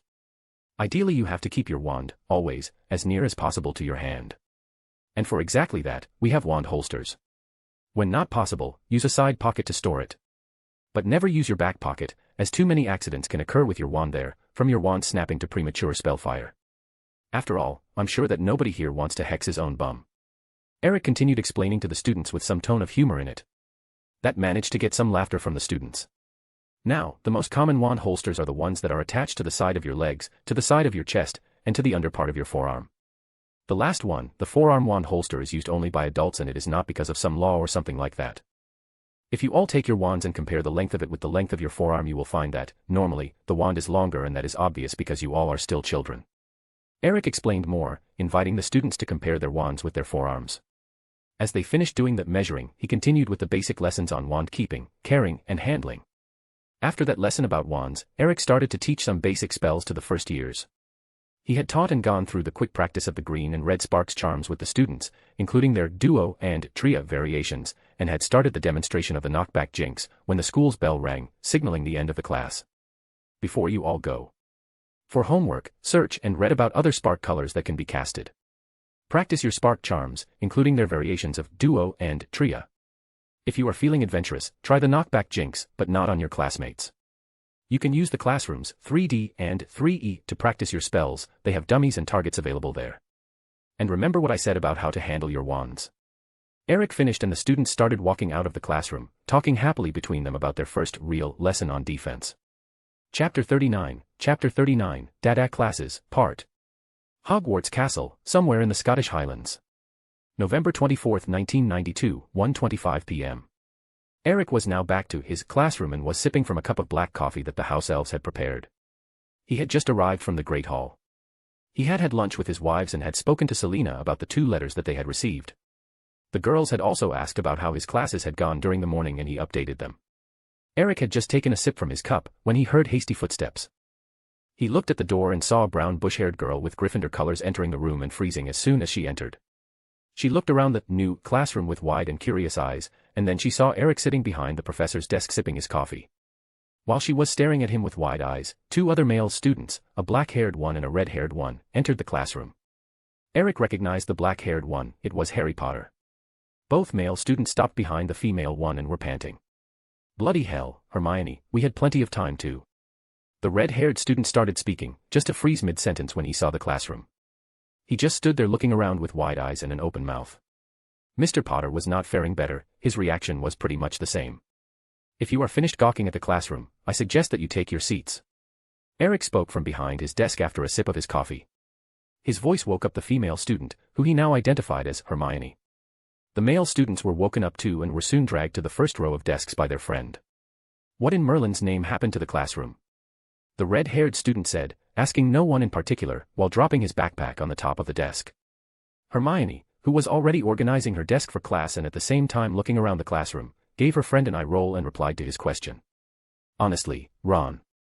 The classroom is in the shape of a Greek auditorium." Eric, who was hearing them, immediately linked the name to the second-year Gryffindor that owned the rat, Ronald Weasley. Hermione then continued speaking. "This same shape was used by the ancient Greeks for their theater plays. The shape of it facilitates that everyone has a good view of the central platform and it helps the sound to reach everyone. Lord Ravenclaw must have changed the classroom to imitate them." She explained using a I-know-it-all tone of voice. "Okay, but why?" Mr. Weasley asked her. Hermione gave another eye roll after hearing the question. She had just explained what the room shape could be used for, but she replied the same way, seeming already used to her friend's challenges. "I just said why, Ron.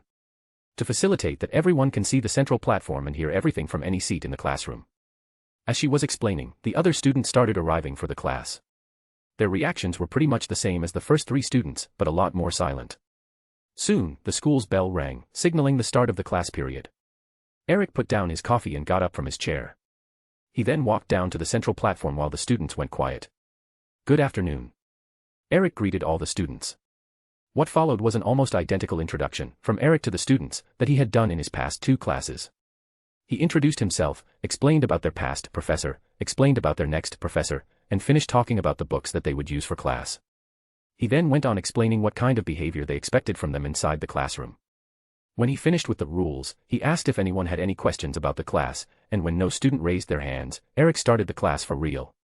Since it was a second-year class, he decided to test the students just how he had tested the first years. "Since you are all second years, let's start with a quick test." As Eric mentioned the word test, most students straightened up in the chairs. "All students, put your wands on top of your desks." Eric ordered, and the result that he got was better than the first year's, but just barely. A pair of female students from House Slytherin just flicked their wrists and their wands popped in their hands, being the fastest ones to complete the test.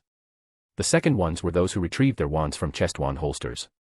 But the lowest ones were those who had to search in their backpacks to retrieve their wands. As everyone had their wands on top of their desks, Eric addressed the class.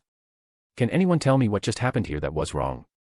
He asked the class, and a black-haired female student from House Slytherin raised her hand first, followed by another male student of the same house. She was one of the two who placed first in the test. "Your name and answer, Mississippi," Eric said while pointing to the female student who had raised her hand first. "Daphne Greengrass." Most of the class took too long to retrieve their wands. Miss Greengrass said clearly. Eric gave the girl a smile. "Bravo. You are totally correct, Miss Greengrass." Eric spoke. He then started the same explanation that he had given the first-year students in the class before lunch, going through the entire lesson on wand handling, care, and storage.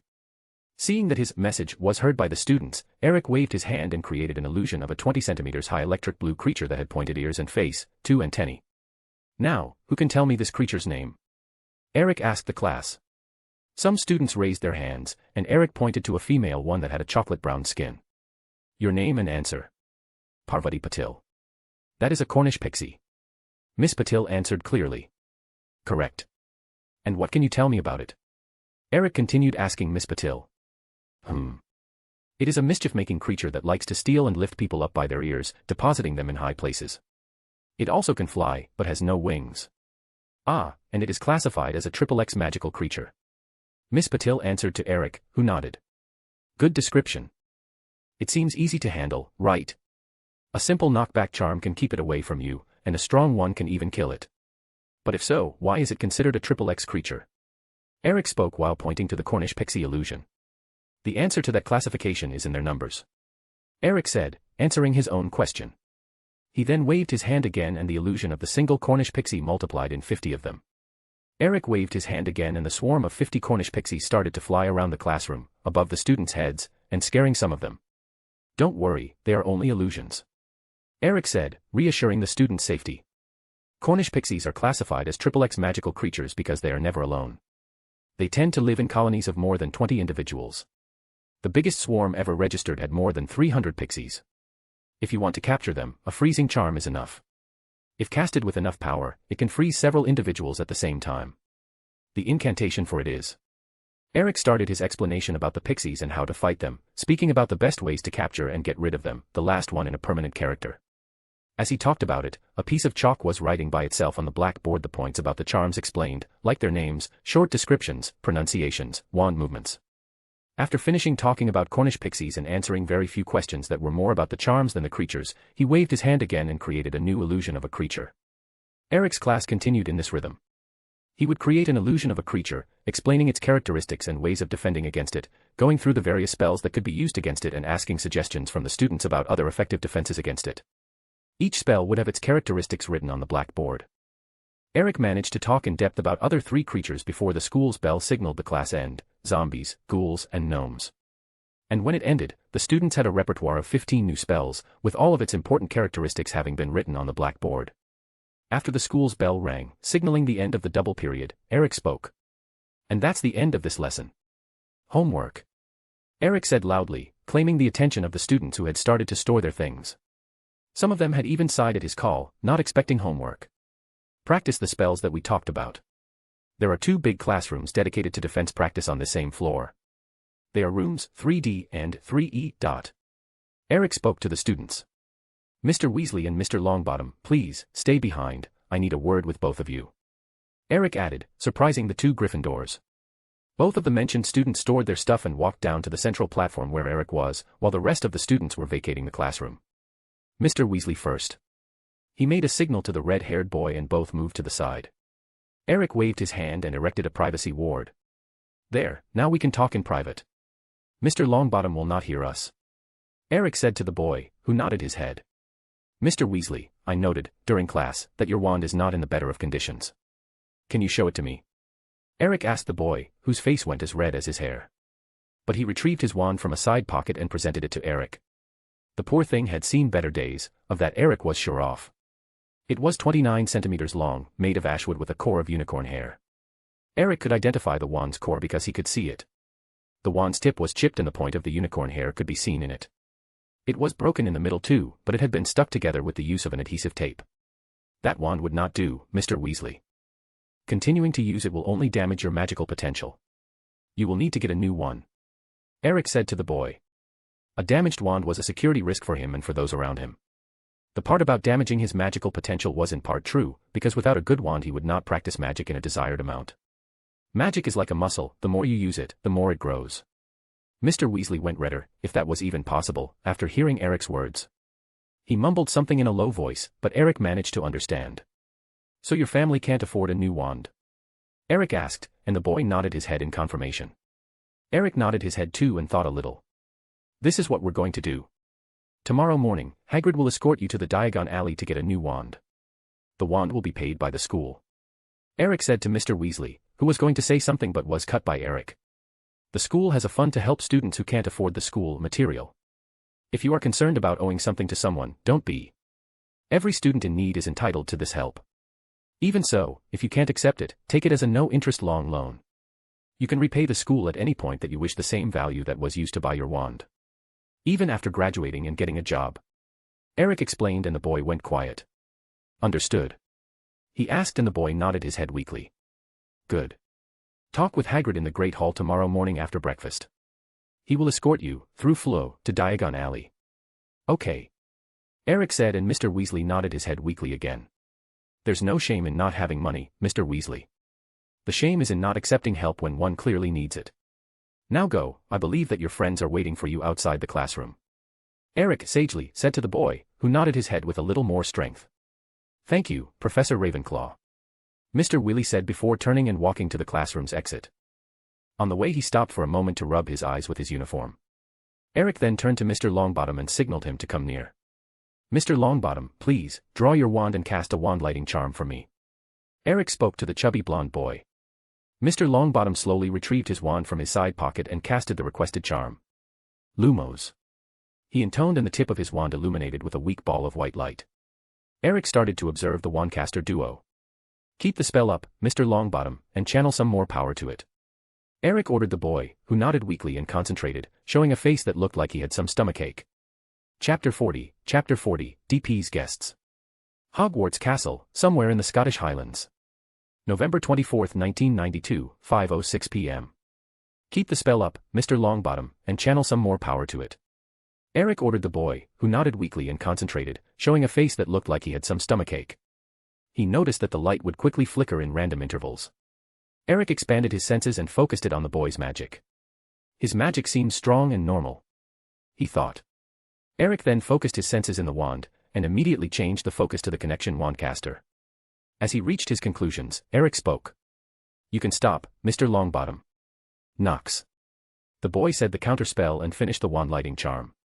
He then looked at Eric with a face of whom wanted to ask, what was that about? I noticed during the class that you seem to have some problems casting the spells that I asked, Mr. Longbottom. That's why I asked you to cast a channeling charm for me. Eric explained to the boy, who let out a sigh. Sigh. I always had difficulty in casting. It's just that my magic is not strong. Mr. Longbottom said in a resigned way. There is nothing wrong with your magic, Mr. Longbottom. By what I could sense, your magic is perfectly normal and strong for your age. If I would compare your reserves with the ones of another student of the same year, I would say that Mr. Potter is the only one with magic as strong as yours. Eric explained to the boy. But them. Tell me, Mr. Longbottom, who is the owner of the wand that you are using? Eric asked him. The boy looked at Eric with wide eyes. His mind was working at high speed trying to understand things. It's my father's wand. When I received the Hogwarts letter on my 11th birthday, my grandma gave me my father's wand, saying that, if it worked well for him, it will work well for you. Mr. Longbottom explained. Eric shook his head in a negative way. That's not how wands work, especially not one with this combination of wood and core. Tell me, Mr. Longbottom, is your father dead? Eric spoke, asking the boy about his father's status. No. My father is not dead. The boy said first. He made a pause, trying to decide if he could tell Eric more about the situation. He ended up deciding to do it. But he is in the irrevocable spell damage ward in St. Mungo's. If he is still alive, then you should get a new wand for you. Eric said bluntly. Mr. Longbottom made a gesture to speak against it, but Eric signaled with his hand for him to stop and hear him out first. The problem that you are having right now is because of the wand. Your father's wand is made of English oak wood, and this wood demands partners of strength, courage, and fidelity. It also means that this wand is as loyal as the wizard who wields it. It can feel that your father is still alive, and so it refuses to bend to another wizard's will, even if that wizard is its master's son. In summary, while your grandmother seems to have given up on your father, his wand didn't. It still waits for his master's return. Eric explained calmly to the boy, who had moist eyes after hearing all of it. He then caressed the wand lovingly, with a smile in his face. Eric gave the boy a little time to himself. He then spoke. If you want, I can ask Hagrid to escort you to Diagon Alley tomorrow. The boy dried his eyes with his uniform and replied to Eric. There's no need for it, Professor. I would like to write to my grandma first and tell her all what you said about my father's wand, and then I will go with her to get a fitting wand. Do as you like, Mr. Longbottom. Just remember your grandmother to warn your head of house about it first. Eric spoke. The boy was happy with what he had just heard. Okay, off you go. Dinner will be ready soon. Eric said to Mr. Longbottom, making shooing motions with his hands. The boy gave Eric a nod and bowed his head slightly. Thank you for your help, Professor Ravenclaw. He said, thanking Eric. The boy then turned and walked out of the classroom. Eric watched the boy, and as he was exiting the classroom, Eric turned and walked up to his desk. Arriving at it, Eric took a seat in his chair and started to take notes about what he had taught the second-year students from Gryffindor and Slytherin. It was 15 minutes later when he finished his notes and stored them together with the ones from the past classes in the desk's drawer. Eric then got up and walked out of the classroom, not forgetting to lock the door. Hogwarts Castle, somewhere in the Scottish Highlands. November 24, 1992, 7:50 p.m. Eric had finished his dinner in the Great Hall early and was now in the practice rooms that he had talked about to students during classes. Rooms 3D and 3E.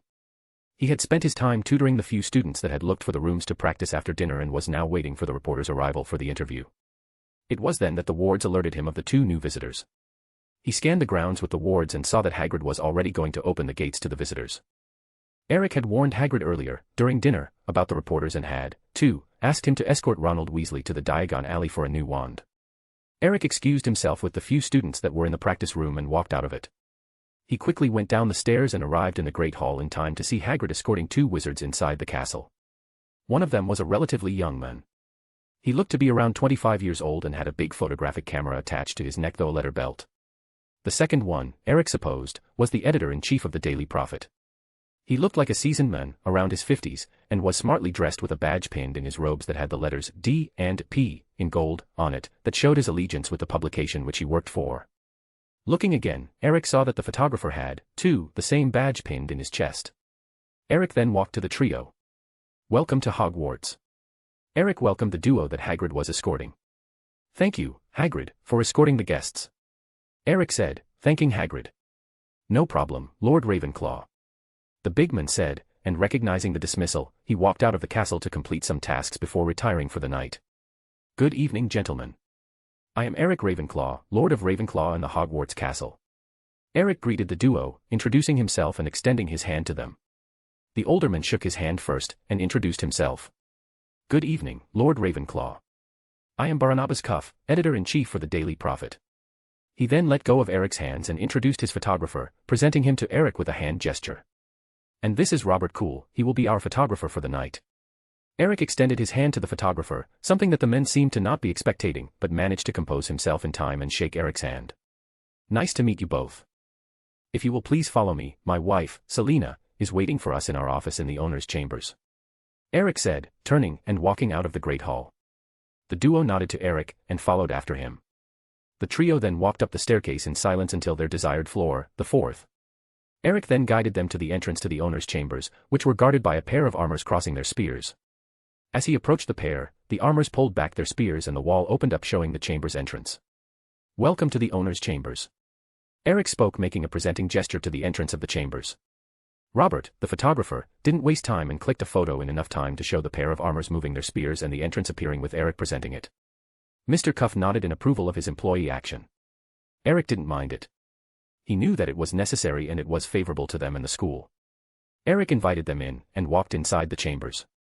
As he entered the chambers, he saw his 3 wives, Selina, Joan, and Leona, seated in the sofas around a low round table, talking and drinking tea. The 2 guests entered after Eric and were looking around the room with curiosity. The girls had put down their teacups and got up from their seats. At that, the guests' attention went to them. "These are my wives that decided to accompany me in this summons to fix the school. This is Selina Ravenclaw, Lady of Ravenclaw and the Hogwarts Castle." Eric presented Selina, who gave the guests a short nod. "This is Joan of Arc." Eric presented Joan, in all her armored glory, who gave the guests a short nod too. "And this is Leona da Vinci." Eric presented Leona, who gave the guests a short nod too. Eric then inverted the introductions. "Girls, this is Editor-in-Chief Barnabas Cuff, for the Daily Prophet, and his photographer, Robert Cool." Eric spoke, presenting the guests to his girls. "Nice to meet you all, my ladies," Mr. Cuff said to Eric's wives, giving them a short bow. The girls, in reply, gave the editor another nod. "Let's start this interview," Eric stated to all. "Lord Ravenclaw, before we start, can we take some pictures of you all together?" Mr. Cuff asked.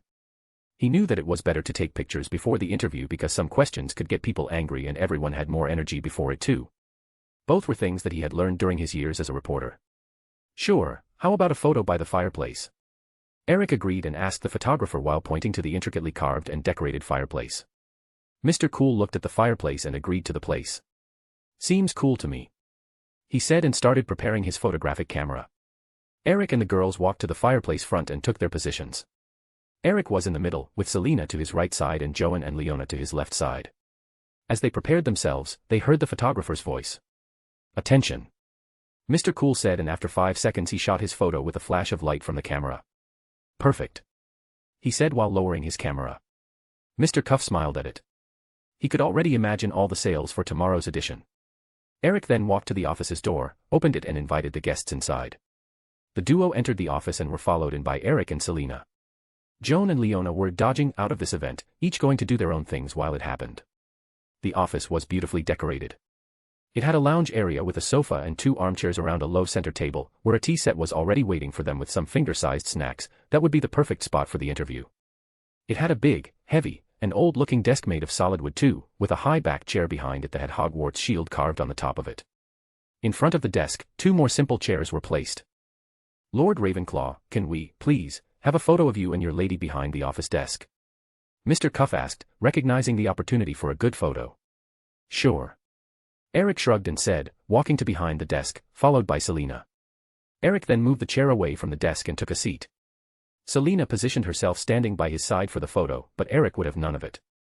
He grabbed Selina's arm and pulled her to his lap, hugging her waist as she took her new seat. Eric grinned at Selina, who just gave her husband an eye roll and snuggled herself better on his lap. Both of them then looked at the guests. Mr. Cuff had a big smile on his face. "Attention." Mr. Cool called, and after 5 seconds he shot his photo with a flash of light from the camera.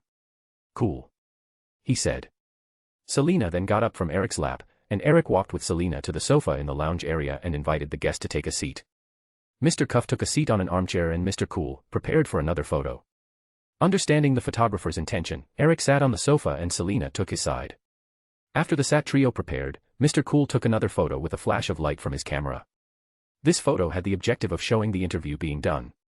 Selina then served 4 cups of tea, while Mr. Cuff prepared his material and Mr. Cool took his seat on the empty armchair. Selna offered the guests the tea first, giving a 3rd cup to Eric and taking a 4th one to herself. Having prepared a dictaquill with a self-ink charm and pile of parchments in a quickly conjured table by his side, Mr. Cuff took out all his notes for the interview. It contained all the prepared questions in the best order possible to be asked. "Are we ready to start?" he asked the Lord and Lady, who were taking small sips from their teacups. The couple nodded in affirmation in reply to the editor's question. Mr. Cuff took his wand out again and pointed it to the dictaquill, which got up from its resting place and stood on the top of the parchment, ready to write everything said. A/N, next chapters will be the interview. Some of them could take more than the normal time to be published. Just a warning to all readers if that indeed happens. Chapter 41, Interview, Part. Hogwarts Castle, somewhere in the Scottish Highlands. November 24, 1992, 8:05 p.m. Mr. Cuff took his wand out and pointed it to the dictaquill, which got up from its resting place and stood on the top of the parchment, ready to write everything said. This is Barnabas Cuff, Editor-in-Chief for the Daily Prophet, interviewing Lord and Lady Ravenclaw. The date is November 24th of the year 1992. Mr. Cuff started saying and the dictaquill immediately started writing on its own. "I would like to start by thanking you, Lord and Lady Ravenclaw, for this opportunity given to our publication." Mr. Cuff thanked Eric and Selina, who gave the men a nod. "You're welcome, Mr. Cuff.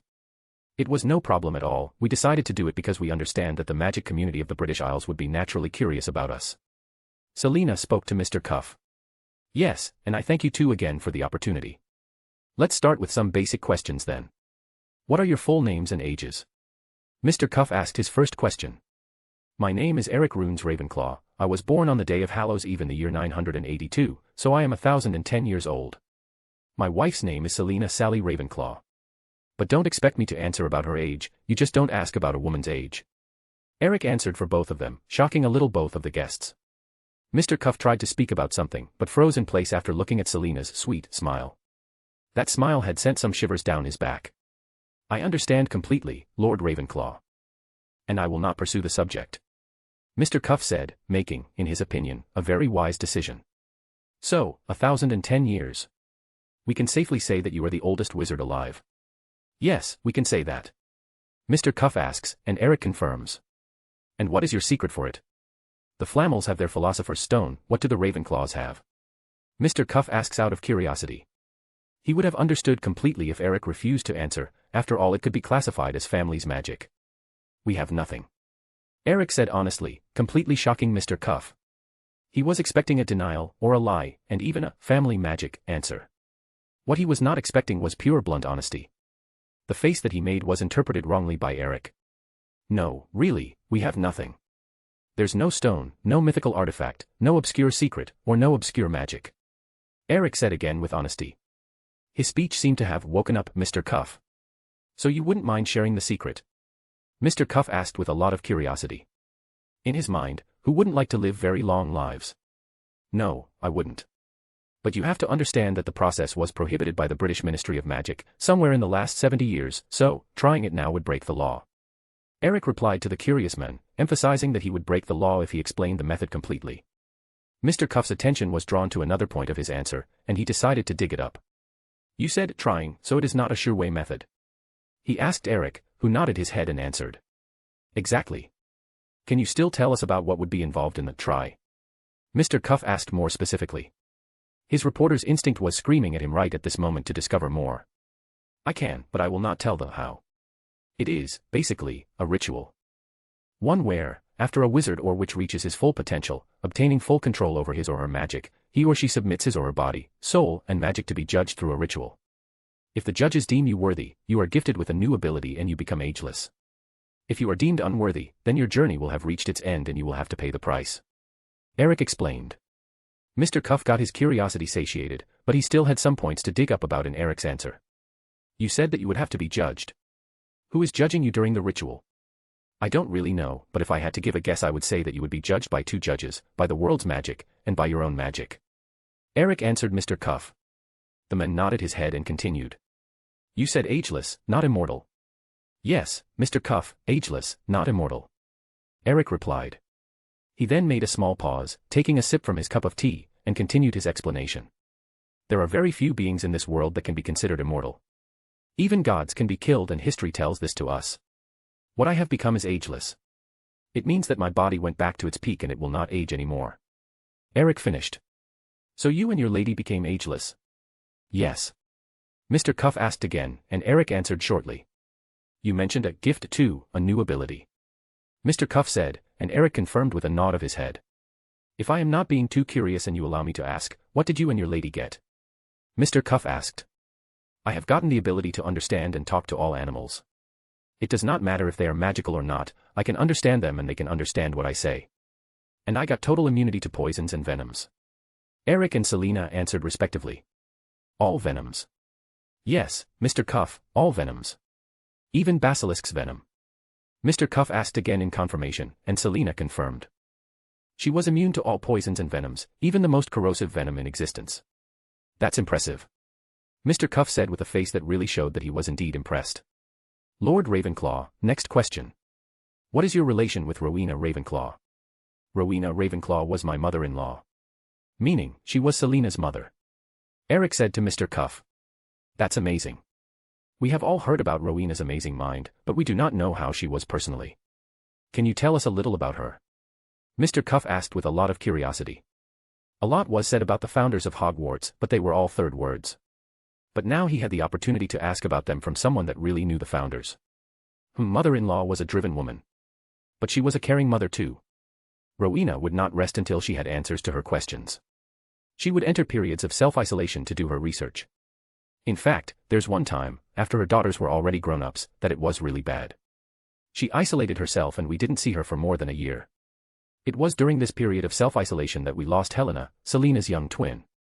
When she came out and learned that one of her daughters had died, she was devastated. From that moment on she let her research aside and focused on her family. Eric spoke. When he was speaking about Helena's death, Eric held Selena's hand in his. Helena's death was a really strong blow to the whole family. That is really sad to hear and at the same time, really amazing to know. Still on this topic, how were the other founders? Mr. Cuff asked quickly, noticing the sad atmosphere of the couple. Helga was exactly how people still describe her. A sweet woman that cared for everyone. You could say that while Rowena was the brains of the four founders, Helga was the heart.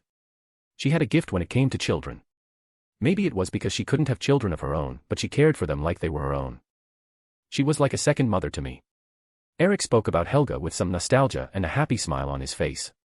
To sister and I too, darling. Aunt Helga was adored by all students. Selena added to Eric's description of Helga.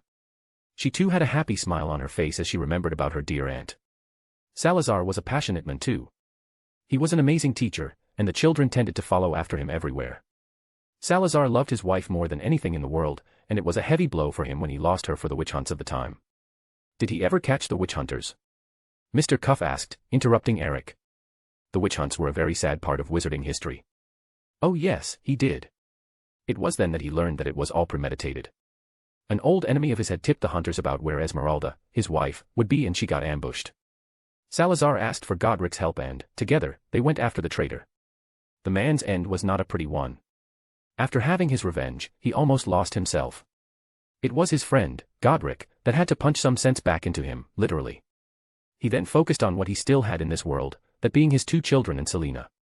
Eric said, finishing his story about Salazar. And why Lady Ravenclaw? Mr. Cuff asked. Salazar was Selena's godfather. She was like his 3rd child to the men. Eric said, answering Mr. Cuff's question. The men nodded in understanding. How about Godric? Mr. Cuff asked about the last founder. Godric was a boisterous man. He loved a good fight, and it didn't help that he was good at them. The other 3 founders' favorite story about Godric was immortalized into the school motto, never tickle a sleeping dragon. There was once a time when the founders were younger and were celebrating, and had won too many drinks. Rowena then brought out a question if dragons were ticklish or not. Godric then volunteered to help her answer that question. They knew about a dragon living in a cave in the mountain range nearby and they went there. After a lot of silencing and smell-canceling charms, Godric entered the cave to tickle the sleeping dragon. They told us that they had soon heard the dragon roaring and saw Godric desperately running away out of the cave with the dragon hot in his heels. A well-casted explosive charm cast by Helga brought part of the cave down on the dragon, saving Godric's burned arse. The first thing that he said after was not a thanks, but he looked at Rowena's face and said to her that dragons were very ticklish, followed by the phrase that is now the school's motto. The founders would always laugh madly telling that story. Another thing that Godric loved was women. There was a time in Hogwarts that was common to have women appearing at the gates claiming that their children were Godric's.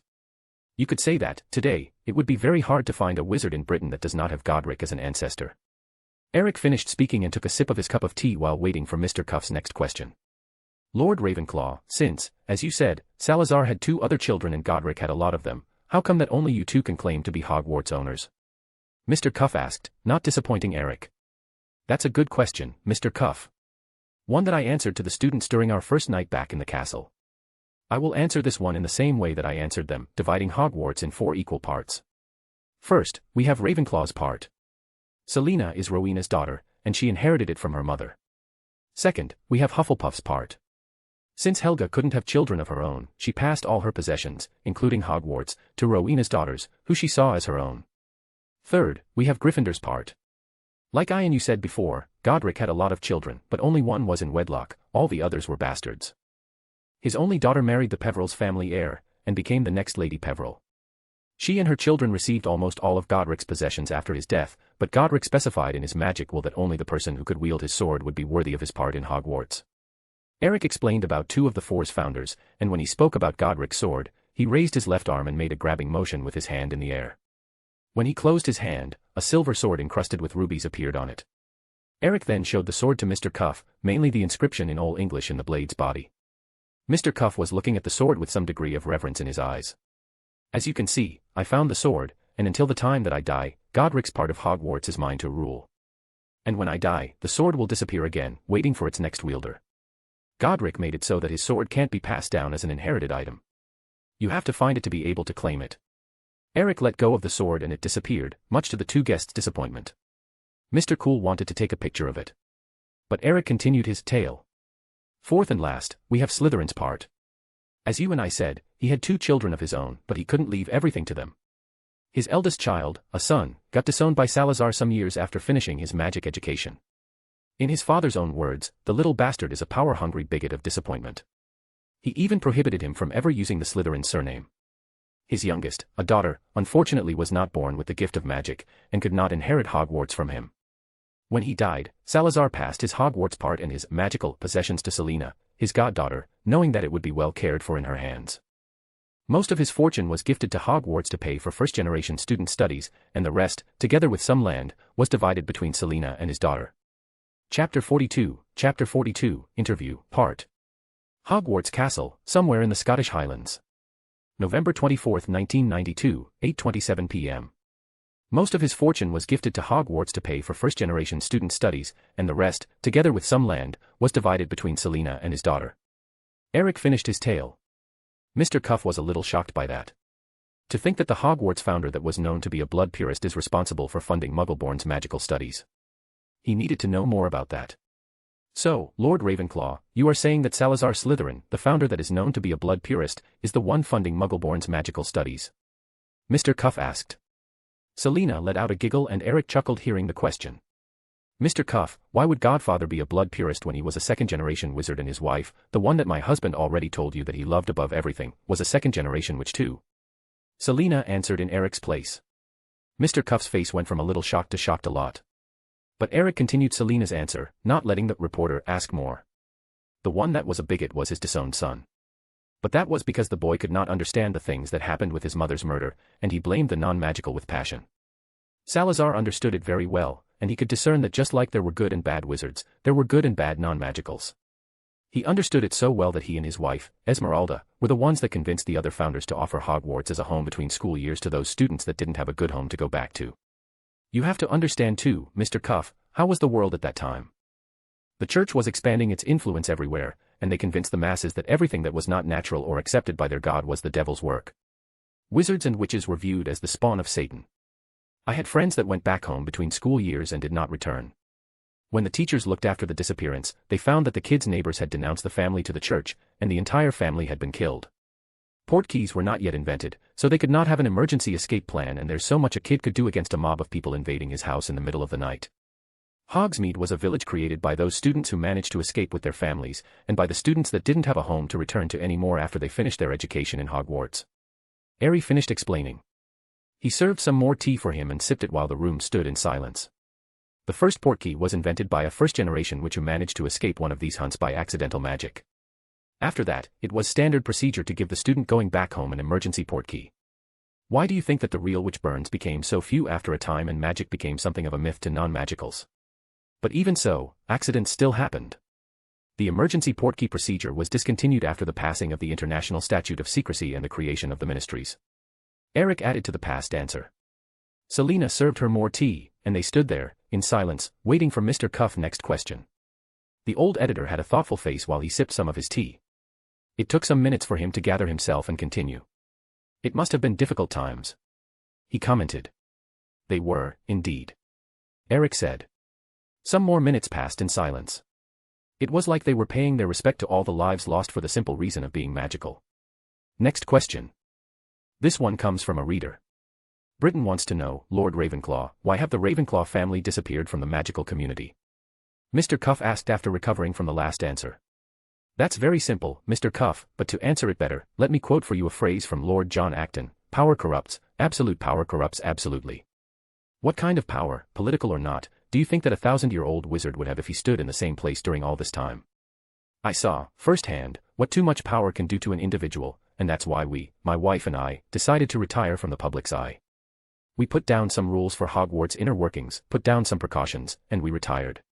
Eric made a small pause to sip his tea, and continued. We traveled the world together. We spent almost 300 years just traveling, and we still have not seen everything that there is to see.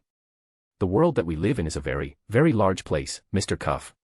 Eric spoke, emphasizing the word very. And what are these precautions that were taken for Hogwarts? Mr. Cuff asked, wanting to know more about the subject.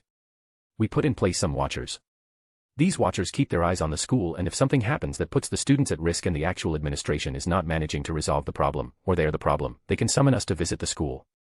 Eric said, explaining the Ghost Council job without saying who are the watchers. You mentioned in the letter to the Daily Prophet that this time you two were summoned to the school because of the petrification attacks that had started. Can we have confirmation that there are no more risks to the students? Mr. Cuff asked. Yes, we can. Like what was written in the letter, during our first night back at the school we identified the problem and called for the DMLE and the Unspeakables. The item responsible for the attacks this time is in the hands of the Unspeakables, and they are investigating how it was brought into the school. I'm sure that if the person behind it had nefarious reasons, he or she will be punished according to the laws.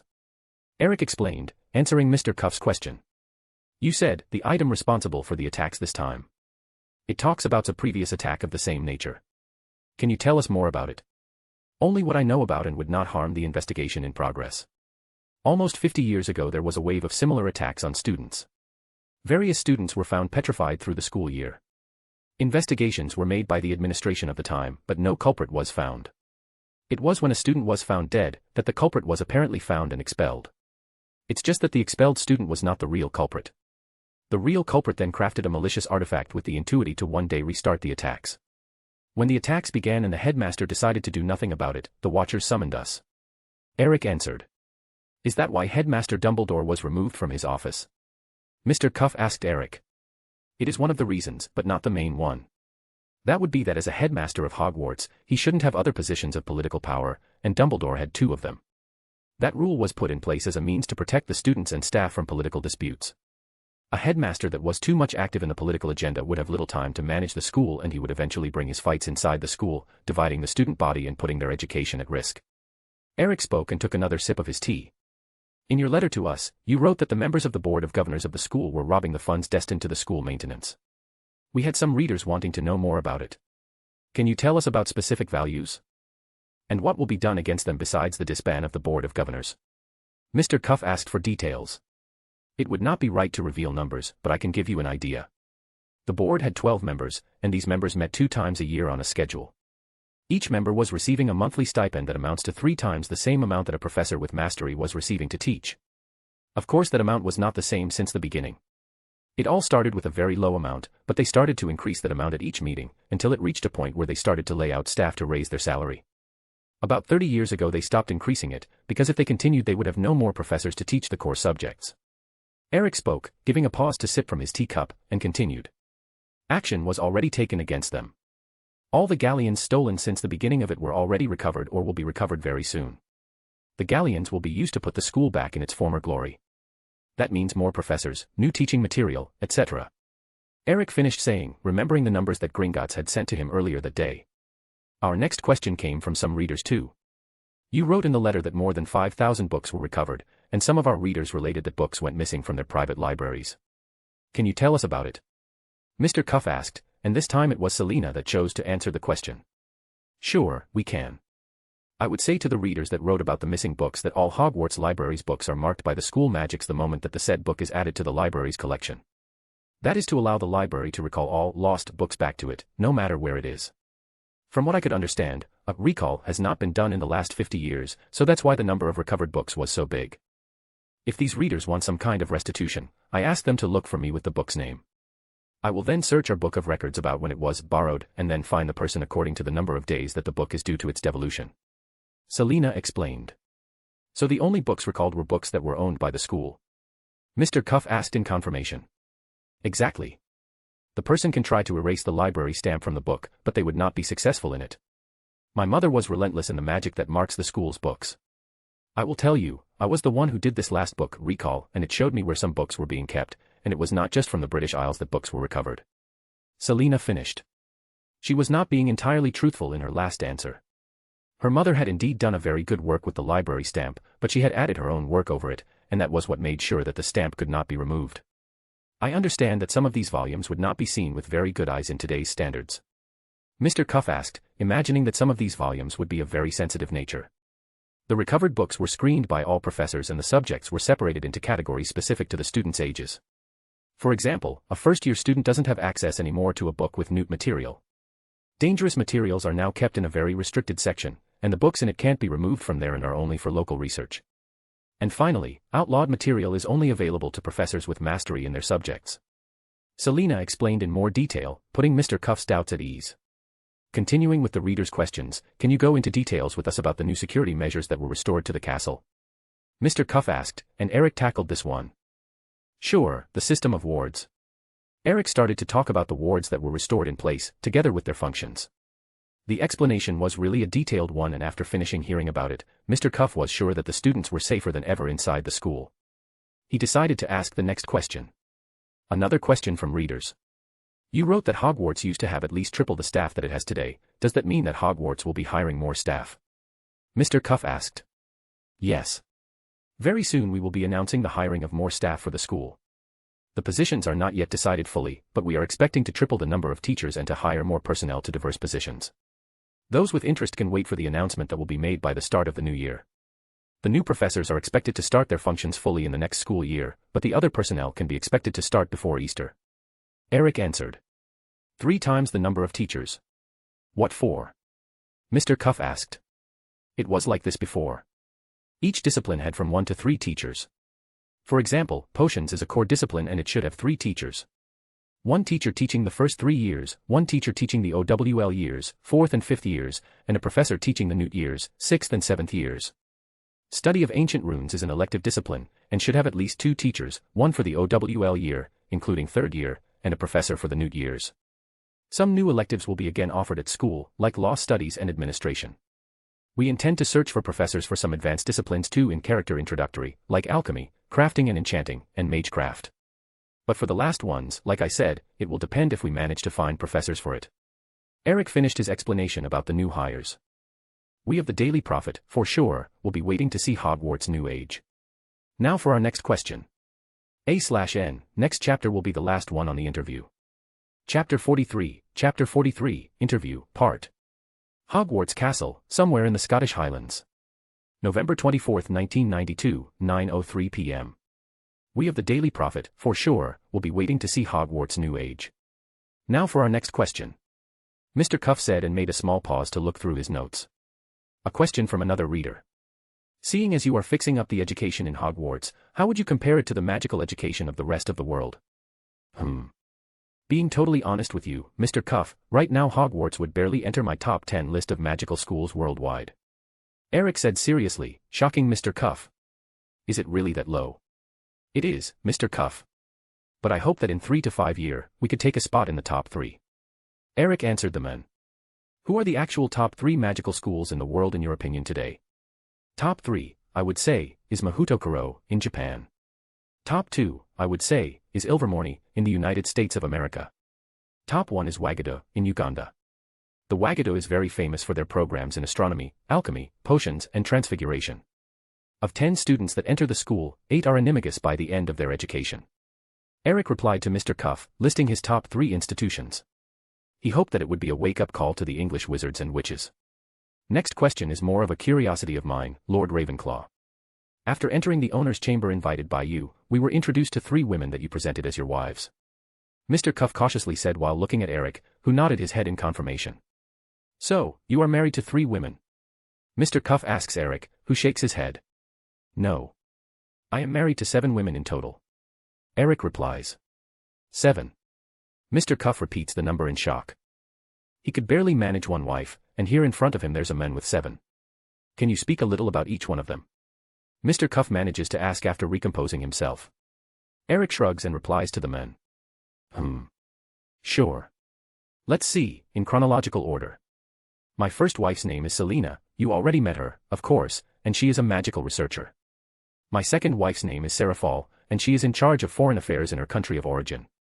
My third wife's name is Calypso, she is Greek and has a company that cultivates rare plants.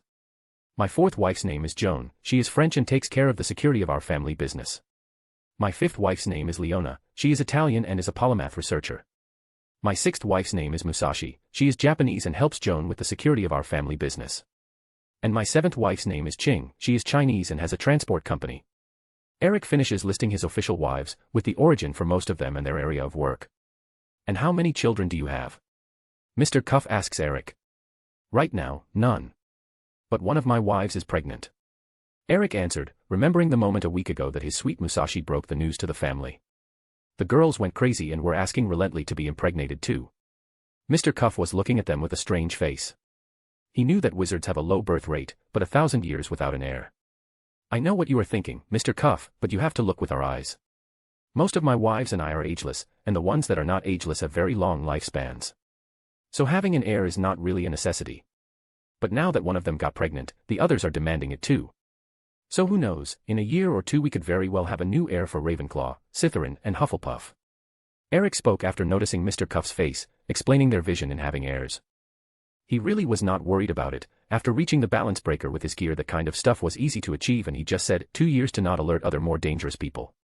Congratulations are in order then, Lord Ravenclaw. And I, together with the Daily Prophet team, wish you and your ladies a lot of luck.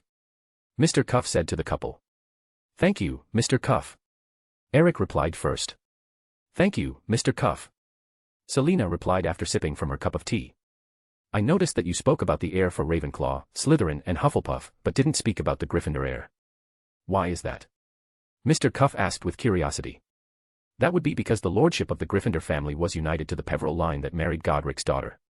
The sword only indicates possession of a quarter of Hogwarts and can't be inherited. So my son or daughter could not be titled Gryffindor's heir. Eric replied, indulging the reporter's curiosity. The Ravenclaw heir I understand, but Slytherin's and Hufflepuff's heir too. Mr. Cuff asks again. Yes. We already told you, Mr. Cuff. My wife, Selina, inherited the magic title from Salazar and Helga, so she technically is Lady Slytherin and Lady Hufflepuff too. Just to make a point about what Eric just told Mr. Cuff, Selina raised her right hand to the air and made the same grabbing gesture that Eric had made earlier during the interview. A silver longsword encrusted with emeralds and an Old English inscription in the blade's body appeared in her delicate hand, shocking the two guests from the Daily Prophet. As you can see, Mr. Cuff, this is Salazar's sword. It can only be called by the Lord or Lady of Slytherin House and by its legitimate heir. Houses Ravenclaw and Hufflepuff do not have swords though. Selina said, showing the men Slytherin's sword. That's amazing. We had no idea that Salazar Slytherin had a sword too. We will need a photo from both swords side by side later, for sure. Mr. Cuff said. Selina and Eric nodded their heads. Selina let go of the sword for the time being and it disappeared in thin air. We can do that after we finish the interview, Mr. Cuff. And about Salazar's sword, differently from Godric, Salazar preferred to use his wand when he had to fight. The sword was more of a need for the time that he lived in. He must have used it less than 10 times during all his life, but it is, basically, a sword of the same power as Godric's one. Eric said to Mr. Cuff, who after thinking a little, asked another question. Since we are talking about the Founder's relics and items, what can you tell us about the famed diadem of Ravenclaw, and the cup of Hufflepuff? Mr. Cuff asked. He and his readers would certainly want to know about them. The cup of Hufflepuff was given by Aunt Helga to a student of hers that was the son of a smith. The boy later founded the Smith family. Selina said to Mr. Cuff. The diadem of Ravenclaw. Selina said again and made a gesture to Eric, who put his hand inside his blazer and retrieved something from its inside pocket. Eric then handed the item to Selina. It was a beautifully crafted diadem, Ravenclaw's diadem. Selina took the diadem and showed it to Mr. Cuff. This is one of the 3 diadems of Ravenclaw. Selina said to Mr. Cuff. T3 diadems. Mr. Cuff repeated, stuttering a little in the beginning. Yes, Mr. Cuff, 3. My mother was an enchanter between her other crafts, and wanted to pass her knowledge to her daughters.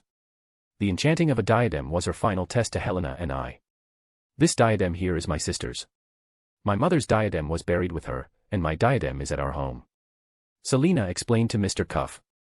Incredible, 3 diadems. So the legend of great wisdom for the wearer. Mr. Cuff said / asked after hearing Selina's words. The man was looking fixated on the diadem now. Not completely true, I'm afraid. The enchantments on all 3 diadems allow the wearer to remember all of his memories with nothing but a simple thought. Selina said, making a small pause to sip from her cup of tea after depositing the diadem in the low center table. It is a marvelous enchantment, you can remember all the classes that you had, all the books that you read, all the marvelous things that you saw. But it has its dangers too. When I say all memories, I mean it. In the speed of a thought you can revive everything that happened to you, but not just all the good things, all the bad things too. You can remember the loss of your parents, you can remember the loss of your siblings, you can remember the loss of your child. Selina explained, with a more somber tone at the end. Her mind was wandering to corners that she didn't want to go to. She then felt a big hand taking hers and holding it. Selina looked at it and saw it was her husband's hand. The man that is by her side since she can remember, sharing all the good and bad things in life. Mr. Cuff was sensitive enough to give the couple a little time together before continuing the interview. He continued to ask some basic questions to the couple, like about the places that they had traveled to, the different magics that they had seen. By the time that the clock hit 10, Mr. Cuff decided to end the interview. Lord and Lady Ravenclaw, I want to thank you both again for this amazing opportunity. Being able to interview the owners of Hogwarts is certainly one of the top achievements that I could achieve in my career and I will remember it to the end of my days. Mr. Cuff said to the couple. You're welcome, Mr. Cuff. It was an enjoyable experience for the both of us too. You can say that this was our first interview with a newspaper, so it was all a novelty to us. Selina said to Mr. Cuff with a smile, managing to get a big one from the old man. Mr. Cuff then pointed his wand to the dictaquill that had worked without pause for almost 2 hours and the poor item stopped and went back to its resting place. Photos. Please. Mr. Cool said after seeing that the dictaquill was resting. The photographer had managed to stay quiet for the entire 2 hours, but he was raring to take some photos. Mr. Cuff started to store his notes in the conversation that dictaquill had written down. Selina and Eric made, each, the grabbing gesture with their hands and called their swords. Selina handed Slytherin's sword to Eric, who took it and got up. Eric then signaled to the photographer to follow him. Mr. Cool stood up to follow Eric, but froze in place.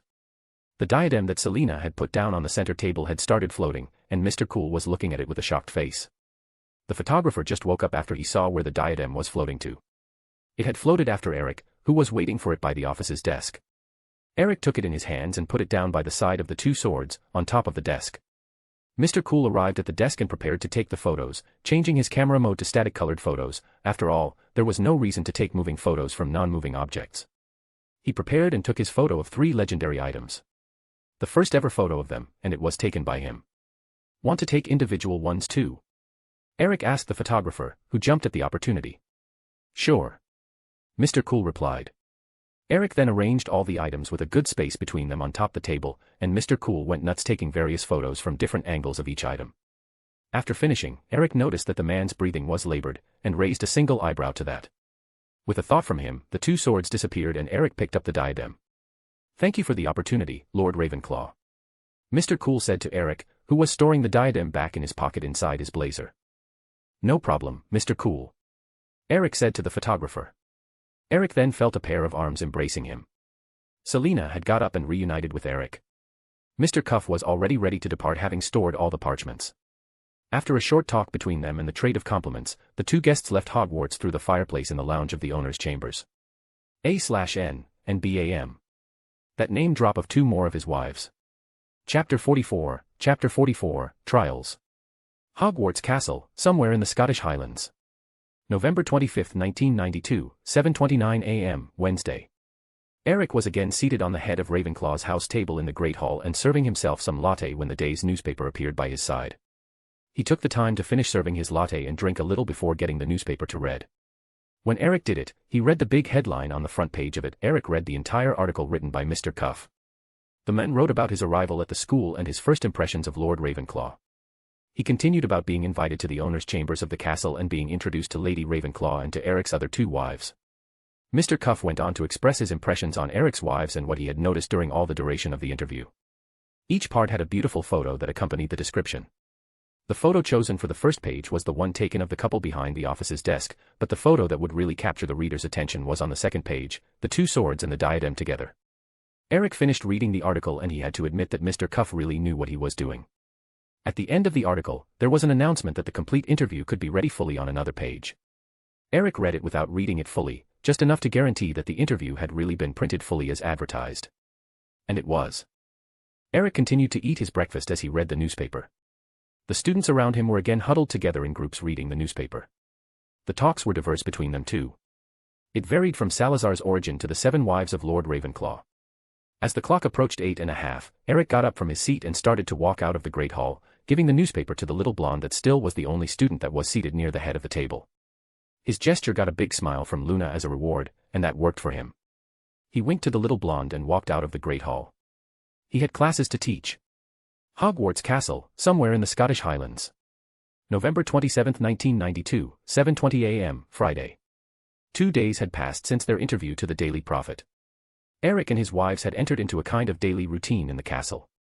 He would teach classes and help the students to practice in the designated rooms, while his wives would take care of the more administrative side of the school.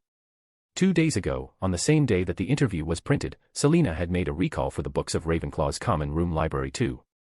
She had happily announced to Eric that the bookshelves of Ravenclaw's common room were full again and that she had already talked with Professor Flitwick about an expansion of it for new books. Yesterday's edition of the Daily Prophet came with the first announcements of job offers for the school. But it was not the complete one, just for the positions in the History of Magic office. The offer read that the school was hiring 2 teachers with the minimal requirement of a EE Newt or superior in History of Magic to teach the years 1 to 3 and 4 to 5. Beyond that, there was an offer for a position as professor in the History of Magic office to teach students of year 6 and 7. For this last one a mastery was wanted. Both offers came with no requisites beyond the wanted qualifications, and offered meals, housing, and a competitive salary in accord with the position taken. The job offers would remain in place for 2 weeks while Selena received the applications and scheduled interviews with the wannabes employees. Eric had just served his daily latte and was sipping it when the house elves delivered his edition of the day for the Daily Prophet. Eric took some bites from his English breakfast, and mentally ordered the newspaper to unfold and float in front of him in a perfect distance to be read. The headline for the day put a small smile on his face. The article followed with a list of more details about certain parts of it, but Eric had already read enough. He looked up from his newspaper in time to find the post owls entering the Great Hall to deliver their mail. Eric went back and continued to read other news. 20 minutes later, Eric had finished his breakfast and reading of the newspaper and repeated the same thing that he had done on the last days. He gave the newspaper to the little blonde, Luna, and got his now daily big smile as a reward. Eric, now happier, walked out of the Great Hall in direction to his classroom hearing a gasp from a black-haired and green-eyed second-year student of Gryffindor that was reading a letter that he had just received. Chapter 45, Magical Girls in Hogwarts. Hogwarts Castle, somewhere in the Scottish Highlands. November 28, 1992, 7:22 a.m., Saturday. On that morning, while Eric was reading the newspaper, the headline from the front page got his attention. The article went on how Madam Bones, following Minister Fudge orders to investigate serious black unlawful imprisonment, questioned Bartmio's Crouch SNR, who was the director of the DMLE during the end of the war and was now the director of the Department of International Magical Cooperation, and got reasons to search his house. During the search at the house, Bartmio's Crouch Jr. was found hiding under an invisibility cloak and under the Imperious curse. After being freed from the Unforgivable, Jr., who was reported as having died in Azkaban, had the pleasure in telling the Aurors how his father had freed him from Azkaban with the help of his dying mother and 2 doses of Polyjuice potion. Junior even told the Aurors that his father would cast the Imperious daily on him to keep him under control and locked at home under the care of their house elf. The father, Bartmio's Crouch SNR, was then officially arrested with charges of helping a prisoner sentenced to life in Azkaban escape prison and multiple uses of the Unforgivable Imperious.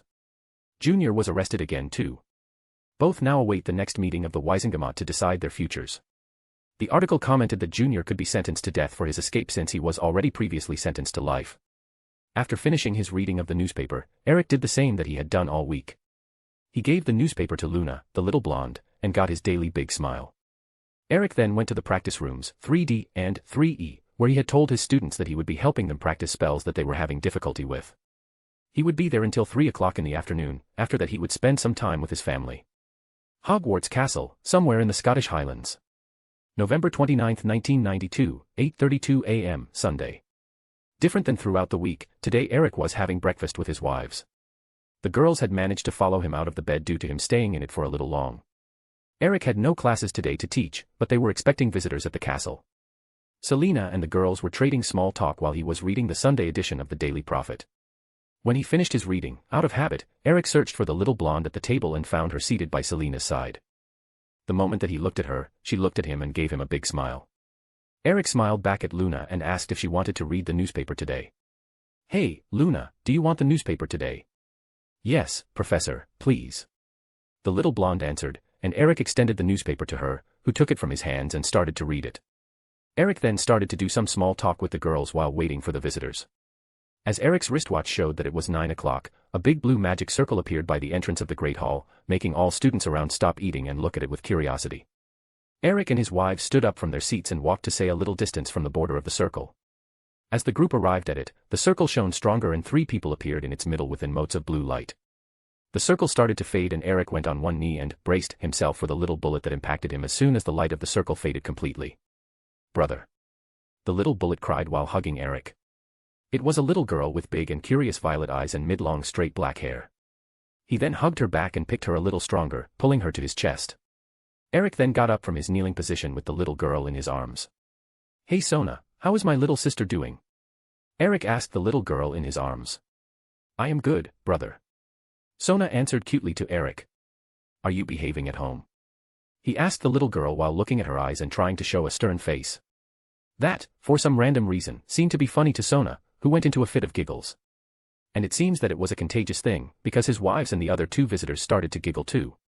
After some moments, Sona managed to answer Eric when she stopped giggling for an instant. "Yes, brother."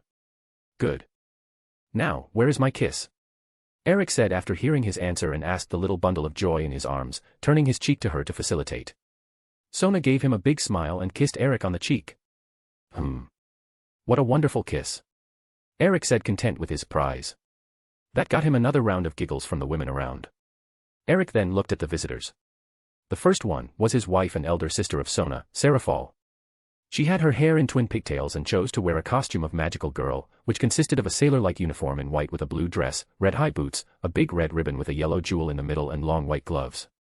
And now that he noticed, Sona was wearing a very similar magical girl's costume too, but her dress was in a light tone of blue and her big ribbon and boots were of the same tone of light blue. The second visitor was a mature woman of violet eyes and black long hair, who was dressed in long dark blue robes. She was Eleanor Citry, his second mother-in-law. Eric, with Sona still in his arms, approached the 2 women. "Welcome to Hogwarts, Lady Citry, Sarah Fall," Eric said to the pair of mother and daughter. Lady Citry looked at him with a gentle smile and was the first to speak. Thank you, Lord Ravenclaw, for receiving us in your castle. The elegant lady said, while giving a short curtsy to Eric. Serafall just gave the pair an eye roll and jumped at Eric, hugging him and snuggling to his other side, the one not occupied by Sona. I missed you, Eric. Serafall said while basking in Eric's aura with her face buried in his neck. I missed you too, Sarah. Eric replied to his wife, giving her a hug with only one arm. While they were both immersed in their own little world, Selena, Leona, and Joan approached Lady Citri to greet her better. Out of habit, Eric covered Serafall in his aura and noticed something out of the ordinary and froze in place. Serafall noted his sudden stiffness and turned her face to look at him. She saw Eric's face slowly morphing into one of happiness. When he noticed Serafall looking at him with a puzzled face, Eric gave her a big smile and then gave her a quick kiss on the forehead, and his smile turned a little mischievous. Eric then looked to where his second mother-in-law was talking to his other wives. Lady Citri. Eric spoke, calling for the elegant woman's attention. When she turned to him, Eric continued. It seems that congratulations are in order, you are going to be a grandmother. Eric said. Lady Citri looked at Eric a little puzzled at the start, and then it came to her. She was going to be a grandmother. With a squeal that no one would expect from the elegant woman, Lady Citri walked in an almost run fashion to where Eric was hugging Serafall and holding Sona, and enveloped Serafall in motherly hug. Serafall at the beginning, when Eric was talking to her mother, was puzzled too with his congratulations, but when his mother squealed, it all came to her. She was pregnant. Serafall let go of her hug on Eric and put both of her hands over her tummy. She looked down, and then back to Eric's face with an inquisitorial look on her face. Really? She asked in a small voice. Eric nodded at her with a big smile on his own face. At that moment, Serafall was enveloped in her mother's hug. His other three wives, Selena, Joan, and Leona, approached them. Without any prompt, Leona started to skin her sister wife and king. After some seconds where a blue magic circle shone over Serafall's body, Leona confirmed Eric's words. It's true, Serafall is the second one. She said in a dejected voice. But soon a fire seemed to be ignited inside her eyes. The other two, Selena and Joan, had the same reaction. Dejection of a loss first, followed by a new fire being ignited. Eric, I think that it is better that we bring this talk to our chambers, don't you agree? Selena said to Eric, but was saying to everyone there. They were still in the Great Hall after all, and most of the students were talking around them. Some of the younger first-generation girls even recognized Serafall and Sona's costumes. Eric nodded his head and guided the group out of the Great Hall. Serafall was walking together with her sister wives and her mother, and they were talking in hushed voices.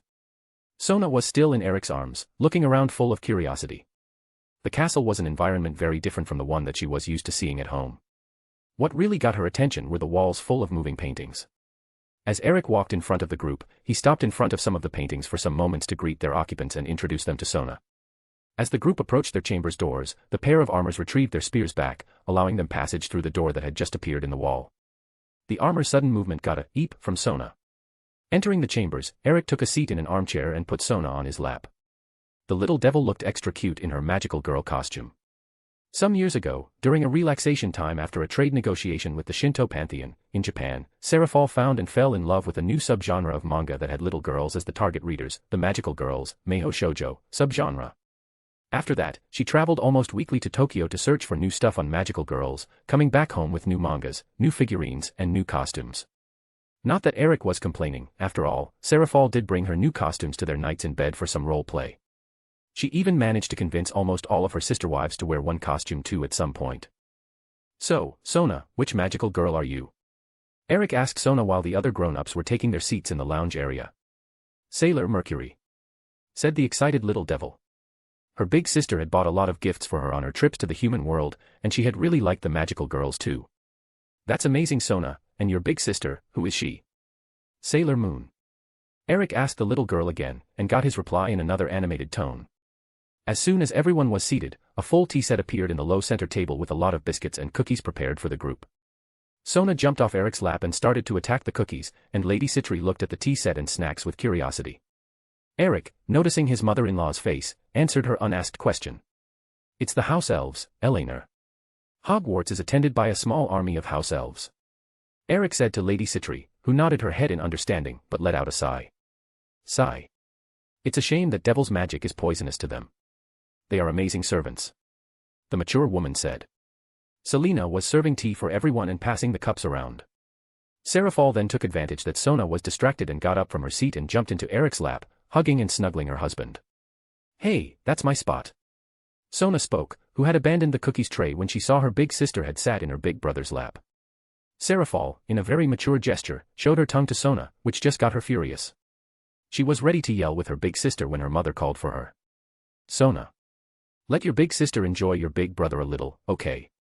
Eleanor said to her youngest daughter. Sona looked at her mother and pouted. Why should I? Sona said. Because your big sister just discovered that she is going to become a mommy too, and she wants to hug your big brother, who is going to become a daddy. Eleanor explained to Sona. She knew that her youngest daughter had a very developed intellect and could understand stuff much more quickly than other childs of the same age, 2yo, but she had yet to explain to her where babies come from. And that was not a conversation that she wanted to have right now too, but the time for Sona to ask was getting near. Okay, I will let big sister use big brother's lap. But I want to play with him later. Sona, in a very mature gesture for her age, let her big sister get her big brother's lap for the time being. Okay, sweetheart. Eleanor said to the still pouting Sona, who changed the pout for a smile after hearing the answer. Sona then went for the second best option available to her right now, her big sister Leona's lap. And with a handful of cookies, she climbed the blonde's lap and rested her head on two big soft pillows to enjoy the cookies. After that, the room fell into a comfortable conversation where the main subject seemed to be the discovery of Seraphol's pregnancy. Chapter 46, Devils and Unicorns. Hogwarts Castle, somewhere in the Scottish Highlands. November 29, 1992, 1:33 p.m. Sunday. Eric and his big family were just finishing their lunch. They spent most of the morning time talking inside the owner's chambers. Well, at least it was what the woman did. Eric spent most time with a happy Seraphol cuddling with him in his lap. Selena had offered the visitors a tour of the castle, and they did one. They visited most of the famous points inside the castle. The women's favorite spot was the astronomy tower. Being one of the tallest towers of the castle allowed it to give everyone who climbed it a wonderful view of the grounds around. The tour outside the castle would be done after lunch. As soon as everyone finished their lunch, Sona was pulling Eric from his seat. The castle's lord followed the little devil with no problem, and got up from his seat while holding her hand. Come, big brother. You promised to show me the magical creatures. Sona demanded from Eric. Slow down, Sona. They are not going anywhere. Eric replied to Sona, slowing her down a little. The women at the table got up from their seats and followed after the duo. Slowly, the big family walked out of the great hall and of the castle. As they put their foot out of the castle, the Scottish cold winds of an almost December afternoon attacked them. Eric could very well ignore the cold winds, but he was not alone. Snap. He snapped his fingers and applied a spell on everyone's clothes to keep them at a comfortable temperature. All the adults felt Eric's magic, but they chose not to comment. Slowly Eric, with a hopping happy little devil on his hand, walked to the hut that was Hagrid's home. Arriving at the place, Eric found Hagrid taking care of his evergreen patch of giant pumpkins by the hut's back. He walked near, still with Sona holding one of his hands, and called for the big man. Hagrid. Eric spoke loudly, calling for the half-giant's attention. Hagrid looked up from the work that he was doing and saw his boss and his wives near his hut. Lord Ravenclaw. Hagrid called back, acknowledging that he had heard Eric's call. He put down his tools and walked out of the patch of giant pumpkins. Good afternoon, Lord Ravenclaw. How can I help you? Hagrid greeted Eric and asked. He had noticed the new faces accompanying his boss. Good afternoon, Hagrid. This is my second wife, Seraphol Leviathan, and her mother and my mother-in-law, Lady Eleanor Citri. Eric said while gesturing to each woman, introducing the two ladies to Hagrid. And this here? Eric said, looking at Sona. He then pulled her and quickly took her up in his arms. Is Sona Citri, my little sister-in-law. Eric finished the introductions, and Sona let out a giggle when Eric had pulled her up in his arms. Nice to meet you all. My name is Rubius Hagrid, keeper of the grounds and keys of Hogwarts. Hagrid said, proudly stuffing his chest when telling them his position in the castle. Sona let out a little giggle, and Hagrid looked at the little girl in Eric's arms. You are tall. She said innocently to the big half-giant while smiling. Yes, I am. Hagrid replied to Sona, letting a smile of his own to her. Shame that it was hidden by his thick beard. Eric and the women chuckled at the duo trade. Hagrid, I promised Sona to show her some magical creatures, and I was hoping that you could guide us to some of them. Eric asked Hagrid. It was a good opportunity for them to see Hagrid in action explaining about the creatures to a child. Hagrid agreed immediately. Of course, Lord Ravenclaw. I would like to guide you all very much. Just need to wash my hands quickly. Hagrid said and walked to his hut side, where there was a water tap. He quickly washed and dried his hands and went back to the group. So, any idea of where you guys want to begin? We have a herd of hippogriffs and thestrals, there are kelpies in the Black Lake together with the giant squid and the merfolk, we have some nifflers at the edge of the Forbidden Forest, and some murtlaps by the edge of the lake. If we have luck, we can even see some unicorns, but they tend to stay deep into the forest. Hagrid said, quickly listing all the creatures that he had access to show. Other creatures were being maintained by Professor Kettleben and were for use during his classes. Hagrid helped the men, of course, but he would not impose that he had control in whom to show the creatures. Why don't we let you choose, Hagrid? This way we can visit most magical creatures in less time.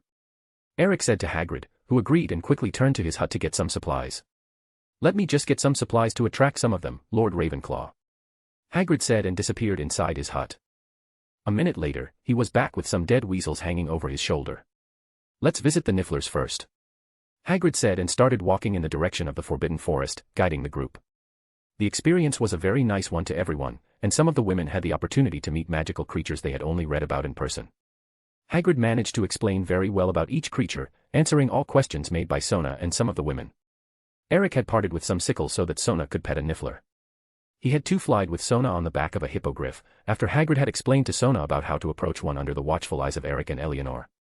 The thestrals, fortunately or unfortunately, was something that Sona could not see by herself naturally, but with some help of illusion magic from Eric, the little girl could see the black leathery winged horses. She was not afraid of their appearance and wanted to pet them too, which she managed to do after some bribe in the shape of raw meat that came from one of Hagrid's coat's pockets. The murtlaps approached them with no problems after Hagrid threw a handful of seeds and dry insects on the grounds near their burrows. These ones Sona didn't want to touch. The kelpies came near the shore of the Black Lake after Hagrid threw some minced meat in the water. It was near enough to all see them and Hagrid explained about them. From the giant squid, the only parts that the group managed to see were some of its tentacles that came above the surface after Hagrid threw some broken cupcakes that he had baked. The merfolk were deep in the waters of the Black Lake, so it was not possible to see them, much to the sadness of magical girl Sona. The true surprise came when they were starting to walk away from the Black Lake. A couple of unicorns, a male and a female, came to the border of the Forbidden Forest. Sona had stars in her eyes looking at the magical creatures. Hagrid stood in place and said to them all to not make sudden moves. Don't make sudden moves. Unicorns rarely trust humans, and when they do, it is normally with women. Hagrid spoke. Eric stood in place, with Sona in his arms. He could feel the little devil wish to pet them, and he, as a big brother, had the obligation to spoil her little sister. Eric stared at the eyes of the bigger unicorn, the male of the couple, and it stared back at Eric's eyes. They kept staring at each other without breaking eye contact for some instants. Joan. Eric called his saint wife. Eric. Slowly walk to me and take Sona. Joan said and Eric asked her. She slowly walked to Eric and took Sona in her arms, tightly controlling her light aura to not hurt the little devil. Now walk slowly to them. The male will let you and Sona approach them. Eric said to Joan after she took Sona.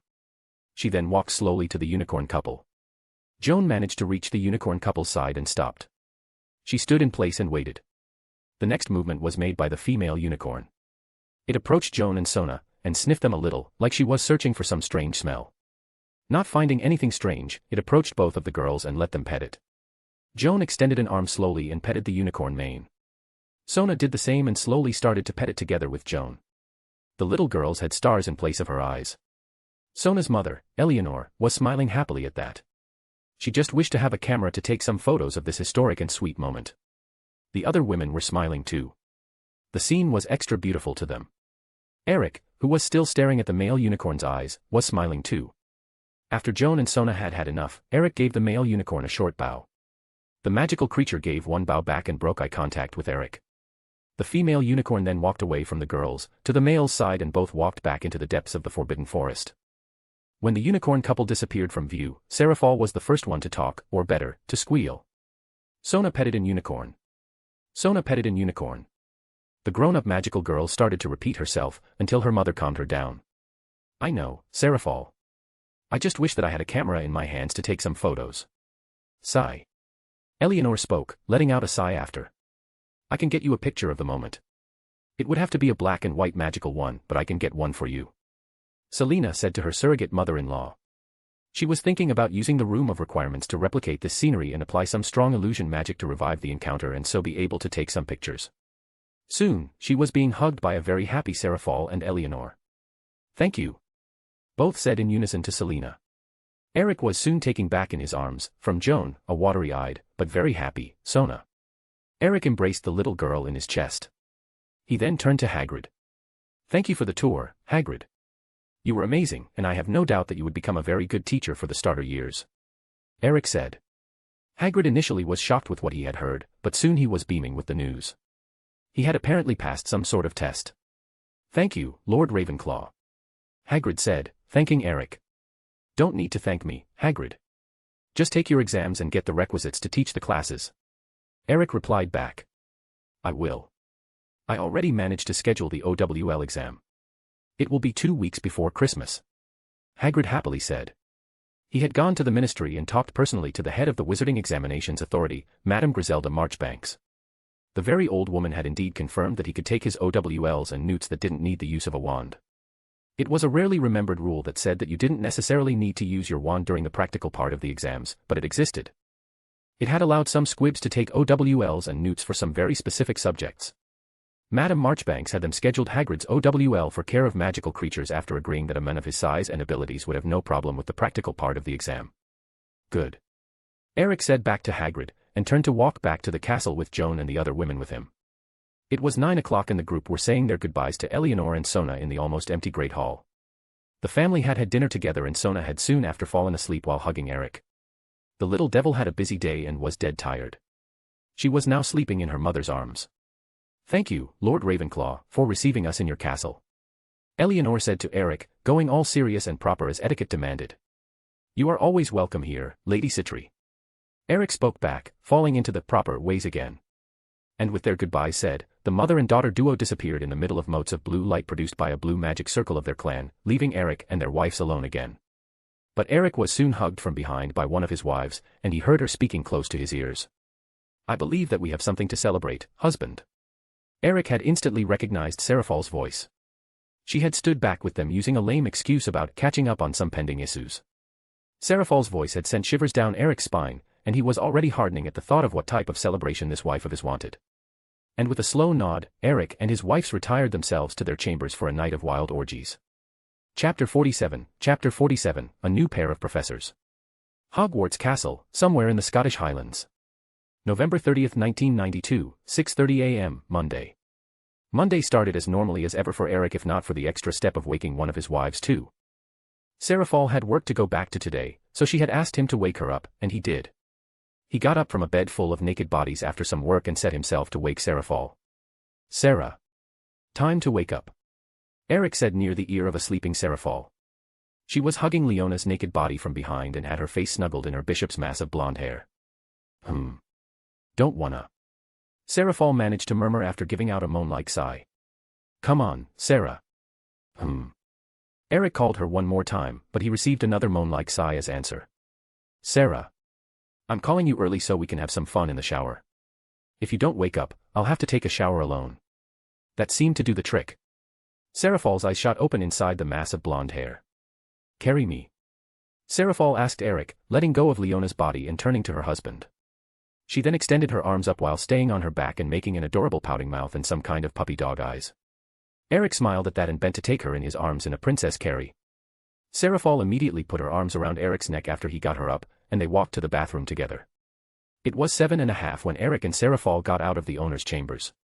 Serafal was hugging one of Eric's arms and seemed to be glowing. The couple quickly walked down the stairs and reached the Great Hall. "Come Sarah, let's have breakfast before you go," Eric said and pulled his wife to his normal place on the head of Ravenclaw's house table. Serafal followed him without saying anything. She knew that she could not ignore meal times anymore.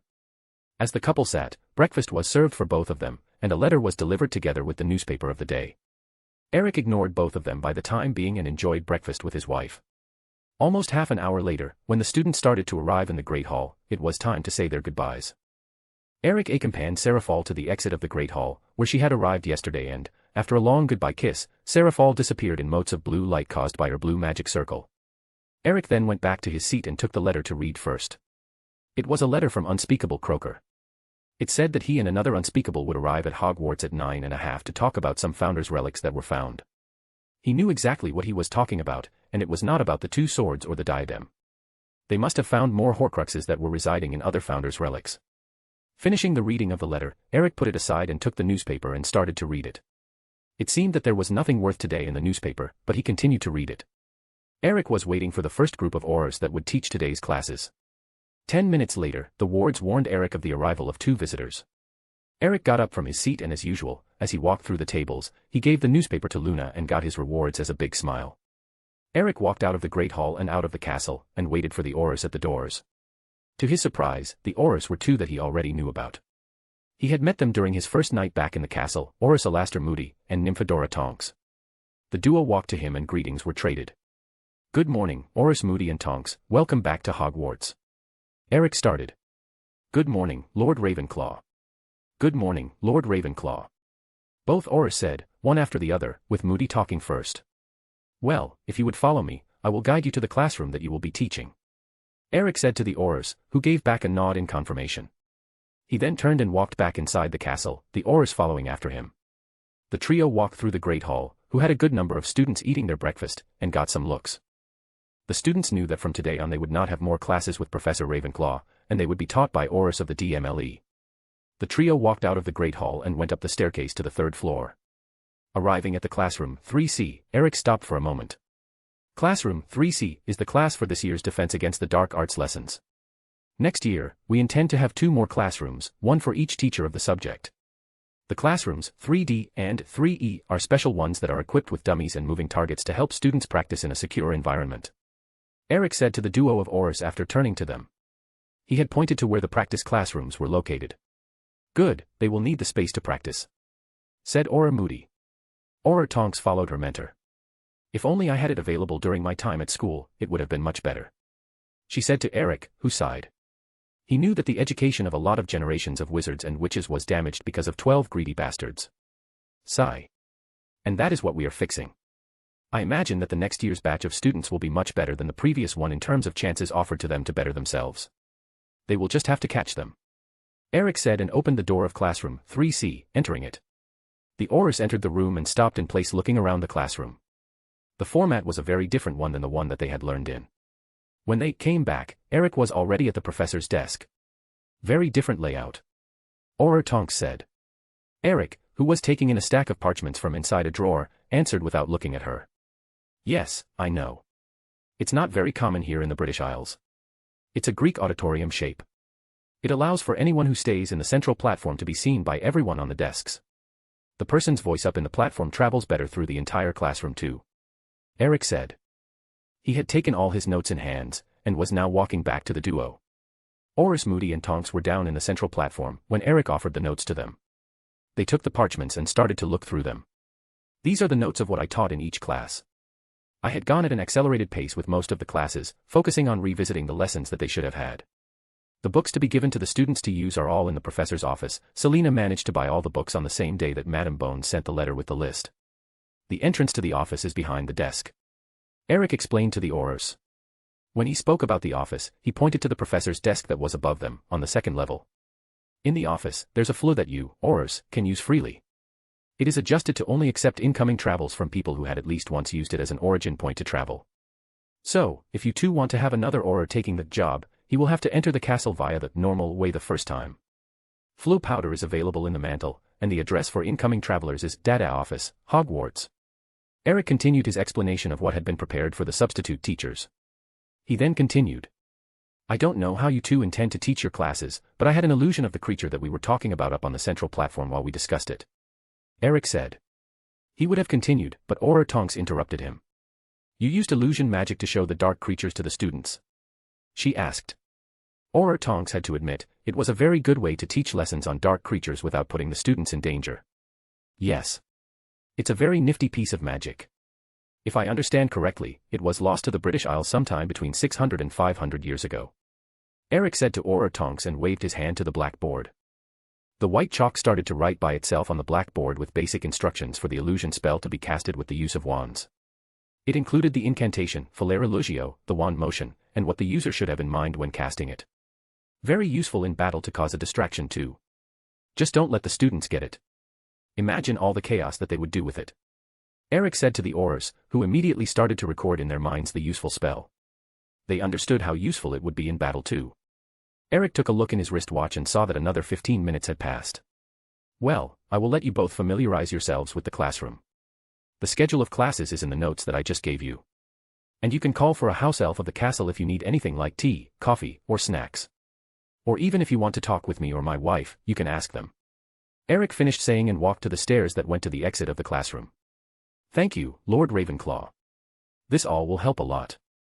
Aura Moody said to Eric, while Aura Tonks had already started to practice the illusion spell. It is me that has to thank you both, Aura Moody. According to Professor McGonagall, the last teacher, that Lockhart guy, was only employed because he was the only one to apply to the position.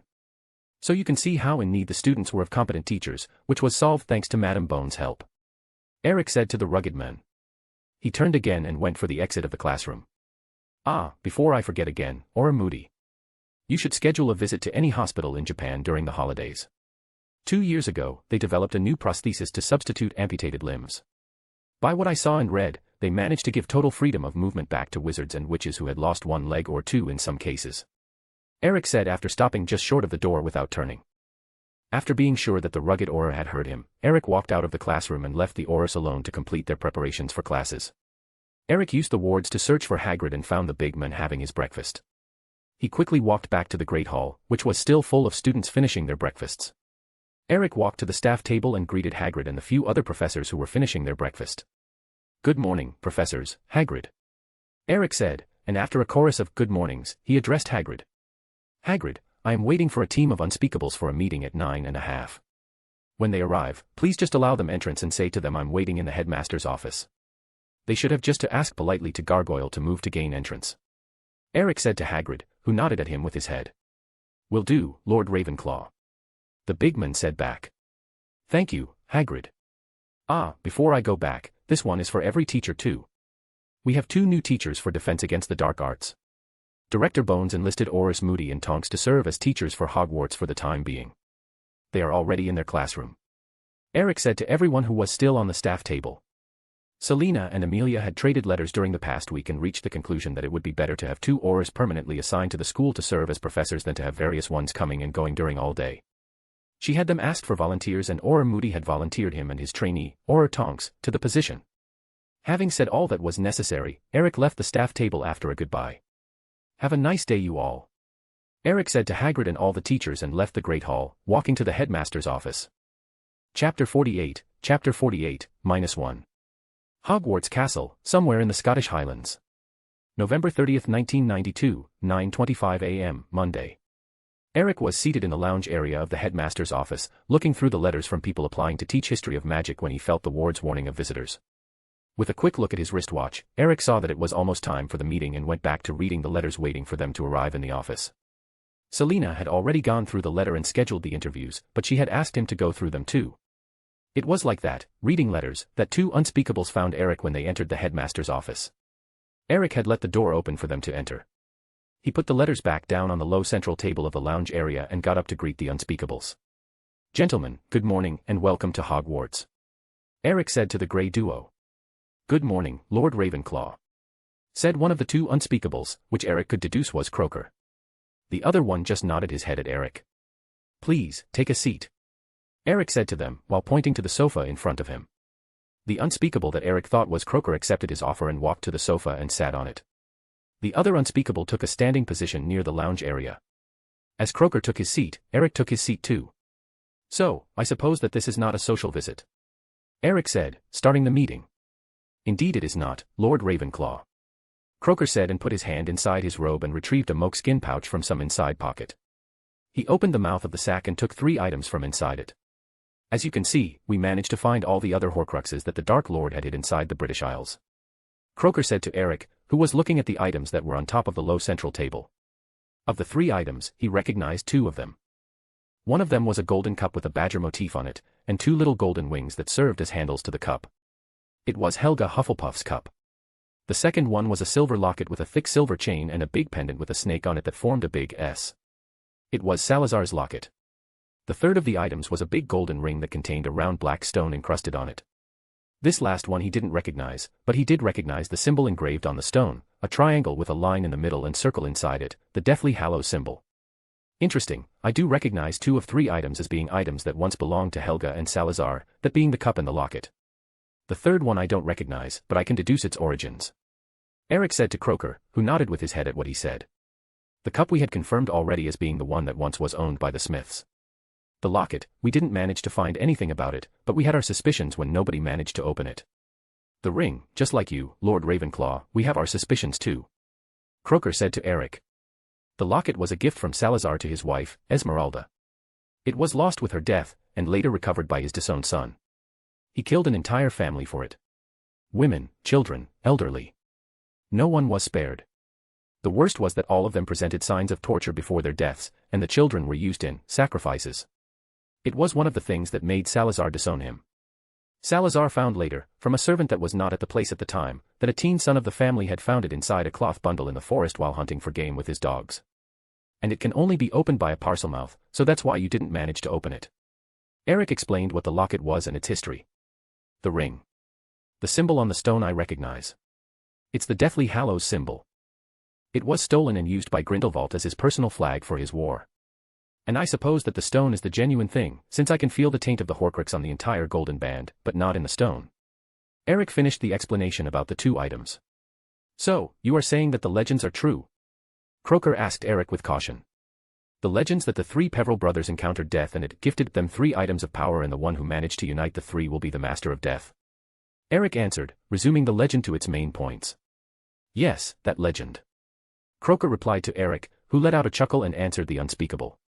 No. That part is just a legend. What the items truly are, I believe, are heavily enchanted items that can be considered the pinnacle of their craft fields. No entity that governs over death would be that bored. Eric answered. After some silence he continued. Okay, maybe most of them would be too bored to the point to play games with 3 humans, but definitely none of them would give mortals a possibility to have power over them. They care too much about the little freedom that they have out of their realms to jeopardize it in a game with humans. And the items could very well be taken by an enemy of them too. So the part about being master of death is totally a sham. Eric spoke again, admitting that the items could really have had a divine origin, but it was very unlikely. Of the 3 Deathly Hallows, I believe that the stone is the only one that could have a god involved during its craft in a sort of blessing. Eric finished saying. Croker nodded his head at Eric and said.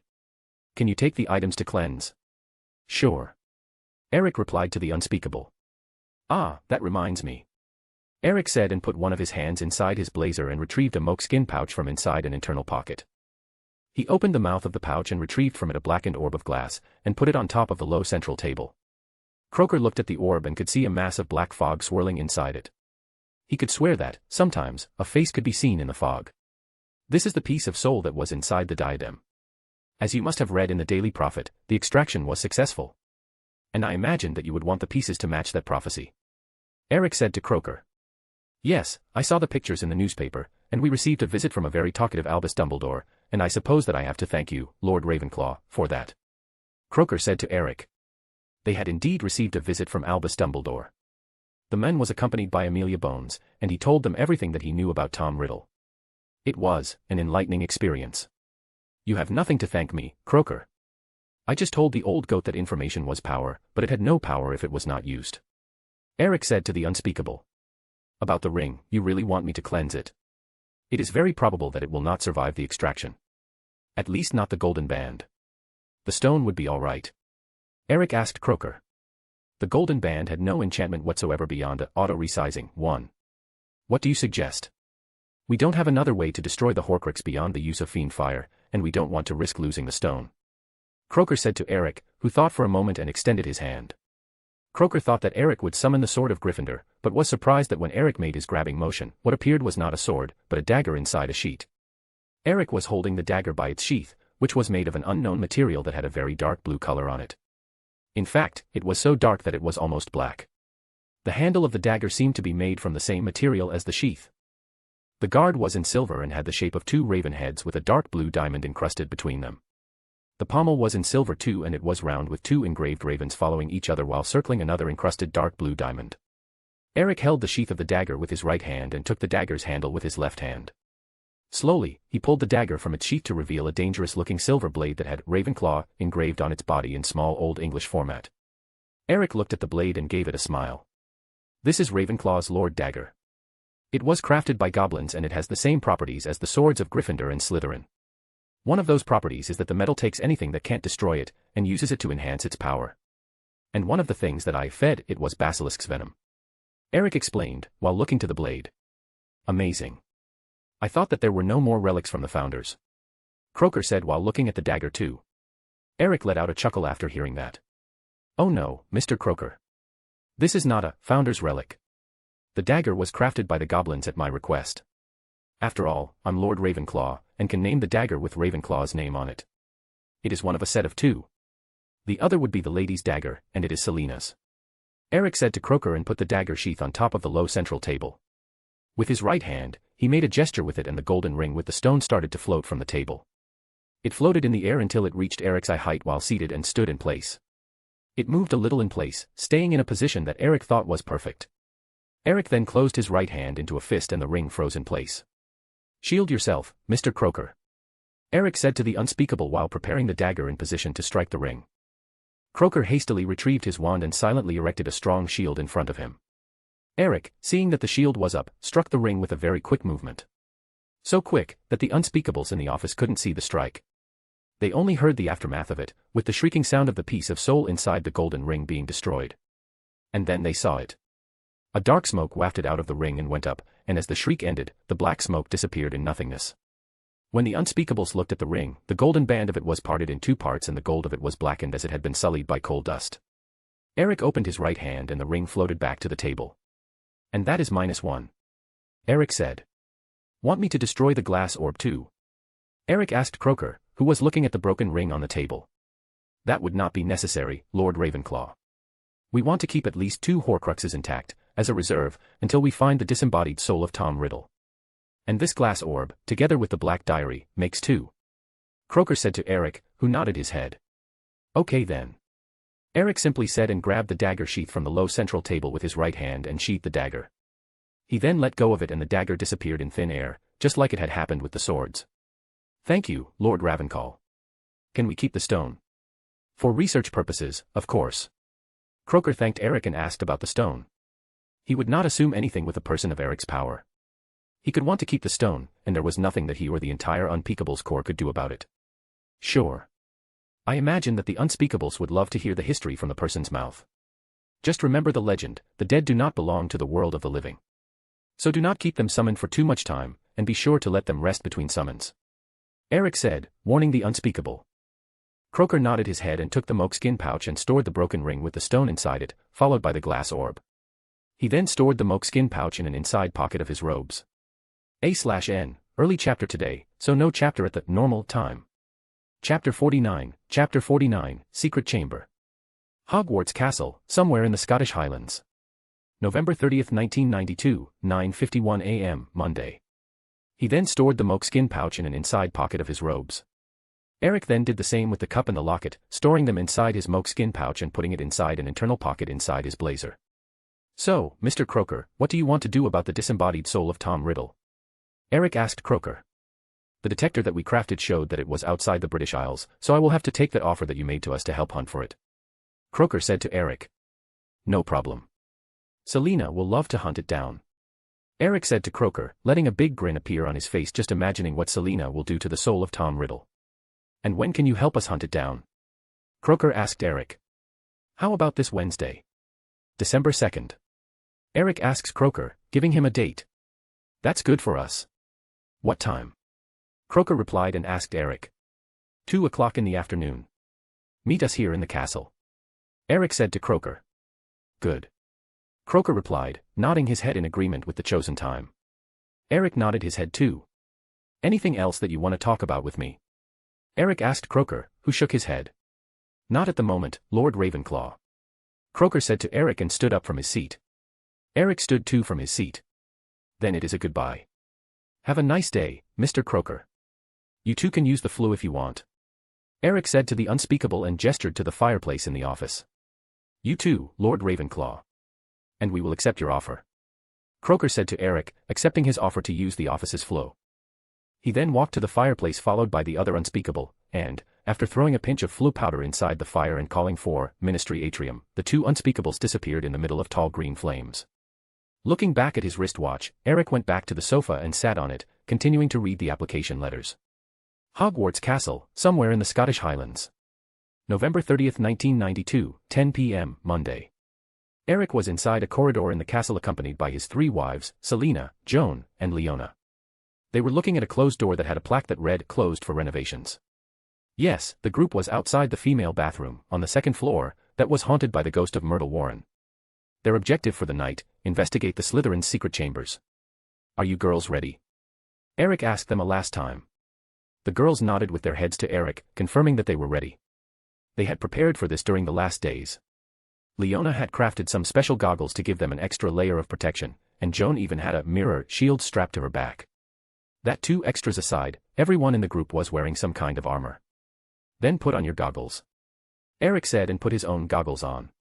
The special goggles prepared by Leona were the type used by aircraft pilots of airplanes that had an open cockpit. They were big and completely sealed the person's eyes, and were attached to the head by a thick rubber-like band. After putting the goggles on, his vision was not impaired at all. In fact, it was like he was not using any goggles at all. Eric waited for the girls to put on their goggles, and after receiving visual confirmation from them, he waved his hand and unsealed the bathroom's door. The door then opened without making a sound, and Eric was the first to enter the bathroom. Not surprisingly, it was just like he had left it a week ago. Myrtle's ghost was floating above the toilet's cubicles and was looking at the armored group that entered her bathroom. "Oh. Visitors," said the ghost in her forever teenager voice. "Good evening, Ms. Warren. We came to get rid of the beast that killed you," said Eric to the ghost. "Good luck then. If you die down there I can share the bathroom with you, you know," Myrtle said to Eric, who chuckled hearing her invitation. The girls behind him rolled their eyes at the ghost's words. "I appreciate your invitation, Ms. Warren, but I don't intend to die any day soon," Eric said to Myrtle, who shrugged. "Good luck then, I will be waiting here," Myrtle said to the group and assumed a sitting in the air position, still floating above the toilet's cubicles. "Thank you," Eric replied and turned to the sink where he had seen the snake engraving last time. "Selena, can you do the honors? The entrance is behind this sink that has a snake engraving on it," Eric asked Selena, without turning to her, just pointing to the sink with his hand. Selena nodded her head and went to Eric's side. She then extended her right arm and with a grabbing motion of her hand, she summoned Slytherin's sword. Selena then pointed the blade of the sword to the snake engraving on the sink and ordered out loud while pumping some of her magic inside the sword. "Open." A second passed and the group heard the sound of stone grinding against each other. The sink started to slide back into the wall while taking with it a good part of the floor, revealing a wide pipe. The group looked at it and the girls wrinkled their noses. The internal walls of the pipe were filthy. They then traded looks between them, and looked at their husband, the only male of the group. Without a word said, Eric understood everything, letting out a chuckle. His body then shone for a moment with a layer of blue light and he started to float a few centimeters above the ground. With a quick motion of his left arm and hand, Eric summoned Gryffindor's sword and floated over the entrance of the pipe. He took a deep breath and started to float down the pipe, casting overpowered cleaning charms on the pipe's internal walls as he passed by them. Seeing that their husband was going ahead and sanitizing the pipe, the girls cast their own floating spells and floated down the now clean pipe after Eric. 2 minutes of slow descent and after a lot of turns, Eric reached the end of the pipe. He exited the pipe in a wide dark room that had the ground covered in bones of small mammals. Eric waved his hand and dozens of small orbs of white light floated out of him and were thrown in all directions. Each time that an orb of white light reached a wall, floor, or ceiling, it would be stuck in place. When Selena, Joan, and Leona arrived in the room, they saw a now very well illuminated room that still had the floor covered with bones of small mammals. "What a lovely place," Leona commented, full of sarcasm. Eric, Selena, and Joan chuckled at Leona's antics. "Come, this way," Eric said to his girls while pointing at a large corridor with Gryffindor's sword. He had seen the way to what appeared to other doors with his senses. The group started to walk with cracks sounds at each step from the bones on the ground. Eric continued to launch orbs of white light around him, illuminating the place very well. He then stopped and pointed with his sword to the ground. The girls stopped and looked at what Eric was pointing at. It was shedding skin. A lot of shedding skin. "Damn. That's a big snake," Leona commented. "Yes. Hilda must be the oldest basilisk to have ever lived," Selena said. "Hilda? The basilisk's name is Hilda?" Joan asked. Selena and Eric chuckled at her reaction. "Yes, it is. Hilda was Uncle Salazar's pet. He hatched her from an egg and raised her until his death. Before that, he put her in an enchanted sleep, to only wake up when necessary and only in defense of the castle," Selena replied to Joan. She had met Hilda during some hunts that her uncle, Salazar, had allowed her to participate in. If she could only wake up in defense of the castle, what happened then? This time it was Leona who asked. My hypothesis is that Riddle found a way to mess with the enchanted sleep and managed to influence Hilda in some way. Selina replied to Leona. That, or Hilda went crazy with age. Basilisks are a human creation. They were not supposed to live for so long. Eric said, adding to Selina's explanation. The group continued to walk for a minute more and stopped again.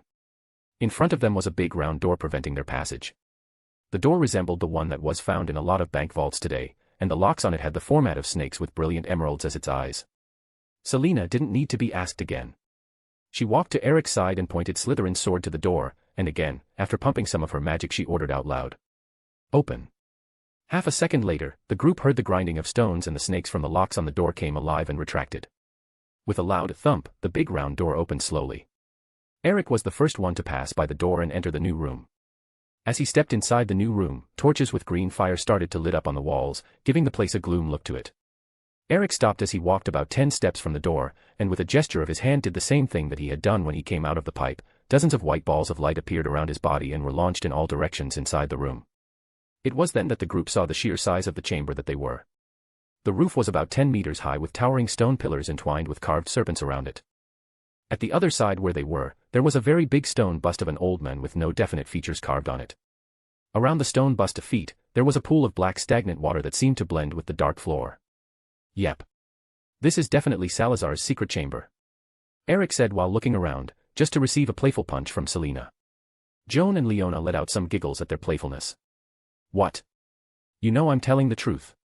If the chamber would be a little less gloomy I would say that we were in Slytherin's common room. Eric said again, just to receive another playful punch from Selina. He turned to Selina with a smirk on his face just to see a look of mock anger on her face. Okay, let's get to work.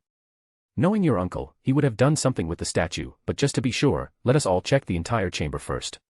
Eric said and started to expand his senses at the max that he could. The girls, behind him, started to do the same. With the release of 4 powerful senses, the atmosphere inside the chamber started to shift.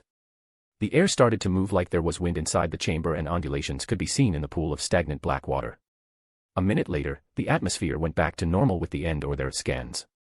Eric was the first to report. How many doors have you girls found? I got 3. Eric asked his wives, reporting to them his finds. I got 3 too. Selina answered while looking around the chamber. 3. Joan said. I found 5. Leona said smugly. The group stopped and looked at her. What?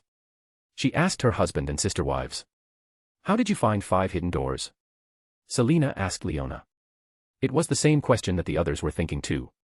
You 3 probably just looked for magically hidden doors. 2 of the hidden doors have no magic at all, they are purely mechanical. I had a hobby of designing hidden mechanisms, I know what to look for. Leona said as a matter of fact. Makes sense.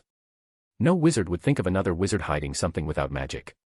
Eric said and Selina and Joan seemed to agree with him. Let's start with the main door. Eric said and turned to the statue. Joan and Leona, take your places a little away from us. Selina. If you could. Eric said again. Selina, hearing her name, took Eric's side and prepared herself for opening the door in the stone bust. Chapter 50, The Last Hunt of a Queen. Hogwarts Castle, somewhere in the Scottish Highlands. November 30, 1992, 10:23 p.m., Monday. Selina, hearing her name, took Eric's side and prepared herself for opening the door in the stone bust. She took a deep breath and steeled herself. Selina then pointed Slytherin's sword's blade to the stone bust, pumped her magic into the sword and said in an out-loud voice. Open. Different from the other 2 doors, the stone bust stood quiet and then, its eyes started to glow with an eerie green light. Selina felt that the statue was looking directly at her, judging her, and she looked directly at its green eyes while standing in place.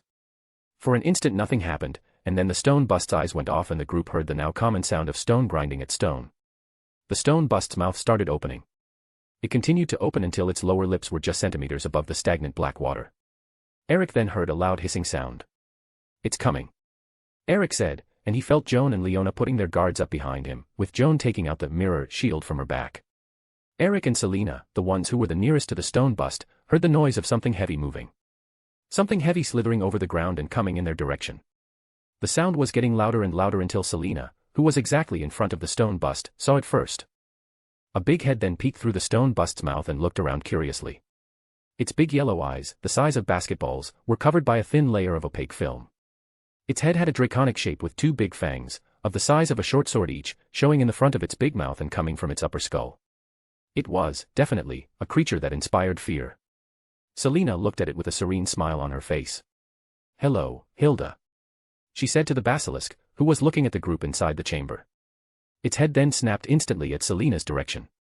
Its head slowly approached Selina's body, with its body exiting the stone bust's mouth. For those looking at the scene from some distance, they were having the strange impression that the stone bust was regurgitating something long and solid. It was not a nice vision. The basilisk, Hilda, then hissed something.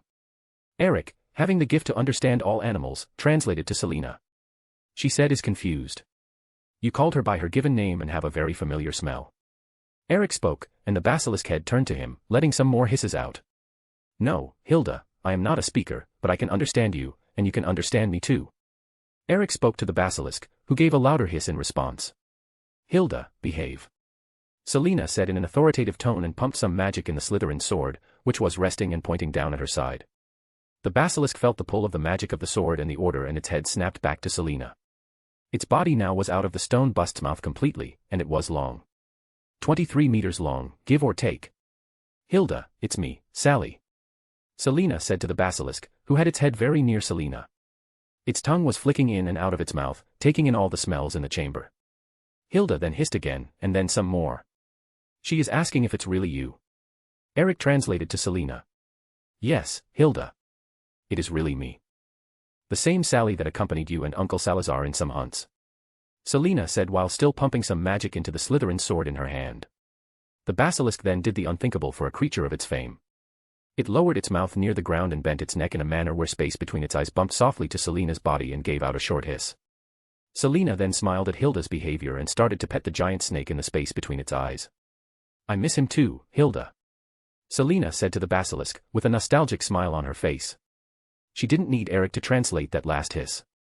Selina could feel in her bones what was its meaning. For Joan and Leona, the vision was a little bizarre, but nothing that they had never seen like it before, Selina petting a giant snake that just its head was the size of her body. Normally it was Eric the one to have the animal aura, because of his gift, and not Selina. The duo stood there for a few minutes, each searching for the other some comfort for the family that they missed. "Hilda, tell me what happened. I heard you killed a student," Selina suddenly said, while still petting Hilda. The basilisk, who was enjoying Selina's touch, froze in place with his body becoming completely still. It then started to hiss. Eric waited for it to finish hissing, and translated to Selina and to his other girls too. Hilda said that a boy came to the chamber and woke her up. His smell was similar to Salazar's and was a speaker too, but his magic was all wrong. She said that she would not obey him and she went back to sleep. Next time he appeared in the chamber, he brought an offering to her, big white prey with black spots. He said it was a sorry gift and she accepted. But after she ate the big prey, the pain came. She tried to regurgitate it, but the boy spelled something to keep her mouth shut. The pain was very strong. It was like her head was being torn open. Then, the boy said something and the pain stopped, but she could not resist to obey him anymore. He then made her attack the students, but she managed to avoid direct eye contact at the last second, and just petrified them. But an accident happened, and a student got caught in her gaze and died. Eric said, finishing the translation.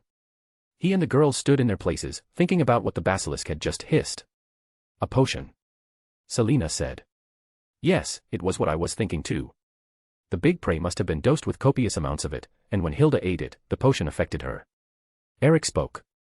"It must have been some sort of potion to torture and attack the mind of the drinker, letting it vulnerable to external attacks," Leona said. "He then cast something that made Hilda unable to resist his orders," Joan said, continuing their line of thought. "Tell me, Hilda, has someone been down here and made you obey him again?" Selina asked the basilisk. Hilda stood for a moment, receiving Selina's petting, and then it hissed back. Eric waited for it to finish hissing and translated. Hilda said that there was a little student down here. She had a foul smell attached to her, and she was a speaker. When she ordered, Hilda could not resist and felt she had to obey. She fought it a lot, just like the first time, and managed not to kill anyone, just like in the past. But she doesn't know if she could avoid it for much time. Eric finished saying. Hilda then hissed again. It was a long and low hiss. After Hilda finished, Eric let out a sigh. Sigh. She said that she doesn't want to feel like that ever again. And since she woke up the second time, she had been very tired. Eric translated the basilisk's words and made a pause before continuing. She said that she wants to rest. Eric said. His face was solemn. She wants to rest as in. She wants to die. Leona asked with a low voice. Selena was petting Hilda's head affectionately, and Joan had stuck her mirror shield back in her back. Yes. Eric answered to Leona, while doing a short nod with his head in confirmation to Leona's question. The group stood in silence for a few minutes. So, Hilda, are you up for a last hunt? Selena asked the basilisk, who raised its head a little and looked at her with its basketball-sized yellow eyes as if saying, "Go ahead, I'm listening." Selena let out a small smile at that. In the forest around the castle, I heard that there are a lot of spiders living there. And not the small ones. I am talking about big ones, of the size of your head. Selena said with an enticing voice to the basilisk. So, what do you say? You and me, hunting some big-ass spiders. Selena entices the basilisk more, and it hisses back. She said, just like old times. Eric translates. Yes, Hilda. Just like old times. Selena says to Hilda, who hisses back and starts to slither through the chamber. She says that she can do a last hunt with Sally, and you have to follow her and use some magic. There's an entrance to the chamber that is in the middle of the forest, but it is now covered in rocks and earth. Eric finishes saying and Selena starts running after Hilda. Eric, Joan, Leona, I will need you to make a clean path to us in the forest. Warn its denizens that there is a basilisk doing its last hunt. Selena orders and the family obeys, running quickly after her. She quickly runs after Hilda until she is stopped by a collapsed corridor. Hilda hisses at the collapsed corridor and Selena just looks back and says, Eric, if you could, please, clear the way. Selena asks Eric, who comes by her side and kneels with one knee on the ground. He then let go of Gryffindor's sword, making it disappear, and put both hands in the ground.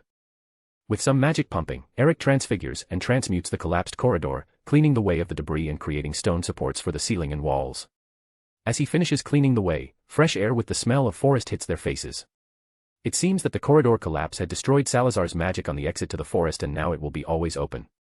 Hilda, seeing that the tunnel was now open, exits first. Selena looks at Eric and he gives a nod with his head, encouraging her. She nods back and turns, running after the basilisk. Eric watches his first wife running and turns to his other wives, Joan and Leona. Let's go, girls. He says to them, and his body gives a blue glow and he starts to float. Joan's body gave a yellow glow and she too started to float. Leona, in turn, unruffled her black devil wings and started to float too. As the three of them were floating, Eric gave them another nod and flew out of the tunnel with Joan and Leona flying directly after him. As they exited the tunnel, the three flew directly up, over the canopy of the trees of the Forbidden Forest. Looking down, Eric saw Selena floating by Hilda's side, while it sniffed the air around trying to pinpoint the spider's location. Okay girls, enter in contact if anything unusual happens and take care. I know that there's nothing here in this forest that can harm you, but keep your guard up. Eric said to Joan and Leona, warning both women. Yes, darling. Leona replied playfully. Yes, husband. Joan replied playfully too, following her devil sister wife example. Eric smirked at their antics and both girls departed, flying in different directions.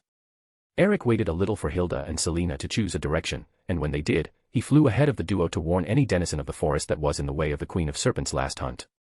It was 2 hours later when Hilda and Selena felt satisfied with their hunt.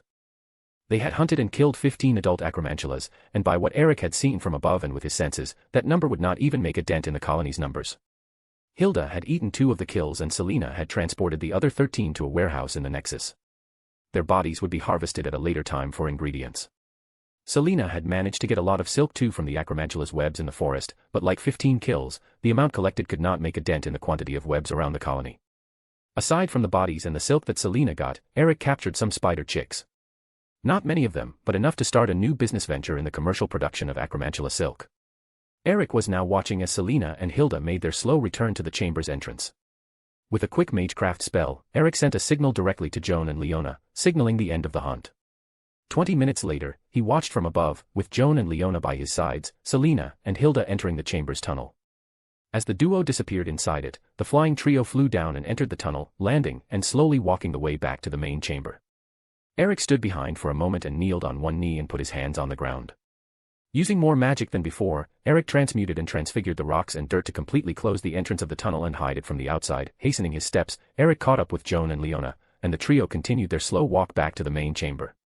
As Eric, Joan, and Leona reached the main chamber, they came across a scene that made them stop in place. The scene in front of them was a sad one for those who knew the history behind it. Selina was standing over Hilda's body while petting it.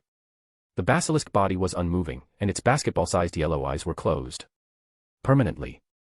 On its head, just a little above the place between its eyes, standing still like the legendary sword in the stone, was Slytherin's sword, with more than half of its blade buried deep in the basilisk skull.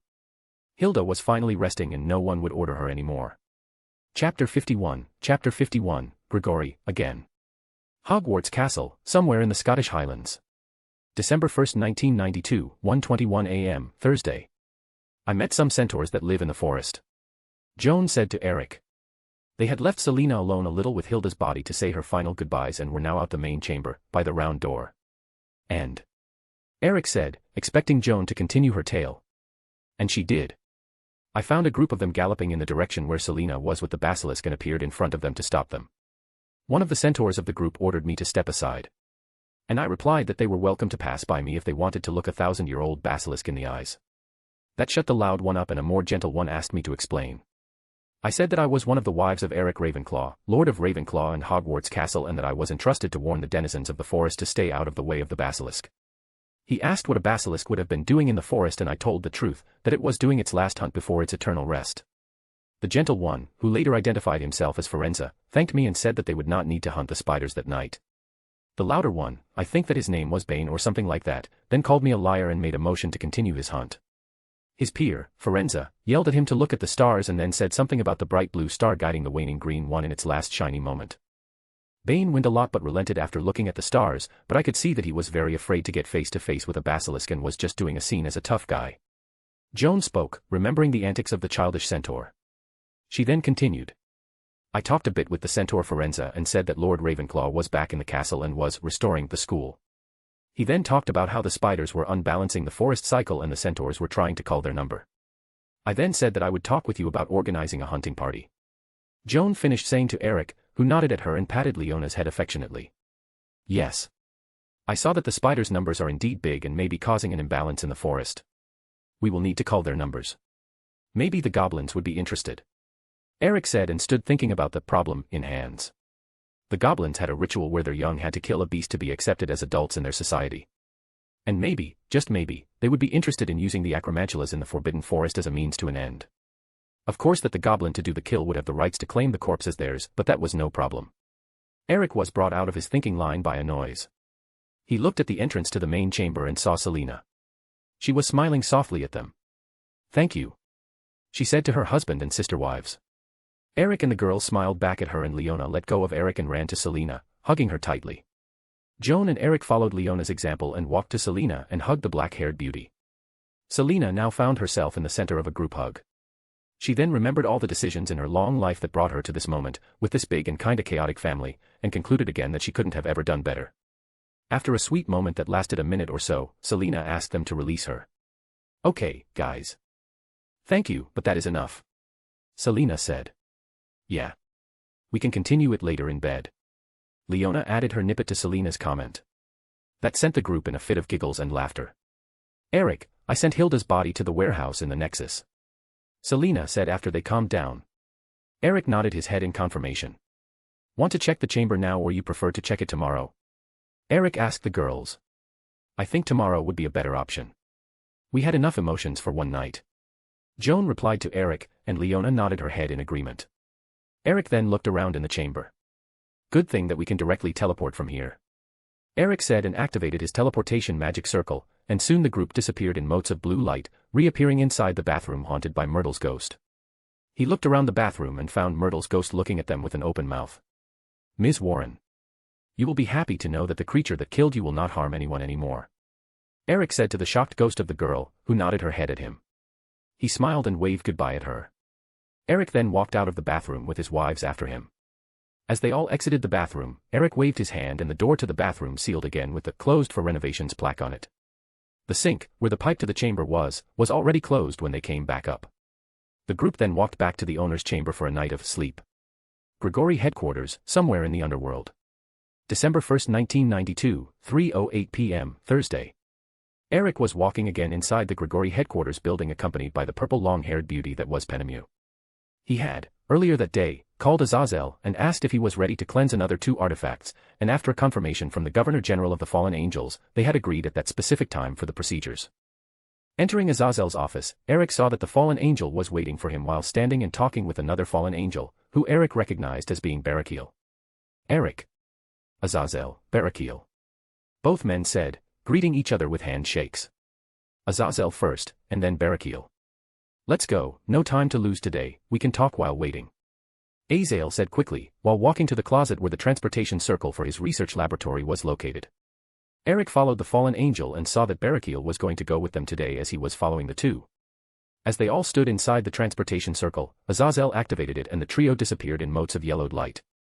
Pettigrew, who was looking at the interaction of the trio, walked out of the office, closed its doors and went back to her work. When Eric, Azazel, and Barakiel opened their eyes again, they were in another place. Eric recognized it from his last visit.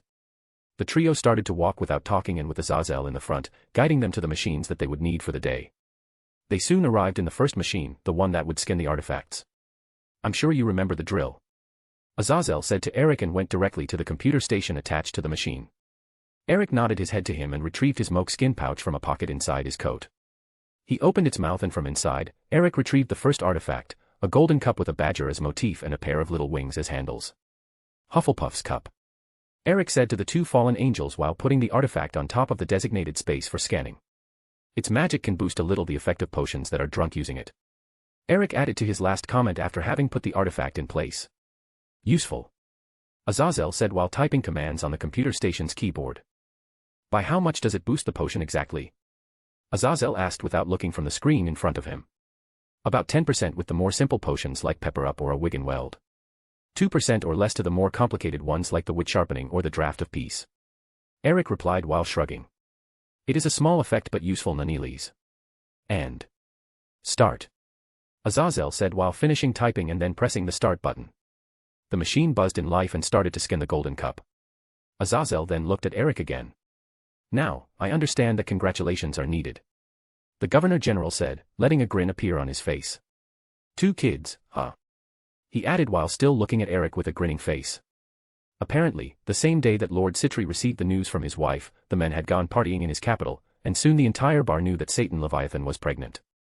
And with the entire bar knowing about it, the news quickly spread through the underworld and reached the ears of Grigori's spy network. That is bound to happen if you are married. Eric replied to Azazel while sporting his own grin. Groan. Azazel let out a groan hearing Eric's reply, and Barakiel started to laugh at his old friend and boss Cost. Yeah. Let's all kick the single guy. Azazel grumbled, making Eric start to laugh too and Barakiel laugh even harder. Azazel let the duo laugh at him and waited for them to finish. Anyway, congratulations, Eric. Azazel said again. Yeah, congratulations, Eric. Pregnancy changes a man's perspective of life. Barakiel added. His deceased father knows how much his priorities had changed with the arrival of his little princess. Yes, I know. Thank you, Azazel, Barakiel. Eric replied, this time with a genuine smile on his face.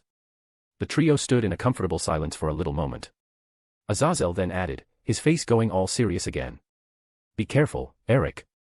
I already heard that some people are feeling insecure with the news of Seraphal's pregnancy. Those good-for-nothing council? Eric asked Azazel, his face going serious too and already imagining who would feel insecure about the news. Exactly. The good-for-nothing council. Azazel said, confirming Eric's suspicion. The Elder Council of Devils, headed by one Zakram Bale, head of House Bale, still had some members that were not happy with their Satan Leviathan marrying a human, even if he wasn't evolved human with enough power to hold against said Satan. Everyone knew that the old Effers really were jealous. What they really wanted was to marry members of their own families to their Satan Leviathan. But it all went down the drain with Seraphal falling for Eric, and him falling for her. Lady Citri and I already talked with Seraphal about it. She will take an extended leave from her work very soon, and she also said that she would ask Grafia to cover for her. Eric said, remembering the talk that Eleanor and he had with Seraphal that Sunday morning. They didn't need a lot of time to convince her, and she had said that she would take the extended leave/vacation. When the conversation came to who could cover her work, Gryphia's name was put on the top of the list. Being a devil with a level of power similar to Seraphal was a very good initial argument, but they could be sure with it. Her indication as substitute could have some political repercussions due to her past alignments. Good substitute. Azazel said. Eric then looked at Barakiel. And you, Barakiel.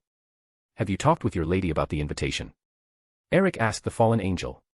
He had, in his last visit, offered Barrakiel a place in the Nexus to move his wife and daughter. A safe place for them to stay while Barrakiel was working. Barrakiel had answered that he would talk with his wife about it, and now, Eric was asking him about it. Yes, we talked about it on the same day. And after some thinking, we decided to accept your offer. Barrakiel answered back to Eric, who smiled at him. Azazel smiled at it too. Finally his friends, and brothers, family would have a safe place to stay. Good. Eric exclaimed, and put his hand inside the internal pocket of his coat. From it, he retrieved a set of keys in a keyring that had some kind of semi-transparent blue crystal together with the keys. He offered the bundle to Barrakiel, who accepted it and looked at the keyring with keys and a blue crystal on his hand. These are the keys for the home that I had my people prepare for you and your family. Put a drop of your blood on the crystal now, and when you are at home, put a drop of blood on it from your wife and daughter. It will key you and your family to the wards on the Nexus. Eric said to Barrakiel, who after hearing, immediately made a small cut on his finger and squeezed a drop of his blood on top of the blue crystal. As the blood touched the blue crystal, it was sucked inside it and the color of crystal changed from a semi-transparent blue to a semi-transparent bluish-gray with a yellow lightning in the middle of it. Good, now, when you are ready to move places, just pump your magic in the crystal while holding your wife and daughter. The crystal will do the rest. Inside the new house, you will find another 2 keyrings with keys and crystals. You will have to do the same procedure that you did with this one. They are for your wife and daughter, they're a copy of the keys for the house and an emergential way back home. Eric said, finishing explaining the initial procedure to new residents of the Nexus. But wouldn't the crystal be a security risk in itself? Barrakiel asked Eric, thinking that if anyone could get their hands on the keyring with the crystal they could transport themselves to his new home. I imagine that the blood was for exactly that. Azazel commented. Since Eric had created the Nexus, no one had managed to enter it without an invite. Even a past user of the dimension Lost Longinus had tried and had not managed to find the Nexus. Yes. Did you see how the crystal changed after your blood was absorbed by it? The blood on the crystal was to link it to you. And for the next 2 drops, you will have to willingly allow them, or it will not work. Eric said to Barrakiel, who nodded his head in understanding. He, personally, had liked the design that the crystal assumed after having absorbed his blood. It reminded him of a storm with lightning. Chapter 52, Secrets of the Secret Chamber. Hogwarts Castle, somewhere in the Scottish Highlands. December 1, 1992, 8:31 p.m., Thursday. Eric, Selena, Joan and Leona were again inside the main chamber of Salazar's secret chamber. They had teleported directly inside it this time, as was way easier this way than flying down a bathroom's pipe. First thing that Eric did was to summon and launch, again, dozens of little balls of white light. With that, the chamber was well illuminated again. Okay girls. Let's divide and conquer.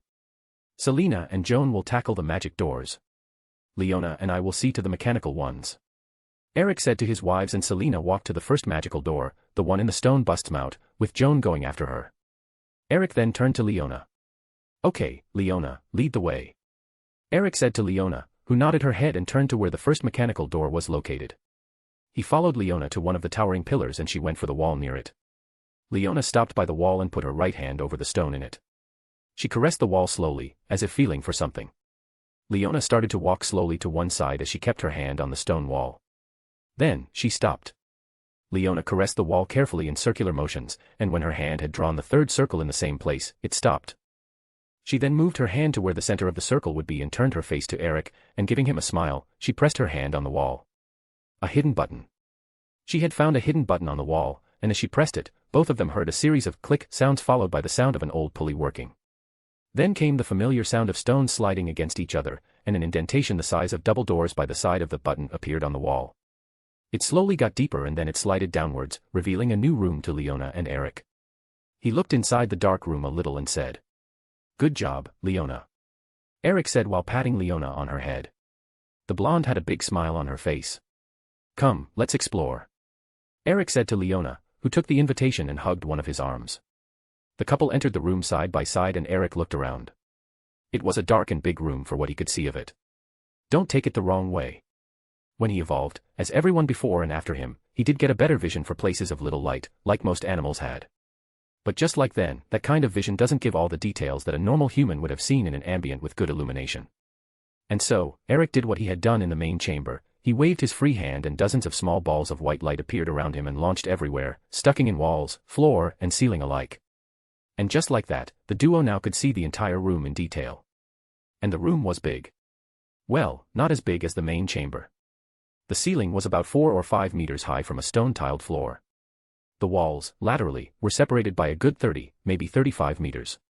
The other side of the room, the wall opposing the entrance door, was about 200 meters long. It was a really impressive room for something underground. But the strange thing was not the size of it. The strange thing was the old furniture in it.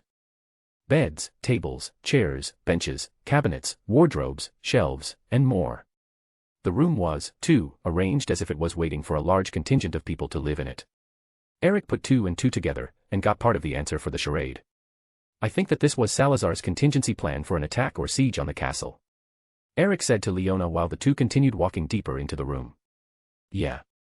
It really looks like a part of those bunkers that some people after the Second World War were so obsessed with building for a possible world-end scenery. Leona replied to Eric, taking notice of how the furniture were separated in little groups of equal parts, and there was enough in a group to furnish a room for a single person, and at times, for a couple. The duo walked deeper and soon arrived at the end of the room.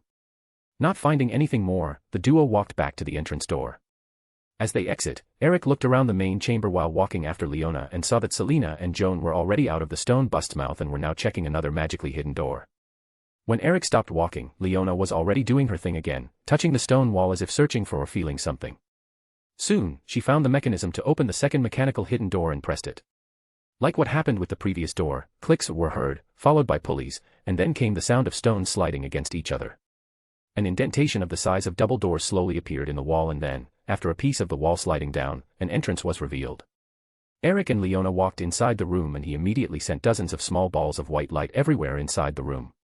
Just like the previous one, this room was equally big and with the same grouping of bedroom furniture. The difference was that this room was complete. It had thin stone walls separating each room. It was truly like a huge dormitory.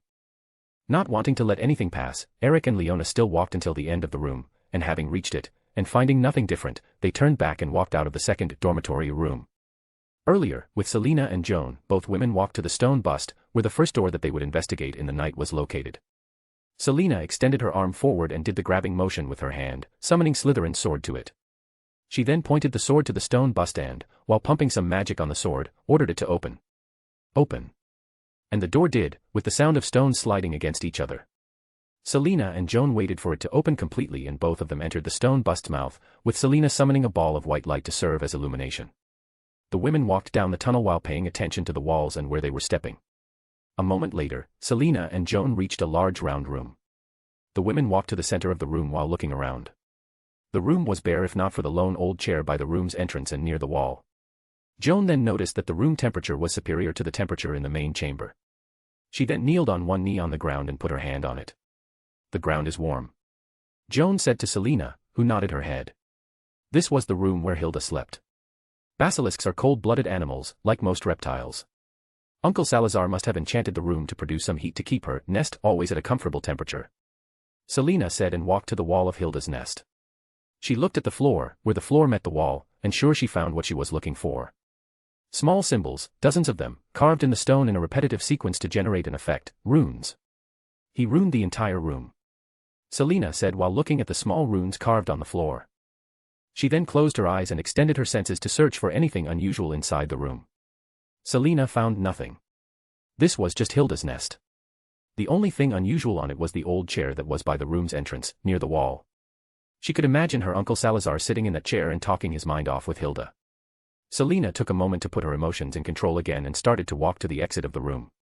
There's nothing here aside from old memories. Let's go to the next room. Selena said to Joan, who nodded her head, got up from her kneeling position and walked after Selena out of the room. Back at the main chamber, Selena and Joan walked to one of the walls. Reaching near it, they stopped and Selena, while pointing the sword of Slytherin to the wall and pumping some of her magic on it, ordered in a clear voice. Open. And, like the doors before this one, the door did open, with the sound of stones sliding against each other. After waiting for it to open completely, both women walked into the new room. They looked around a little but couldn't see much of the room because of the darkness. Selena then imitated Eric, and conjured and launched a dozen small balls of white light everywhere in the room. The small balls of white light stuck on the walls and ceiling and were enough to provide a good illumination to the entire room. What they found was a replica of the school's library. But it had one big difference, it was empty. The replica of the library was bare of any books. It was a sad vision to her, as a Ravenclaw, a library bare of books. Both girls walked through the rows of empty bookshelves trying to notice anything different, but it was all normal. It even had desks with chairs around it for people to study. I don't get it. Why would a place like this exist down here? Joan said out loud. Selina looked around them once again and replied to Joan's comment. I don't know, yet. But I think we will know the whys as soon as we get the information about all the rooms in Uncle's secret chamber. Joan nodded her head in agreement with Selina's words. Both women then turned and walked out of the empty library. Back at the main chamber again, Selina and Joan walked to the last unchecked magically hidden door. Arriving at the wall where the door was located, Selina did the same thing that she had done with past doors inside the secret chamber. She pointed the sword of Slytherin at it and ordered it to open while pumping her magic in the sword. Open. And again, the door opened. Both women entered the room and found a big round table in its center with something that they couldn't identify clearly, because of the room's darkness, over it. Selina then conjured and launched a dozen small balls of white light into the room, managing to well illuminate the place. With the lights on, both girls could now see clearly what the room was. It was a meeting room. The big round table had about 30 chairs around it, and on top of the table, the thing that they couldn't identify before, was now easily identifiable. It was a map. A three-dimensional map of the Hogwarts castle and its grounds, together with the village of Hogsmeade and the area around it. I know what this is. Joan said. Yeah, I know too. It is a map. Selina replied to the Maiden of Orleans, who shook her head at her. No. I mean, yes, it is a map. But it's not just a map. It's a military map. Joan said to her sister wife. She then pointed to the castle on it. See how the castle is in the center of the map. Now take notice of everything around it. Joan said to Selina, while continuing to point other things on the map. All the terrain around the castle is very accurately done. Mountains, hills, valleys, lakes, rivers, walls. Everything necessary to plan a defense or a siege is very well represented in this map. Joan explained to Selina. She had some experience with military battles and the way that things were planned for the battlefield. If I were to say, this room is not just a meeting room. It is more likely a command center. Joan said, still looking at the very detailed map. Yes, I think that you are right, Joan. At least now the empty library makes more sense. Selina said and turned to the exit. Let's go back and meet with Eric and Leona. Selina said and walked out of the room with Joan walking behind her. Back in the main chamber, the two women found Eric and Leona walking out of their last room too. The four walked to the middle of the main chamber and stopped. So, what did you, girl, find? Eric asked Selina and Joan. The first door that we looked at was the one in the mouth of the stone bust, but it had nothing unusual on it besides a big round room with the ground being run to keep it warm. It was Hilda's nest, and nothing more. The second one that we looked into was an empty library. It was as big as the school's one, but it was empty of any books. The third room was the most interesting one. It had a big round table, enough for 30 people sitting around it, with a three-dimensional map over it. Joan identified it as being for military use. The kind used for defense or siege of a fortified place. Selina said to Eric and Leona, reporting their finds. Eric nodded his head at the information given. Yes, now I have a good idea of what Salazar wanted to do by building this secret chamber deep under the castle. Eric said, having pieced the puzzle together. Both rooms that we looked into were dormitories. Big and long room full of furniture for a lot of bedrooms. One of the rooms was complete, having walls separating the individual bedrooms. The other room had only the furniture on it and no walls erected. Eric said, reporting to Selina and Joan what he and Leona had found. So, this secret chamber is really a shelter? Leona concluded and asked at the same time. It seems so. Salazar seemed to be building a contingency plan if Hogwarts was ever attacked. The dormitories would be for sheltering the students and staff, while the empty library would be for safekeeping of the school's books. The meeting room with the map would be used, as Joan had guessed, for defending the castle. Pointing troops' positions, rallying attacks, planning defense points, etc. Eric finished explaining. Since he never said anything about it to any of us at the time, Uncle Salazar still had to finish it when he fell ill and died. We can notice it with the unfinished dormitory that you, Eric and Leona, found. Selina said to them all, and in particular Eric. So, what do we do with everything here? Joan questioned Eric and Selina, who assumed thinking positions. After a short time, Selina gave an idea. We can finish it. Have the house elves keep it clean. Alter the enchantment on the secret chamber entrances to open at their command or with the command of the headmaster and the deputy. This way, if necessary, they can guide the students to a safe place. Selina said to the group. Not that it would give them much time to move with all the new forms of war that the non-magical have these days, but it would be an option. Leona added her own snippet, and the group nodded at it. Non-magical could bomb a place without moving their butts from their chairs. Not anymore. With the wards at full power again, anything short of a small nuke would not harm the castle. Eric added after Leona. And about the map, I have a good idea of what to do with it. Eric said while smiling at the girls. Chapter 53, let the hunt begin. Hogwarts Castle, somewhere in the Scottish Highlands. December 2, 1992, 1:55 p.m., Wednesday. Eric was waiting together with his wives at the castle's entrance for the arrival of the Unspeakables. They had, during the day's lunchtime, presented to the school a copy of the three-dimensional map found in the command room inside Salazar's secret chamber.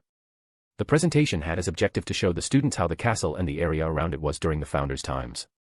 Eric could say that the presentation was a success. Professor Binns even appeared to study that piece of history. The historical map, as it was presented to the castle population, was now being kept in the school's trophy room. Selena had used the opportunity to deface an award given to a student named Tom Riddle by the school. She had added extra information in the plaque of the award. It now said that the award was revoked because said student was the person who was really behind the attacks to the students. It was then that Eric and Selena felt a ping in the wards.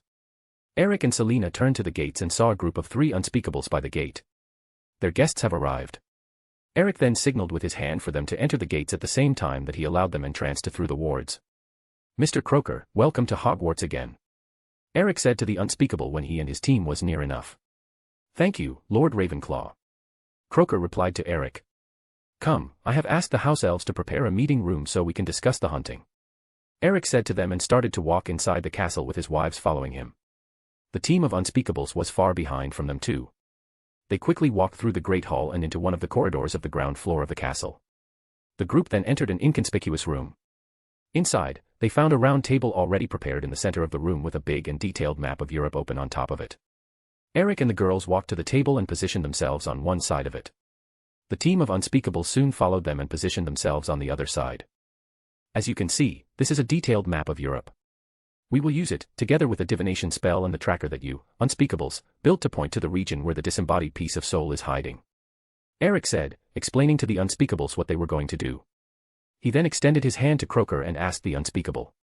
If you would, please, hand the tracker. Eric said to Croker, who retrieved a moleskin pouch from a pocket in his robes and from inside it, took a pendulum-like artifact. Croker then handed the tracking artifact to Eric, who positioned it on the center of the map. Eric hovered his hand over the tracking artifact and concentrated a little, willing his magic to do the job that was supposed to do with the help of the tracking artifact and the map. As he finished his spell, the pendulum in the tracker started to move on its own. First, it moved in small circles.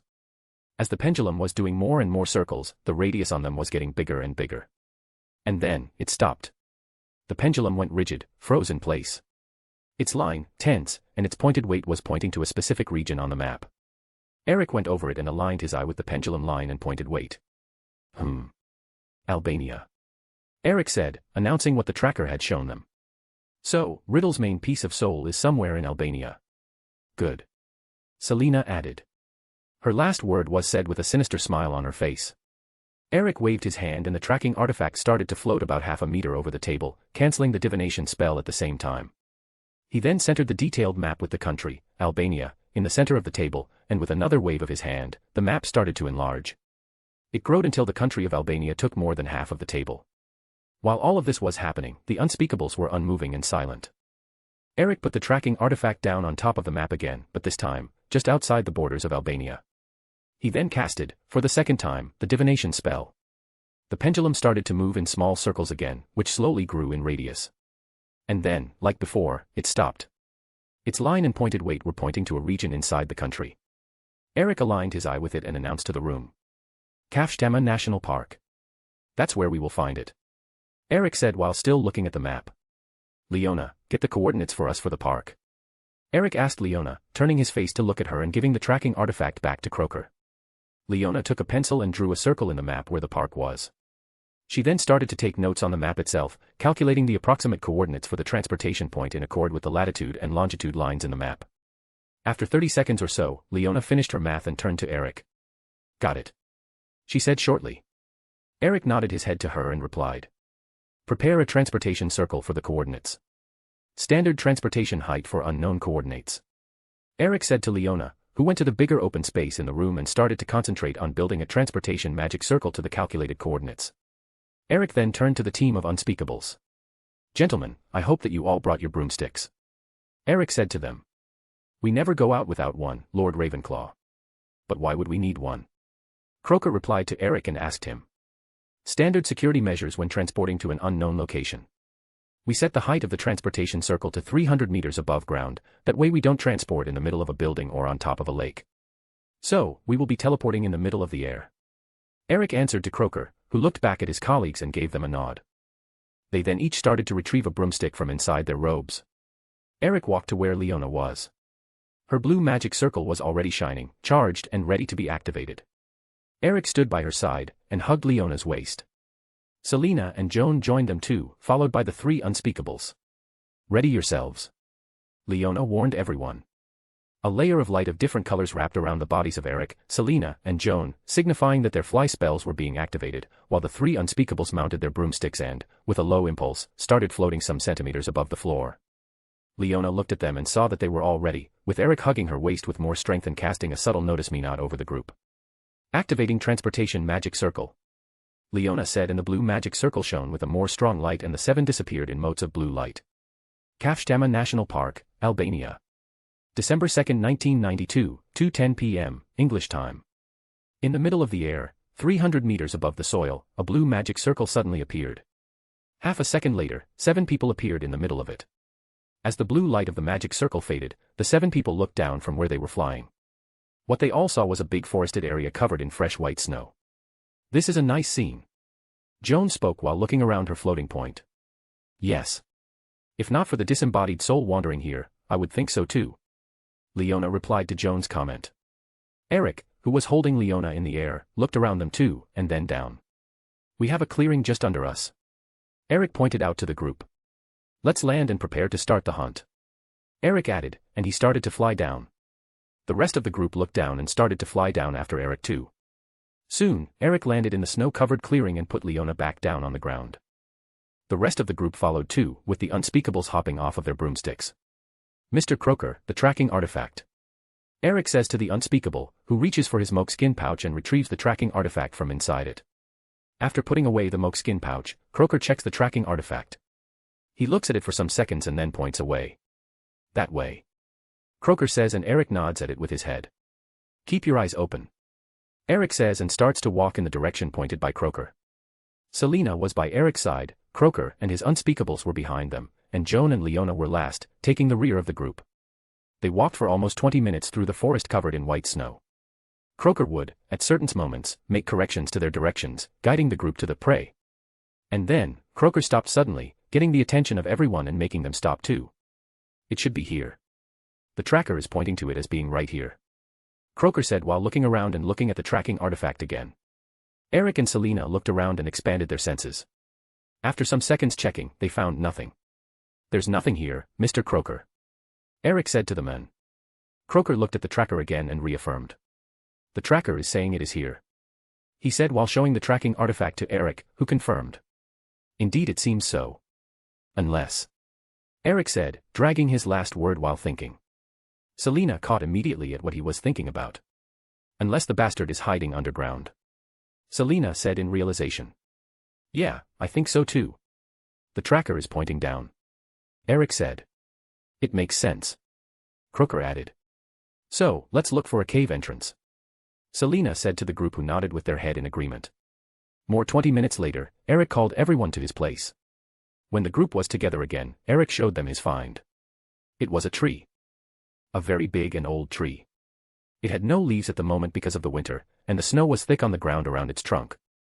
Eric then pointed to a patch near the tree's roots where there was no snow and a big and deep hole could be seen. I melted the snow around when my senses caught this cave entrance under the tree.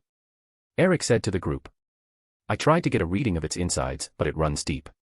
Eric added. Leona's voice then came down on their ears like thunder. It's down the rabbit's hole then, Alice.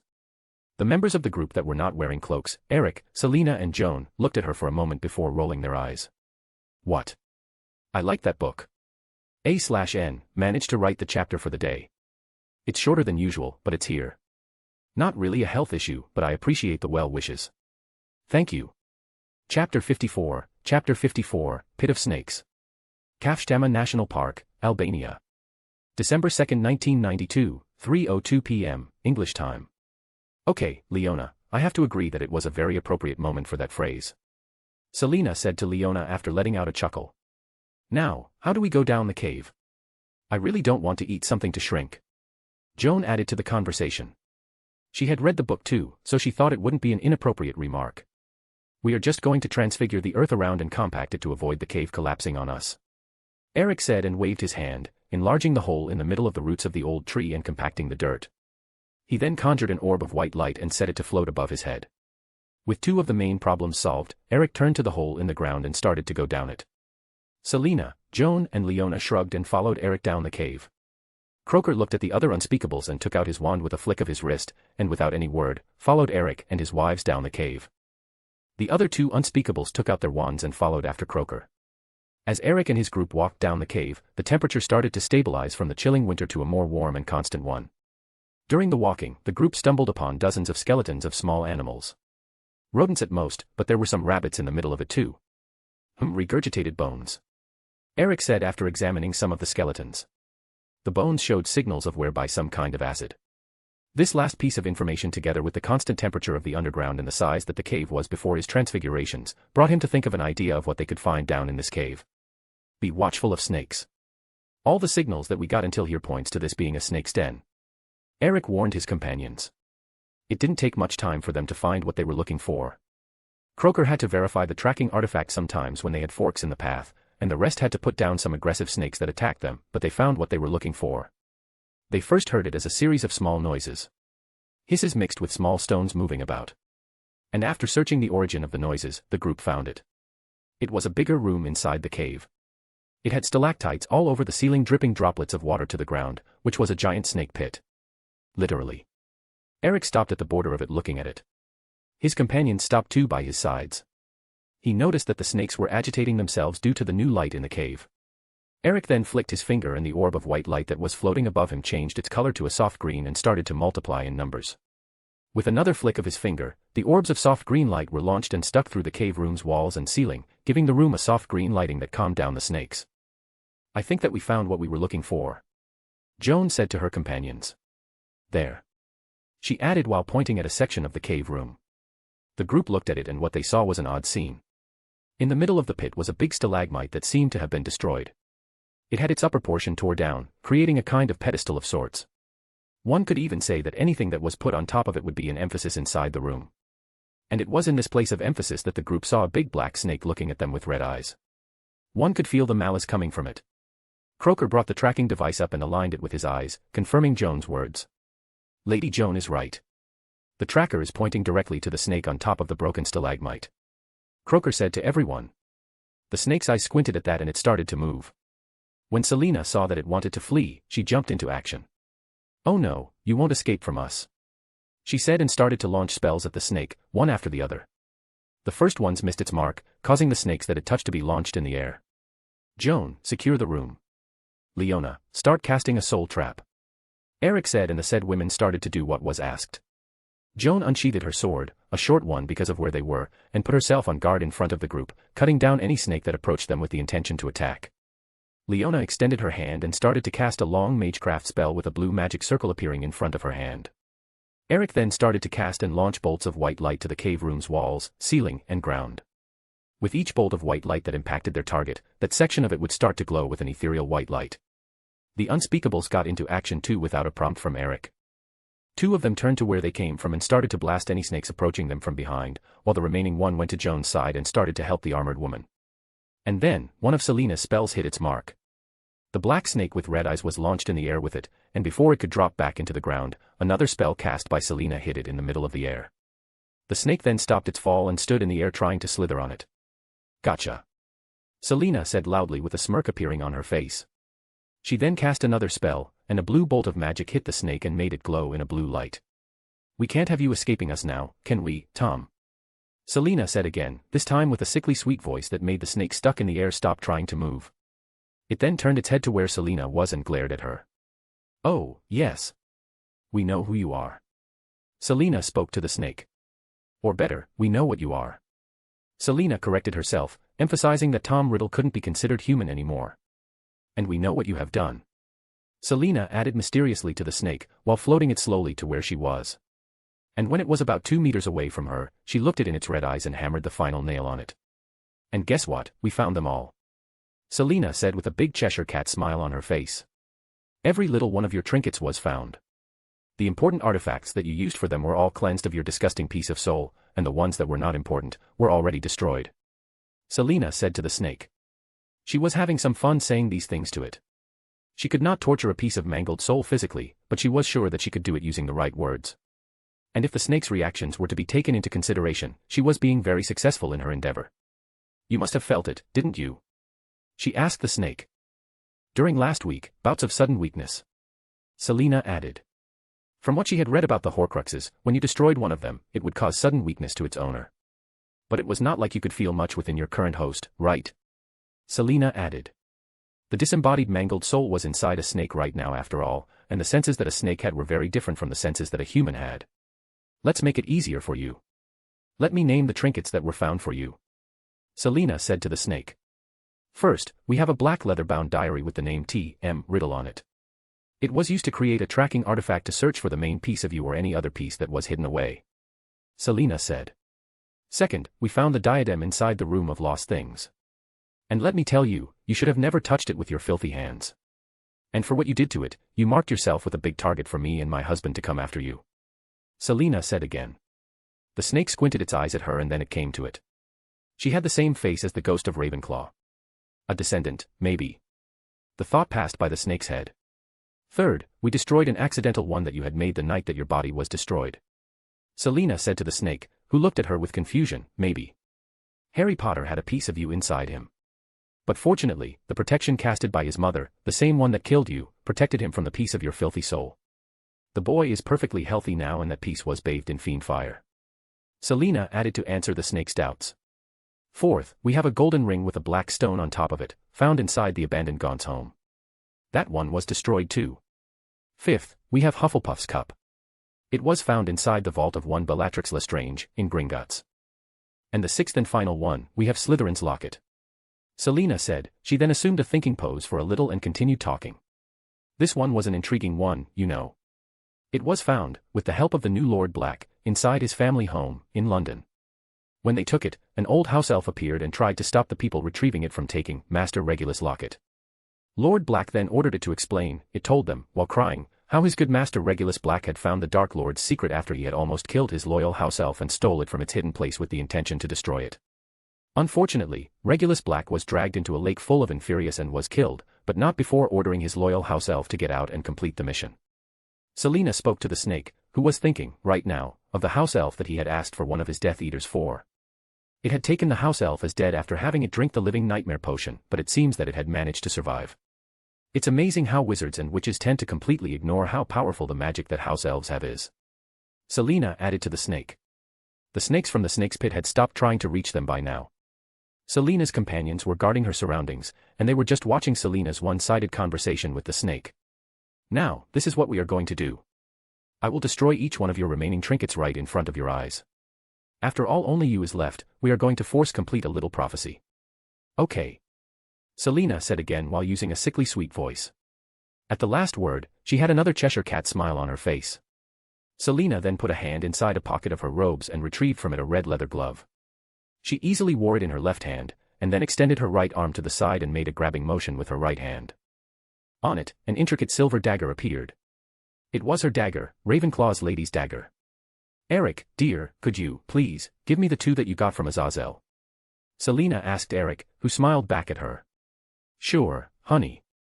Eric then retrieved a mokeskin pouch from the inside pocket of his blazer and from inside it, took a ball of crystal glass that had some dark gray smoke floating inside it. He then offered the ball to Selina, who grabbed it with her gloved hand.